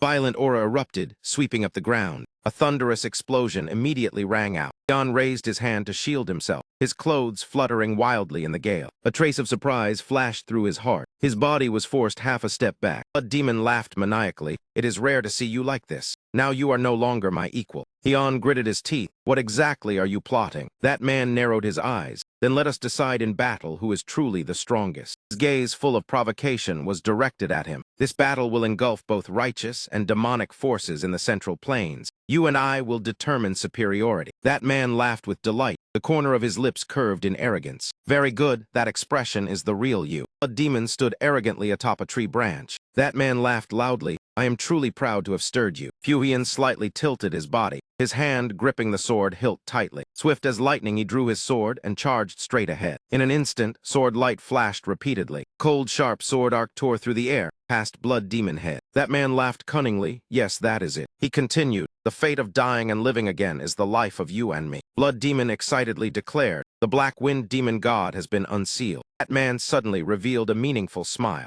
then asked, do you have the strength to stop it? Hian only silently watched that man's body blaze fiercely. In just a moment, Blood Demon turned to ashes. Hian frowned, his expression heavy. The scene shifted elsewhere. In the spacious courtyard, Sohee and Samt were sparring with swords. On the other side, Jiang Kang practiced martial arts with Mu Jin. Meanwhile, Gong Chun and the black-masked one leisurely sat drinking tea. Somi ran over happily, her eyes sparkling. Father looked. He bent down to look at the girl. Corner of his lips unconsciously curved into a smile. But immediately after, his eyes darkened as he recalled what happened last night. Told himself that the aura, inner force, and that voice could absolutely not be an illusion or a mistake. Then it could only be Blood Demon. The Blood Demon divine cult once dominated the Central Plains precisely because of his terrifying demonic arts. Therefore, the claim that the Black Wind Demon God had been released was certainly not an empty threat. He clenched his fists. He had to drag that man into the light. Thinking so, he stepped closer to Gong Chun and called softly, "Hey." Hyun asked directly, "Who currently controls the greatest financial power in the Central Plains?" He paused slightly. "The one who manipulates the most wealth in the Central Plains. As far as I know, it is Manhu Riang of the Van Kim Merchant Guild." Hyun repeated Manhu Riang. He nodded. Although he left the Martial Alliance, many forces still rely on his money. That power comes from the immense fortune built by the Van Kim Merchant Guild. He responded softly, "So that is how it is." Gong Chun glanced at him, unease rising in his heart as he could not tell what he was planning. Hyun continued, "Exactly how much does Van Kim earn?" He shrugged, "I do not know the exact figure." "Why are you suddenly interested in merchant guilds? Managing one is entirely different from running an estate. It requires knowledge of the world and wide connections." He looked him up and down and said frankly, "In my opinion, you are not suited for merchant business." Hyun turned away and replied calmly, "I understand." Gong Chun called out, "What are you planning to do? If you want to establish a merchant guild, then abandon that idea early." He said coldly, "You need not worry." Suddenly recalling something, he turned back and asked, "Are you not planning to return to the demonic cult?" The black-masked one raised his brow. "Me. I will return after taking everything I can from you. Is there a problem?" Hyun continued, "Have you contacted the demonic cult yet?" He shrugged, "You mean the regular reports? It has been a month since any news from Dong Banggu." He muttered, "Staying here too long made me lose track of time. Truly strange. But why would someone indifferent to the demonic cult like you ask about this?" Black-masked one looked up. "What is it? Is something wrong?" Hyun only replied softly, "Not exactly." The black-masked one laughed loudly. "Do not worry. The demonic cult has over 100,000 followers. The righteous path is fractured and scattered. Who would dare oppose me? Even the ruler of Martial Emperor City once fell beneath my hand. You want to spar?" Hyun replied calmly, "Not interested. If you are bored, then play with Sir Mitty." After speaking, he and Gong Chun left the tea table and ran off to play with Somi. He stood still watching their figures. At that moment, footsteps sounded behind him. Samt appeared, looked at him and asked softly, "I came without being called." Samt scratched his head and smiled. "Just by looking at the estate lord eyes, I know what you want." Hyun nodded. "I have a task for you." He immediately replied, "I will risk my life to accomplish it." He said in a low voice, "Go to the demonic cult." Samt was startled. "The demonic cult? Is it that distant place in Zohar? Even by carriage it takes 4 months." Hyun said, "No need to enter the main altar. Just get close and gather every detailed piece of information for me." Samt let out a sigh of relief. "That is good." Hyun added, "Even groundless rumors must be brought back immediately." Samt responded eagerly, "I will gather information from the lower 5 sects and inquire everywhere." Hyun instructed, "Bring Jiang Kang with you.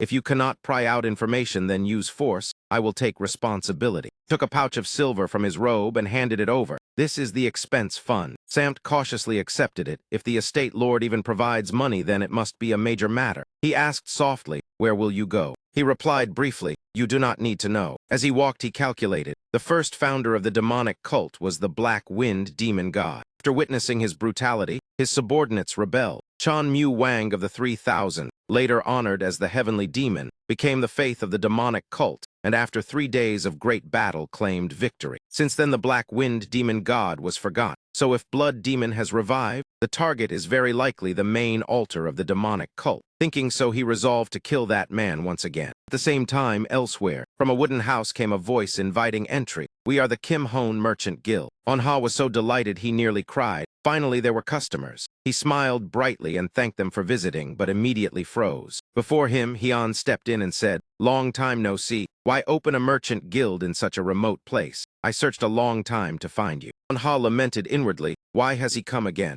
Gaped in astonishment. He stammered, "Great hero, why have you come to this humble place?" Hyun glanced around, then shook his head. "Is this truly a merchant guild? It is both old and desolate." Hyun asked, "Is there a reception room?" He hesitantly asked who the guest was. He replied, "I am the guest." He hurriedly bowed and invited him in. Hyun nodded, "Good." Continued, "Judging by your situation, business is not going well." On Ha side, most transactions in Hunan have been monopolized by the Van Kim Merchant Guild. Partners are also influenced by them. If they do not comply, they end up miserable like me. Hyun asked, "Then what must be done to develop?" He answered, "First capital is needed, then reputable partners for stable trade." He thought for a moment, then asked, if establishing a merchant guild in Yuyang, where should one begin? He was surprised. In Yuyang, why do you ask? Hian grew impatient. Answer. He said, the most famous there is wine. Hian frowned. Wine. Anha nodded. Because it is near Dongting Lake, many customers drink wine. One could cooperate with the Xian clan. Hian asked, what does the Xian clan have to do with it? Explained that family was once renowned for brewing wine, now halted due to bad rumors. If restored, it would surely bring immense profit. Countless people still remember that flavor. Rain or shine, they come begging for a jar. Of course, the key is to preserve the original taste. Hian nodded. What else? He analyzed. Silk, rice, and salt are all controlled by other guilds. As for spices and rare treasures, only the Van Kim Merchant Guild sells them at exorbitant prices.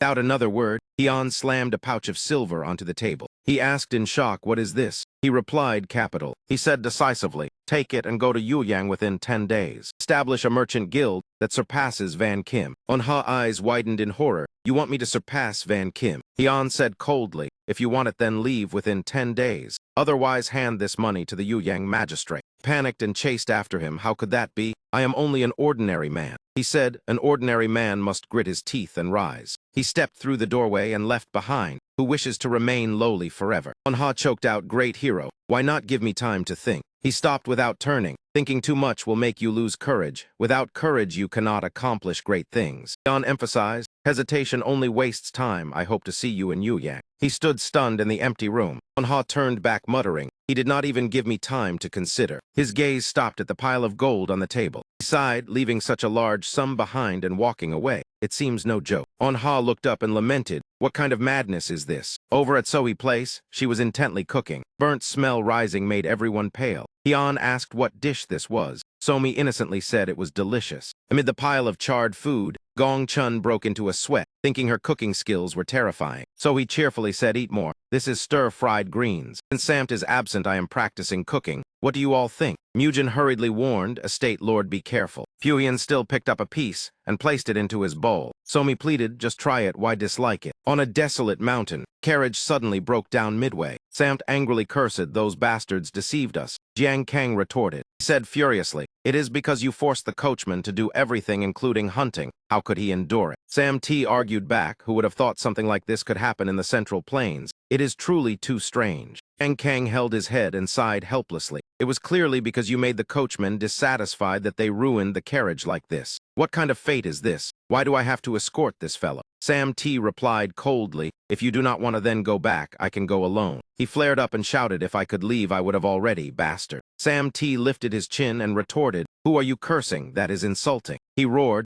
you accomplish nothing. I do not understand why the estate lord entrusted this task to you. The two bickered back and forth without yielding. It should have been given to you then, want to try? I even defeated Nam Gung Sohee. Shut up. Over at the black masked one place, he wondered where Jiang Sam and Jiang Kang had gone. Hian answered calmly while eating, I assigned them a task. Now they probably can only make steamed buns for themselves. Gong Chun asked worriedly, is it all right to send them away like that? Hian said placidly, nothing has happened yet. Perhaps we must wait a while longer. Outside, Mujin was still tirelessly swinging his sword in training. Gong Chun and the black-masked one could only shake their heads in exasperation. Elsewhere, a man slammed his fist against the wall and roared angrily, what did you say? Doc Tran face flushed red as he gritted his teeth and repeated that name. He is still alive. In his fury, he recalled being stabbed blind in one eye a year ago during the pursuit, the pain still lingering. He had once thought that man was already dead. Turned sharply and ordered, find him, investigate who saved him, drag every related person here. His subordinate immediately replied, as you command. Doc Tran thought to himself, a little dog fit only to be a lackey dares bare his fangs at his master. This time I will make you pay. No matter how high you fly, you will still remain beneath my feet. Yan calmly assessed, if he came looking for me like this then he must have resolved himself, correct. Anha bowed deeply at 90 degrees. Yes, I will do whatever you assign. Yan corrected him. I did not call you here to give orders. I am not skilled in running a merchant guild. I only provide capital. The rest is your decision. He stood up in shock. I truly can decide everything myself. Yan slightly frowned, somewhat displeased. Do you doubt my words? Ha waved his hands flusteredly. No, it just feels like a dream. Hyun replied coldly, if you want to dream then sleep. Reality is right before your eyes, you must distinguish clearly. He hurriedly bowed his head, yes, great hero. Ha said cautiously, but I have one question. Hyun waited, speak. Ho Jiang's face filled with ambition appeared. He still could not believe it. Do you truly wish to surpass the Van Kim Merchant Guild? Hyun affirmed firmly, of course. Ha mentioned the opponent influence. They control 70% of the Central Plains market. Hyun said indifferently, just seize it from their hands. He realized those words were not wrong. Whether martial artist or merchant, the weak are always oppressed by the strong, be it money or life. Yet the positions of strength and weakness always change. Hyun encouraged him. Everything will change, your position as well becomes stronger. Ha still bowed and replied, yes. In his eyes flashed a brilliant light. By this man's side, even the impossible seemed able to become reality. Ha was completely convinced by Hyun's presence, not only because of belief, but also because of an indescribable certainty. He bowed again at 90 degrees, please grant me long-term guidance. Hyun stood and said, first go to Hongquan Estate. I have chosen the location to establish the guild. The guild name is yours to decide. I need not teach you the next step. He firmly said, please rest assured. Hyun instructed, if there is any change, seek Hongquan Estate or me. Ha immediately replied, yes. Wu Haiyan strolled leisurely along the bustling street. He blended into the crowd, thinking it had been long since he saw Hong Wen Chang. If there was no matter, then there was no need to meet. Suddenly, Hyun's eyes flashed. He stared at a person ahead, looking very familiar, as if seen somewhere before. That man glanced around warily, his face full of vigilance. Hyun silently speculated about the other party identity. After thinking for a moment, he turned away. If he could not recall, then likely not an important figure. A loud shout made him stop. It is you. Tran charged forward like a storm. In his hand, he still held a massive broadsword, his speed terrifyingly fast. Tran's single eye flashed with killing intent. He gathered his strength and slashed down fiercely. The dreadful pressure cracked the ground. Hyun used only one hand to lightly block the blade. He asked coldly, you dare attack in broad daylight? Tran roared, have you forgotten me? A trace of surprise flickered across Hyun's face. His gaze shifted, then he remembered. It is that man. Tran's face flushed red with rage. Hyun moved slightly. Motion was so light that Tran did not notice. When he came to his senses, his neck was already gripped tightly. Hyun slammed him down. Tran's head drove into the ground. The impact left him violently shaken. Hyun withdrew his hand, his expression indifferent. Tran gritted his teeth in pain. You bastard. Hyun stepped on his back and mocked. The eyes of a martial artist are indeed sharp, but with this strength you speak of revenge, it is only a waste of time. Tran shouted, I will kill you. But when he met Hyun's icy gaze, he immediately fell silent. Cold sweat poured out as the thought of death flashed through his mind. He clenched his fist. Could it be that Ma Dokdin is truly hopeless? Hyun lifted his foot and continued. If you want revenge, then increase your strength first. Turned and left him lying there. I do not wish my hands to be stained with more blood. Tran panted as he heard the warning. Never appear before me again. Some time later, Mujin asked in astonishment, you encountered Ma Dokjin. Hyun replied calmly, what about him? Mujin nodded. If it was truly him, then it must be because he was hunting me. He thought inwardly how unlucky to run into the estate lord. At the same time,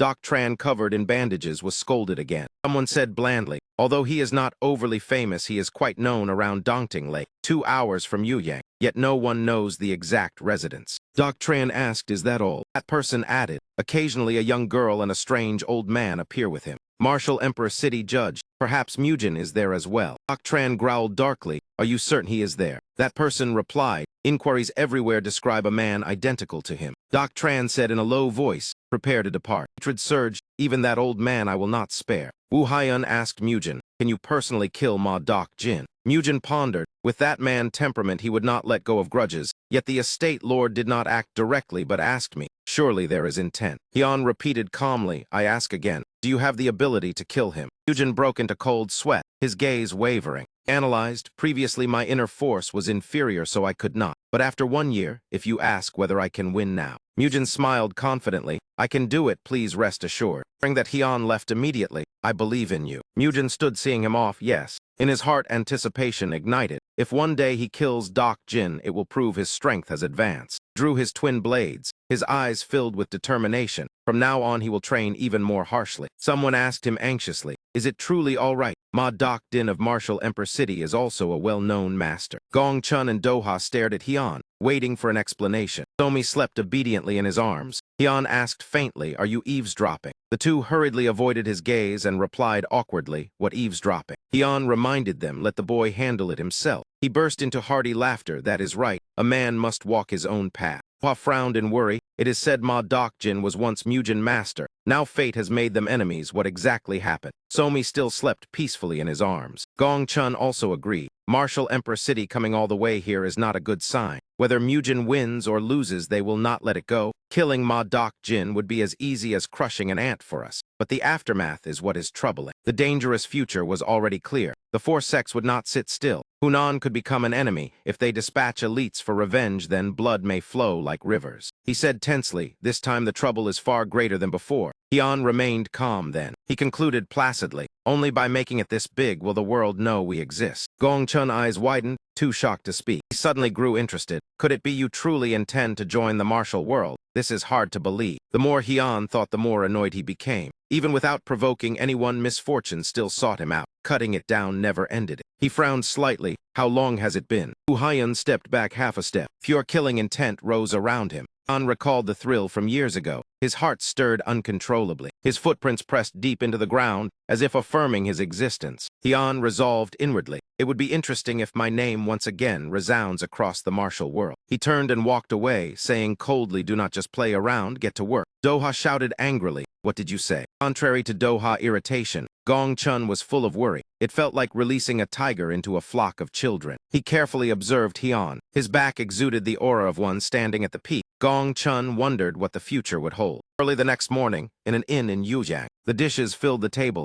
yet no one dared touch their chopsticks. Doc Tran occupied an entire table, his gaze terrifying those around him. A waiter whispered, how long will he sit there? He kills with a glance. Rumors have spread everywhere, so no one dares enter. Another said quietly, fortunately he still pays in full, but thinking about it is still frightening. Bad news spread quickly through the streets. These past days that group has been causing chaos in Yuyang. No one dares step outside. The two side, if Yuyang falls into their hands, business will be over. Should we report to the authorities? Yet even Lord Hong struggles with martial artists like him. He smiled bitterly. To common folk like us, martial artists of the four sects are no different from sword-wielding bandits. The collapse of the martial alliance has led to countless consequences. Suddenly, a miserable scream rang out from below. Doc Tran clenched his fist and growled, are my words amusing? Waiter was lifted by the neck, dangling as he begged for mercy. That man was filled with killing intent. I said anyone who disturbs me will die. The waiter turned pale, pleading he did not hear. Doc Tran coldly tightened his grip. It is too late. A fresh spray of blood splattered against the wall. At the same time, a servant reported Lord Hong. Hong Quan looked at documents and asked, what is it? The servant reported the inn is in chaos again. Hong Quan said irritably, again, why are the four sects causing trouble? Has it been investigated? The servant replied, anyone who approaches is cut down so none dare inquire. Merchants are terrified. Information is completely blocked. Hong Quan asked with a headache, how many corpses now should we arrest them? Weighed the matter. They are martial artists of the four sects under Martial Emperor City. Pillars of the four sects. Acting rashly will bring disaster. Suddenly he thought of Hyun. What if the estate lord appears now? Hong Quan speculated. Could Martial Emperor City be connected to Mujin? He gritted his teeth in tension. Could it be because of the grudge between Mujin and Ma Dokjin in Anon that they came here? Outside, a report came of a visitor. Hong Quan thought there has been no important matter lately. Somi's small figure was led inside. He awkwardly received her. Somi immediately leapt into his arms, greeting uncle. Surprised, he gently asked, what brings you here? She smiled brightly, saying, father told me to come. Hong Quan was left bewildered. Xian lifted his head to gaze at the gentle moonlight, then continued forward. Xianhai frowned with arms crossed and sighed in discomfort. He walked behind, complaining. The atmosphere feels like a fight is about to erupt. Xian tilted his head, correcting her. Not a gang fight, just crossing paths. She retorted, but everyone is brimming with killing intent. No different from a mob.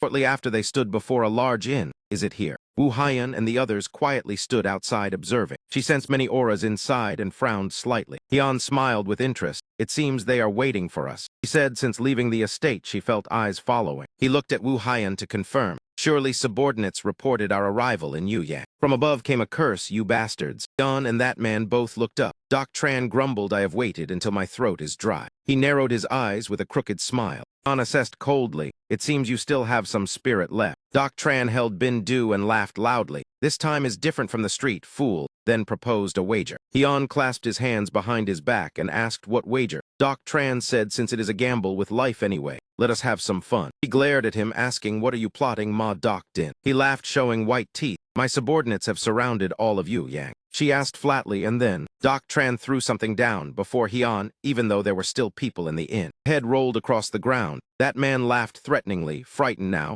That is the fate of those who dared chase me. Gong Chun glared. Do you know what you are doing? That man crossed his arms and laughed madly. I will kill them all, including that brat who fled. Doc Tran looked down with one eye and said, I heard you hide a little girl at the official residence. He moved his hand toward his sword hilt in challenge. If you draw your sword, Yu Yang becomes a sea of blood. Choose to fight or to sheathe it. Seeing Hyun frown, he sneered, why not answer? Hyun realized the upper floor was filled with martial artists, while the lower floor held innocent civilians. He gripped his sword tightly, then decided. Hyun moved like lightning and slashed once. The inn split in two. A lock of Doc Tran hair was severed by the sword aura. Hyun landed on the ground, his sword still wrapped in spiritual power. Doc Tran stood amid the ruins, unable to comprehend. Sweat poured down as he panicked, unable to believe he was cut so easily. Hearing discussion on Hyun's side whether to let him go, Doc Tran grew even more enraged. Thought and confusion, they came for him not to save people. Perhaps he should flee. Guillaume-sa placed a hand on his shoulder, asking, is it that man? He looked at Hyun through the smoke and asked, is he the one you mentioned? Hyun stood silently watching Guillaume-sa beside Doc Tran with a probing gaze. He curled his lips into a cold smile, his gaze fixed on Hyun with scrutiny. Doc Tran, standing behind Guillaume-sa, finally let out a quiet sigh of relief and chuckled inwardly. That was right. He had personally escorted Guillaume-sa all the way here. Hyun and he stood facing each other, the air between them taut as a drawn bowstring. He was a once-in-a-century prodigy who had built a formidable force throughout the demonic faction, ranked among the top 10 masters of Vu Hong Than, his strength rivaling his father, while he had exhausted all his power merely to pursue that Mugen fellow. Guillaume-sa spoke up and Doc Tran answered at once, is he strong? Strong. He is the one who defeated me in the street that day, the demonic young master. He narrowed his eyes with delight. Quite interesting. Luckily, I have not exercised much lately. This time should be entertaining. Gong Chun recognized Guillaume-sa at a glance and blurted out in surprise. Had he not once helped Guillaume-sa? Doha, standing beside him, was equally puzzled. Indeed, why had he appeared here? Hyun clasped his hands behind his back and turned to ask the two whether they knew him. Gong Chun replied casually that he only knew him somewhat and had given him a few lessons when they were young. Doha burst into laughter and added that it was not just a few times. He had nearly sent him to the underworld. Guillaume-sa looked at Gong Chun and Doha with deep suspicion, wondering who they were to dare be so arrogant. He showed disdain because he could not sense the slightest spiritual power from the two. Both wore masks, concealing their presence and revealing no pressure. They seemed to be mere braggarts, pitiful when they did not even know what fate awaited them. Guillaume-sa and Doc Tran were stunned by Hyun's sudden question of whether they did not intend to flee. He looked at them sincerely and softly told them to leave quickly. He glared fiercely at Hyun, secretly assessing the man before him. So young yet already controlling Ma Doc Din, worthy of praise, but to him it was merely entertainment. Guillaume-sa half closed his eyes, slipped a hand into his robe as if searching for something and spoke. How about making a wager? He pulled out a brightly glowing flare. Immediately after, Guillaume-sa fired the flare into the night sky, and a sharp explosion rang out. Doc Tran hoisted his great sword and dashed off like the wind, loudly provoking them. If you have the guts, then chase me. He confidently believed they would not allow their subordinates to scatter across Nhak Duong at will. Surely someone would pursue him. Doc Tran revealed a sinister smile, having already devised a plan to lure them out one by one and kill them slowly in agony. The price for daring to touch Ma Doc Din of Vu Hong Than. He leapt onto a rooftop in the night, his heart filled with resentment, swearing they would pay dearly. Doha crossed his arms and sighed irritably. In any case, it was fine, but why let him escape like that? From behind came Hyun's clear voice calling out, Mugen troops. He placed a hand on the shoulder of the Mugen troops and entrusted them with confidence. Go, bring me his head. Hearing the order, he clenched his fists and spun around to dash off in excitement. Understood. Doha watched the Mugen troops vault across the inn roofs and asked whether he wanted to handle it personally. Hyun calmly replied yes. The old man scolded him as insane, and he indifferently thanked him as if accepting praise. Hyun gazed into the distance and decisively suggested that they split up. Hyun clasped his hands behind his back and ordered everyone to divide and move out. Gong Chun immediately turned around and said he would head that way. Doha raised his fist and decided to go this way. Hyun turned to Xian Hyan beside him and asked about her. She rolled her eyes in thought and murmured her arrangement. Doha and Gong Chun each take one direction. Sajioha go where Ma Doc has the most subordinates, and you return toward the officials to protect Somi. Somi hesitated in thought. He looked at the row of red lanterns hanging across the street and guessed that the place where Guillaume-sa vanished was the red light district. Ah Hyun looked at Somi helplessly, waiting for her decision. She was slightly flustered by his question. Could Guillaume Sa truly be that frightening? Somi immediately turned back and retorted sharply that it was not the case. Hyun calmly replied, why not, especially for an innocent girl like her. She widened her eyes in protest, saying she was not innocent and asking why she was being compared to someone else. Hyun added that in less than 10 years that person had become renowned throughout the Central Plains. Somi exhaled sharply and puffed her cheeks in defiance. Was that person truly so outstanding? In his mind appeared the image of Jorian. His voice lowered as he said she was very capable despite not being born with talent like her. Somi pouted in displeasure when she heard Woo Hyun speak. She had achieved everything through relentless effort. After saying that, she spoke no further and stormed off in anger. Under the moonlight, a male voice shouted loudly that they dared to bully innocent people. Ngan Trang adjusted his clothes after the fierce battle and boldly declared that villains like them would be punished by him. Ma Thin Quan Ho Nam Jiang glanced at the mother and child embracing each other and thought that only by doing so would his family's reputation spread far and wide. In any case, it was worth it. Doha tightened his grip on his sword and sensed quite a few people lurking around. There were truly many rats. This should be interesting. Figure stood on the rooftop, poised to strike and observing him. Hearing that, Doha let out a sinister laugh. Swift as lightning, he shot up to the rooftop where the masked man was probing and muttered that it was indeed enjoyable. That man immediately whipped his head around. Doha tilted his body and dashed toward the masked man. His eyes widened, revealing towering fury.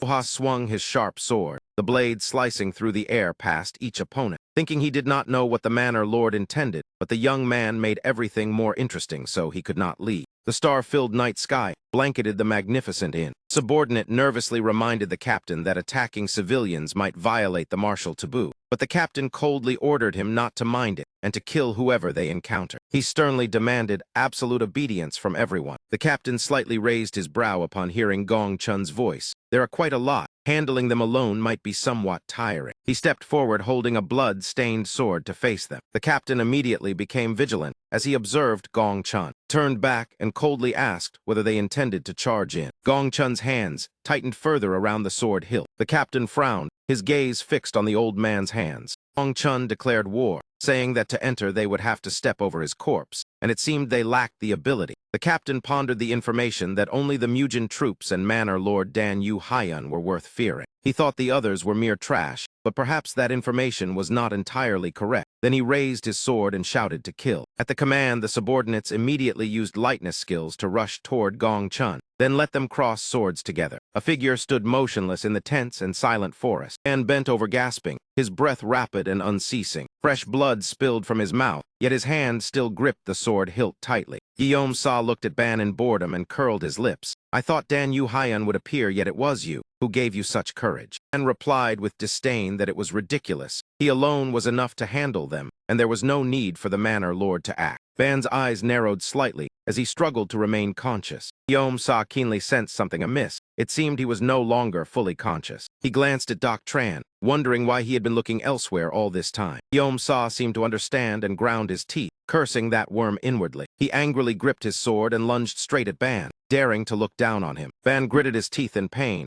as Guillaume Sa's blade grazed him. Doc Tran crossed his arms and mocked Ban's miserable state, daring to boast before Guillaume Sa. Was there something wrong with his head? He did not understand why his father still wanted to find him. He had hated him from the start. It seemed he would have to cut off his head and present it. Ban glared back in contempt, saying that a madman like him would never accomplish great deeds on his own. Doc Tran grimaced in irritation and spoke through clenched teeth that he was still stubborn before death. He would let him taste pain. Guillaume Sa smirked and raised his sword, suggesting they gouge out his arrogant eyes first because they were unpleasant to see. Killing him immediately would not be interesting. Before he finished speaking, a magical punch struck him straight in the face, and the intention to gouge out eyes was instantly halted. Ban was stunned in shock. He stared as Guillaume Sa was sent flying. Guillaume Sa crashed heavily onto the ground in sharp pain. Ban and Doc Tran widened their eyes, frozen as they watched. He lifted his head and let out a cry, not yet understanding what had happened. Guillaume Sa's face was dotted with sweat, his eyes wide as he looked ahead. Hyun stood firmly before him, and the atmosphere became suffocatingly oppressive. Just seconds earlier, he had dashed off telling Ji Eun-hein that she was too slow and he would go ahead. She had been fighting two masked men while gasping and complaining how she could catch up. In the end, she was left alone behind. Hyun coldly shouted that he was a fool. He had stood right in front of him, yet he still failed to notice. Ban breathed heavily while Ma Doc Tran ground his teeth and cursed in fury. He stepped back one pace, thinking that he had defeated Guillaume Sa far too easily. Guillaume slightly curled his lips and reminded him that he had warned him never to appear before him again. Ma Doc Tran laughed loudly and said he was not worried about his daughter. His subordinates would slaughter them all. He had ordered most of his forces to attack the officials, his daughter now. Before he could finish speaking, he suddenly froze in shock. From the dense bushes, a hand slowly reached out with caution. A masked man in black stepped out, his lips curling into a mocking smile. "So you are all here, not planning to continue this game of hide and seek." Doc Tran widened his eyes in shock. "What is this? Why are all of you gathered here?" He pointed and shouted, "Look at that fool, he is scared stiff." He sneered, "The Guillaume Sa you trusted has already been utterly defeated. What do you plan to do now?" The ground, Guillaume Sa groaned weakly. "Stop stepping on my head." Doha let out a cold laugh. "All right, your subordinates. I have already sent them all to the underworld." Ma Doc Tran's face instantly turned pale. Tried to remain calm. "What nonsense is that old man spouting? I sent 50 subordinates to Enhac Duong. Could he have slaughtered them all in just half a watch?" Sweat rolled down his temple as he reassured himself that perhaps he was only trying to frighten him. He roared that it was impossible. Such a thing could never happen. Those he brought were all battle-hardened experts. He was nearly out of control. How could they possibly lose to just 5 of you? Ma Doc Tran stepped back, his mind in turmoil. His eyes were bloodshot. "That must be it. You are merely trying to deceive me." Hyun glanced at Mujin. "Why did you stop?" He calmly reminded him, "Finish what you have to do. Your fate lies in your own hands." Mujin gripped the sword hilt so tightly, his knuckles turned white. On the other side, Ma Doc Tran swung his sword wildly in madness. "Die." Gong Chun laughed. The masked man in black immediately shifted aside to evade the strike. Ma Doc Tran ground his teeth. "Damn it. They clearly concealed their true strength." He shot a quick glance to the side, calculation flashing in his eyes. At that moment, Mujin slashed his sword straight at him. Memories flooded back. Why did father and Yuk Ma Sung bring someone like you back? He trembled, wanting to call out to his lord, but hearing only the echo of scolding in his mind. "Shut up, you brat, always babbling all day long." "My lord, just hearing those words irritates me. You worthless trash." Blood trickled down his forehead. Mujin gritted his teeth. "I once regarded you as my lord, but you treated me worse than a beast. Now I have found someone truly worthy to serve. He wants me to present your head, so I will personally end you." Ma Doc Tran screamed shrilly, "Hoa, my child." Spiritual power erupted violently, the wind around him twisting into sharp blades. "If you have the ability, then come. I will make you taste pain." Mujin immediately rushed forward, sword energy shrieking as if tearing the air apart, unleashing a vicious strike. Ma Doc Tran raised his hand to block as Mujin closed in within a blink. The sword moved so fast, only a streak of silver could be seen flashing past. Mujin's eyes blazed as he hurriedly resisted. Violent collisions sent dust billowing everywhere. Ma Doc Tran gritted his teeth, fury blazing high. Hyun stood outside watching silently. He casually shifted his gaze elsewhere. On the ground, Guillaume Sa still begged weakly, "Stop stepping on my head, bastard." Hyun coldly kicked him hard. The kick sent him rolling straight to Gong Chun's feet. He struggled to sit up, fresh blood spraying out and staining the ground red. Gong Chun bent down and looked at him with icy eyes. "We meet again. I should have killed you sooner." The masked man in black curled his lips. "What a coincidence, I was thinking the same." The masked man in black stepped forward and sneered. "Long time no see. Do you know who we are?" Gong Chun continued. "Unfortunately, you should not have interfered in this matter." Guillaume Sa trembled, panic filling his eyes as he recognized the familiar aura. Demon Emperor and Sword Emperor, why are they here? When Mujin was young, Ma Doc Tran at 20 once shouted at him to stand up, then frowned at the figure lying on the ground. Fainted after just a few blows. "I endured far more than that in the past. I truly do not understand. Why did father bring this brat back?"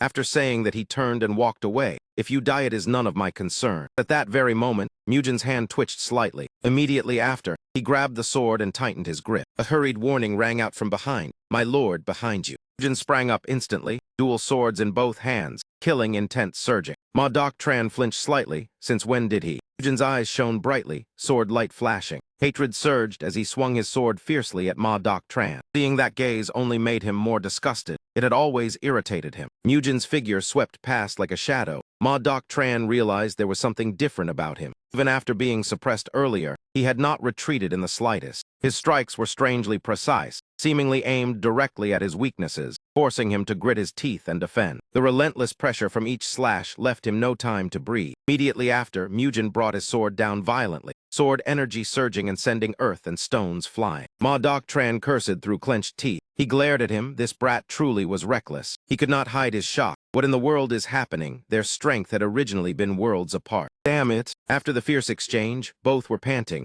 Ma Doc Tran glanced around for Guillaume Sa. What was that bastard still doing? The other side, the masked man in black delivered a powerful kick that sent Guillaume Sa flying like a ball. He was kicked into the air, and immediately Gong Chun swung his sword. The blade slashed straight across his face. Guillaume Sa spat blood and was flung far away. As soon as he hit the ground, Hian kicked him again, sending his body rolling across the earth. Do not stop. The masked man in black continued kicking without pause. Gong Chun also swung his sword repeatedly, the three of them attacking while laughing heartily. It had been a long time since they enjoyed such a fight. It seems we coordinate rather well. Guillaume Sa screamed, "Kill me." On this side, Ma Doc Tran frowned. "Why are you laughing?" Mugen breathed lightly and said Guillaume Sa could do nothing to them. They were masters he could never defeat. Even if you brought the entire force of Vu Hong Than, it would be useless. Ma Doc Tran growled. "Are you delusional to compare them with Vu Hong Than?" He roared and gathered all his strength into a lethal strike. Die. But Mugen's face remained strangely calm. He screamed madly and swung his sword repeatedly. A series of slashes cut across his arm. Mugen slightly stepped back to evade. The other three had already sat cross-legged to rest. Hian curled his lips. Ma Doc Tran has finally used all his strength. Gong Chun narrowed his eyes. His moves are completely different from before. The masked man in black said perhaps that was all his power, merely switching to using both hands, then shook his head and said martial artists usually use 70% of their strength and keep 30% in reserve. Perhaps now he has unleashed the remaining 30%. Eugene fixed his gaze tightly on Ma Doc Tran and discovered an opening. In a single instant, the sword pierced straight through Ma Doc Tran's body. Blood splattered and a cry of agony rang out. He breathed heavily, his shoulders trembling uncontrollably. Ma Doc Tran suddenly curled his lips into a sinister smile. "I have caught you, brat." He froze in shock. The sword had pierced through but could not be pulled out. Had he used inner force to lock his muscles and clamp the blade in place? That man raised his saber high. Mugen angrily realized that all his efforts had nearly been in vain. Briefly wondered if he would die here. At that very moment, that man brought the blade down hard on him. Blood splattered everywhere. Mugen gasped for breath. A thought flashed through his mind, but then his eyes turned resolute. If he had to die today, then hesitating before pain no longer held meaning. Ma Doc Tran roared in contempt and called him a brat. He mocked him for clinging to his lord's command to conceal his weakness. Did he feel no shame? That man raised the saber again, his gaze icy cold. Meanwhile, Mugen gathered all his remaining strength. He charged straight forward, while Ma Doc Tran stared without blinking. Mugen was determined that he must kill him today. Elsewhere, Xian and Hong Quan Trang were enjoying themselves at the officials' headquarters. Drops of blood fell one by one onto the cold ground. Eugene struggled to keep his body from collapsing. At last, he dropped to his knees, plunging his sword into the ground for support. Mugen's face showed clear exhaustion, his vision blurred by blood and sweat. Opposite him, Ma Doc Tran also began to sway. That man staggered back several steps. Moments later, he collapsed, his breathing broken. In that instant, Mugen tried to stand upright. The corner of his lips curved into a satisfied smile. In the next second, his drained body could no longer endure and he fell. He murmured weakly that he had won, then lay motionless on the ground. A quiet joy rose in his heart for having defeated Ma Doc Tran. Death might await ahead, but he had completed the order given to him. Blood spilled from the corner of his mouth. He had no regrets. In the distance, Gong Chun stepped forward and remarked that it seemed the boy was about to become a corpse. He looked at the scattered bodies on the ground and lowered his voice, asking how this should be handled, because it was no different from declaring war on Vu Hong Than. An approached from behind and said to carry those two corpses back to Vu Hong Than. The other two turned their heads in surprise to look at him. Hian repeated the order. "Did you not hear clearly?" Bent down to look at Ma Doc Tran, who was barely breathing. Then his gaze shifted to Guillaume Sa. Hian firmly ordered that both be taken back to Vu Hong Than. In the north of Tin, Ho Nam and Enhak, Duong a voice asked if this was the place, and received confirmation. Yu Sung let out a soft sigh. He looked at the chaotic scene before him, and found it noisy and unpleasant to the eyes. Corpses lay strewn across the ground, all soaked in blood. He turned to his subordinate, and said, judging by the traces it seemed to be the work of martial artists, "Investigate thoroughly." The subordinate immediately accepted the order. Yu Sung frowned, thinking that Ma Doc Tran might be behind this. If not for the sake of friendship, he would have expelled him long ago. Upon returning home,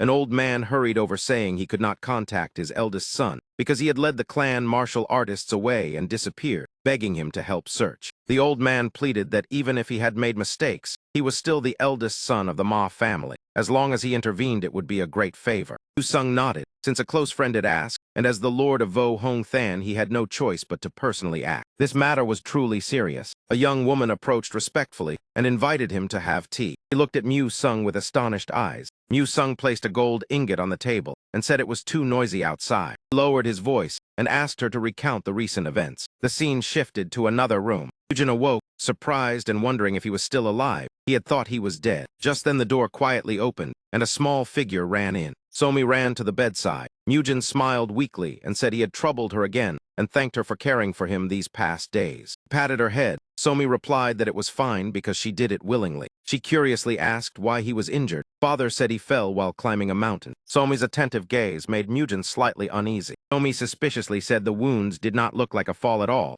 Zaza said so too, so it was very suspicious. Mujin awkwardly explained that when he fell he had struck a sharp rock. She widened her eyes and asked if that was true. Somi narrowed her brows and said she thought he had gone to fight again. The girl innocently said fortunately that was not the case. Fighting was bad because father always said that if one still caused trouble after growing up, then one was not mature. Mujin thought immature. Would she believe he had not fought? Then remembered that Hyun was skilled in martial arts yet taught her that way. The sound of the door opening came from outside. Both turned their heads toward it. Mujin saw him enter and softly called him my lord, while Somi happily called father. The inn, a subordinate reported to Mu Sung that this was all they had investigated. He said the information matched what the maid had recounted. Mu Sung sighed, knowing Ma Doc Tran was impatient but not expecting him to cause trouble just to capture Mujin and even drag Guillaume Sa into it. So where were they now? The subordinate lowered his head hesitantly, fidgeted, and then quietly replied, "It is said that both of them along with all their subordinates are dead." Before a tall grand building, Yu Sung recalled his subordinates saying that this was done by a family west of Nhak Duong, and their reputation had spread because of it. He searched his memory, but had never heard of a small family by Dong Din, like no matter how the martial world shifted. Did not believe trouble would arise from a minor family, and wondered how they dared to touch Vo Hong Than. Stopping before the main gate, he hesitated whether as a man of Vo Hong Than he should kick the door in and teach them a lesson. At that moment a child's voice rang out saying father was right. Somi poked her head out curiously and said there truly was a guest. Frowned at the little girl. Mu Sung was slightly surprised that the one coming out to receive him was a child. Somi politely bowed in greeting. She cheerfully pointed inside and said father invited him in and told him not to do anything strange out here. Mu Sung asked how father knew someone had come. She nodded in confirmation. He clenched his fist, fully aware he had arrived, yet still sending a child to receive him. Mu Sung suppressed his anger and said, "Fine, lead me to see him." Somi happily replied, "Yes, follow me." The little girl skipped ahead to lead the way, while Mu Sung slowly followed. He carefully observed the surroundings. The manor looked ordinary outside, but was entirely different within. Did not resemble a newly risen family at all. The scenery was meticulously arranged. The architecture was exquisitely laid out, making him wonder what kind of person the master here was. After a while, Somi pointed toward the lake and said father was over there. She added by pointing toward the small pavilion beside the pond. After finishing, she bowed and said this was a matter for adults, so Somi would take her leave first. Mu Sung nodded slightly. Somi quickly turned and left. He watched the little girl's figure and let out a soft sigh. That child is truly not ordinary. Yu Dongfang cast a suspicious gaze into the pavilion, but then, why are those two still calmly playing chess here when he has arrived? The flames of anger in his heart flared violently. He lifted a chess piece into his hand. That instant, Mu Sung broke into a cold sweat. The pressure radiating from his body instantly vanished without a trace. He said coldly, "Do not do something foolish, sit down." Mu Sung was stunned. What is happening was his inner force neutralized in an instant. He be a hidden master. He slowly stepped forward and spoke in a questioning tone. "Are you the one who killed Ma Doc Tran? And why Yuk Guillaume Sa?" He continued to look calmly at the chessboard, completely ignoring him. Seeing that attitude, Mu Sung could not hold back and roared, "I am asking you, answer me." Hyun frowned, "Are you deaf? I told you to sit down." Immediately, a figure pressed in from behind and seized his head. In the blink of an eye, Mu Sung's head was forced down hard. The masked man in black pinned his head and would not let him lift it. Mu Sung's face was slammed straight into the ground. He brushed off his hands and said, "Finally quiet." Mu Sung's whole body stiffened. That voice, could it be? The masked man in black curled his lips in a smile. 10 years already, long time no see. He trembled and raised his head to confirm. As expected, there is no way Doc Jin and Guillaume Sa would die by Mujin's hand. There must be someone behind him. Chill ran down his spine. Even though he was careless, he had felt no aura at all just now. The title Demon Emperor is indeed not empty. Gong Chun walked over from afar. His voice mocking, "Old man, is that how you treat a guest?" Sung looked up in panic toward the sound. Were you not already dead? The only reply was a friendly smile. Long time no see. Sung trembled in shock. This is madness. What exactly is going on? Why would a leader of the demonic sect and a righteous figure appear together here? The masked man in black lightly waved his hand. Sung blurted out a guess. Do not tell me. Are you planning to join forces to wage war against us? Then who exactly is he? Gong Chun did not answer and calmly said, that is something you should ask our manor lord. Sung was even more stunned. Manor lord. The man showed no emotion, his eyes fixed on the chessboard. He did not answer, merely turned the chess piece lightly in his hand. Sung's face was filled with disbelief. Manor lord, is it him? After a while he became certain, it is indeed him. He tightened his grip on the sword hilt. Yon let out a faint sigh. He said coldly, I dare you to draw that sword. Force in his voice made Sung falter. That aura pressed him so hard he could not draw his sword. He looked at him with doubt. Who exactly is he to accomplish this? Hyun said calmly, the death of Ma Doc Tran is regrettable, but because of it my close aide matured. I should even thank him. Sung ground his teeth and shouted, damn it, who are you? He raised his head and replied indifferently, I am the manor lord here, and the father of the child who led you in. Sung burst out with anger and released his aura. Do you refuse to shed tears until you see your coffin? Terrifying pressure spread out, cracking the ground beneath his feet. Sung gritted his teeth, told himself he would draw the sword no matter what. Without hesitation, he roared and charged forward. Yon showed annoyance. I already warned you. The masked man in black crossed his arms and watched with amusement. Suddenly, a stone rolled over from nowhere. Sung was startled by the sound and lost his balance. His body slammed to the ground, dust rising everywhere. Several teeth flew out of his mouth. Yon slowly walked over and said, I told you, yet you would not listen. Sung lowered his head and groaned softly. What exactly is this place? What kind of cursed place is this? He broke into sweat as he looked at him. No, that is not important. What matters is how. Yon let out a contemptuous laugh, his eyes half teasing, half indifferent as he looked at him. It seems you are quite stubborn. Sung refused to yield, tightened his sword and lunged again. As the blade reached him, Hyun merely tilted his body slightly to evade. Sung was shocked. He dodged it. Hyun nodded, not bad. Your swordsmanship is not inferior to Nam Gong Chun. Aside from that bit of fervor, there is nothing noteworthy. Thinking so, he sighed lightly. I understand now. Now I know why Nam Gong Chun and Sa Ji are ignored your so-called righteous faction. Your swordsmanship is mediocre. You act like thugs and your minds are shallow. Yet you dare call yourselves martial artists. During that, Sung trembled with rage. His fury flared again, and he rushed in, shouting, I will see how long you can keep talking. Yon remained standing, his expression calm. As he drew near, the pressure from him erupted, making the space tremble and dust swirl. Sung hurriedly dodged aside, but his body could not withstand the pressure, and he fell. His face showed both terror and admiration, his trembling eyes fixed on Hyun. Why does such a person exist in this world? Hyun glared straight at Sung. Sung suddenly realized that he had always used strength to suppress the world, and now he himself was like a trembling mouse before a fierce serpent. Hyun asked softly, are you afraid now? Sung snapped back to reality. When did he appear behind him? Immediately, a miserable scream tore through the air. On the other side, the masked man in black rolled on the ground, laughing wildly. Heavens, I am dying of laughter. Gong Chun helplessly said, stop laughing, it looks too pitiful. The masked man in black tried to explain, but the moment he opened his mouth, he burst into loud laughter again, making Gong Chun struggle to hold it in until he trembled. Hyun coldly asked, you claim to be Sung's subordinate, how interesting. The masked man in black laughed until tears welled in his eyes before gradually calming down. That is right, it is that name. I am dying of laughter. Hyun showed no emotion. I have met countless people, but none like you. He bluntly mocked that a so-called master chose to flee instead of staying to fight to the death. His voice still trailed after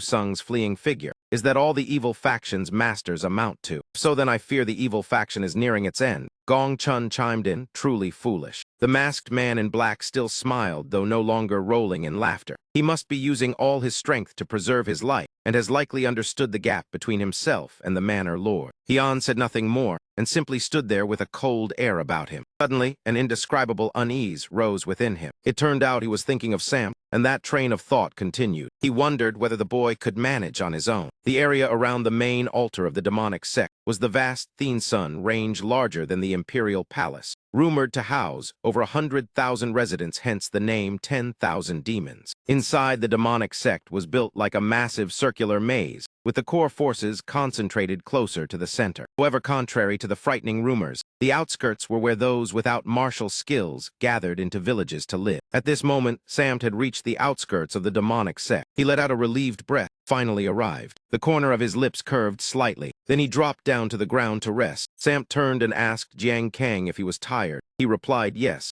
He closed his eyes and said, "Rest a bit. I am so exhausted I cannot even open my eyes." Jiang Kang merely frowned and clicked his tongue. He also sat down beside him. "You are truly reckless. Even someone with 10 lives would struggle to survive," Samp sighed. "I have heard that enough already. What do you think will happen next?" Jiang Kang thought for a moment, then shook his head. "I do not know." Samp folded his arms behind his head and lazily said, "From what I see, the outskirts of Thien Sun are no different from ordinary villages. Merchants trading and farmers cultivating. Occasionally, there are a few ruffians wandering about, but that happens everywhere." Jiang Kang nodded, but said there was still something unusual which made Samp fall silent in thought. Jiang Kang said that true to his nickname Wandering King, he had traveled widely and had been here before. There were usually demon guards patrolling, but now not a single one could be seen. Samp leaned against the tree trunk and pondered. Jiang Kang broke the silence. "I think we should go deeper inside." "What do you think?" Samp quickly objected. "Are you serious? Only demon guards are allowed inside." Under Jiang Kang's resolute gaze, he reluctantly nodded. "Fine, but if something happens, I will run first." He replied, "So be it." Meanwhile, Mu-sung was chained and suspended in midair. His face was gloomy as he muttered endlessly at the person before him. "I will kill you."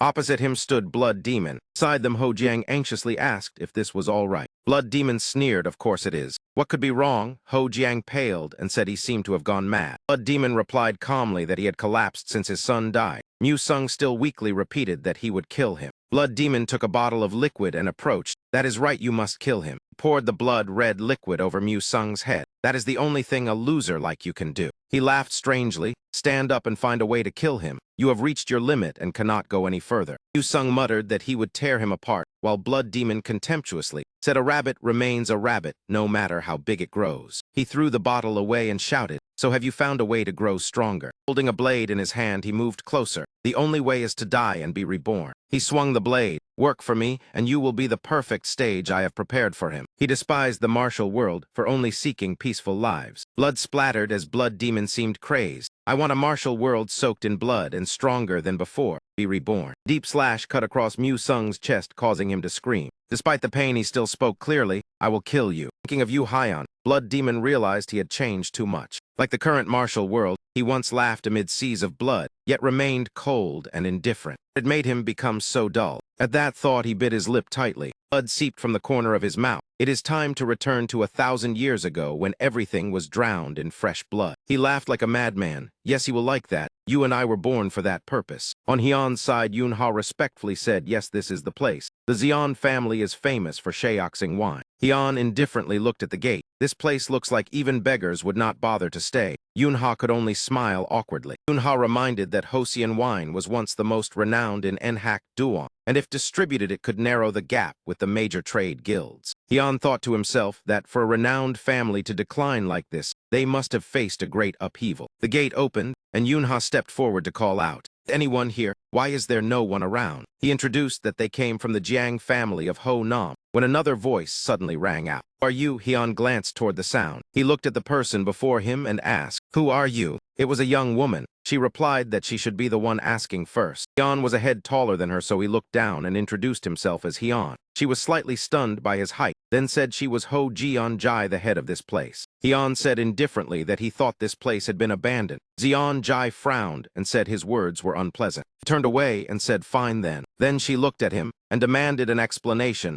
before she reported him for trespassing. After a while, they were invited inside, and Hyun continued observing the surroundings. He remarked that the place was not bad. Xian Jai sighed and asked him not to scrutinize further. Yunha quickly mediated. Hyun said the place was thick with the scent of medicinal herbs. "Are you planning to open an apothecary?" Xian Jai replied in a low voice that the family had always specialized in medicine and was only famous because of wine. Hyun asked why not continue brewing wine to improve finances. She said many advised that, but she would not do it again and did not want the family to suffer more. Xian Jai fell into thought, fearing that one day they would return. Her hand on the table trembled, fear and anger mixing within her. She choked and said her parents died because of that cursed wine. "Please do not mention wine again." Hyun replied quickly, "I understand," leaving Xian Jai unable to believe her ears. Hyun stood up and said from what he heard Xian wine once ranked first in the Central Plains. She replied that was the past, and now Dumon leads. Yu Haiyan stopped before the large jars in the corner of the room. Yeonjai hurriedly spoke, that is. Before she could finish, Yu Haiyan had already reached out his hand. He scooped wine from the jar and tasted it. He remarked it did not meet expectations, but was passable though still inferior to Dumon. Yeonjai sprang to her feet, clenching her hands, and said that should not be compared to Dumon. Hyeon turned and replied that it could still be used for evaluation. The two of them stood facing each other. He spoke up with a suggestion, perhaps we should brew some wine. After that, he calmly said that he would help turn her dream into reality. Yeonjai let out a soft snort and asked, how do you know what my wish is? He curled his lips into a meaningful smile. It is already obvious, why even ask? Still wearing that smile, he lowered himself and extended a hand toward her, saying, do you not wish to wipe Dumon from this world? Left the Ryu family estate. The moment she stepped inside, she saw the lovely little Somi cheering like a small flower. Father is back. He bent down and lifted the child into his arms, replying gently, that is right. He gently turned Somi's head toward Jeonjai and told her to greet her. From today onward, she would be staying here as a guest. Somi eagerly spoke up. Greetings, elder sister, I am Somi. And Jeonjai replied with slight awkwardness, greetings, younger sister, I am Jeonjai. Walking behind them, Jeonjai could not help asking who he really was. Yu Hyeon, still carrying Somi, answered calmly without even glancing back. Can you not tell? I am the father of 100 children. She listened with lingering doubt. Is that all? Glanced around, unable to hide her astonishment. What kind of place is this? This area was vast to a staggering degree, enough to show that its master must be among the wealthiest. It even seemed more magnificent than the royal palace she had seen as a child. She did not completely trust him. She still decided to follow that man. She hesitated, wondering whether this place would become her new home. Suddenly a furious shout echoed through the space. Mujin, you wretch. He glared and pointed at Jeonjai, ordering, take her to the building over there and wash her clean. The stench is so strong that I cannot even approach. Mujin came rushing over and grew even more flustered upon hearing that. What, you want me to bathe her? Jeonjai shouted angrily. I can handle it myself. After that she lowered her voice and asked Mujin, where is my room? I need to put away my luggage before bathing. Working, she reminded herself to cast aside the thought of treating this as her new home. Once the wine was brewed, she would leave at once. Suddenly Somi softly asked from behind, what are you doing? She turned around and responded. He was reviewing medicinal herbs to brew medicine, inwardly unable to stop sighing in admiration. This girl was truly far too adorable. Hearing Jeonjai reply, the girl immediately became excited. Then let me lend a hand. Somi smiled brightly and raised her hand to volunteer. Jeonjai asked in surprise, you want to help me brew wine? Inwardly praising her again, she was unbelievably cute. Little girl stepped closer, her eyes full of determination. Yes, I want to try. Looking at Somi, she suddenly thought, is this what it feels like to have a younger sister? Is it really all right to teach a child to do this? But she herself had learned to brew wine from a young age. After thinking for a while, Jeonjai crouched to her level and instructed, you may help, but you must absolutely not taste it. Somi obediently replied, yes, I will only help. Thus the two reached an agreement and left hand in hand. Behind the door, 3 people quietly observed. Nam Gong-chun chuckled in amusement, so he inwardly regretted that she should have stopped the girl. He narrowed his eyes in thought. A descendant of Horzian, her constitution is quite good, her future will surely be extraordinary. I heard that clan is famous for wine, so he asked doubtfully, is it really all right to let Somi go with her? Hyeon could only watch helplessly. Jeonjai happily walked beside Somi. Hyeon silently followed them with a thoughtful gaze. Helping others was sometimes a valuable experience. The scene shifted to the forest near the house. Somi eagerly asked, shall we begin now? She hesitated before answering, let me see first. We should find herbs. Somi was so delighted it was as if flowers bloomed above her head. Girl confidently ran off saying, I am very good at this. Jeonjai watched her, then subtly glanced behind. It was right there. Seeing clusters of yellow flowers growing among the soil, she thought to herself, medicinal herbs should be deep in the forest. Why are they growing everywhere here? Why has no apothecary come to harvest them? In that case, I will only take what I need. Jeonjai crouched beside the herbs. Suddenly she froze in surprise. Behind her, Somi was digging enthusiastically with full determination. Seeing that, Jeonjai inwardly praised how adorable the girl was, gathering everything from herbs to weeds. It made sense. Living in a large estate, she likely rarely did this herself. Thinking so, she felt a faint trace of envy. Dusk gradually fell. Somi excitedly showed off her full basket. I picked this much. Jeonjai bent down to look, both astonished and worried. That is a lot. Are you tired? Somi politely replied. No, she hugged the basket of herbs and silently marveled at how much there was. Looking at her own portion, she felt slightly disheartened for having picked less. Even so, she still smiled and praised her. You did very well. Being praised, the girl happily said she often came here with her father. Xian Jai picked up one stalk and suddenly became startled. Wait, these plants. The roots were intact and clean, clearly brushed of soil and neatly trimmed. If sold to an apothecary, they would certainly fetch a high price. Somi looked at her achievement with sparkling eyes. Xian Jai lifted the basket and said, "Let us go back." "This is enough," Somi politely replied. "Yes, I am a little hungry." Inwardly, she still wondered why the girl had picked more than her. She had done this for years and still lost. Was it luck? The two returned to the estate. In the kitchen, the scent of fermenting wine gently spread. Xian Jai placed the herbs into the mortar, explaining as she worked, "We will add this portion in." Somi ran over and pleaded, "Please teach me how to brew." Xian Jai turned and asked, "You also want to try?" The girl giggled and raised a small jar. "I only want to make a little." Xian Jai nodded but reminded her, "You may try, but you must not taste it. Understand?"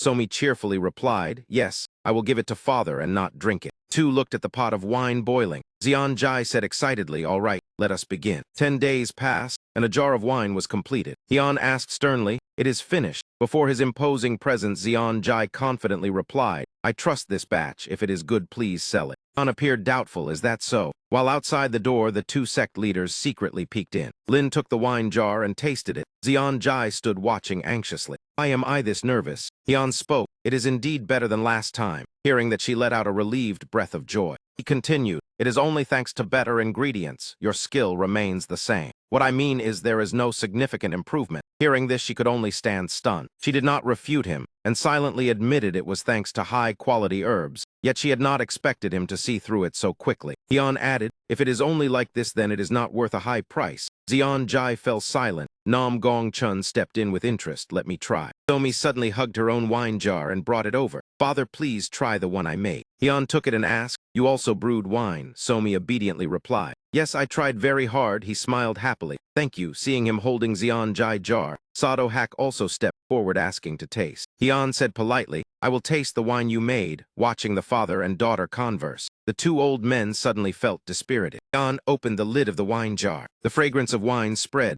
and enveloped all 5 people. After savoring the aroma for a while, 3 men scrambled. "Let me try. I want some too." "Do not keep it to yourself. I only ask for a sip." Xian Jai stood frozen in doubt. "That cannot be. If what I smell is correct, then that jar of wine." Shadow lifted the jar and declared, "This deserves to rank among the great masterpieces. One of the 5 finest wines I have ever tasted." Nam Gong Chun laughed loudly in agreement. Sado Hak awkwardly praised, "It is truly good." Xian paid no mind and urged, "After drinking, pass it here." Xian Jai timidly stepped forward. "I also want to taste it. May I?" Xian was slightly annoyed but still relented. "Only one sip." She nervously took a sip, not knowing how it would taste. The aroma was perfect, but would the flavor? The moment it touched her lips, she was stunned. The mouthful of wine seemed to carry the blooming colors of spring around her. This flavor was unbelievable. Xian Jai clenched her hands and lowered her head. She slowly walked toward Somi. Suddenly, she grasped the little girl's hand. Xian Jai was so moved she stammered, "Sir." 1 month later at the Dumon family. A shocked voice rang out. "What did you say?" Dumon family has surpassed the Ho Xian family in wine brewing. The subordinate bowed his head and replied, "Yes, it is certain." A retainer asked in astonishment, "Are you telling the truth?" That place had originally took something out from inside his robe. The subordinate presented 2 jars of wine. The left was the famous Hoa Xian brand priced at 10 taels of silver. The right cost 2 taels. Hearing this, the old man's face paled as he muttered in disbelief, "Is it truly Ho Xian wine?" Then he asked, "How are the 2 different?" Replied, "The grade differs. The expensive one is rare, so high officials are willing to pay more." The old man sprang up holding the jar and asked again, "It is certainly from Ho Xian." The subordinate affirmed, "Certainly." The old man immediately lifted the jar and drank it in one breath. It seemed he recognized something within the flavor. His eyes turned frightening. Recalling Xian Jai, he grew furious. Damn that girl. After that, he poured the remaining jar into a cup. After tasting it, Moon One stared at the cup in shock. The one on the left truly carried the old Ho Xian flavor, even surpassing it, while the one on the right was merely acceptable. He remembered the legend that the emperor once personally came to taste Ho Xian wine and could never forget its flavor. The tale still circulated to this day. If Ho Xian truly revived, it would be extremely dangerous. Mungu looked at the subordinate with killing intent and asked in a low voice, "Who is behind this?" He stammered in reply, "Yes." Not hearing clearly, the old man shouted, "Who exactly is brewing wine for Ho Xian and who is distributing it?" Seeing his master enraged, the subordinate fearfully knelt and hurriedly answered, "It is the Kim Hon Merchant Guild." The old man refused to believe it and asked again, "That small merchant guild in Truongza?" He confirmed, yes, hearing that the old man ordered, Investigate thoroughly at once. The subordinate replied, understood. In shift, Ji-Jai was exhausted and drenched in sweat as she complained. Why can I still not do it? She slumped beside the wine jar and said in disappointment, even if it is slightly better, I still cannot keep up. Behind came Yu Hyun voice. What are you sad about? Ji-Jai startled and turned around, then grumbled. Please give a warning if you come close. Hyun looked at her miserable appearance and asked, is it because you cannot brew wine as good as Somi? She let out a soft sigh, her voice heavy. No matter what I do, I cannot create a flavor like Somi. From selecting ingredients, measuring portions to the fermentation time, I copied everything exactly. Hearing that, he silently looked at Ji-Jai for a moment before slowly saying, so me is not an ordinary child. She looked up at him in surprise upon hearing those words. Hyun recalled Somi's radiant smile like sunlight. He explained that the girl was rich in affection, always cherishing others, and devoted to them wholeheartedly. Ji-Jai asked in confusion, what does that have to do with it? Why are you bringing it up? Hyun continued. Moreover, she possesses a special kind of fortune. Hearing those two words, she grew even more perplexed. Seeing her expression, Yu Hyun explained more clearly. It is not merely simple luck. She truly carries heavenly fortune within her. That is why whatever she does easily yields good results. After hearing this, she was still vague, her eyes full of doubt. Heavenly fortune, are you praising your own daughter? Hyun looked at her and reminded her, merely copying cannot create something that surpasses it. He advised further, instead of imitating, why not try to create something that bears your own mark? Ji-Jai had not fully grasped the meaning of his words and sank into thought. What is something that is truly mine? Suddenly her eyes changed, as if she had realized something. While she was still deep in thought, Hyun had already left at some point. He muttered in irritation. What was that? He disappeared so quickly. Under the crescent moon, Du-Hak spoke mockingly. Did you not say you would only stand and watch? Hyun replied calmly. I merely gave a simple reminder. He laughed loudly. That is right. With a little thought, anyone could understand. Du-Hak stroked his chin and said, by the way, just as you predicted, someone has begun investigating. Hyun nodded. It is likely the Du-Mon family. Hyun continued.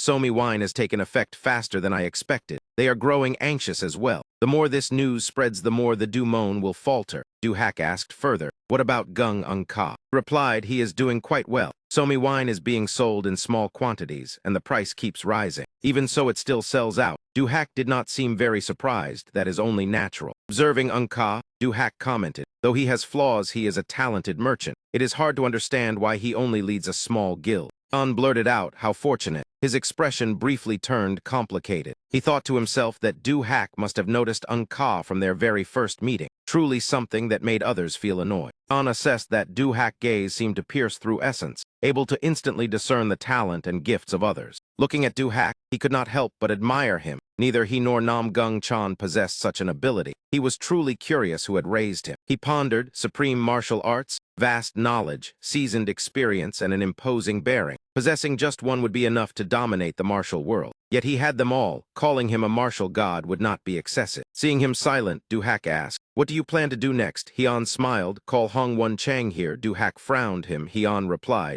I will let him taste Somi wine. Du-Hak was displeased. What, why him? You should give it to me instead. Hyun explained, I will send that wine to the royal residence. Hearing that, he froze, his eyes filled with shock. Du-Hak suddenly understood. The Du-Mon supplied a vast amount of wine to the royal residence. Hyun intended to seize the market and cut off their profits. He did not say it aloud and only responded, understood. I will go at once. Hyun nodded as he watched him leave. After taking a few steps, he muttered, wait, why do I feel like I am being ordered around? In the wind, Hyun softly said, it is only your imagination. At the Mangan residence, the old man roared in anger. What? The subordinate trembled, The old man impatiently growled, speak clearly. He reported the Ho Xian family is delivering wine into the royal residence. Mangan was shocked. How is that possible? The old man slammed the table repeatedly. We have blocked every source of supply. The subordinate stammered wordlessly. Continued. Do you remember Hong-Won Chang, the one who subdued Truong Bak, reclaimed the Golden Buddha, and earned the court trust? Mangan nodded. I know him. But what does that have to do with this? The subordinate hesitated, actually. Ho Xian seems to have reached an agreement with Hong-Won Chang.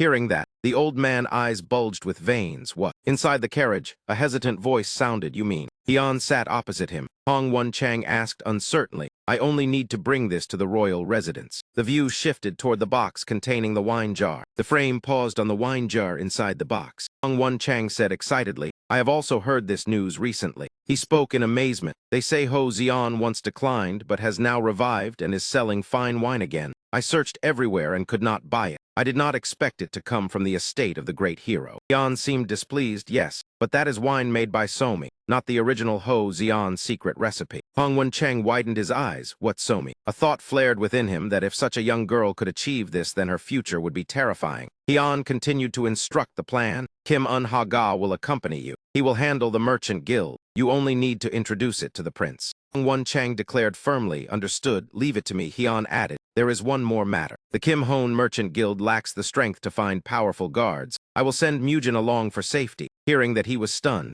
What? Suddenly the carriage shook violently. Hong Wen-cheng stuck his head out and heard Un-ha-ga say, "From now on we travel together. Greetings, magistrate." His face paled as he muttered, "I thought it was only transporting wine. Who would have thought?" Looking behind and seeing Mujin standing there, he swallowed hard. Since Mujin has been sent as escort, this trip will not be simple. His initial excitement vanished and he sighed. I am in trouble again. Jan suddenly showed a look of surprise. He asked, I did not call you. Gong So he replied coldly, I am going as well. Hyun asked again. Why? She answered, I do not like standing aside. Hyun sighed, very well then. So he was surprised by his agreement. He smiled brightly, thank you. After making arrangements, Hyun stepped down from the carriage and instructed, that is enough. Travel carefully, although this wine is not the original Horsian version. From afar came the sound of footsteps. Xianjai hurried over and called out loudly, wait. Hong Wen-cheng turned his head toward the voice. Looking at the girl before him, he wondered, could she be from Ho Xian? Hyun spoke, it is lively today. Is there something you need? She glanced toward the carriage. Her gaze stopped on the wine jar on the carriage as she asked, are you truly sending wine to the prince this time? Hyun answered briefly, yes. Xianjai smiled softly, if that is so. She lifted her own wine jar, her eyes pleading. Please also take a look at this jar, Hyun said, let me see. Watching him open the lid and taste it,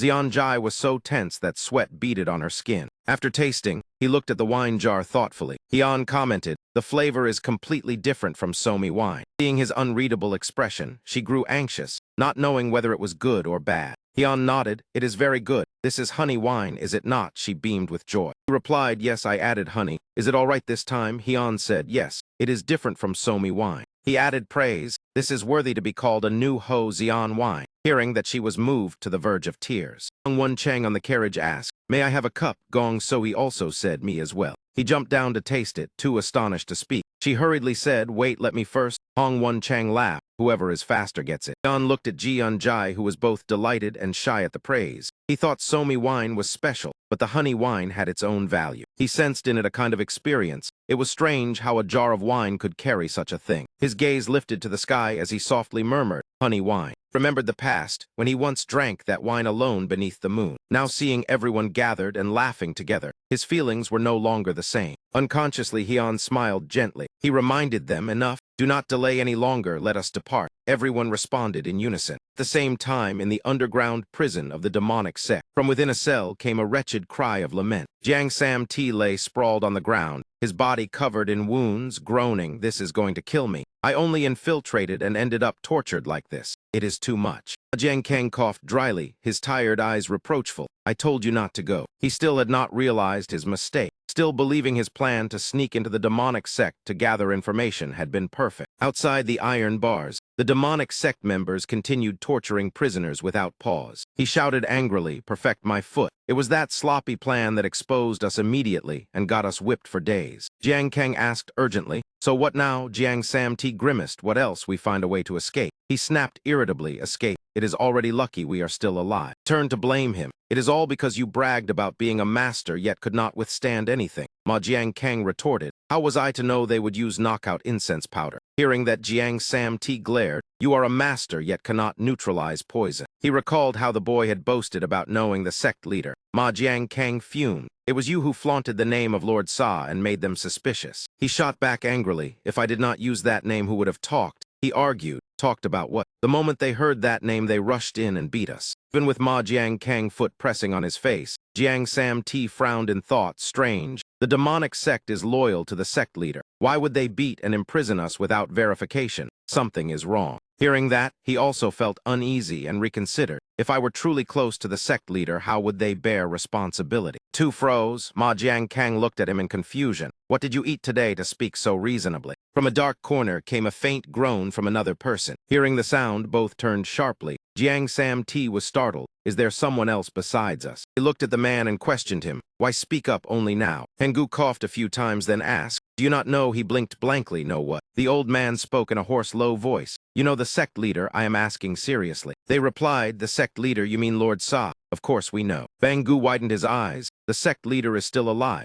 Jiang Sam T laughed. Of course, he is still healthy and roaming everywhere. The old man laughed, choked with emotion. Then that is good, truly fortunate. Jiang Kang observed and thought, there is no killing intent. He is likely not an enemy of Lord Sa. Then why is this person imprisoned? Bangu answered, I am Bangu. His eyes changed, his voice clear once the chief envoy of the demonic sect, former chief envoy Bangu. Hearing that name, Ma Jiankang was stunned, while Jiang Sam T thought the name sounded unfamiliar. He asked suspiciously, if you are the chief envoy, why are you imprisoned here while Lord Sa still lives? As soon as he finished speaking, Bangu vomited a mouthful of dark blood. Ma Jiankang asked coldly, has there been a rebellion? Bangu coughed violently again, blood continuously spilling out. The two were horrified by his condition. Jiang Sam T ran to the cell door and pounded it while cursing. It did not budge, Ma Jiankang said calmly. If pounding could open it, we would have escaped already. He panicked. If we do nothing, the old man will die. He looked around and saw no jailer. Proving the place was heavily guarded, Ma Jiankang asked, can you break it? Bangu laughed faintly. The iron here is specially forged. Without returning heaven art, do not even think of breaking it. Hearing that, Ma Jiankang's face darkened. Jiang Sam T asked innocently, using that will get us out. Ma Jiankang slumped down. Do not dream. In all the central plains, only one person can use it. He asked curiously, who else but Lord Sa? Ma Jiankang explained, returning heaven art is only passed down to each generation's sect leader, and Lord Sa is in Hunan, so we can only remain imprisoned here. Jiang Sam T refuted, that is not right. I can use it too. The two were stunned. Raised his hand and circulated his energy to prove it. The force of returning heaven art burst forth powerfully. Two stared at him in disbelief. Bangu widened his eyes. This is returning heaven art. How do you know it? Jiang Sam T replied calmly, Lord Sa taught me. He stammered, the sect leader taught you. He recalled the harsh period of training, forced to train until fainting, waking, and training again. After several times like that, he naturally became proficient. Bangu's voice trembled. The sect leader bestowed the grace of teaching you, even the heavenly demon returning heaven art. He scratched his head. What grace? It felt more like torment. Suddenly he paused. Wait, what is heavenly demon? Looking at the energy in his hand, he panicked. Do not tell me this is heavenly demon divine art. The two shouted. You learned it without even knowing. Outside, the sky gradually turned toward evening. Dinjia lay leisurely, with a blade of grass in his mouth. Beside him, Hoasomi slept soundly. He sighed, how boring. Turned to look at the little girl and complained, without Jiang Sam T to tease. Mujin and Nam Gung Sohee have also gone out. He pinched Somi cheek as she slept. This is the only pastime left. The little girl frowned slightly in pain. From behind, Heon spoke, quite idle today. Dinjia turned and complained, you should have let me go. There is nothing fun here. Heon smiled faintly. You seem to be enjoying yourself. He asked, when will Sam T return? Without him it is terribly dull. Heon replied, soon, they are still safe. Dinjia mocked, that fellow who only excels at lightness skill, and you are so confident. Heon replied, because you taught him heavenly demon divine art. Hearing that, he was speechless and looked at Heon irritably. Dinjia jumped up. Indeed, nothing can be hidden from you. I only taught him a few moves, Heon asked, planning to accept him as a disciple. He waved it off. Am I crazy? Dinjia suddenly grew worried. Is something big about to happen? Heon looked back in confusion. He mentioned the Kim Hone Merchant Guild, then said what is more concerning is the Du family. Heon asked. You know them well, he replied. I once sent people there to trade, but none returned. Heon paused. None returned means what? Dinjia's face turned serious. Every person I sent disappeared. There is something there that cannot be touched lightly. Heon smiled and asked, so you plan to avoid them? He shook his head. I am old. Starting a war would only bring suffering to the younger generation. Dinjia revealed an unreadable smile, but his gaze changed, his voice heavy with hatred. I still must claim the blood debt. He said in a low voice, if there is a chance to strike without restraint, whether Kim Hone or the Du family, I will wipe them out. Heon looked at him wearily and said nothing. Heon reminded him, rein in your killing intent. Somi is still sleeping. Dinjia startled and looked at the little girl. Scene shifted back to the Tyne Sun demonic sect. Urgent footsteps mixed with heavy breathing echoed through the night. Jiang Sam T and his companions had escaped prison. The guards were chasing relentlessly. One man ordered, do not let them escape. Capture them at all costs. Jiang Sam T gasped and asked Ma Jiankang, If this continues, we will be caught. Why are they chasing so fiercely? He replied. No one has ever escaped the demonic sect prison. This is a major incident, so they will not let it go. He bit his lip. We are still not out of time, son. We must think of something. Suddenly, Bangu coughed up blood again. He rasped, leave me behind. He asked, you are awake. Bang Sam T supported him. Hold on. Once we reach my estate, we can save you. Bangu grasped his hand. If you meet the sect leader, tell him not to return to the demonic sect. He was startled. What do you mean, not return? Bangu said sorrowfully. The loyal ones have all been killed. The demonic sect is now in the hands of Hak Fong then Ma. The pursuing footsteps drew ever closer in the darkness. Two did not dare look back, only ran forward desperately, breathing hard. Sweat streamed down Jiang Sam T's face. He pressed urgently. Is it true? The demonic sect has been taken over by another. Mu Sung lowered his head to confirm. It sounds unbelievable, but it is the truth. He panted and said, quickly inform the sect leader. The demonic sect has rebelled internally. MT looked at the old man, suspicion flickering in his eyes before he sensed something amiss. Within those murky pupils reflected a chilling light that sent shivers down his spine. Hearing those words, he grew even more doubtful. Is this old man still lucid? Just how powerful is Hak Fong then Ma? Before that thought faded, Mu Dung rasped on. If you keep running northeast, you will never leave Tae-sun. MT halted and quickly asked, then what about you? Hu Sung gave a faint smile, like one who had already seen the end of his life. His voice trembled. Please take care of the sect leader in my stead. The wind howled fiercely, carrying the distant clash of weapons. Sam T gritted his teeth and cursed. How long do those lunatics intend to chase us? So heavily injured, Jiang Kang forced himself to stand, panting. I do not know. But are you all right? You have lost too much blood. He glanced at him and forced a smile. You are not in any better shape. Zam T's eyes blazed with determination. Damn it. I cannot die in this wasteland. The two looked at each other, their resolve mingling with their labored breaths. If we must die, then we fight first and die beside Somi. Fine.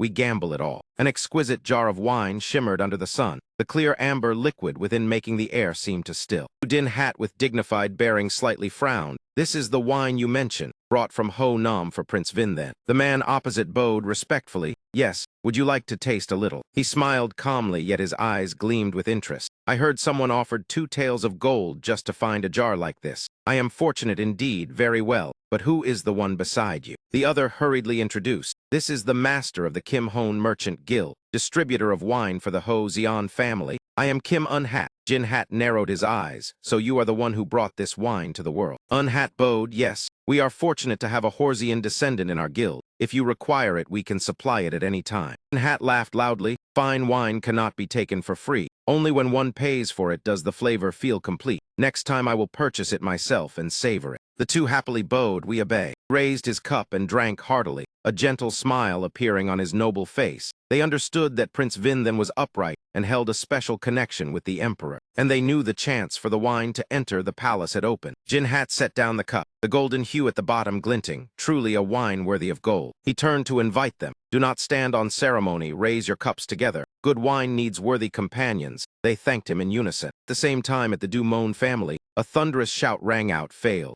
A hand slammed the table, making cups tremble. You say the plan failed. Subordinate bowed. Yes, they have delivered Ho Xian wine into the residence, Du Quan roared. I ordered that it be stopped at all costs, even by using assassins. Subordinate swallowed and stammered about that. The old man's eyes turned bloodshot. I sent assassins, but all were slaughtered. The report came trembling. Spies also saw Nam Gung Sohee and Mujin forces appear. Du Quan slammed the table. Nam Gung Sohee and Mujin. Why are those two involved? Guard continued. According to intelligence, they are in Ho Nam at Nhak Duong, a newly rising family there. The guard added, do you recall the rumor of masked elders calling themselves Quan Tu Kim and Ma Thin Quan? The old man nodded. It is said anyone who disturbs that area is punished by them. The guard wiped sweat. It is very likely that is where they reside, and Ho Nam Jian Jia is backing the Kim Hon Merchant Guild. Du Quan expression darkened. Where did these people come from to dare block my path? And what about the young lady of Ho Xian? The guard bowed. Her whereabouts are unclear, but she is likely at Ho Nam Jian Jia. Quan ground his teeth. Capture her for me. Pressure the Ho Nam merchant guilds. If necessary, eradicate the Kim Hon merchant guild. The guard replied, understood. And what of Ho Nam Jian Jia? Duquan said coldly, contact Sat Kak. The operation must be discreet. Sat Kak is the #1 assassin organization in the Central Plains.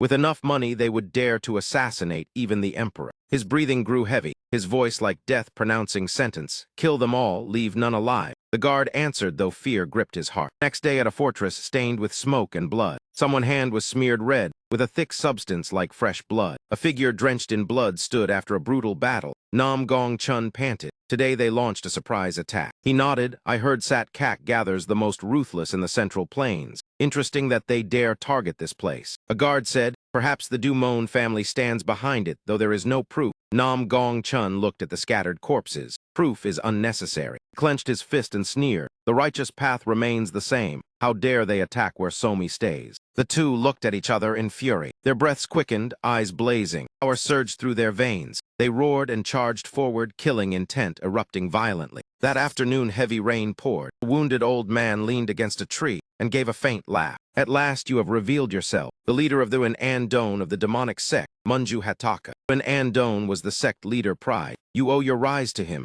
I cannot accept your betrayal. Duhat Aka spoke in a low voice. In the demonic sect, only the strong survive. The old man frowned. No matter how you justify it, you cannot erase betraying the master you served all your life. Is that Hak Fong then Ma truly stronger than the sect leader? Duhat Aka replied. The current sect leader power far surpasses imagination, and his ruthlessness cannot compare with his predecessor. The old man laughed. The previous sect leader. Duhat Aka pressed. I ask one last time, where is the previous sect leader? The old man remained silent. Consciousness gradually faded. He remembered his last meeting with Duhak. Where are you going again, leaving me to guard the sect? Duhak laughed. I will return soon. I heard there is a strange estate in Nhak Duong, so I will take a look. Is it not the sect leader duty to seek hidden masters across the Central Plains? The old man tried to hold him back. At least tell me when you will return. Duhak replied, why worry? With you here I am at ease. Trust you, I entrust the demonic sect to you while I am away. The old man was stunned by those words. Then he could only sigh. Back to the present, he had nothing left to cling to. Then let it end, take my life. Duhat Aka frowned. What a pity to kill such talent. The sword swung and sliced across his neck. In an instant he collapsed. The crowd stirred. He has killed the chief envoy. Duhat Aka coldly gave the order. Pursue that man and the fugitives immediately. They surely know the whereabouts of the previous sect leader. Standing in the rain, Duhat Aka worried. Too much time has been wasted. Bangu delayed me. Imprisoning and torturing him from the start was a mistake. I should have persuaded him. His body was already weakened, so he died easily. Now we must capture those who escaped at all costs. That night, after a breathless chase, they finally kept their lives. Yang Kang pale-faced wondered what is truly happening. That man dealt with the pursuers even faster than I could. Could he be stronger than me? Suddenly he saw Sam T making a strange motion. What are you doing? I'm just searching for anything useful. You head east and keep running. He stared blankly. What about you? He replied. First we must split them up. I will run in the opposite direction to lure them away, then find a way back. You go on ahead and do not die. After saying that, he immediately dashed off, leaving Jiang Kang behind. Hey, you fool. Damn it, what on earth is he planning? At that moment, Zam T increased his speed even more. In his hand was a small tube, clearly a signal flare used to mark a target. He calculated that he would run as far from this cursed place as possible, then trigger the flare to mislead them. Afterward, use lightness skill to escape in an instant. Truly a genius plan. After running quite a distance, he finally stopped. This should be far enough. Suddenly a voice sounded behind him. Far enough for what? Standing before him was Duhat Aka.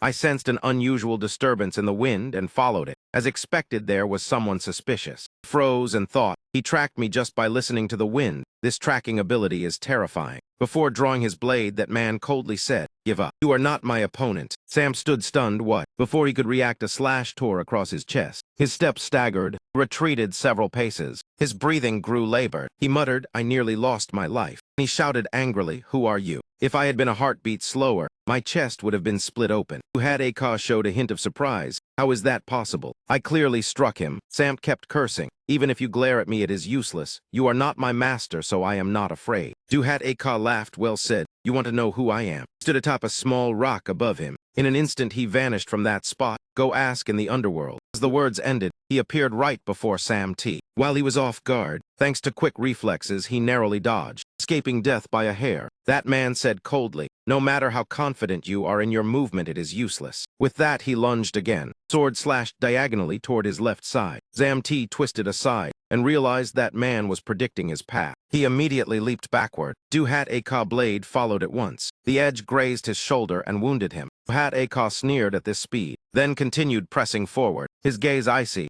Even the strongest footwork is meaningless. He could not react in time. He was struck immediately. His body was blasted into a nearby rock. Blood poured from his mouth without end. Duhat Aka said irritably, get up. You still have to answer me. Who sent you to the demonic sect? Was it that master? Saw Du Hack involved as well. Why did you infiltrate the demonic sect? If you do not wish to speak, have no need to hear it. I only need to find that master and saw Du Hack along with their people. Cut off all their heads and be done with it. Wait, a hazy memory flickered. Sam panted, his strength nearly spent. But remembering Somi waiting for him, he suddenly smiled. As Du Hat Akon next strike descended, he mocked. Giving up already? Then I will send you off. At that instant, he unleashed the move Du Hack once taught him to counterattack. That man was startled. What is this? Heavenly demon returning heaven art. Zamti roared like a madman, gathering all his inner power and slamming it into that man's ribs, sending him flying far away. Amid thick clouds of dust, one figure remained standing. His lips trembled slightly. Then he burst into triumphant laughter. At his feet lay Duhat Aka collapsed. I won, you bastard. The scene shifted back to the Dumon family. Someone reported in alarm. What Honam Jayan Jia is still unharmed. Yes, sir. The old man raged. After spending so much money, Sat Kak achieved nothing. Was the payment not enough? Speak clearly. The subordinate replied. There is news that an inn in Truong Sa suspected to be a Sat Kak base has been burned down. That left him stunned. It happened a few days ago.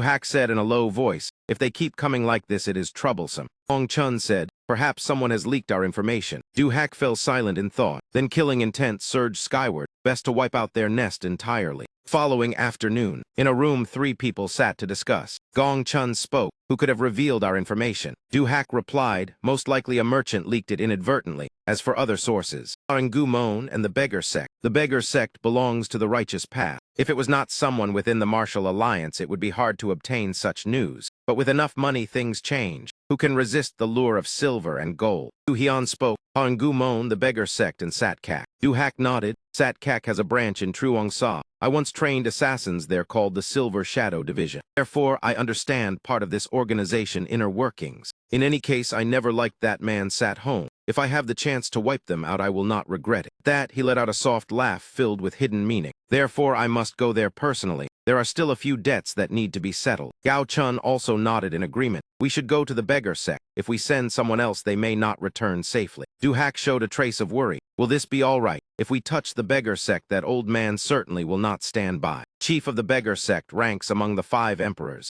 standing above countless factions. Everyone knows he will ruthlessly eliminate anyone who dares to offend the Beggar Sect. Hearing that, Gong Chun laughed. Rest assured, I will speak properly with him. Yu Hyun suddenly spoke up. Then only the Harangumon remains. Lifted his head to look at the sky, lost in thought. The second execution hour had not yet passed. Everything had to end tonight, before Somi could awaken. That night the darkness slowly descended. Yellow lights gradually lit up along every street. Outside came the sound of drunken quarrels, one shouting for money, another flatly denying it. If you lost a bet, you should accept it instead of causing trouble. Brothels also began to open their doors. Young women stood outside, inviting passing customers. Amid that scene, steady footsteps echoed. The unhurried figure walking down the street drew every gaze. Who was that handsome man? Quite a few women secretly glanced at him with longing. At the Yuyang branch of Harangumon, Yan strode in boldly with a calm expression. It was a place crowded and noisy with people coming and going. When they saw his arrogant bearing, people whispered among themselves, who is that? Does he not know where he is? 2 thugs blocked Yu Hyun right in front. Are you lost? This is not a place for someone like you. Yu Hyun calmly asked, why not? Seeing that the stranger did not understand the rules, they immediately flaunted their authority to assert their territory. He gave a mocking laugh. What in master, you should be called the branch leader of Harangumon instead. Go inform him that a distinguished guest has arrived. Otherwise, do not blame me for being heavy-handed. His words made the subordinate furious as he shouted, you arrogant fool. But before he could charge forward, the pressure from him forced the entire group to step back. Right after that, Yuhyun dashed straight upstairs, casually teaching those who wanted his life an unforgettable lesson. Upon reaching the 2nd floor, 2 fierce men blocked the way and shouted,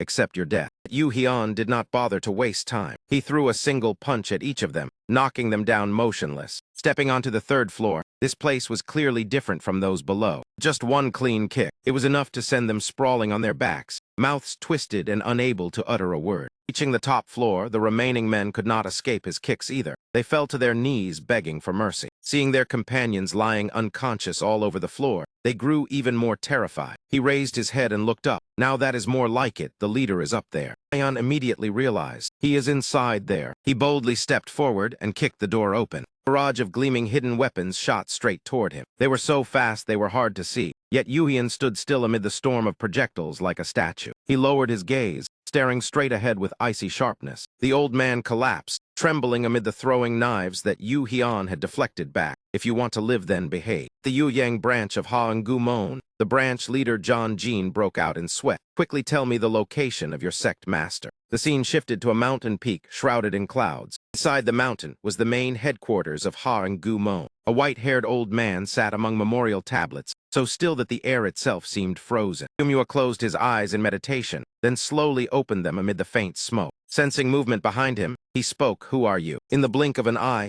a figure had appeared behind him. "You are Gyumua, the sect master of Ha-Ngu-Mon, are you not?" As soon as he turned around, he saw Yuhian foot crashing toward him. "What business do you have with me?" The direct kick sent Gyumua flying far away, completely unable to react. His foot slowly lowered, his gaze calm. "You have managed the underworld for so long you must be tired. Let me help you rest." Blood flowed from his nose. He roared in anger, "Who are you? With just one move I have lost all my strength." Yu Hian's eyes flashed, his fist tightened, aiming straight at the deceitful man. The force of the punch whistled through the air, shooting straight toward Gyumua. In that instant, the space seemed to freeze. Only trembling pleas echoed in the cold room. "Spare my life." Seeing Gyumua clutch his leg and beg, Ion said coldly, "A man who calls himself a martial artist yet begs to live." He hurriedly explained that he only traded information and was no expert. He slowly sat down, looking at the opponent, trembling violently. Yuhian lightly patted his cheek. "First, never touch information about Ho Nam Giant again." Gyumua nodded frantically. He gripped his chin, his eyes still icy. "Second," Yuhian's voice rang out cold as ice, "I want to know about the red-haired man and those connected to Hoo Riang." Just released, he panted and said, "About the red hair I do not know.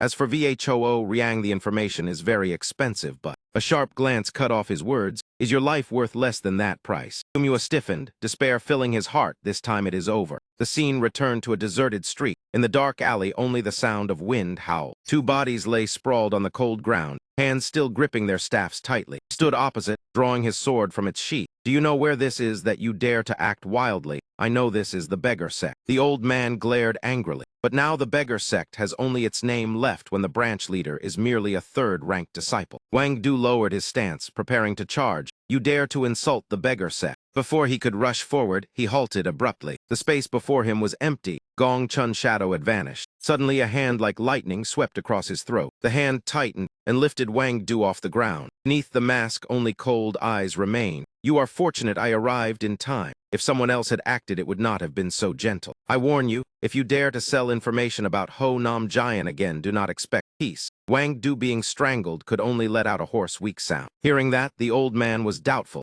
"Just because of that you would destroy the entire beggar sect branch." The scene shifted to another quiet tavern. Red lanterns on the roof swayed. From the darkness, a person stepped out, pushing the door open with a creak. The waiter bowed warmly, smiling brightly to welcome the guest. But before he could finish speaking, a cold glint swept across his throat. Doha tightened his grip on the sword hilt, his icy gaze fixed on the corpse at his feet. If the Slaughter Emperor appeared here, it might at least be a little interesting. Suddenly, countless sword tips pointed straight at him. "But looking at the likes of you today will likely be unbearably dull." A group in black rushed out from all directions, completely surrounding Doha. The leader glared and shouted, "What nonsense are you spouting? Since you have come here on your own, I will send you off gently." Doha merely curled his lips calmly. Such a boring reaction. If not for personal matters, I would not have chosen this place. Thinking about it now, it is hardly worth my coming in person. His fingers moved slightly before clenching tight. But since the chance is here, I might as well uproot every threat. Doha suddenly broke through the encirclement, flinging the men in black flying in all directions. The Yu Yang branch of Sat Kak dares to barge into private homes without cause. From today, its name will be erased from the Central Plains. Muon and Gyuan glared in anger and shock. Sat Kak wiped out. "Do you expect me to believe that, at this point, you still dare to toy with me?" Subordinate trembled as he reported, "It is the truth. The base at the Jiang Sa Inn has been flattened. Not a trace of anyone remains." He hesitated before continuing. "Both the beggar sect and Ha-Ngu-Mon have refused to sell information about Ho Nam Giant Jia. The wandering blades have also fallen silent." After hearing that, the veins at his temples throbbed violently. Fury within Muon and Gyuan flared. Who paid them? Was it not Ho Nam Giant Jia?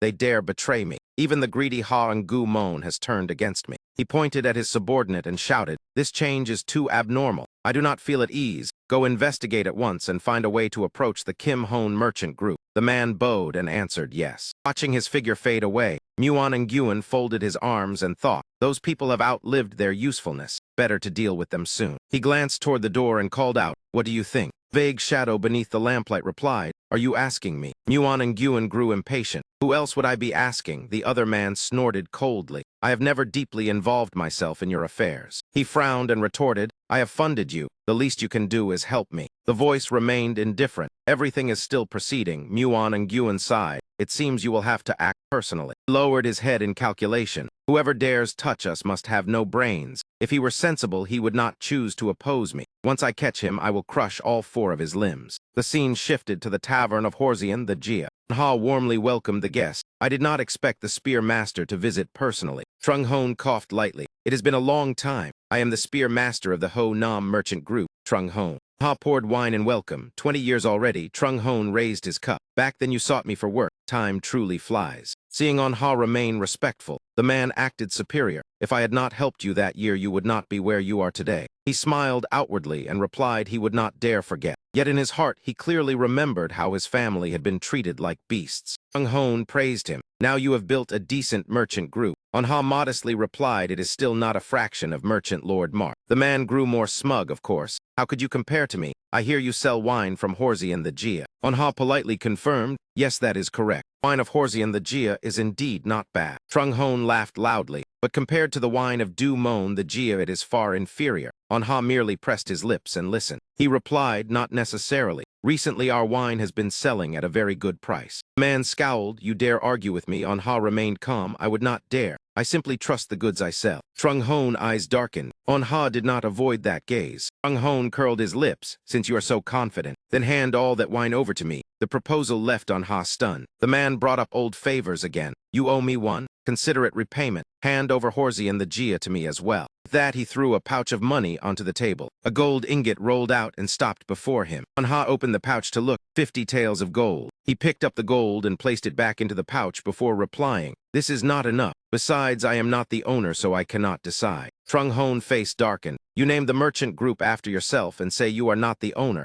Are you mocking me?" Ha remained composed. "Threatening me is useless. I can take care of my own life. Perhaps you should worry about yourself first." As soon as he finished speaking, footsteps sounded outside the door. A person stepped in and said, "It is quite noisy here." Hyun appeared before the 2 of them. Seeing him, On Ha happily introduced him as the merchant lord of the Ho Nam merchant group. Trung Hon quickly coughed to regain his authority. Hyun responded calmly, "I see." Trung Hon recognized him as the head of Ho Nam Giant Jia. Hyun ignored the man and turned to ask On Ha what they were discussing. He recounted the matter of buying wine. He asked the price. On Ha answered honestly, 50 taels of gold. After hearing that, the corner of Hyun's mouth curved slightly. He turned to Trung Hon. "I also have a proposal." Trung Hon narrowed his eyes. "Speak. Business requires negotiation." Hyun said no more and flicked out a coin. He said he would exchange the entire Ho Nam merchant group for this 1 tael of silver. Trung Hon stared at the coin in seething anger. His face flushed red with fury. Hyun coldly added, "And your life as well, though it is hardly worth much."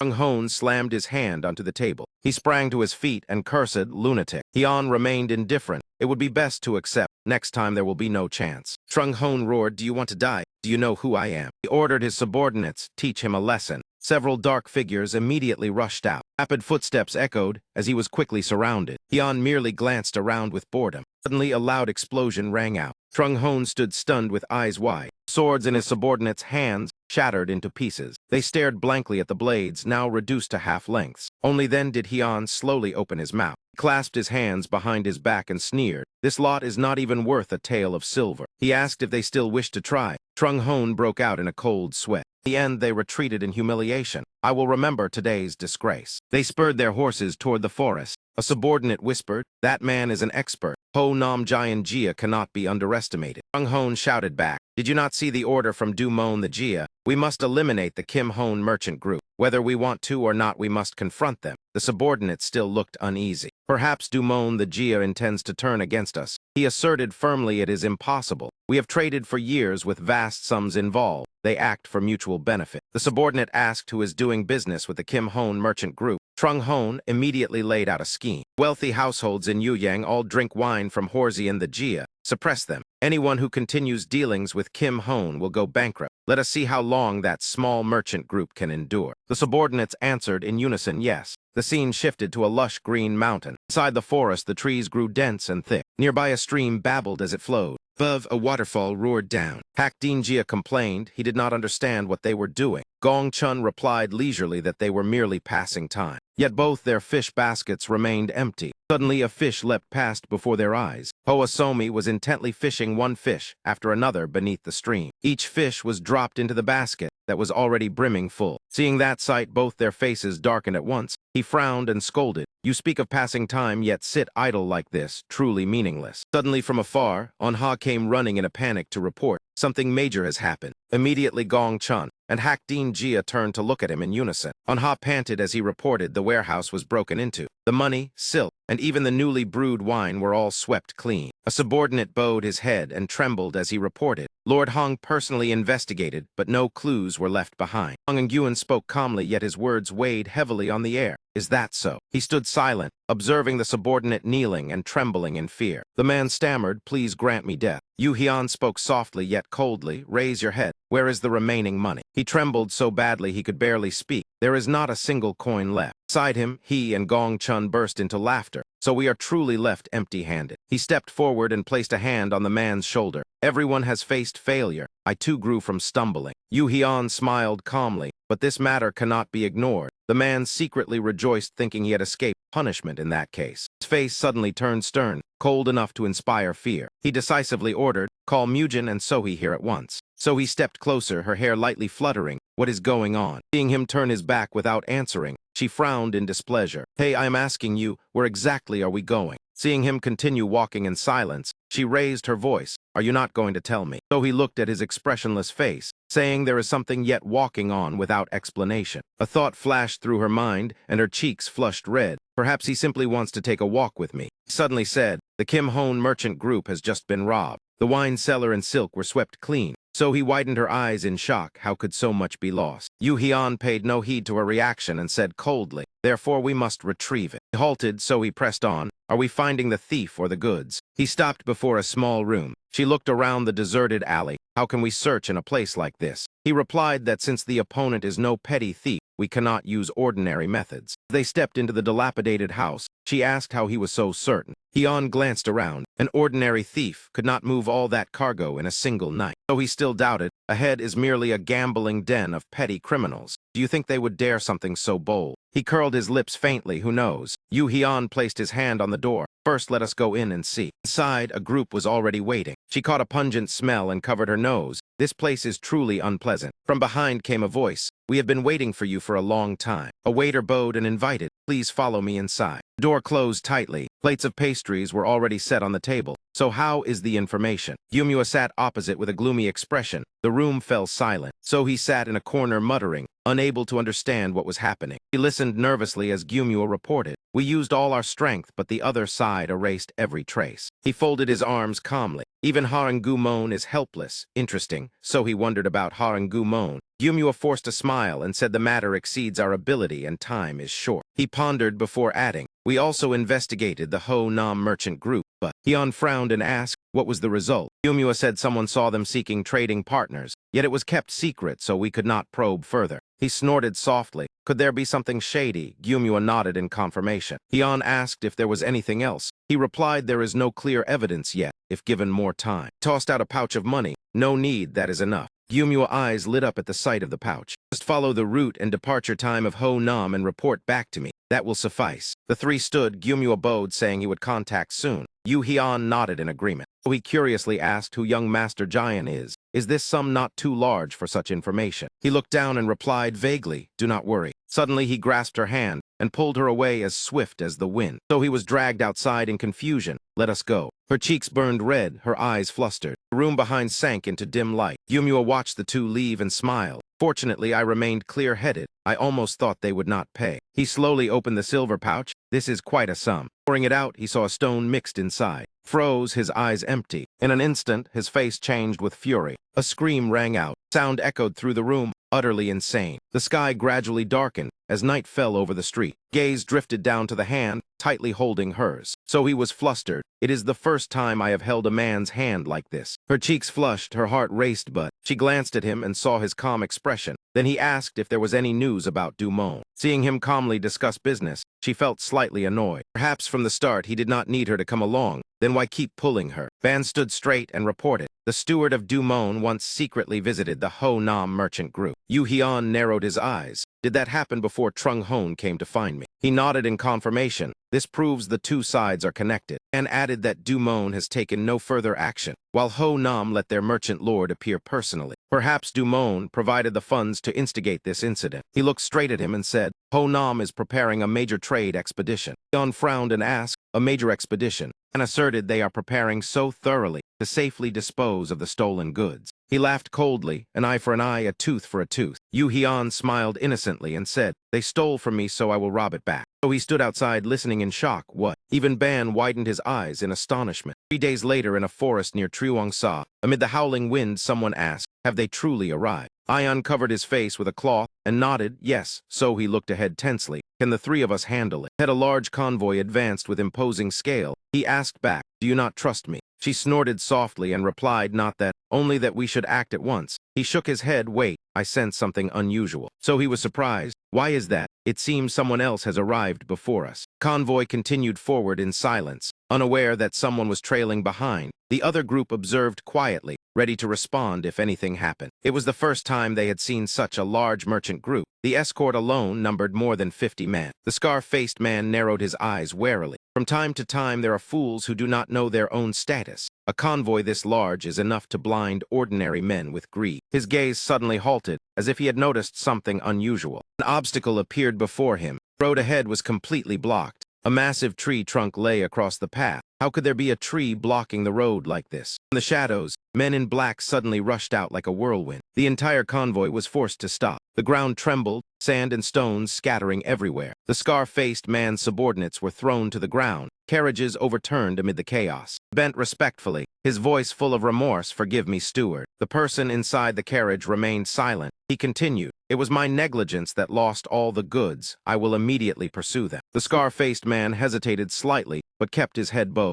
Carriage window opened slightly. The person inside said calmly, it is fine. He exclaimed in shock. What? It turned out Gong Ruk was inside. The old man smiled faintly. I said it is fine. Gong Ruk looked at him reassuringly. Everything follows the plan of the Ho Nam merchant group. Elsewhere, the bandits laughed in delight. We finally succeeded. The leader Wang Chun raised his head proudly. The merchants of Ho Nam are too easy to swallow. He placed his hands on his hips and laughed loudly. We are rich now. His two underlings chimed in. With this wealth, 3 generations can live in comfort. As they rejoiced, a shout rang out from behind, capture all the bandits. Within the carriages, officers rushed out and surrounded them. Wang Chun froze. Why are there officers inside the cargo carriages? A voice shouted, those who resist will be killed without mercy. Before long, all sounds faded, leaving only silence. On a high cliff, 3 people secretly observed the prisoners being escorted away. So he let out a soft breath of relief. Fortunately, we arrived late. We watched the officers drag the bandits away. If we had rushed in hastily, we might have fallen into the trap. The person beside her spoke in a low voice.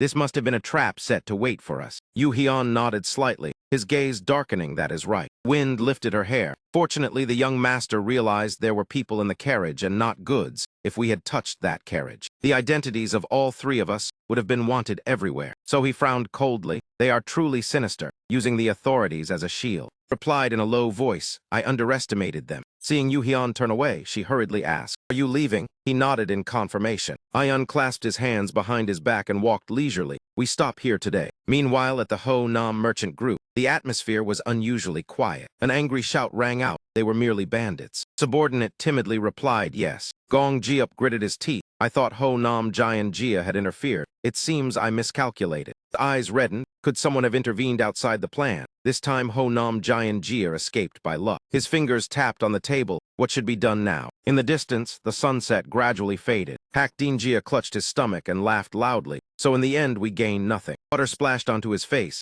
Acting smart all day, this time you were fooled badly. The 2 behind broke into sweat. With such strength and still demanding perfection, Yu Hyun shouted, shut up. Hak Din Jia continued laughing and draped an arm over his shoulder. A person must have flaws to seem human. Yu Hyun shot him a cold glance like your foolish head. He laughed and nodded yes. Suddenly realizing he had called himself foolish, Hakdeen Jia froze. The two lunged at each other and began to brawl until Gong Chun appeared to stop them. Seeing them still grabbing each other's hair, Gong Chun sighed. That man is truly not simple. He sat down and joked. Perhaps he rivals Gon Un. Hyun frowned. To that extent, Gong Chun laughed. He has already outwitted you. Hearing that, he stroked his chin thoughtfully. Recalled the old man who once hunched over holding a wine jar. Was that not Gon Un? Yu Hyun pondered and then ordered, summon him here. Gong Chun shook his head in objection. Gon Un, I would rather choose Banggu. If I summon him, he will come immediately. He snorted coldly. Before he finished, the two argued again. We need someone who keeps his word like Gon Un. Hakdeen Jia shouted. Are you saying my Banggu is not trustworthy? Gong Chun shouted loudly. Just call him here.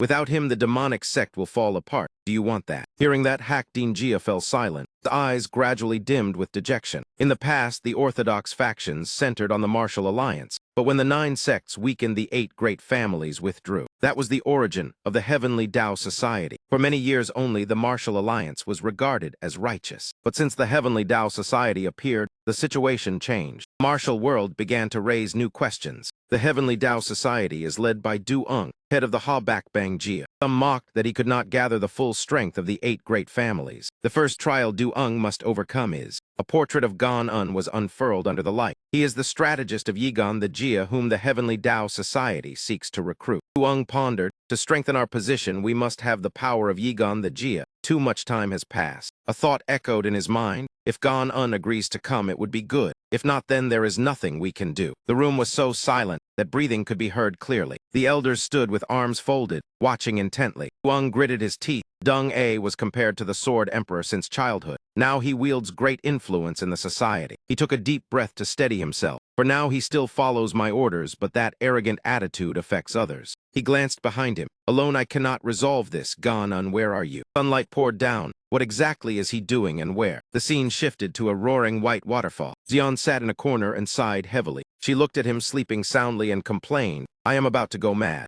Just to avoid the martial alliance and the Heavenly Tao Society, we must live in hiding like beggars. He glanced at him. Someone as clever as you has now become so wretched. Suddenly laughter rang out. I finally found you, Xian. Startled awake, who is there? Xian panicked because she had not sensed the approach of the newcomer, clearly an expert. Seeing the familiar face, Xian called out Gaojin. The old man laughed. You know why I have come. He gripped the hilt of his sword. You escaped the pursuit of the martial alliance, but this day has come. Gaojin's eyes flashed as he prepared to strike. No need for further words. Xian merely let out a cold snort at that action. The scene shifted to the residence of Ho Nam Jian Jia. He stood above with arms folded, his voice full of reproach. Too slow, even the sword flow is too weak. Under the blazing sun, sweat soaked her back, yet each strike of her sword remained decisive and resolute. So he gazed, did not waver in the slightest. Yu Hyun observed closely with cold eyes. The boundless sky sword is fundamentally built upon sword flow as its core. In truth, this sword art suits women more. Therefore, draw out your full potential. So he bent over, breathing hard, her shoulders trembling. The boundless sky sword suits women more. He wiped away sweat, her face flushed red. I have never heard that before. Gong Chun stood silently in thought. It seems the master has seen something special. He explained slowly. Within reality lies illusion. Within illusion lies flow. That is the essence of the boundless sky sword, also known as the illusory sky bird sword. One of the 3,000, the true inherited art of Nam Du Rian. The two of them were stunned upon hearing this. Gong Chun could not help stepping forward. Wait, what did you just say? Yu Hyun lowered his gaze and replied calmly. I said it is the illusory sky bird sword. Gong Chun shook his head. No, I meant the latter part. He immediately answered, Du Rian. Gong Chun was taken aback. How do you know that name? His eyes widened in shock. Could it be that the boundless sky sword is truly related to the ancestor of our Nam Kung the Jia? Yu Hyun merely nodded indifferently. Yes, it is Du Rian. The two of them stood with mouths agape in astonishment. Seeing their reaction, Yu Hyun frowned. Why such a response? He asked directly, did you not know? Gong Chun stepped forward and patted his shoulder.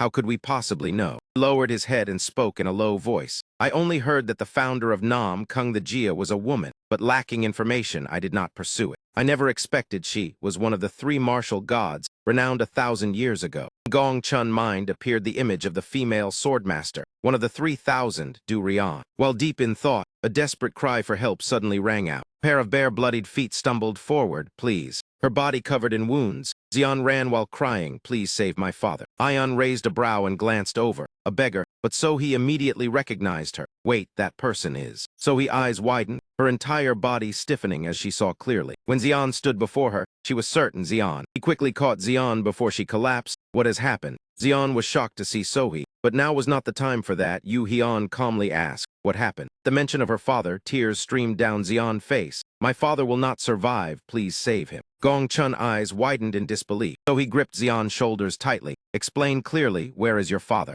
Xian trembled weakly and pointed to the south, near Dongdin Lake. As soon as she finished speaking, Yu Hian had already vanished like the wind. Xian choked with sobs. Father, what should I do? She clutched her chest and wept. Ilna, do not be afraid, it will be all right. So he opened her arms and held her gently, her voice soft as she soothed her that Zaza had already left and would surely be safe. Xian tightened her arms around Sohei, feeling the warmth spread like a silent shelter. But then she suddenly realized something was wrong. Why was Sohei here? Xian suddenly recalled the fleeting figure from earlier. The old man's back as he rushed forward looked exactly like the Sword Emperor, but had he not died long ago? A torrent of questions surged through her mind. How could someone long dead return to save her father? On the other side, blood splattered everywhere, staining the ground a horrifying dark red. Two men stood facing each other, sword tips aimed straight at their opponent. Subordinates from both sides surrounded them, turning the battlefield into even greater chaos. The old man burst into loud laughter, his body shaking with each peal. I heard the Yigan family was the weakest among the four great families. It seems the rumors are not true at all. That man's gaze swept over his wound-covered body, yet he was still alive. Gaojin twirled his gleaming blade and said coldly that your miserable chase ends here. The old man pointed his sword forward, poised to strike.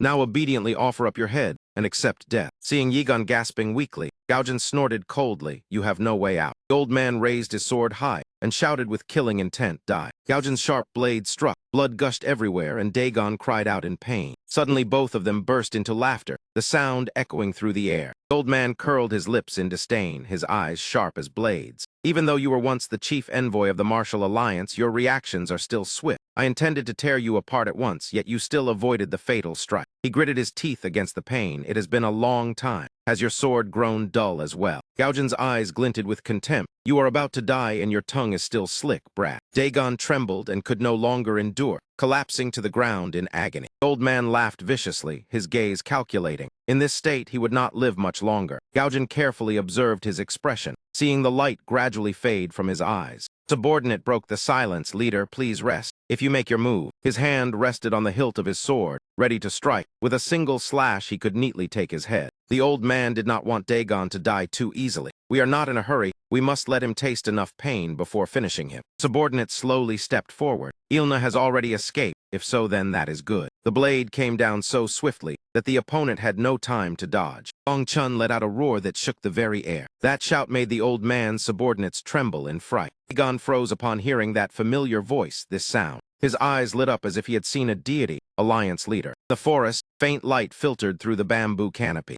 No martial artist could fail to recognize that face and that head of white hair, long robe, and the familiar hand gripping the sword. A single glance was enough to make one feel an oppressive pressure that stole the breath away. Slumped on the ground, Dagon stared without blinking at Gong Chun. His face was covered in blood, wounds crisscrossing his body, his mouth hung open in shock. Why was the Alliance leader here? Gong Chun stood motionless, his stillness tightening the atmosphere like a drawn bowstring. Gong Chun's eyes darkened as he stared forward with authority. Feeling the pressure from that gaze, the group unconsciously stepped back. The old man panicked, sweat soaking his back. If the man before him truly was the Sword Emperor, he had to retreat immediately. Cross swords with the Sword Emperor was no different from seeking death. Go-Jin slowly spoke, his deep voice resonant with power. Go-Jin. His eyes pierced through the old man. Is that your name? Meeting Gong Chun's blazing red eyes, Go-Jin trembled, his heart pounding wildly. The old man gritted his teeth, muscles tensing as he tried to suppress his fear. Encountering the Sword Emperor here, was it fortune or disaster? He narrowed his eyes slightly and stared coldly. Perhaps your fate has come to an end.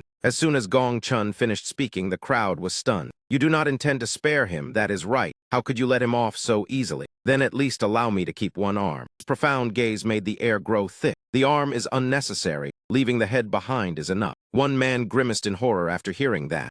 Without a head, how would he leave? He had not finished speaking before his eyes bulged wide. A flash of steel, his head separated from his neck, blood spraying everywhere. Gong Chun's hand moved fluidly as he swung his sword, the blade tearing through the air. One precise strike, A body split cleanly in two. The two men beside him met the same fate. Blades swept past, and they fell one after another. Dagon stared blankly at the scene before him. In that moment, I thought I had already died and was merely seeing an illusion. He looked at Gong Chun's stern face, but fleeting smile on Xian's lips could not be mistaken. That was undoubtedly the real Sword Emperor. 10 days later, Xian opened her eyes wide, her body stiff and her mouth agape in shock. So he approached and saw her sitting motionless on the chair, softly calling Xian. Receiving no answer, so he bent down and asked, "How are you feeling today?" Suddenly Xian replied in a flat mechanical voice, "I am fine." Yet no one could understand the turmoil within her heart. 10 days had passed, and the incident of her father nearly losing his life now felt like a distant dream. Xian suddenly frowned, anger flaring up, but the walnut in her hand was crushed to pieces, making Sohi's eyes widen. "While my father and I were fleeing in misery, you all were." Xian forced a smile and asked, "So the last time we brought wine here, you were already present?" Sohi nodded repeatedly, "Yes, that is right." Hearing the firm reply, Xian ground her teeth. "And yet we struggled to find Zazako, trying to gather news about you." Xian lifted her head and shouted at Sohi. "And you ignored us," Sohi looked confused. "Ignored." Each word slipped through clenched teeth. "You damned woman." After speaking, she turned and left without sparing Sohi another glance. Sohi stared blankly at her departing back before collapsing to her knees. The wind blew through her hair as Sohi stammered in confusion. "What did she just call me?" The scene shifted to another manner. Inside a dimly lit room, he folded his arms and looked at the man opposite him,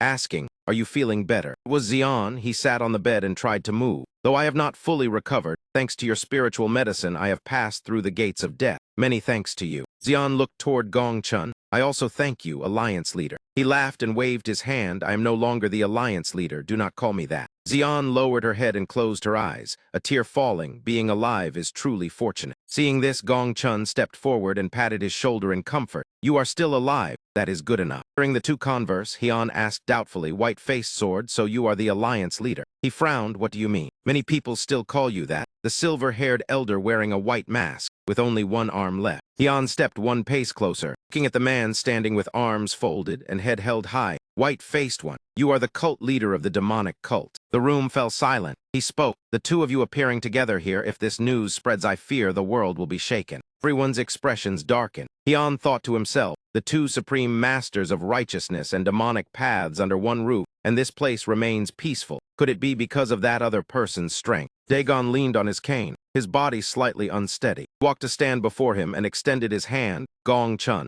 though my strength is meager, I still hope to contribute a little of my power to you. Please accept me." He stood restlessly, his eyes fixed on him with anticipation. "Do I have a chance to be accepted under your command?" Hian half closed his eyes and replied leisurely that no one in the clan was cunning enough to devise strategies. If someone could take on that role, then it would be a good thing. He left his sentence unfinished, leaving Gon unable to hide his astonishment, but Gon slowly opened his eyes and spread his arms indifferently. "Before entering the clan, you must prove your ability." Hearing that, he wondered whether this was agreement or refusal. This man's aura was too terrifying, the pressure so heavy it was hard to breathe. Sweat beaded on Gon-un's forehead, tension clearly etched across his face. After several beats of silence, he sighed and raised his hand. "Then the great hero should also display his strength. Let me see whether you are qualified to accept me." Hian narrowed his eyes in thought. Indeed, someone who knew how to use his brain and even bargain. But if his vision only reached that far, then there was no need to continue. Fell silent at those words, the atmosphere suddenly tightening. The black-faced one behind them spoke up to break the suffocating air. As expected, he has always been that kind of person. Watching the door close, Ganon stood dazed, his earlier resolve shattered by a single sentence. Outside, he clasped his hands behind his back and curled his lips slightly. How interesting. Just as he was about to leave, Hian's gaze flicked to the side. Girl sat curled up, hugging her knees, her small body trembling faintly. He stepped closer and asked, startling Sohi into looking up, "What are you doing?" He looked at Hian awkwardly and replied in a low voice, "I am only trying to calm my chaotic mind." Frowned and answered coldly, "I do not understand what you are saying." So he stood up and brushed the dust from her clothes. "I do not quite understand it myself." Hian remained indifferent, his eyes emotionless. "If you have something to say, then say it directly." A guilty feeling rose within her, and she quickly shook her head. "It is nothing. Chance comes and you do not seize it." He turned and walked away. "If there is nothing else, I will leave." Seeing him go, so he hurriedly called out, "Young Master Jiang." Her voice rang out as he stopped. "You know it, do you not? The supreme divine technique of one of the 3,000 Jurian." Hian glanced at her indifferently, "And if I do?" Her eyes reddened with pleading, "Please teach me. Is it called Heavenly Illusion Sword of the Firmament? Please pass it on to me." He looked at her in puzzlement. The Namkung ultimate art is by no means inferior. She stood firm and said, "I want to become stronger. If you know it, then please guide me."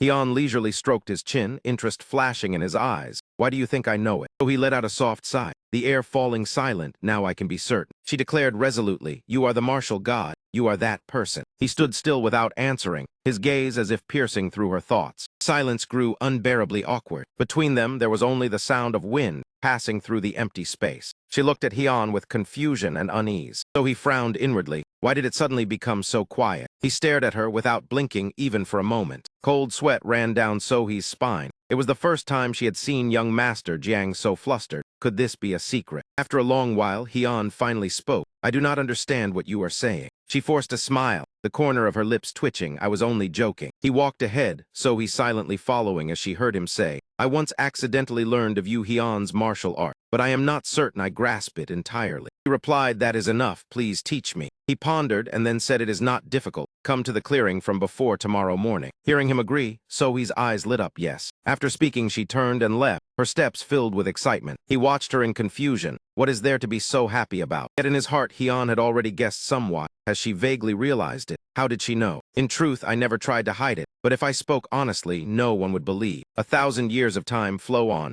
How could a human resist it? His mind appeared the figure of the red-haired man. Though proficient in dark arts, he could not escape time, only changing bodies to prolong his life. Recalling Sohee's resolute gaze, he once thought no one would notice, yet her look just now had been full of certainty. Hian sighed and looked up at the sky. "Is this your doing again?" In the remote forest stood 3 silent graves. That person always staged such excessive tricks. Hian stood there with his hands behind his back, his eyes distant in contemplation. The scene shifted to Gong Chun's room. He paced back and forth, heavy footsteps echoing through the room. That is how it came to this. He recalled what Hian had once told him. "I have roughly grasped the situation, but I did not expect the Ho Nam Merchant Guild to have already set a trap." Ganon stroked his beard thoughtfully. "The losses this time are not small. Silk and wine, our 2 main commodities, were both seized." After speaking, he turned to ask, "What about the Kim Hone Merchant Guild?" Hian folded his arms and replied, "They have hired dozens of wanderers to guard strictly." Ganon suddenly raised his hand. "I have a plan." He asked curiously. "What plan?" He replied, "With one move we can not only eliminate the Ho Nam Merchant Guild." Ganon spoke sternly, "but also sever every person connected to them. Do you wish to hear it?"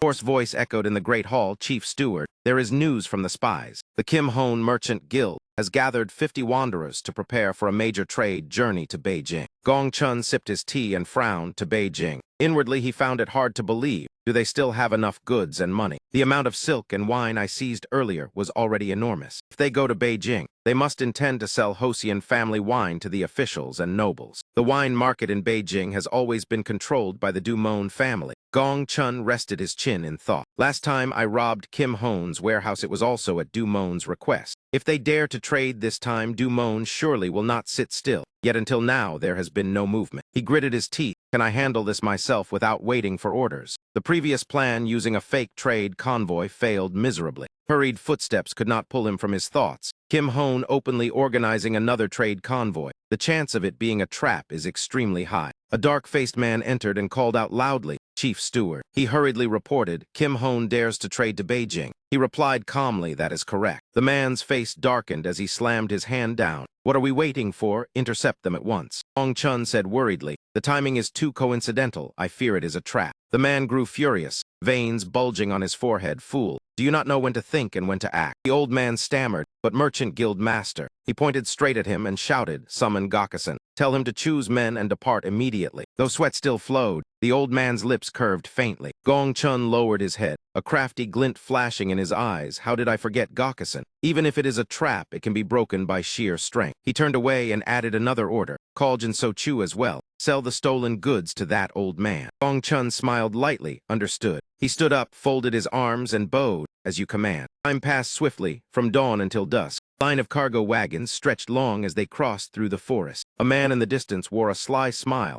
as he surveyed the entire scene. He said in a low voice, "I only need to wipe them out for 100 taels of silver." That man was Gakkusen, a former master of the demonic cult. Gong Chun stood beside him and confirmed calmly, "That is correct." Gakkusen raised an eyebrow and stroked his chin. "It sounds simple." He turned to look at him. "Others may be spared, but Deem Unha must die and do not damage the goods." Gakkusen clasped his hands behind his back and nodded naturally. Gong Chun looked at that scheming face and thought to himself, Gakkusen, the one who once betrayed the demonic cult. Even so, he still ranks among the top 100 masters under heaven. His fist, strong enough to shatter a boulder, clenched tight as he narrowed his eyes and laughed arrogantly. "It seems today will be an easy haul of silver." Kisan's figure shot forward so fast that only a faint afterimage remained. He dashed like an arrow loosed from the bow, wind whistling past his ears, the trees on either side blurring into streaks. His lips parted slightly as he drew in a deep breath, his chest swelling with air. Kisan took his stance, stomping down hard enough to crack the ground as he shouted, "Where is Deem Unha? Come out at once." At once the guards drew their swords and formed a line before the cargo wagons. One of them wiped the sweat from his brow and asked tiredly, "What is going on?" They quickly surrounded him while Kisan continued to roar, "Deem Unha, show yourself." His hand swung with a speed the naked eye could scarcely follow. In the blink of an eye, 2 heads were seized in his grasp, the guards' bodies collapsing with horrifying empty necks. The rest broke into cold sweat at the sight, their faces turning pale,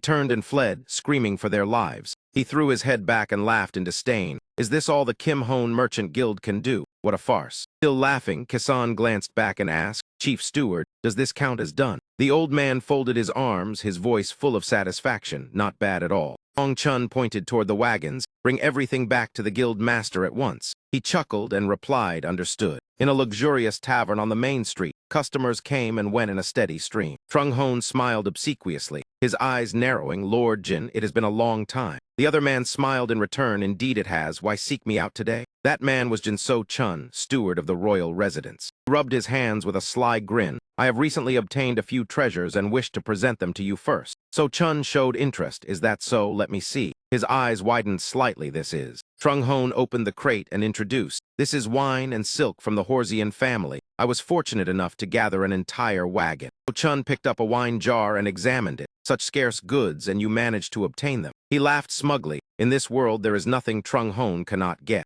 Chun's expression turned stern. "The royal residence has been urgently seeking this wine lately. Bargaining is useless. I will pay 800 taels." Trung Hone thumped his chest in gratitude. "I will have the goods delivered immediately." So Chun broke the seal, "But first I must taste it." Trung Hone hurriedly said, "Please do. Tasting first is only proper." He lifted the jar and drank deeply, inwardly delighted at buying Horsian wine and silk at a bargain. His dream of striking it rich last night had not been wrong. Suddenly So Chun's face flushed red, his eyes widening in shock. The jar was hurled straight at Trung Hone's head along with a furious shout. Chun wiped his mouth and snarled, "Bastard, how dare you deceive me? I should have suspected it when you boasted so shamelessly." Trung Hone stammered, "My lord, what is happening?" A foul stench rushed into his nose. "What is this reeking smell?" Seeing the jar rolling on the floor, he panicked. "Why does Horsian wine smell like urine?" Trung Hone's face stiffened. The last batch seized from Kim Hone had all been genuine. Could this shipment have been a trap? Pupils contracted, but what was the trap for? So Chun stormed off cursing. I knew he was a fraud.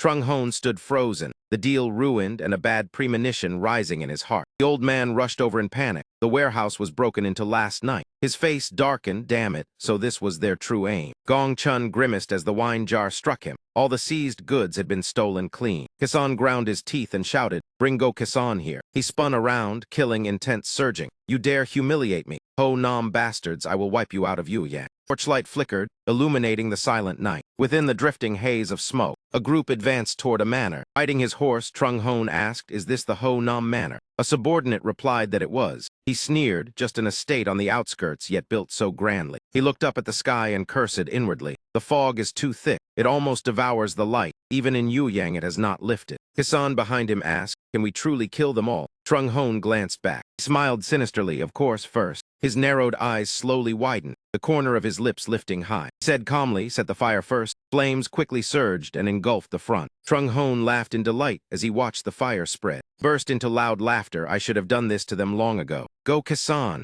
Kill anyone who runs out. Feed the corpses to the pigs if you must. Kisan replied calmly, very well, but it seems no one is running out. Trung Hon stared blankly at the blazing fire without seeing a single figure. He shouted, come out at once. Yet the doors remained still, as if the place were empty. After a while, the gates slowly creaked open. Kisan tilted his head and cracked his knuckles, preparing to charge. The thick fog made the figure at the doorway appear hazy. As the mist thinned, Hong Kwan's face became clear. He shouted, you dare attack the authorities. Have you lost your mind? Seeing this, Trung Hon was horrified and stammered, what is going on? Hong Kwan frowned in anger, you lot. Attacking the authorities is treason. All of you will be executed. Trung Hon turned deathly pale, his eyes wide in disbelief. He screamed inwardly, how did this become the authorities? I have fallen into a formation trap. I did not expect Ho Nam to have someone skilled in formations. Gong Chun noticed the man standing afar with arms folded. Is that not Gakusen from the demonic cult? Sadoha looked puzzled. I have never heard of him. He mocked lightly. He has some ability. Quite a few righteous masters have died at his hands. San recognized the two men and widened his eyes in shock. What is happening? They look familiar, but with masks on he could not tell. He continued, the demonic cult has never lacked masters. Trung Hon gritted his teeth. You used a despicable formation. He waved his hand and shouted, spittle flying. Kill them all for me. Hong Kwan was stunned. Have you truly gone mad?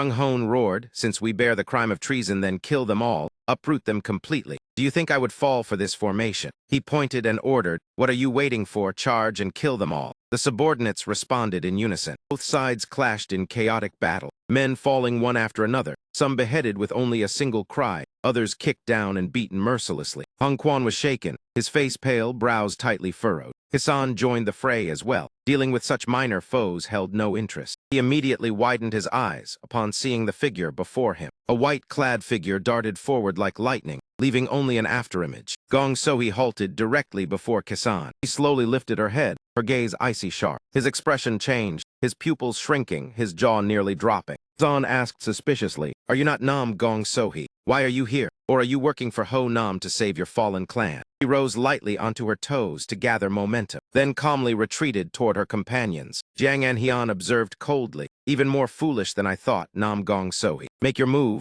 She started in surprise and asked, what me? He cast her a disdainful glance. It seems you lack faith in yourself. Gong Sohee puffed her cheeks in irritation. What did you say? He had been successfully provoked by Jiang Anhian. Not at all. Gong Sohee immediately rushed forward to engage, killing intent blazing in her eyes. The two of them plunged into a fierce battle. The two exchanged blows in rapid succession, fists and kicks colliding without pause. In only an instant, they had separated from their companions by quite a distance. Each slash of the sword sliced through the wind, leaving overlapping afterimages like falling rain. She fixed her determined gaze tightly upon him. Seizing an opening, Gong Sohee lunged forward and thrust straight at Kisan's abdomen. She frowned, her face smeared with grime, yet her vigilance never wavering. Have I won? Yet her opponent was not someone who would yield so easily. A violent punch tore through the air toward her. Gong Sohee hurriedly raised her sword to block and was forced back. She landed several paces away from Kisan, doubt rising within her. Why was that strike useless? Her breathing grew ragged, sweat beading on her brow. This cannot be possible. He burst into hearty laughter laced with contempt. Kisan's robe was torn open, revealing a hardened physique. With my diamond, indestructible, true body,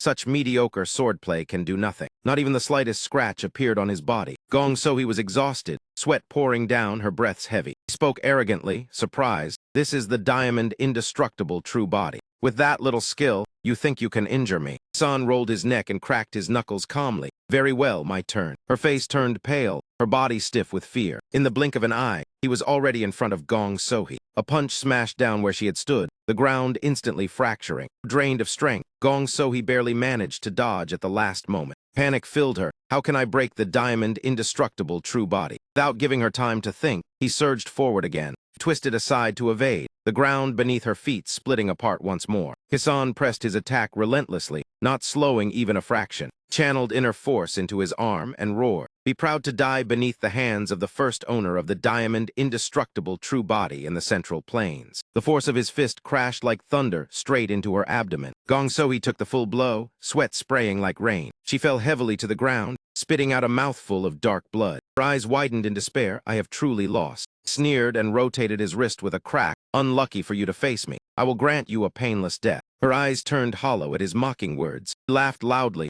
and drove his fist down at where she had been sitting. Farewell. Kisan withdrew his hand, a flicker of astonishment crossing his face. Ground was split apart, yet not a single drop of blood could be seen. A mocking voice rang out, "Is your nose blocked so you cannot smell anything?" Yang An-Hyun carried her over his shoulder. "It is hard to understand why you are laughing when there is nothing to be happy about." Kisan scowled and shouted, "What trick are you playing?" He looked at him coldly. "Up close you can see your inner garment has been torn apart." He was stunned, not realizing blood was seeping from his own mouth. "What?" Yang An-Hyun mocked. "Proud of your diamond, indestructible true body. Then why was it pierced so easily?" Kisan's eyes filled with terror. How is that possible? He gaped in disbelief. His mind spun, his eyes gradually rolling white. What happened? He collapsed into the very pit he had just created. The air fell silent at once, both sides assuming guarded stances. From the other side came stammering voices. Was Gakisen defeated in a single move? He cast a calm glance at the outcome. A man beside Trung Hon asked in a trembling voice, "Guild Master, what should we do now?" Even he turned pale, as if strangled upon seeing the strongest among them fall. Cold sweat drenched Trung Hon. Gakisen, a master of the demonic cult, was handled so easily. This does not even resemble a battle. Am I dreaming? Yet while he was still thinking, a sneak attack struck from behind. Trung Hon was flung to the ground like a ball. A cold blade pressed tightly against his neck. Stared in terror at the emotionless face of Mujin. He spoke coldly, "Do not resist, it is over." The next morning, the sun rose once more in the sky. The bound prisoners walked silently through the streets. The townsfolk on both sides whispered, "Is that not Trung Hon, guild master of Ho Na?" His face was swollen like a pig's head. "I heard he attacked the authorities and even tried to kill the officers." Others murmured, "Truly insane. He is a guild master. Greed without bottom must have driven him." It is said this matter was resolved by the Ho Nam Manor. Rumors say it began from an estate near Dongting Lake. As if protected by gods, a martial family is said to reside there. All of it stemmed from there. Who could have foreseen disaster and prevented it? At this moment Gan sat by the table, focused on writing. At the same time at the Dumon family estate, a hand clenched and slammed down upon the table with a dull thud. The family head demanded, "You say the Ho Nam Merchant Guild has collapsed, and where are their assets?" A subordinate reported, "Most will be handed to the Kim Hon Merchant Guild." He grew even angrier. "I invested so much into them." Someone hurried in from outside. "Guild Master, something major has happened. You must leave at once." Dumon turned and shouted, "What is it?" His pupils shrank at the report. "The authorities have surrounded us outside." He rushed to the window in panic and looked down. Indeed, below, Hong Kwan's men were already waiting. Dumon hurried downstairs and shouted, "What exactly is going on? Why are the authorities surrounding our headquarters? We have always had close ties with the royal family." Hong Kwan replied angrily, "Dumon family head, do you truly not know why we are here? Committed the crime of attacking and hunting down Xian family, and using force to seize others' property." Grew angrier as he spoke. "Many other charges have been exposed. Submit quietly." Dumon still tried to deny it. "Do not speak empty words, show the evidence." Hong Kwan stepped aside, revealing the bruised Trung Hon behind him. "Then let the witness speak." Dumon stood stunned, his eyes wide in disbelief. Trung Hon no longer looked smug. Dumon ground his teeth. "Bastard." Sword was pressed to Trung Hon's neck. A threatening voice ordered, "Tell the whole truth." He panicked and confessed everything. "It was all arranged by Dumon family head. I merely followed orders." Hong Kwan asked disdainfully, "What did you do?" He stammered, "Under his command, I led martial men. Wearing masks, we attacked the Horsian family. Destroy everything in your path. Slaughter all who resist. Throw the children into the river and leave their lives to fate. Those who submitted were chained as slaves." Du Muon roared, "Silence all of you." Trung Hon cried as he confessed, "We not only attacked the Hoajin family, but also struck many merchant guilds in Ho Nam under his orders." Suddenly, a throwing dart tore through the air, pierced straight into that man's head, silencing the witness at once. Hong Kwan had no time to react and could only stare as he collapsed. Du Muon's face darkened. Killing intent surging before his arm had even withdrawn. Trung Hon died just like that before everyone's eyes. He looked at the corpse in stunned silence. "So you finally acted yourself?" Du Muon family head. Opposite him, Du Muon ground his teeth. His face flushed red with rage. "I was too hasty. I should not have killed him now. I should have waited for the trial to prove my innocence." He stood frozen, his eyes hollow. Hong Kwan waved his hand and shouted, "Seize them all." The subordinates answered in unison, understood. The one standing afar watched the chaos. Can Mujin handle this alone? Hong Chun pondered that Du Muon family head seems stronger than expected. Jiang An-Hyun nodded, indeed. Dean Jia evaluated. In martial skill, he even surpasses Ma Jiang Kang, once called the Wanderer King. He coughed worriedly. "So he is injured. If we do not intervene, Mujin may be in danger." The other replied, "Perhaps we should use this to temper him." Hong Chun mused, "Temper him, is that wise? My goal is to subdue him." The reply came, "Delaying for time is enough." After speaking, he turned his head and started, seeing the two standing beside him observing. On the other side, the sharp sword was once more blocked with bare hands. Mujin continuously pressed Du Muon. He attacked relentlessly, but the old man evaded flawlessly. Mujin slowed, brows tightly furrowed in doubt. In his heart, he admitted the opponent was far stronger than imagined. The tide gradually shifted as the old man began to counterattack. Mujin was forced back step by step. He looked up at his opponent in alarm. Muon raised his hand, preparing another strike. Mujin hastily lifted his sword to block. He gritted his teeth to endure. The force was overwhelming. Mujin seized the chance to retreat and widen the distance. He was inwardly astonished. The Du Muon family possesses such strength. Du Muon is worthy of ranking among the top 100 martial masters. Someone asked anxiously, "Are you all right?" Mujin replied curtly, "It is nothing, I can handle it." The other frowned. That man is not easy to deal with. He remained standing without moving. Mujin turned his head, failing to notice Du Muon charging in. "I said I can manage, step back." The old man unleashed a powerful palm strike to his face. Mujin was sent flying. He crashed to the ground several meters away. Crowd gasped in horror. Mujin. The three others remained calm. Gong Chun said, "Truly dangerous." Din Jia replied, "Mujin is injured, should we assist?" Jiang Anhian silently observed the whole situation. Stroked his chin thoughtfully. "No, events are unfolding in our favor. Battles like this can turn at any moment." People outside whispered, "I heard the Du Muon family is fighting. They are close to the royal family." A warm voice sounded from behind. "May I ask a few questions?" The other replied softly, "That is the Jai Moon family headquarters." He nodded in confirmation. Sound of wooden clappers echoed along with a chant. Amitabha. Third Tai spoke to Ma Jiangkang beside him. "Benefactor, we have arrived." Hand suddenly reached out to block. Du Muon's strike shot straight toward Dongban. He raised his sword before his chest, blocking the flurry of attacks. The sword was soon knocked away by Du Muon. Dongban was horrified. "Damn it, I exposed a weakness." Immediately, he was struck in the abdomen. Dongban fell, dust billowing. The old man stepped forward and stomped on him with disdain. Du Muon sneered. "What if you bring the authorities? To me, you are merely insects, remember that." Despite severe injury, Dongban struggled up, gripping his weapon tightly. He suddenly slashed upward, but Du Muon dodged in time. Seeing him still struggling, the old man sneered. Watching insects writhe is amusing.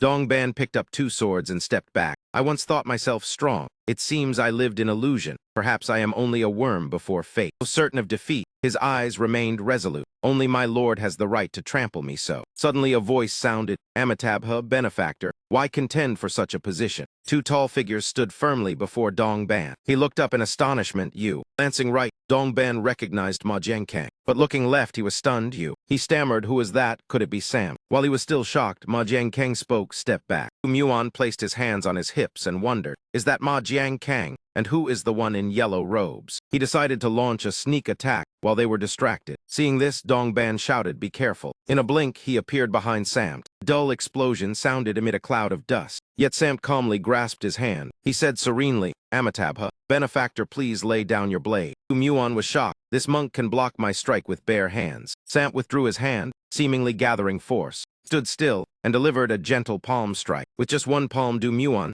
staggered back and spat blood. Dongban stood nearby in disbelief. "Is that a palm technique?" A thought flashed and terrified him. "Wait, if I am not mistaken, that is." Observing Samt and Du Muon's stance, he declared, "That is the great hand seal of Bo Datla Palace." Samt struck with another palm, aimed straight at Du Muon. The immense force drove him back deeply and gravely wounded him. Ma Jiangkang seized the chance to swing his sword, but Du Muon still managed to dodge. Immediately after, the guild rushed in to attack as well, but Muon and Guan once again deftly evaded and retreated backward. Clutching his battered body, he glared at the three men surrounding him and ground his teeth in curses. Truly despicable. 3 against 1, they were indeed a bunch of cowards. Standing with two others in a nearby manor, Gong Chung let out a faint sigh. Everything had been decided, yet the worry in his heart had not lessened in the slightest. Realizing the moment had come, a sharp gaze swept across the air, igniting a surge of intense purple light. The opportunity had arrived. From the opposite manor, another person watched Gong Chung's group and silently sighed. "Handle things properly yourself." It was Hak Kwai Ma Quan, his expression flickering with unease when he thought of that damned Muon Guan. He hurriedly stepped back, secretly intending to withdraw and provide support, but even Senza could no longer save him. Thinking of Man Ho Jiang, he could only let out a heavy sigh. It seemed he had no choice. but to give up and return to report to his lord. Suddenly a voice rang out directly beside his ear. "Who are you?" Startled, Hak Kwai Ma Kwan quickly turned his head to look behind him. A hand suddenly appeared and seized his face before he could react. In an instant, his body was dragged straight downward. After a brief moment of free fall, Hak Kwai Ma Kwan was slammed hard onto the solid ground. Lying on the ground gasping, he heard the other man coldly ask, "Are you the one who killed my subordinate?" He sprang up and roared in response, "Who exactly are you?" But then he froze upon recognizing the familiar face before him, cold sweat pouring out. Could it be him? Ahongsa Duha. He looked down at Hak Kwai Ma Kwan with furious eyes. "When I followed Du Mungun,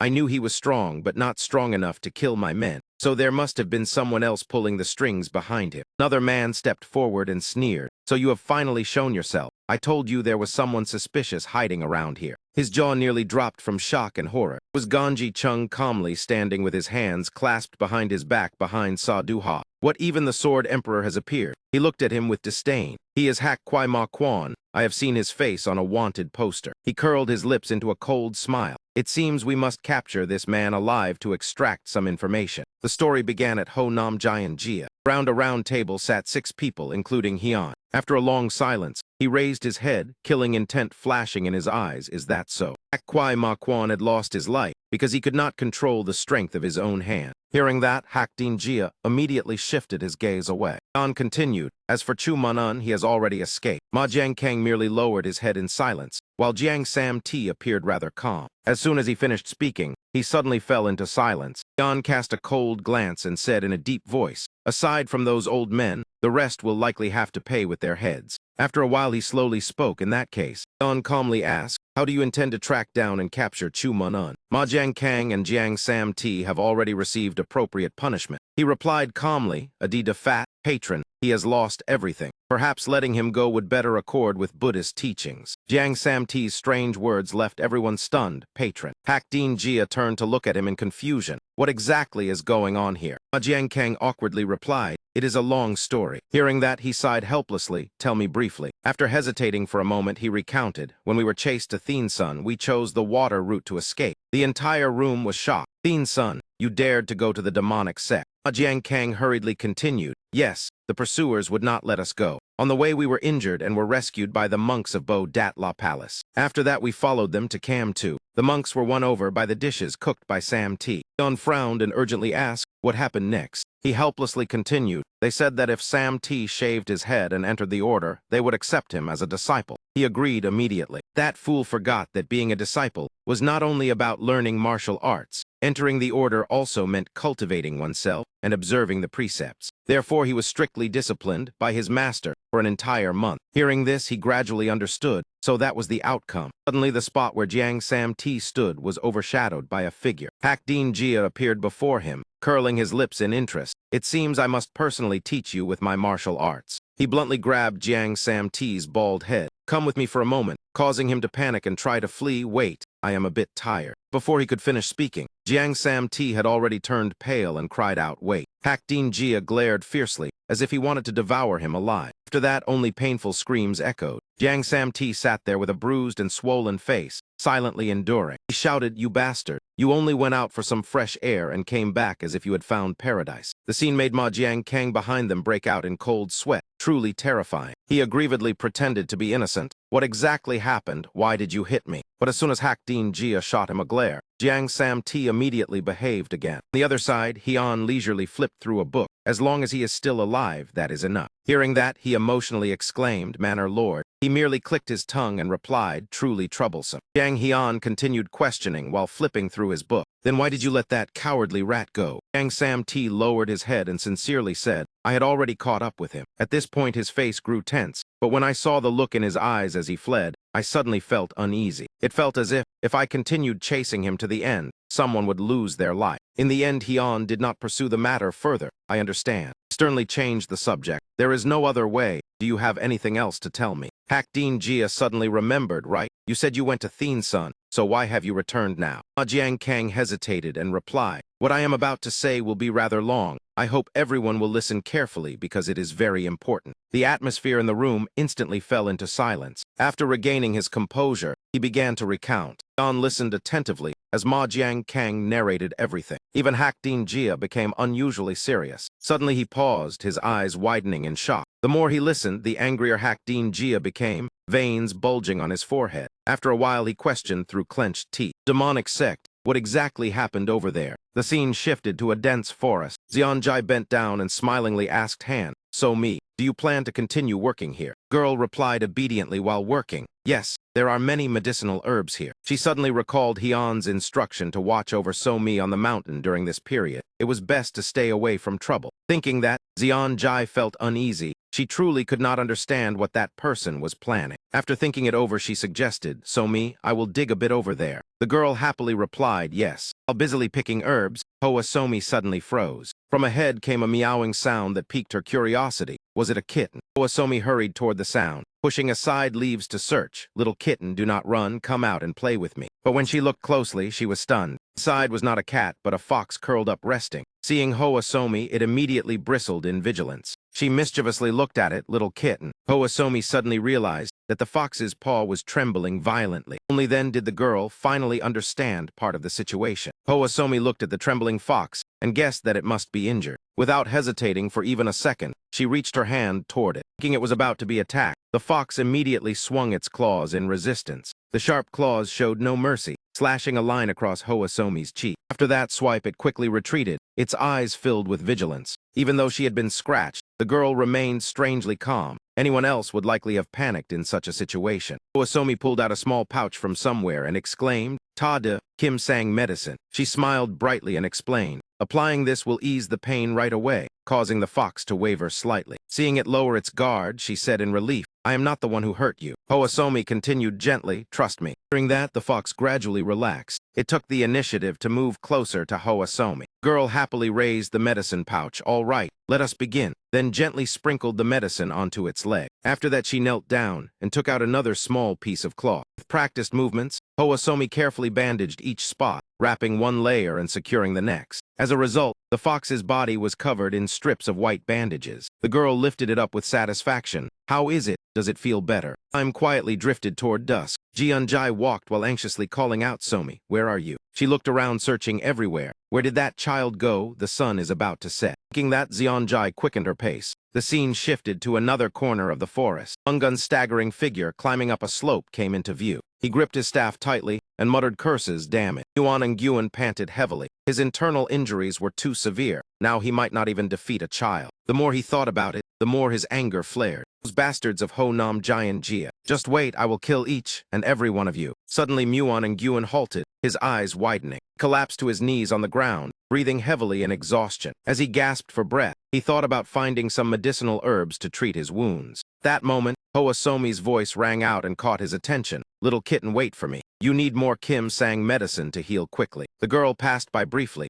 Muon and Gyun immediately caught the words Kim Sang medicine. Gaze fixed tightly on Hoa So-mi. Was that not? Muon and Gyun stared at the medicine pouch in her hand. It was certainly Kim Sang medicine. He trembled as he reached out his hand. "Give it to me." Before he could finish his sentence, he collapsed. Hoa So-mi was astonished, a hint of curiosity flashing across her face. After a while, Moon One gradually regained consciousness. He looked around, observing his surroundings. Where is this? When he turned to the side, Yuan and Gyun saw the girl sitting there. Regaining his breath, he asked, "Who treated my injuries?" Hoa So-mi cheerfully pointed at herself. "It was me," leaving him unable to hide his surprise. "Why did you do that?" Girl innocently replied, "When I see someone injured, I help. There is no need for a reason." Muon and Gyun hurriedly propped himself up, intending to sit. Hoa So-mi immediately advised, "Just lie down and rest. Do not strain yourself." She moved closer and reminded him, "Father said that when you are sick, resting is the best way." That moment, Jianjai finally found Hoa So-mi and called out, "So-mi." Jianjai stepped forward and scolded, "Do you know how long I have been looking for you? Children must not wander off alone." Hoa So-mi quickly ran over and softly apologized. After speaking, she finally noticed the surroundings. Jianjai looked at the fox in the child's arms with suspicion. There is something wrong with that animal. Before she could think further,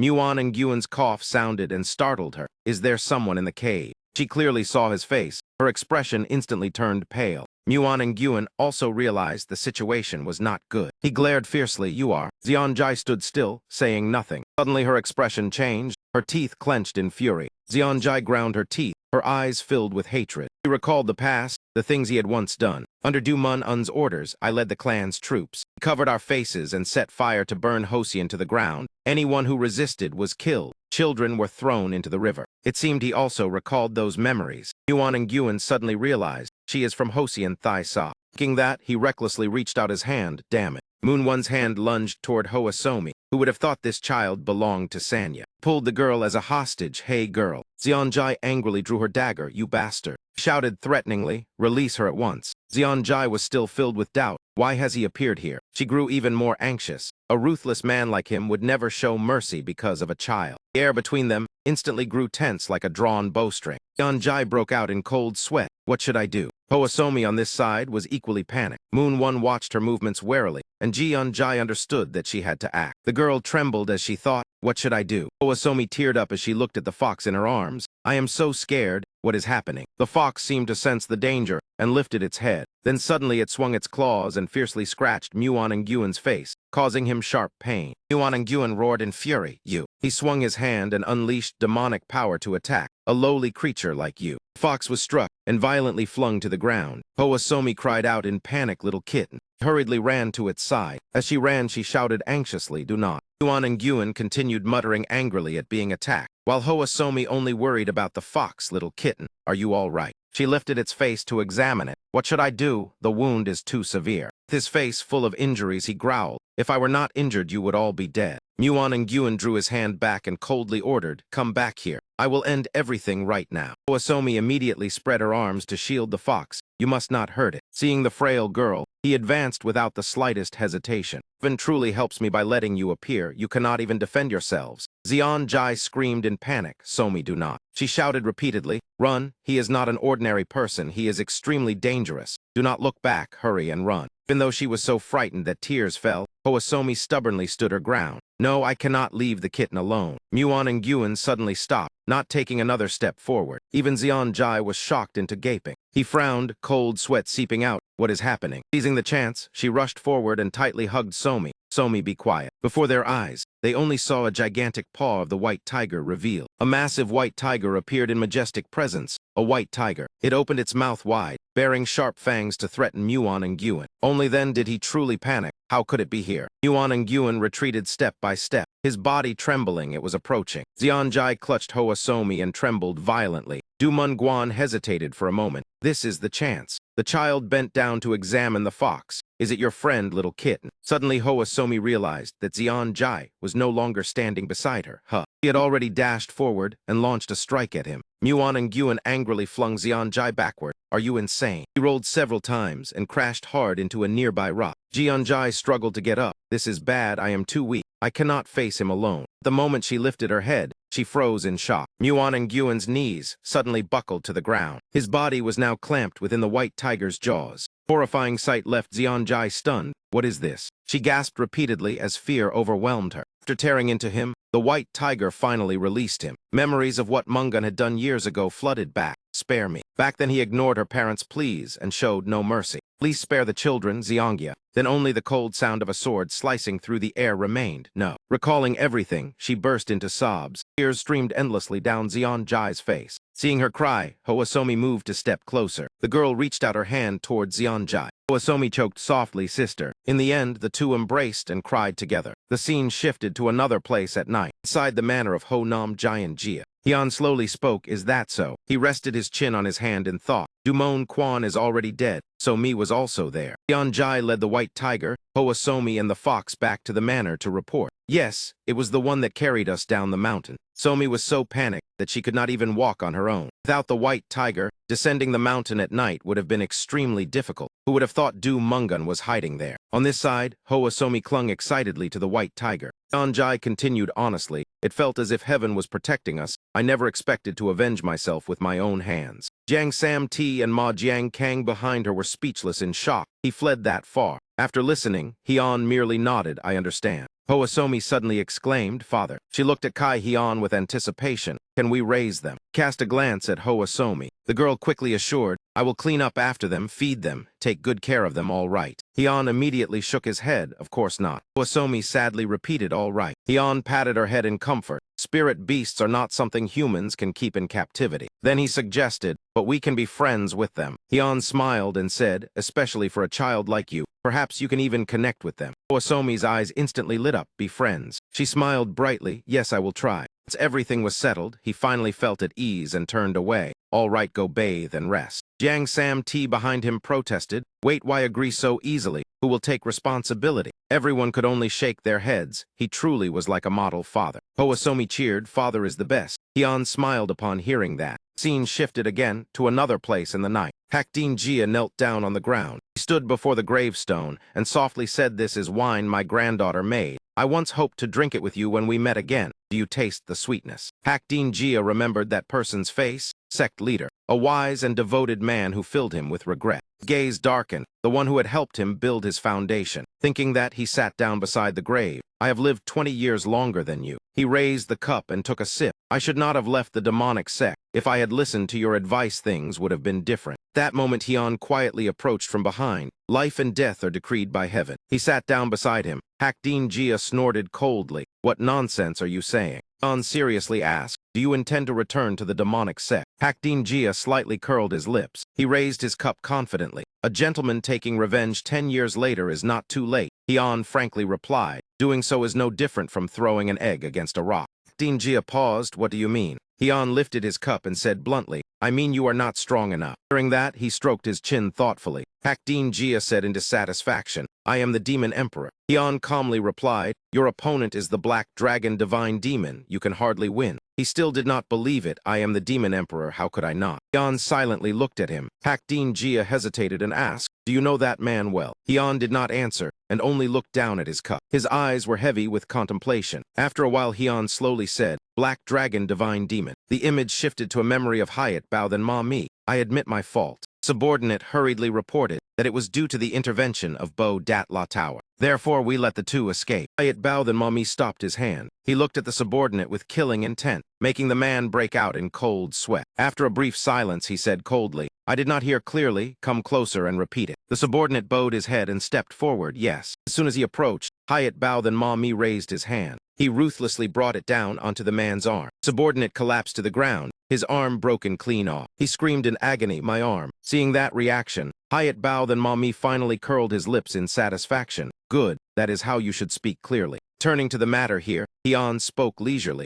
Hak Fong then Ma is no different from the founder of the demonic sect. Hakdin Jia was stunned upon hearing this. What? Pressed urgently, what do you mean, founder? The demonic sect has existed for 1,000 years. Hyeon calmly replied, exactly. Hyeon continued to reveal, everything you have today originates from him. Hakdin Jia stood frozen. Hyeon's expression showed no sign of jest. The scene shifted to the next morning. In the early dawn, leaves drifted down in the wind. Leaf gently fell and brushed against Hwasomi's cheek. The girl was fast asleep beside the white tiger. Hwasomi opened her eyes and looked around blankly. She walked inside. She called out, Father. Hwasomi glanced around searching. Where has he gone? Suddenly someone hugged her from behind. If you are looking for the manor lord, he has already gone out. Hwasomi looked at Zeonjai in surprise. Father went out again. She smiled and replied, that is right. The girl immediately puffed her cheeks. Do not tell me he plans to slip away far again. Zeonjai recounted. I heard he went to the Daha family to deal with villains. He may be gone for a month. Hearing that, Hwasomi's face immediately fell, really. The scene shifted elsewhere. The girl ran while calling out loudly, Father. Hwasomi was like a little puppy running and sobbing as she called for her father. She sniffled and said, Are you leaving me again? I do not want to be apart from you. Can I go with you? Hyeon immediately pulled her into his arms. He patted her head, all right. Hyeon smiled and said, Then we will go together. Hearing that, Hwasomi's face lit up, yes. Before her was a table filled with delicious dishes. Hwasomi smiled happily until her eyes curved. She used both hands to grab food into her mouth. It is so delicious. Suddenly a loud noise rang out.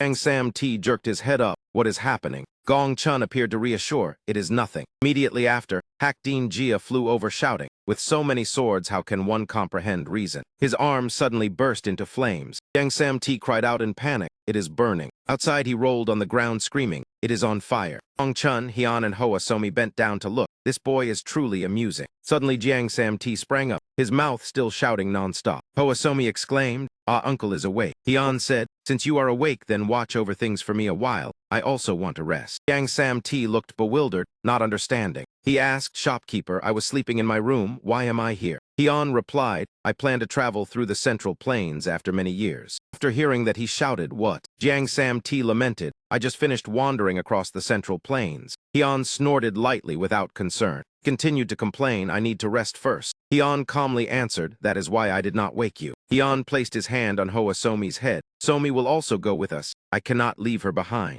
Jiang Sam T stammered, of course, going with Somi is great, but Hoa Somi smiled brightly and asked again, right. That smile completely melted his resolve. The group sat in a carriage and continued their journey. Hyun leaned into the wind. First, we will stop by Tu Zion. The scene shifted elsewhere. Manho Jiang was listening to a subordinate's report. After finishing, he gestured for him to withdraw. Manho Jiang slumped into his chair and sighed. The decline of the Chumun family was destined. It merely came sooner than expected. Advancing from Ho Nam into here is regrettable, but there is no other choice. Poured tea. Sending subordinates to where the Lord's enemy resides would only invite disaster. Thinking that, Manho Jiang stared at the teacup in his hand. Suddenly, a voice behind him made him startle. That is the right thought. Manho Jiang broke out in sweat and turned around. That voice could it be? Seeing Hayat Ma appear, he immediately bowed. Lord. Hayat Ma said indifferently, sit. Once seated, Hayat Ma instructed, sometimes one must know how to let go decisively. Manho Jiang cautiously asked, when will Hukbang Sin Ma arrive at Ho Nam? Hayat Ma smiled faintly. Who knows, he has always been hot-tempered. Once he regains his strength, he will strike at once. He paused. Could it be the one in Ho Nam has acted first? Hayat Ma replied calmly, perhaps. Manho Jiang rested his chin and smiled softly. He is the opposite of Hukbang Sin Ma, always calmly looking down on the weak. As he spoke, Hayat Ma's gaze grew colder. Because he is that kind of person, this time he will be completely crushed. Manho Jiang was horrified when the teapot suddenly shattered. Hayat Ma said leisurely,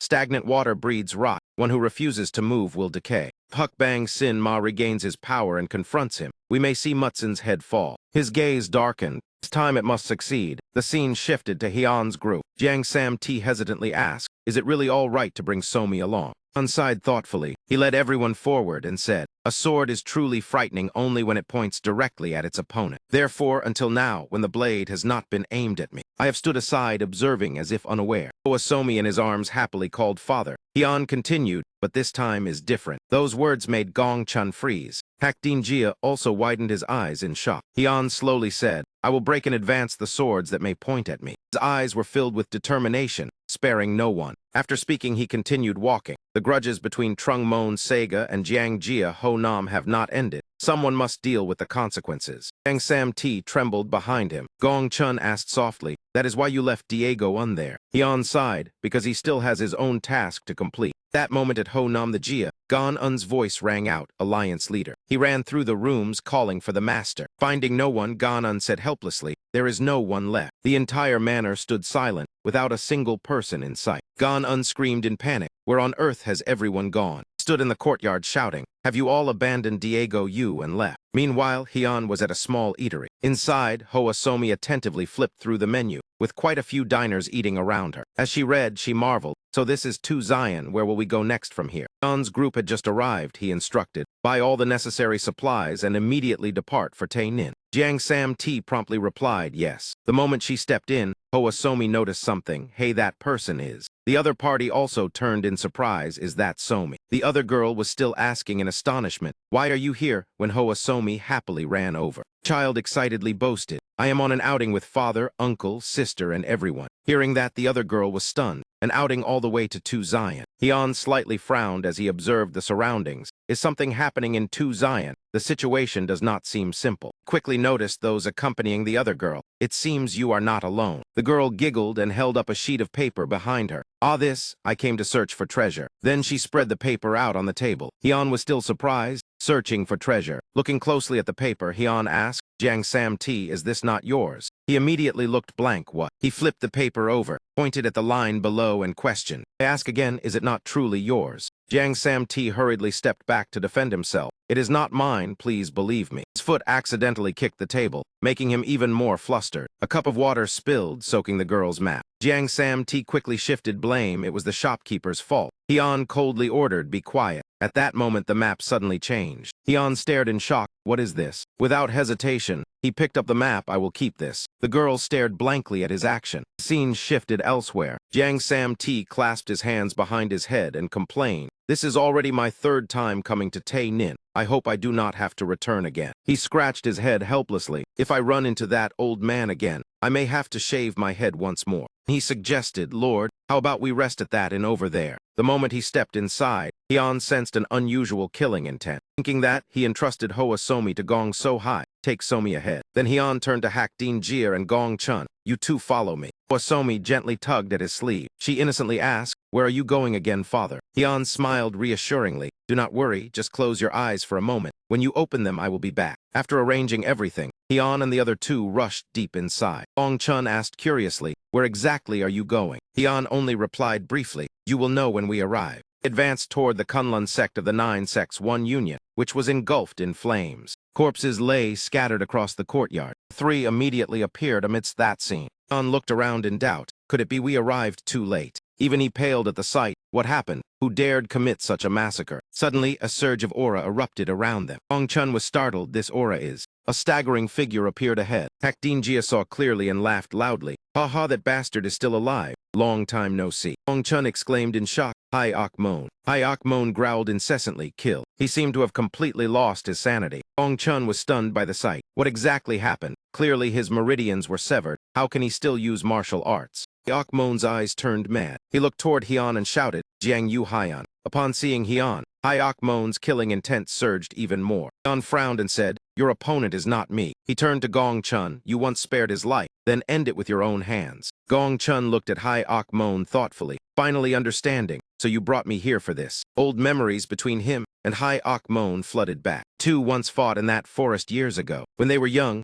Hai Ok Mon once laughed loudly. This time I win. Gong Chun calmly replied, Is that so? What was fate arranged by elders? I always regarded him as a friend. Then the two continued to compete. Childhood passed, and they entered adolescence. Hai Ok Mon raised his cup and laughed. No one drinks as joyfully as you. Gong Chun softly reminded, Lower your voice or they will discover we stole the wine. They once had joyful days. I once thought that in this life. We would walk side by side on that path. Ending the recollection, Gong Chun stepped forward. Thank you for bringing me here. Though unwilling, he still decided to strike. Whatever the reason, let me deliver the final slash myself. That is the last bit of sentiment for an old friend. Hai Ok Mon screamed madly. Two simultaneously unleashed their moves. Both charged straight at each other to duel. Tension filled the air. Gong Chun and Hai Ok Mon stared at each other with killing intent. The two sharp blades clashed fiercely. Killing intent burst from his body and surged forward. His figure merged into the shadows. If it were before, I would not have been able to block that move. Gong Chun's sword slashed as fast as lightning, leaving Hai Ok Mon no time to evade. The severed arm regenerated immediately. Gong Chun coldly realized, so that is it.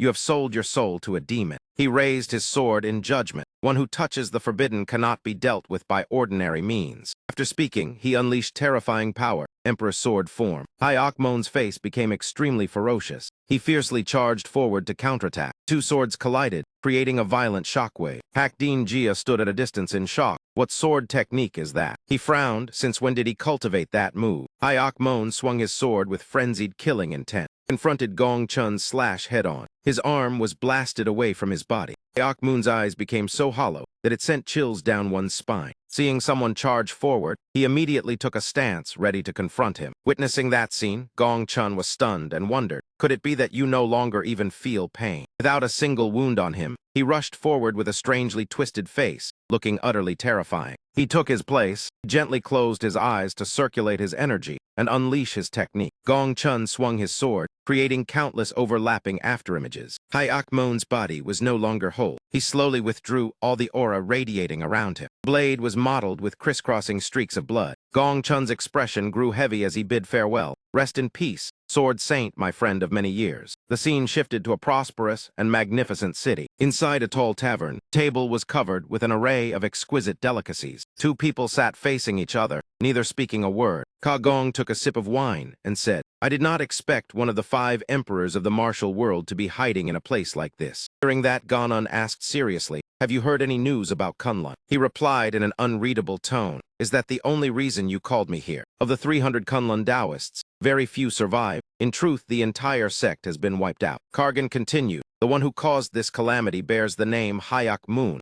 He is the master of Mu. Pondered deeply. It was said Hyok Moon once swore to sever all ties and spoke with great tact. Could that man truly have destroyed Kunlun? As he recalled the past, Gon unsilently analyzed every possibility. There is someone with extraordinary ability who can reconstruct a crippled body, even reattach severed parts. His gaze turned cold as he remembered someone. Perhaps this matter is connected to Ma Mujiang. Gon tightened his grip on the wine cup, speculating that the departure of the Master of Jian had likely drawn the attention of Duong Dong to prevent news of the vacant Hunan magnate from spreading. He sighed helplessly and said, "The truth is I invited you here because I have a favor to ask." The other man asked in surprise a favor. Gong showed suspicion as Gon earnestly pleaded, "Please lend me a hand." Watching from afar, Gonzian secretly guessed that his father must have tempered his body to be as hard as steel. Otherwise, how could he endure it like that? On this side, he put on a mask and said, "What is this? Is it not what the youngsters call Gunya Jomsel?" Quickly replied, "That is right, you recognized it." Gong raised a doubt. "I did not expect the Gunya Jom that stirred the martial world to appear at the Jiang family of Hunan. The rumors that strange man often comes and goes there seem true." Gon untactfully praised. "Your bearing truly suits that sort." An angry shout rang out from outside. "Who dares cause trouble here?" The waiter hurriedly knelt and begged, "My lord, spare my life." Looking down, he quickly said, "It seems something has happened." Anan eagerly pulled him along. "Hurry, please."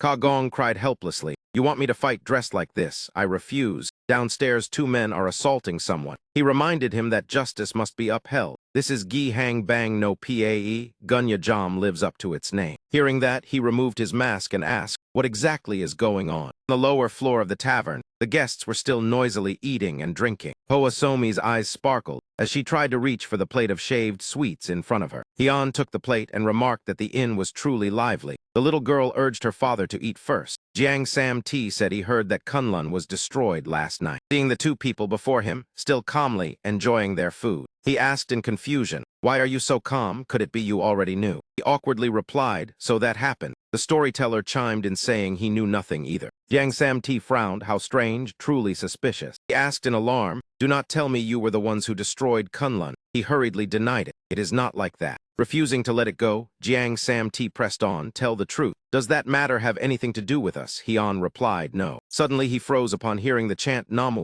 a Dai De Fat. 2 elderly monks suddenly appeared, making everyone wonder about the sound just now. Looking at the 2 before them, both were shocked to recognize them. The atmosphere abruptly fell silent for a moment. Hian was puzzled by the strange action of the person behind him. Suddenly Thai Vuong seemed to realize something. He slowly stepped forward and said, "Forgive me, benefactor. I saw a familiar face behind you and came to greet him." Hian questioned. "A familiar face?" Thai Vuong replied, "That is correct." Knowing he could not avoid it, Jiang Sam Ti asked, "Master, have you been well?" He stepped closer and said, "Your hair has grown back," he replied calmly. "As time passes, hair grows on its own." Thai Vuong's face darkened as he said, "One who cultivates must sever desire and familial ties to focus on the path. Is that not so?" Jiang Sam Ti angrily replied, "But I am not a monk." He glared and shouted, "What did you say? You wish to return to secular life? Then why did you learn the temple's martial arts?" The 2 beside him could not help but laugh. He continued to argue, "Master taught, so I learned. Who knew you truly intended to shave my head?" Thai Vuong flew into a rage and immediately circulated his energy. "You insolent brat." Suddenly a surge of force swept past from behind, startling him. Thai Vuong slowly turned his head to look. Observing the person before him, he thought he had never heard this name before. Indeed, the Central Plains hide many masters. As for the others, I do not know their origins either, but their presence is certainly not ordinary. Realizing the situation was unfavorable, Thai Vuong quickly withdrew. "I shall take my leave." Only then did Jiang Sam Ti let out a relieved breath. He quickly returned to his lively self and said, "Our sect leader is number 1. He said wearily, "Stop making noise and sit down." The one just driven away was Thai Vuong. Hearing that, the storyteller was shocked. What, he was Thai Vuong? Chun asked in surprise, "Is he that formidable?" Gong Chun explained that outside the Central Plains, their status is equal to ours. The candy crumbs still on her lips, Hoasomi asked, "So Uncle Zam T does not need to shave his head anymore?" She was told that is right. The little girl cheered happily that she would not have to see the bald head again. Jiang Sam T shyly asked, "Was it that ugly?" Hoasomi shook her head and said no. Then she flashed a bright smile and added that it was extremely ugly. Hearing that, he could only stand there stiffly. From afar, he teased that there was no need to drive him away. Just avoid looking at Uncle Zam T until his hair grows long again.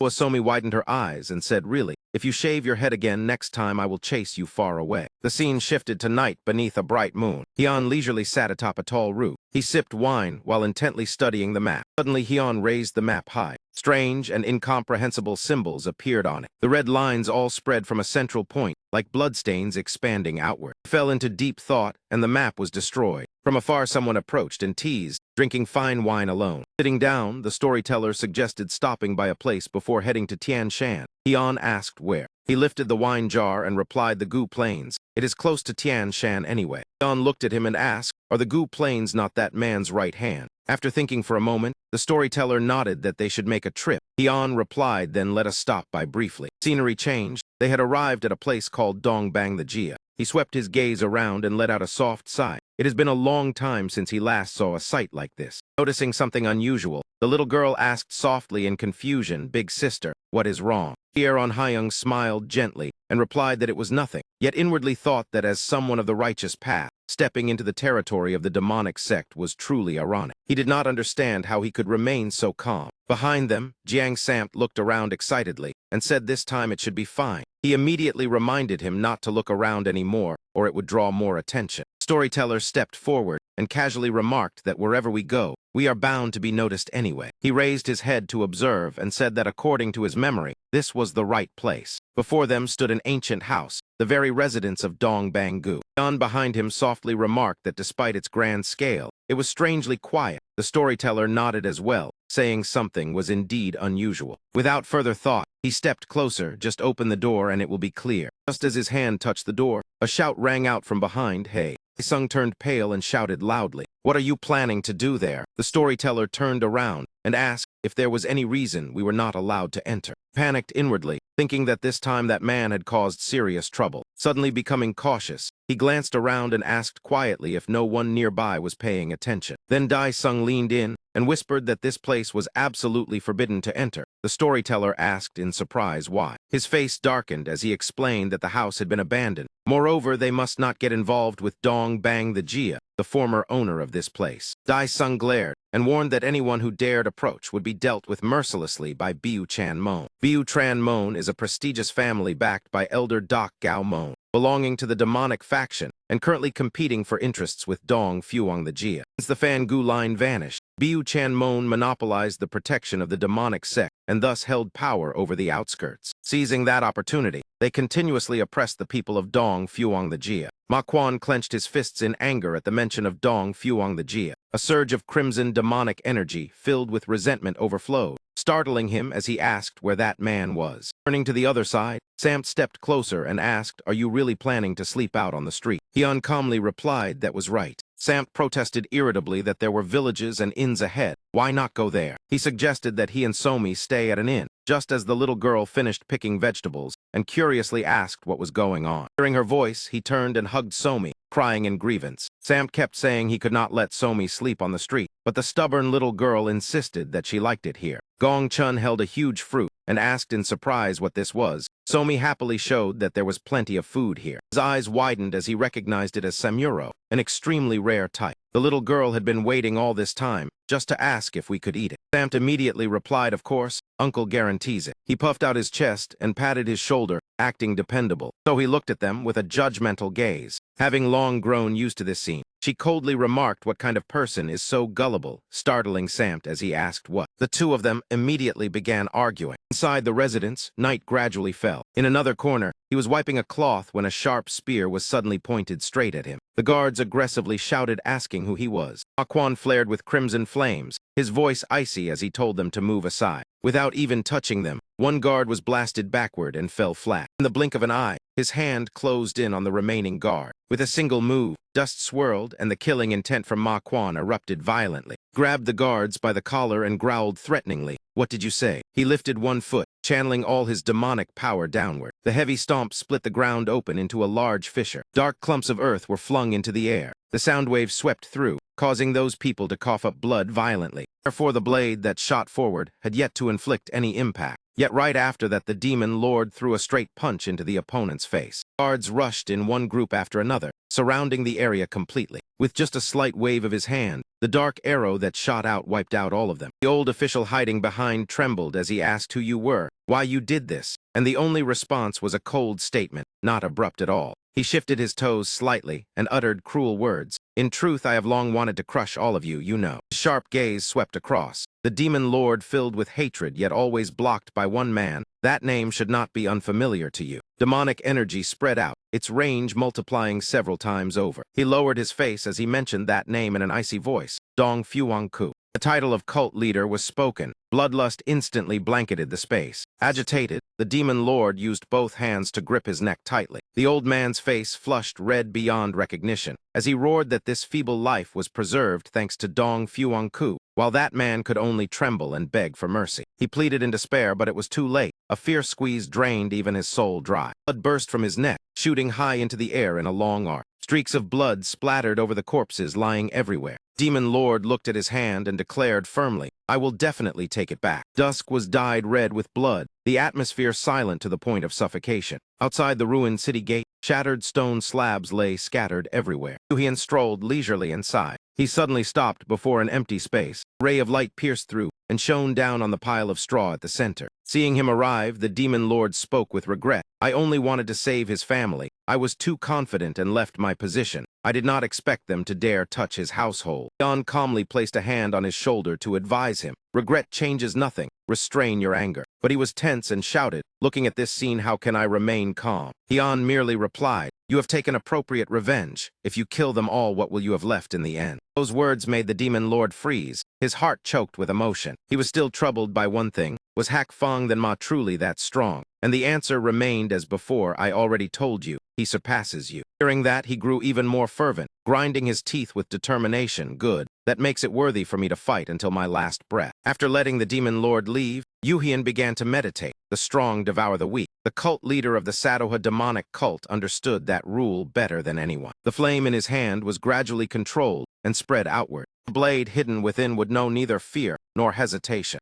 After that, everything returned to the temple grounds. Jiang raised his cup and asked, are all the children dead? A subordinate reported that it was so. Everyone who approached the Ho Nam Don family lost their lives. Whenever Enhak Duong stirred, the masked gentleman swordsman and Ma Thin Quan would appear. After receiving the news, he fell into thought. Something was unusual. If they were in Enhak Duong then who killed Mo Dung Hatch Van. Not stopping there, there was also news that Kim Thien Thai Vuong of Bo Dat La Kung had been lingering near the inn. It was very likely that all of it was caused by them. The situation grew chaotic after losing an important chess piece. Unsure how to report to his master, just as it seemed hopeless, the subordinate continued reporting. Hak Fong then Ma had begun to make moves, causing Ho Jiang's eyes to widen as he nearly choked. In the corner of his mouth curved into a sinister smile. So that matter had finally happened. Switching to Hyun's side, Somi widened her eyes and exclaimed that this place resembled a fairyland. Hak carried the little girl and proudly said, of course, our cult has been stationed here for over 1,000 years. The little girl asked curiously if this was where he once lived. He nodded, that is right. There was a time when I held everything here,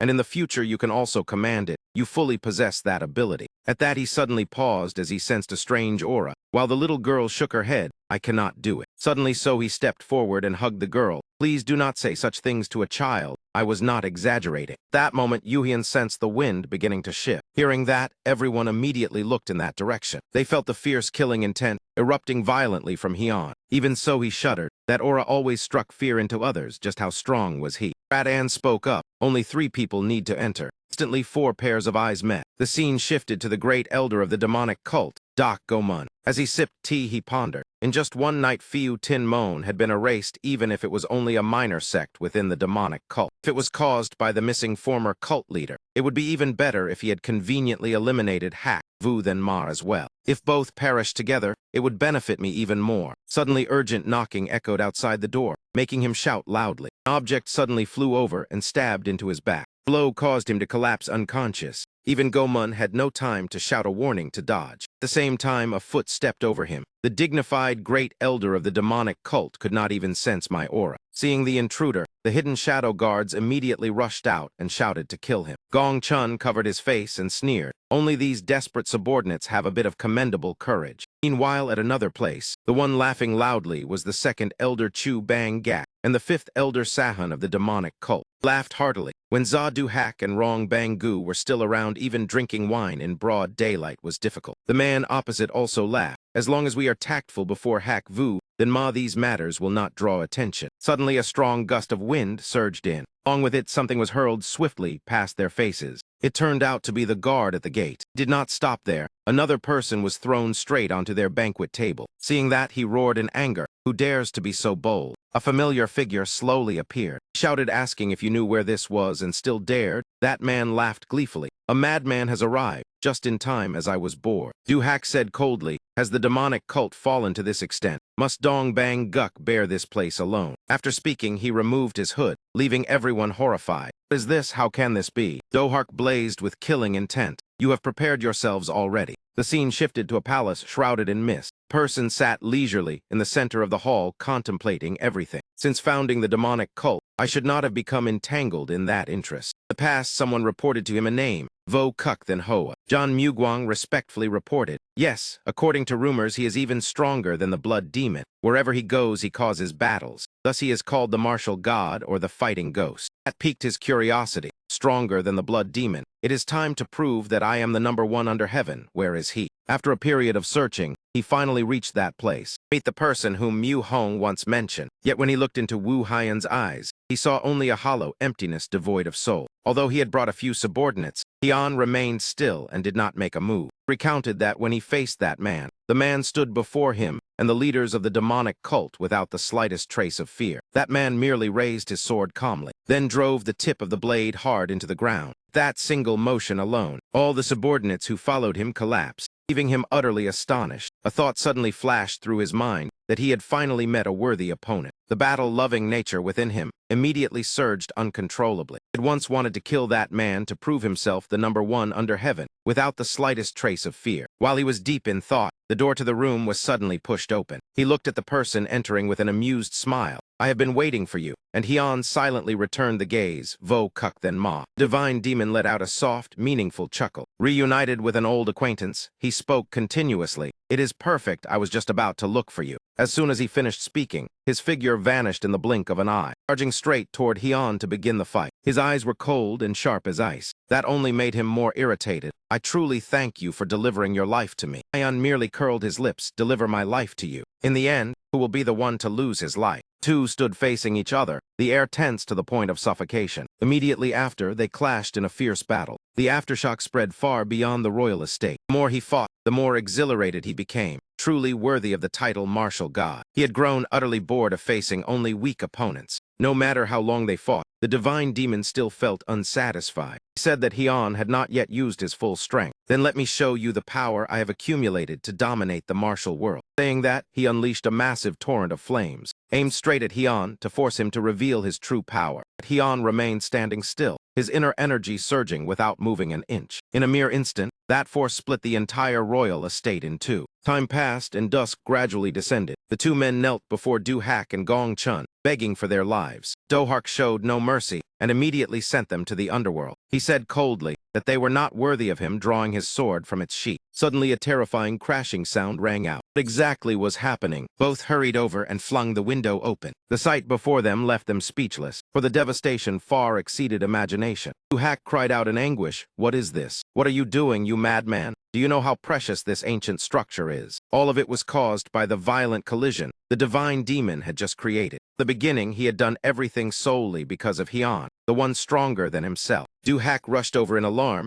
What are you planning to do now? Hian asked about the situation, but Du Hak only stared at the ruined property. You are destroying my sect. Even the 1,000-year-old heavenly demon divine cult. You dare to lay a hand on it. Hearing that, the divine demon burst into laughter. Your demonic cult. Are you the former cult leader, Sa Du Hak? He mocked that this sect could never belong to you. Those words left him stunned. You truly are a bastard. I will definitely kill you. Saying that, he charged forward like a madman. Wherever the divine demon moved, he immediately pursued. He sneered, someone like you as leader of the demon god cult. No wonder this organization declined so quickly. Those words made him even more furious, you brat. He unleashed a relentless barrage of attacks. Divine demon merely guarded and blocked without counterattacking. Hian stood aside, observing with dissatisfaction. He stepped forward and drove his sword into the ground between them. Dohark asked in shock what he intended to do. Suddenly, a deep, bleeding wound appeared across his chest. Hian spoke in a low voice, "Step back at once." Gong Chun stepped forward and placed a hand on his shoulder. "You should only watch. Those two are masters far beyond us." Hian said to the divine demon, "Accept it. Whether before or now, you can never surpass me." He curled his lips. "Then let us decide the victor clearly. Just wait and see who truly is the strongest." He thrust his sword toward Hian, but it was immediately blocked. The divine demon erupted with fury and unleashed his aura. "You draw your sword." He only sighed and still did not comply. Faced the divine demon, holding only the scabbard. Dohark and Gong Chun shook their heads. Are they even human? I can no longer see their movements clearly. As the divine demon's blade slashed downward, Gong Chun widened his eyes to observe, that is, sword control technique. I did not expect the divine demon to have mastered it as well. After his sword was knocked away, he immediately lunged forward, intending to stomp on Hian's head. Hian lightly sidestepped, driving him into maddened fury. Hian said coldly, "I have already seen through all your techniques." Suddenly he coughed up blood, having suffered severe internal injuries without realizing it. He collapsed to his knees, and Hian curled his lips. I only wanted to see how far the air of the heavenly demon mental art had reached. But it turns out it is only this much. Truly a waste of my time. During that, the divine demon lost all face and raised his head, roaring, "Bastard." His body suddenly sensed something abnormal. A strange power from nowhere tightly bound him. Supreme divine demon, this is the might of a martial warrior, whom I cannot oppose at all. In the blink of an eye, a world-shaking explosion erupted. The entire royal estate was blasted apart, and even he was thrown flying. Gong Chun broke out in a cold sweat and exclaimed in horror, just how terrifying is his power. In complete contrast, Dohark clutched his head and wailed over the loss. "You are far too strong, damn you." After finishing off that then Hoa, everything Dohark had painstakingly built turned to ashes. Hian asked calmly, "If it is broken, it can be rebuilt," which made him so furious he spat and cursed Hian for shattering the demonic cult treasury. "How do you plan to compensate that sum of money?" Yet he stubbornly replied that he did not do it. He pointed straight at him. "It was clearly you. What is there to deny?" To save face, Hian had to lie that it was caused by Hak Vu Then Ma. "What nonsense are you talking about?" Du Hak clawed at his hair. "Damn Hak Vu Then Ma. I only wanted to deal with him, not destroy the heavenly demon hall." He muttered about repair costs, but when he turned around, Hian was nowhere to be seen. Where did he disappear to? This truly drives one mad. The scene shifted elsewhere. Ho Jiang was bowing deeply before the blood demon. The blood demon stared silently, making him not dare to breathe loudly. Last, Ho Jiang asked in a trembling voice, "Why has my lord summoned this subordinate?" The blood demon said coldly that Hak Vu Then Ma was dead, leaving him stunned. "What do you mean?" Suddenly the blood demon roared in anger. "I said he has lost his life," causing Ho Jiang's face to turn pale. "How could that be? Dan Vu is still in Ho Nam." The blood demon asked irritably, "Do you doubt my words?" This subordinate would not dare. After saying that, he forced himself to calm down and sat. Yet his heart was filled with confusion. Was I careless? I did not expect him to strike first. That arrogant man who only acts when cornered actually took the initiative to kill Hak Vu Then Ma. What exactly made him change like that? Elsewhere, Somi was gnawing on a large drumstick and cheering that it was delicious. Don smiled faintly. "As long as you enjoy it, that is good." The little girl curiously asked if he went out to bring this back. "Somi finds everything tasty. But when I was asleep, I heard a loud explosion. Even the ground was shaking." He feigned ignorance. "You mean that tremor, Somi?" "I do not know either." Little girl complained that he was slow to understand. Hian changed the subject when Samt happily brought over a dish. "Please try this." After tasting a bite, Hian immediately praised it as quite good. Samt was so moved he nearly teared up. "I poured all my effort into it." When Hian reached for more, Samt quickly stopped him. Leaving him surprised, the boy calmly sat down and began enjoying it himself. "As expected of my cooking, truly excellent." Hian was about to deal with Samt when Somi separated a piece of meat and offered it. "Father, eat. This portion is yours." He laughed in satisfaction, but the piece of meat vanished immediately after. It had slipped into Samt's mouth. Since Somi fed it to him, it tasted even better. Hyun could not hold back and punched him in the stomach, then asked if it was that delicious. Somi worriedly supported him. Uncle, what is wrong? Why suddenly like this? Duhak walked over and sat beside him, lamenting that there was not a single peaceful day. He poured wine for Hyun and asked if Hak Vu-than Ma was truly dead. He answered that it was certain. Gong Chun asked curiously what kind of martial art that was. I have never seen it before, martial art. That sword move that collapsed the heavenly demon hall. He understood. Ah, you mean that move? I merely swung casually. Nothing remarkable, leaving Duhak speechless. Truly infuriating. You mean a light swing destroyed the heavenly demon hall? Gong Chun also shook his head in disbelief. Meanwhile, Hyun pretended not to know. It is already dawn, clean up. The next morning, at the heavenly demon cult, Dohark gathered everyone and warned that this matter must absolutely not be revealed. Whoever dares to speak of it will be killed without mercy, making everyone swallow hard and respond clearly. Turned to Hyun and said, I will stay to handle the aftermath and return later. He nodded in agreement. Samt happily climbed onto the carriage and said it is finished. Unexpectedly, Hyun grabbed him by the collar, then tossed him aside and told him to stay. Gong Chun and Somi poked their heads out in surprise. Are you not coming? He smiled reassuringly. I will follow right behind. Somi asked if father would arrive soon. He nodded firmly. Samt unwillingly asked why it had to be me who stays. He replied that he needed someone to handle chores. When the carriage rolled away, Samt asked where he was going. He answered to the sacred gathering peaks of the Central Plains. As they walked, he asked where that place was. It is Changbai Mountain, which made Samt's eyes widen in shock. Reaching Changbai would take several months of travel. He even had to go together with him. Thinking of that, he cried and ran after the carriage.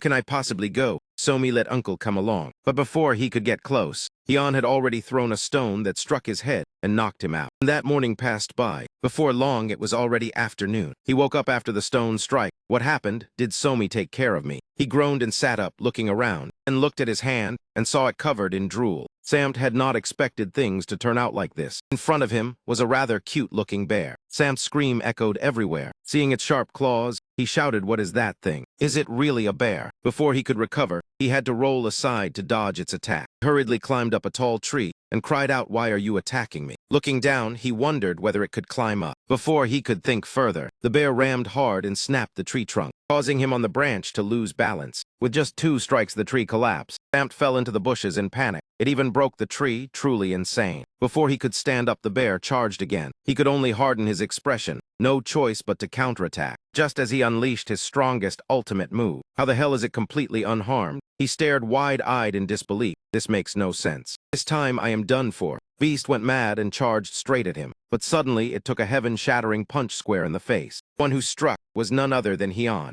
a perfect hero appearing in time to save the day. Samt stood there blankly, not understanding what had happened. Then he nearly burst into tears with joy, young master, and on Hyun's shoulder was a freshly hunted deer. Clicked his tongue in annoyance. You cannot even handle a bear, what use are you? Samt hurriedly argued that this was no ordinary bear. It must be a spirit beast or some kind of monster. Hyun replied indifferently that a bear is still a bear. Samt sniffled, no young master. I almost lost my life. He calmly said, I have been watching from the start. Samt choked up. Then why did you not save me sooner? He complained bitterly. You just stood there watching while I lived or died. Hyun answered coldly that he only wanted to see how long he could endure. I did not expect you to survive this long, relying only on your lightness skill. Samt quickly boasted that he also knew great hand seal and heaven reversal art. Hyun asked who taught you to combine lightness skill with footwork like that. Elder Za taught me. He nodded in understanding. No wonder. Your lightness skill is far better than your footwork. Samt beamed, but Hyun immediately poured cold water on him. Great hand seal does not suit you. Stop using the martial arts of Bo Dat La Kung. Before he could argue back, Hyun tossed the deer over and told him to butcher both the bear and the deer to cook. The road ahead is long. Samt still wondered, but young master, what about that arrow? That is right, the bear had been felled by an arrow. He looked confused. Does that mean this prey already belongs to someone? At once another arrow shot toward Hyun. Lightly dodged, as if it had nothing to do with him. Then calmly looked toward that group. Samt also turned his head in the direction of the arrow. His face crumpled as if about to cry. Who dares touch the property of Luke Lam? Hyun told him not to make a scene if he did not wish to leave his corpse in a foreign land. Yet Samt could not endure Hyun's blatant robbing habit, this crazy old man. Hyun deliberately pushed all responsibility onto him and leisurely sat to watch him struggle in the rain of arrows. To one who practices martial arts, such danger is nothing. Moreover, there is no need to fear, just because the other side is more numerous. In the martial world, life and death have never been decided by numbers. The leader noticed him, quite bold to dare touch us. Immediately he was shot straight in the face by that stray arrow. Samt cried out in panic, "Young master, what is going on?" He only told him to finish off the rest. "You must get used to fighting many with few, if you hope to survive and gain real combat experience." Stunned what? After playing cat and mouse with them, Samt finally had a moment to gasp for breath. This is truly insane. In the end, he even stormed into the bandits' lair and wiped them out completely. Watching the old youngster count the spoils of war, Samt could only sigh. "In the end, I did almost all the cleaning up." Hyun gathered 3 large money bags. Samt said helplessly, "We cannot possibly carry it all." He nodded but still carried 1 sack. "The valuables are already taken. Dispose of the rest cleanly." After saying that, he set a fire. With a single snap of his fingers, he burned the entire bandit camp to ashes. Samt asked in shock, "What was that just now? How did you do it? Earlier you only snapped your fingers, and their heads exploded." Hyun asked back, "Do you want to learn?" "Me?" He grew excited, then suddenly hesitated. "Never mind. You will probably make me shave my head or torture myself with harsh training again, forcing me to practice until I am half dead again. I do not want to be tormented like a dog anymore." Hyun replied that it is the martial art of the martial god. Hearing that, Samt's eyes lit up instantly, looked at Hyun with sparkling eyes, jumping up in joy.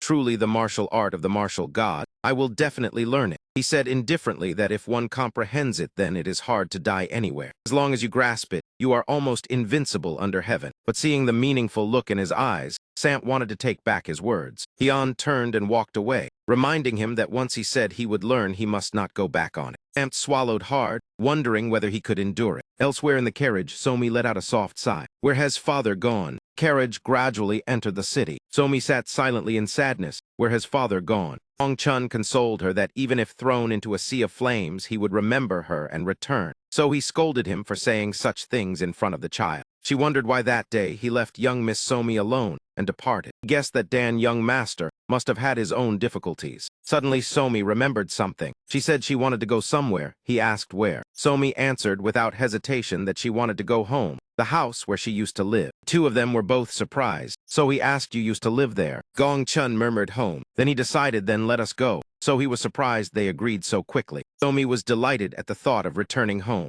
Gong Chun stroked her head. She has never mentioned this before. His eyes were filled with contemplation. He still had many questions about Somi, not knowing what had happened back then. High in the deep blue sky, Hyun walked calmly with his hands clasped behind his back. He turned back, urging Samt to hurry up. Samt clutched his wrist, groaning in pain. "You made me use my fingers to break a tree. That is why it turned out like this." Yuyan said calmly, "I told you to destroy it, not to chop it in half." Samt cried out, "If I do not chop it, how can I destroy it?" Hyun helplessly explained that he must use inner force. Samt inwardly complained that if he could do that, he would not be here. Truly outrageous. Night gradually fell. Walking behind him, he asked where we are actually going. Hyun reminded him, "Did I not tell you to expand your chi perception?" He pointed ahead. Samt startled and looked in that direction. "Are we going to rob again? Could it be that young master's chi perception can smell money?" From deep within the forest, a sinister voice echoed. "Followers of the martial god cult, listen. The martial emperor built his mausoleum in Shanxi. The 9 sects, 1 gang, and Mount Hua all turned their backs on us.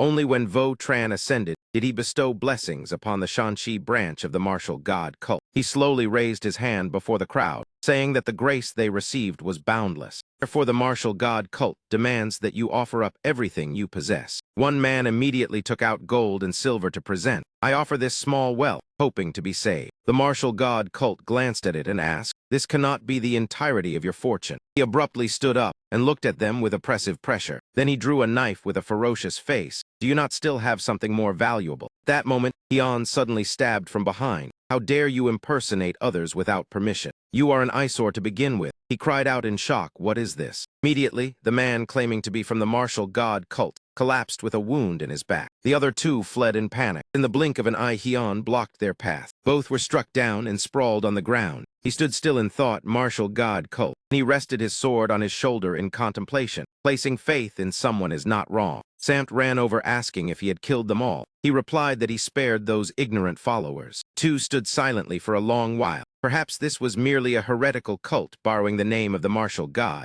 That name alone was enough to bewitch the world. Samt asked in alarm, "What are you doing?" while he calmly searched and collected money. "You search this place thoroughly as well. There must be hidden wealth somewhere." Samt awkwardly stood up, muttering, "This old man came here just for money. In a place this large, who knows when we will finish searching?" He kicked around in frustration, cursing under his breath. After the kick, he suddenly noticed something unusual. Wait, this is. Elsewhere, night had fully fallen. The blood demon sat arrogantly and asked, still not found. Ho Jiang answered anxiously that men had been sent everywhere, but near Ho Nam Dan Jia they all vanished without a trace. The blood demon lightly pressed 2 fingers together. A strange aura instantly enveloped Ho Jiang. His face turned pale. What is this? Ho Jiang did not dare move. Is this the blood ghost ancestor? The blood demon pointed and ordered, go slaughter everyone at Ho Nam Dan Jia and bring that boy back. Ho Jiang understood that the blood ghost ancestor was the elite force meant to swallow the central plains, never before revealed. Now it was being dispatched to Ho Nam Dan Jia. Ho Jiang clenched his fist, as if sensing something unusual. He wondered if the Lord was encountering disadvantage. Deep within the secret passage at this moment, Samt walked while boasting. See how capable I am? Just a kick to the table and I found the passage. Without me, you would not know how to handle this. Yuyan said irritably that it is too cramped. Samt guessed this must be a path meant for smaller people. Don waved his hand and shattered the section ahead. Samt cried out in alarm, what are you doing? What if it collapses? And he suddenly halted. Before his eyes appeared a radiant and mystical scene. Samt stood stunned and exclaimed, what is happening? The story pauses here and will continue in the next part.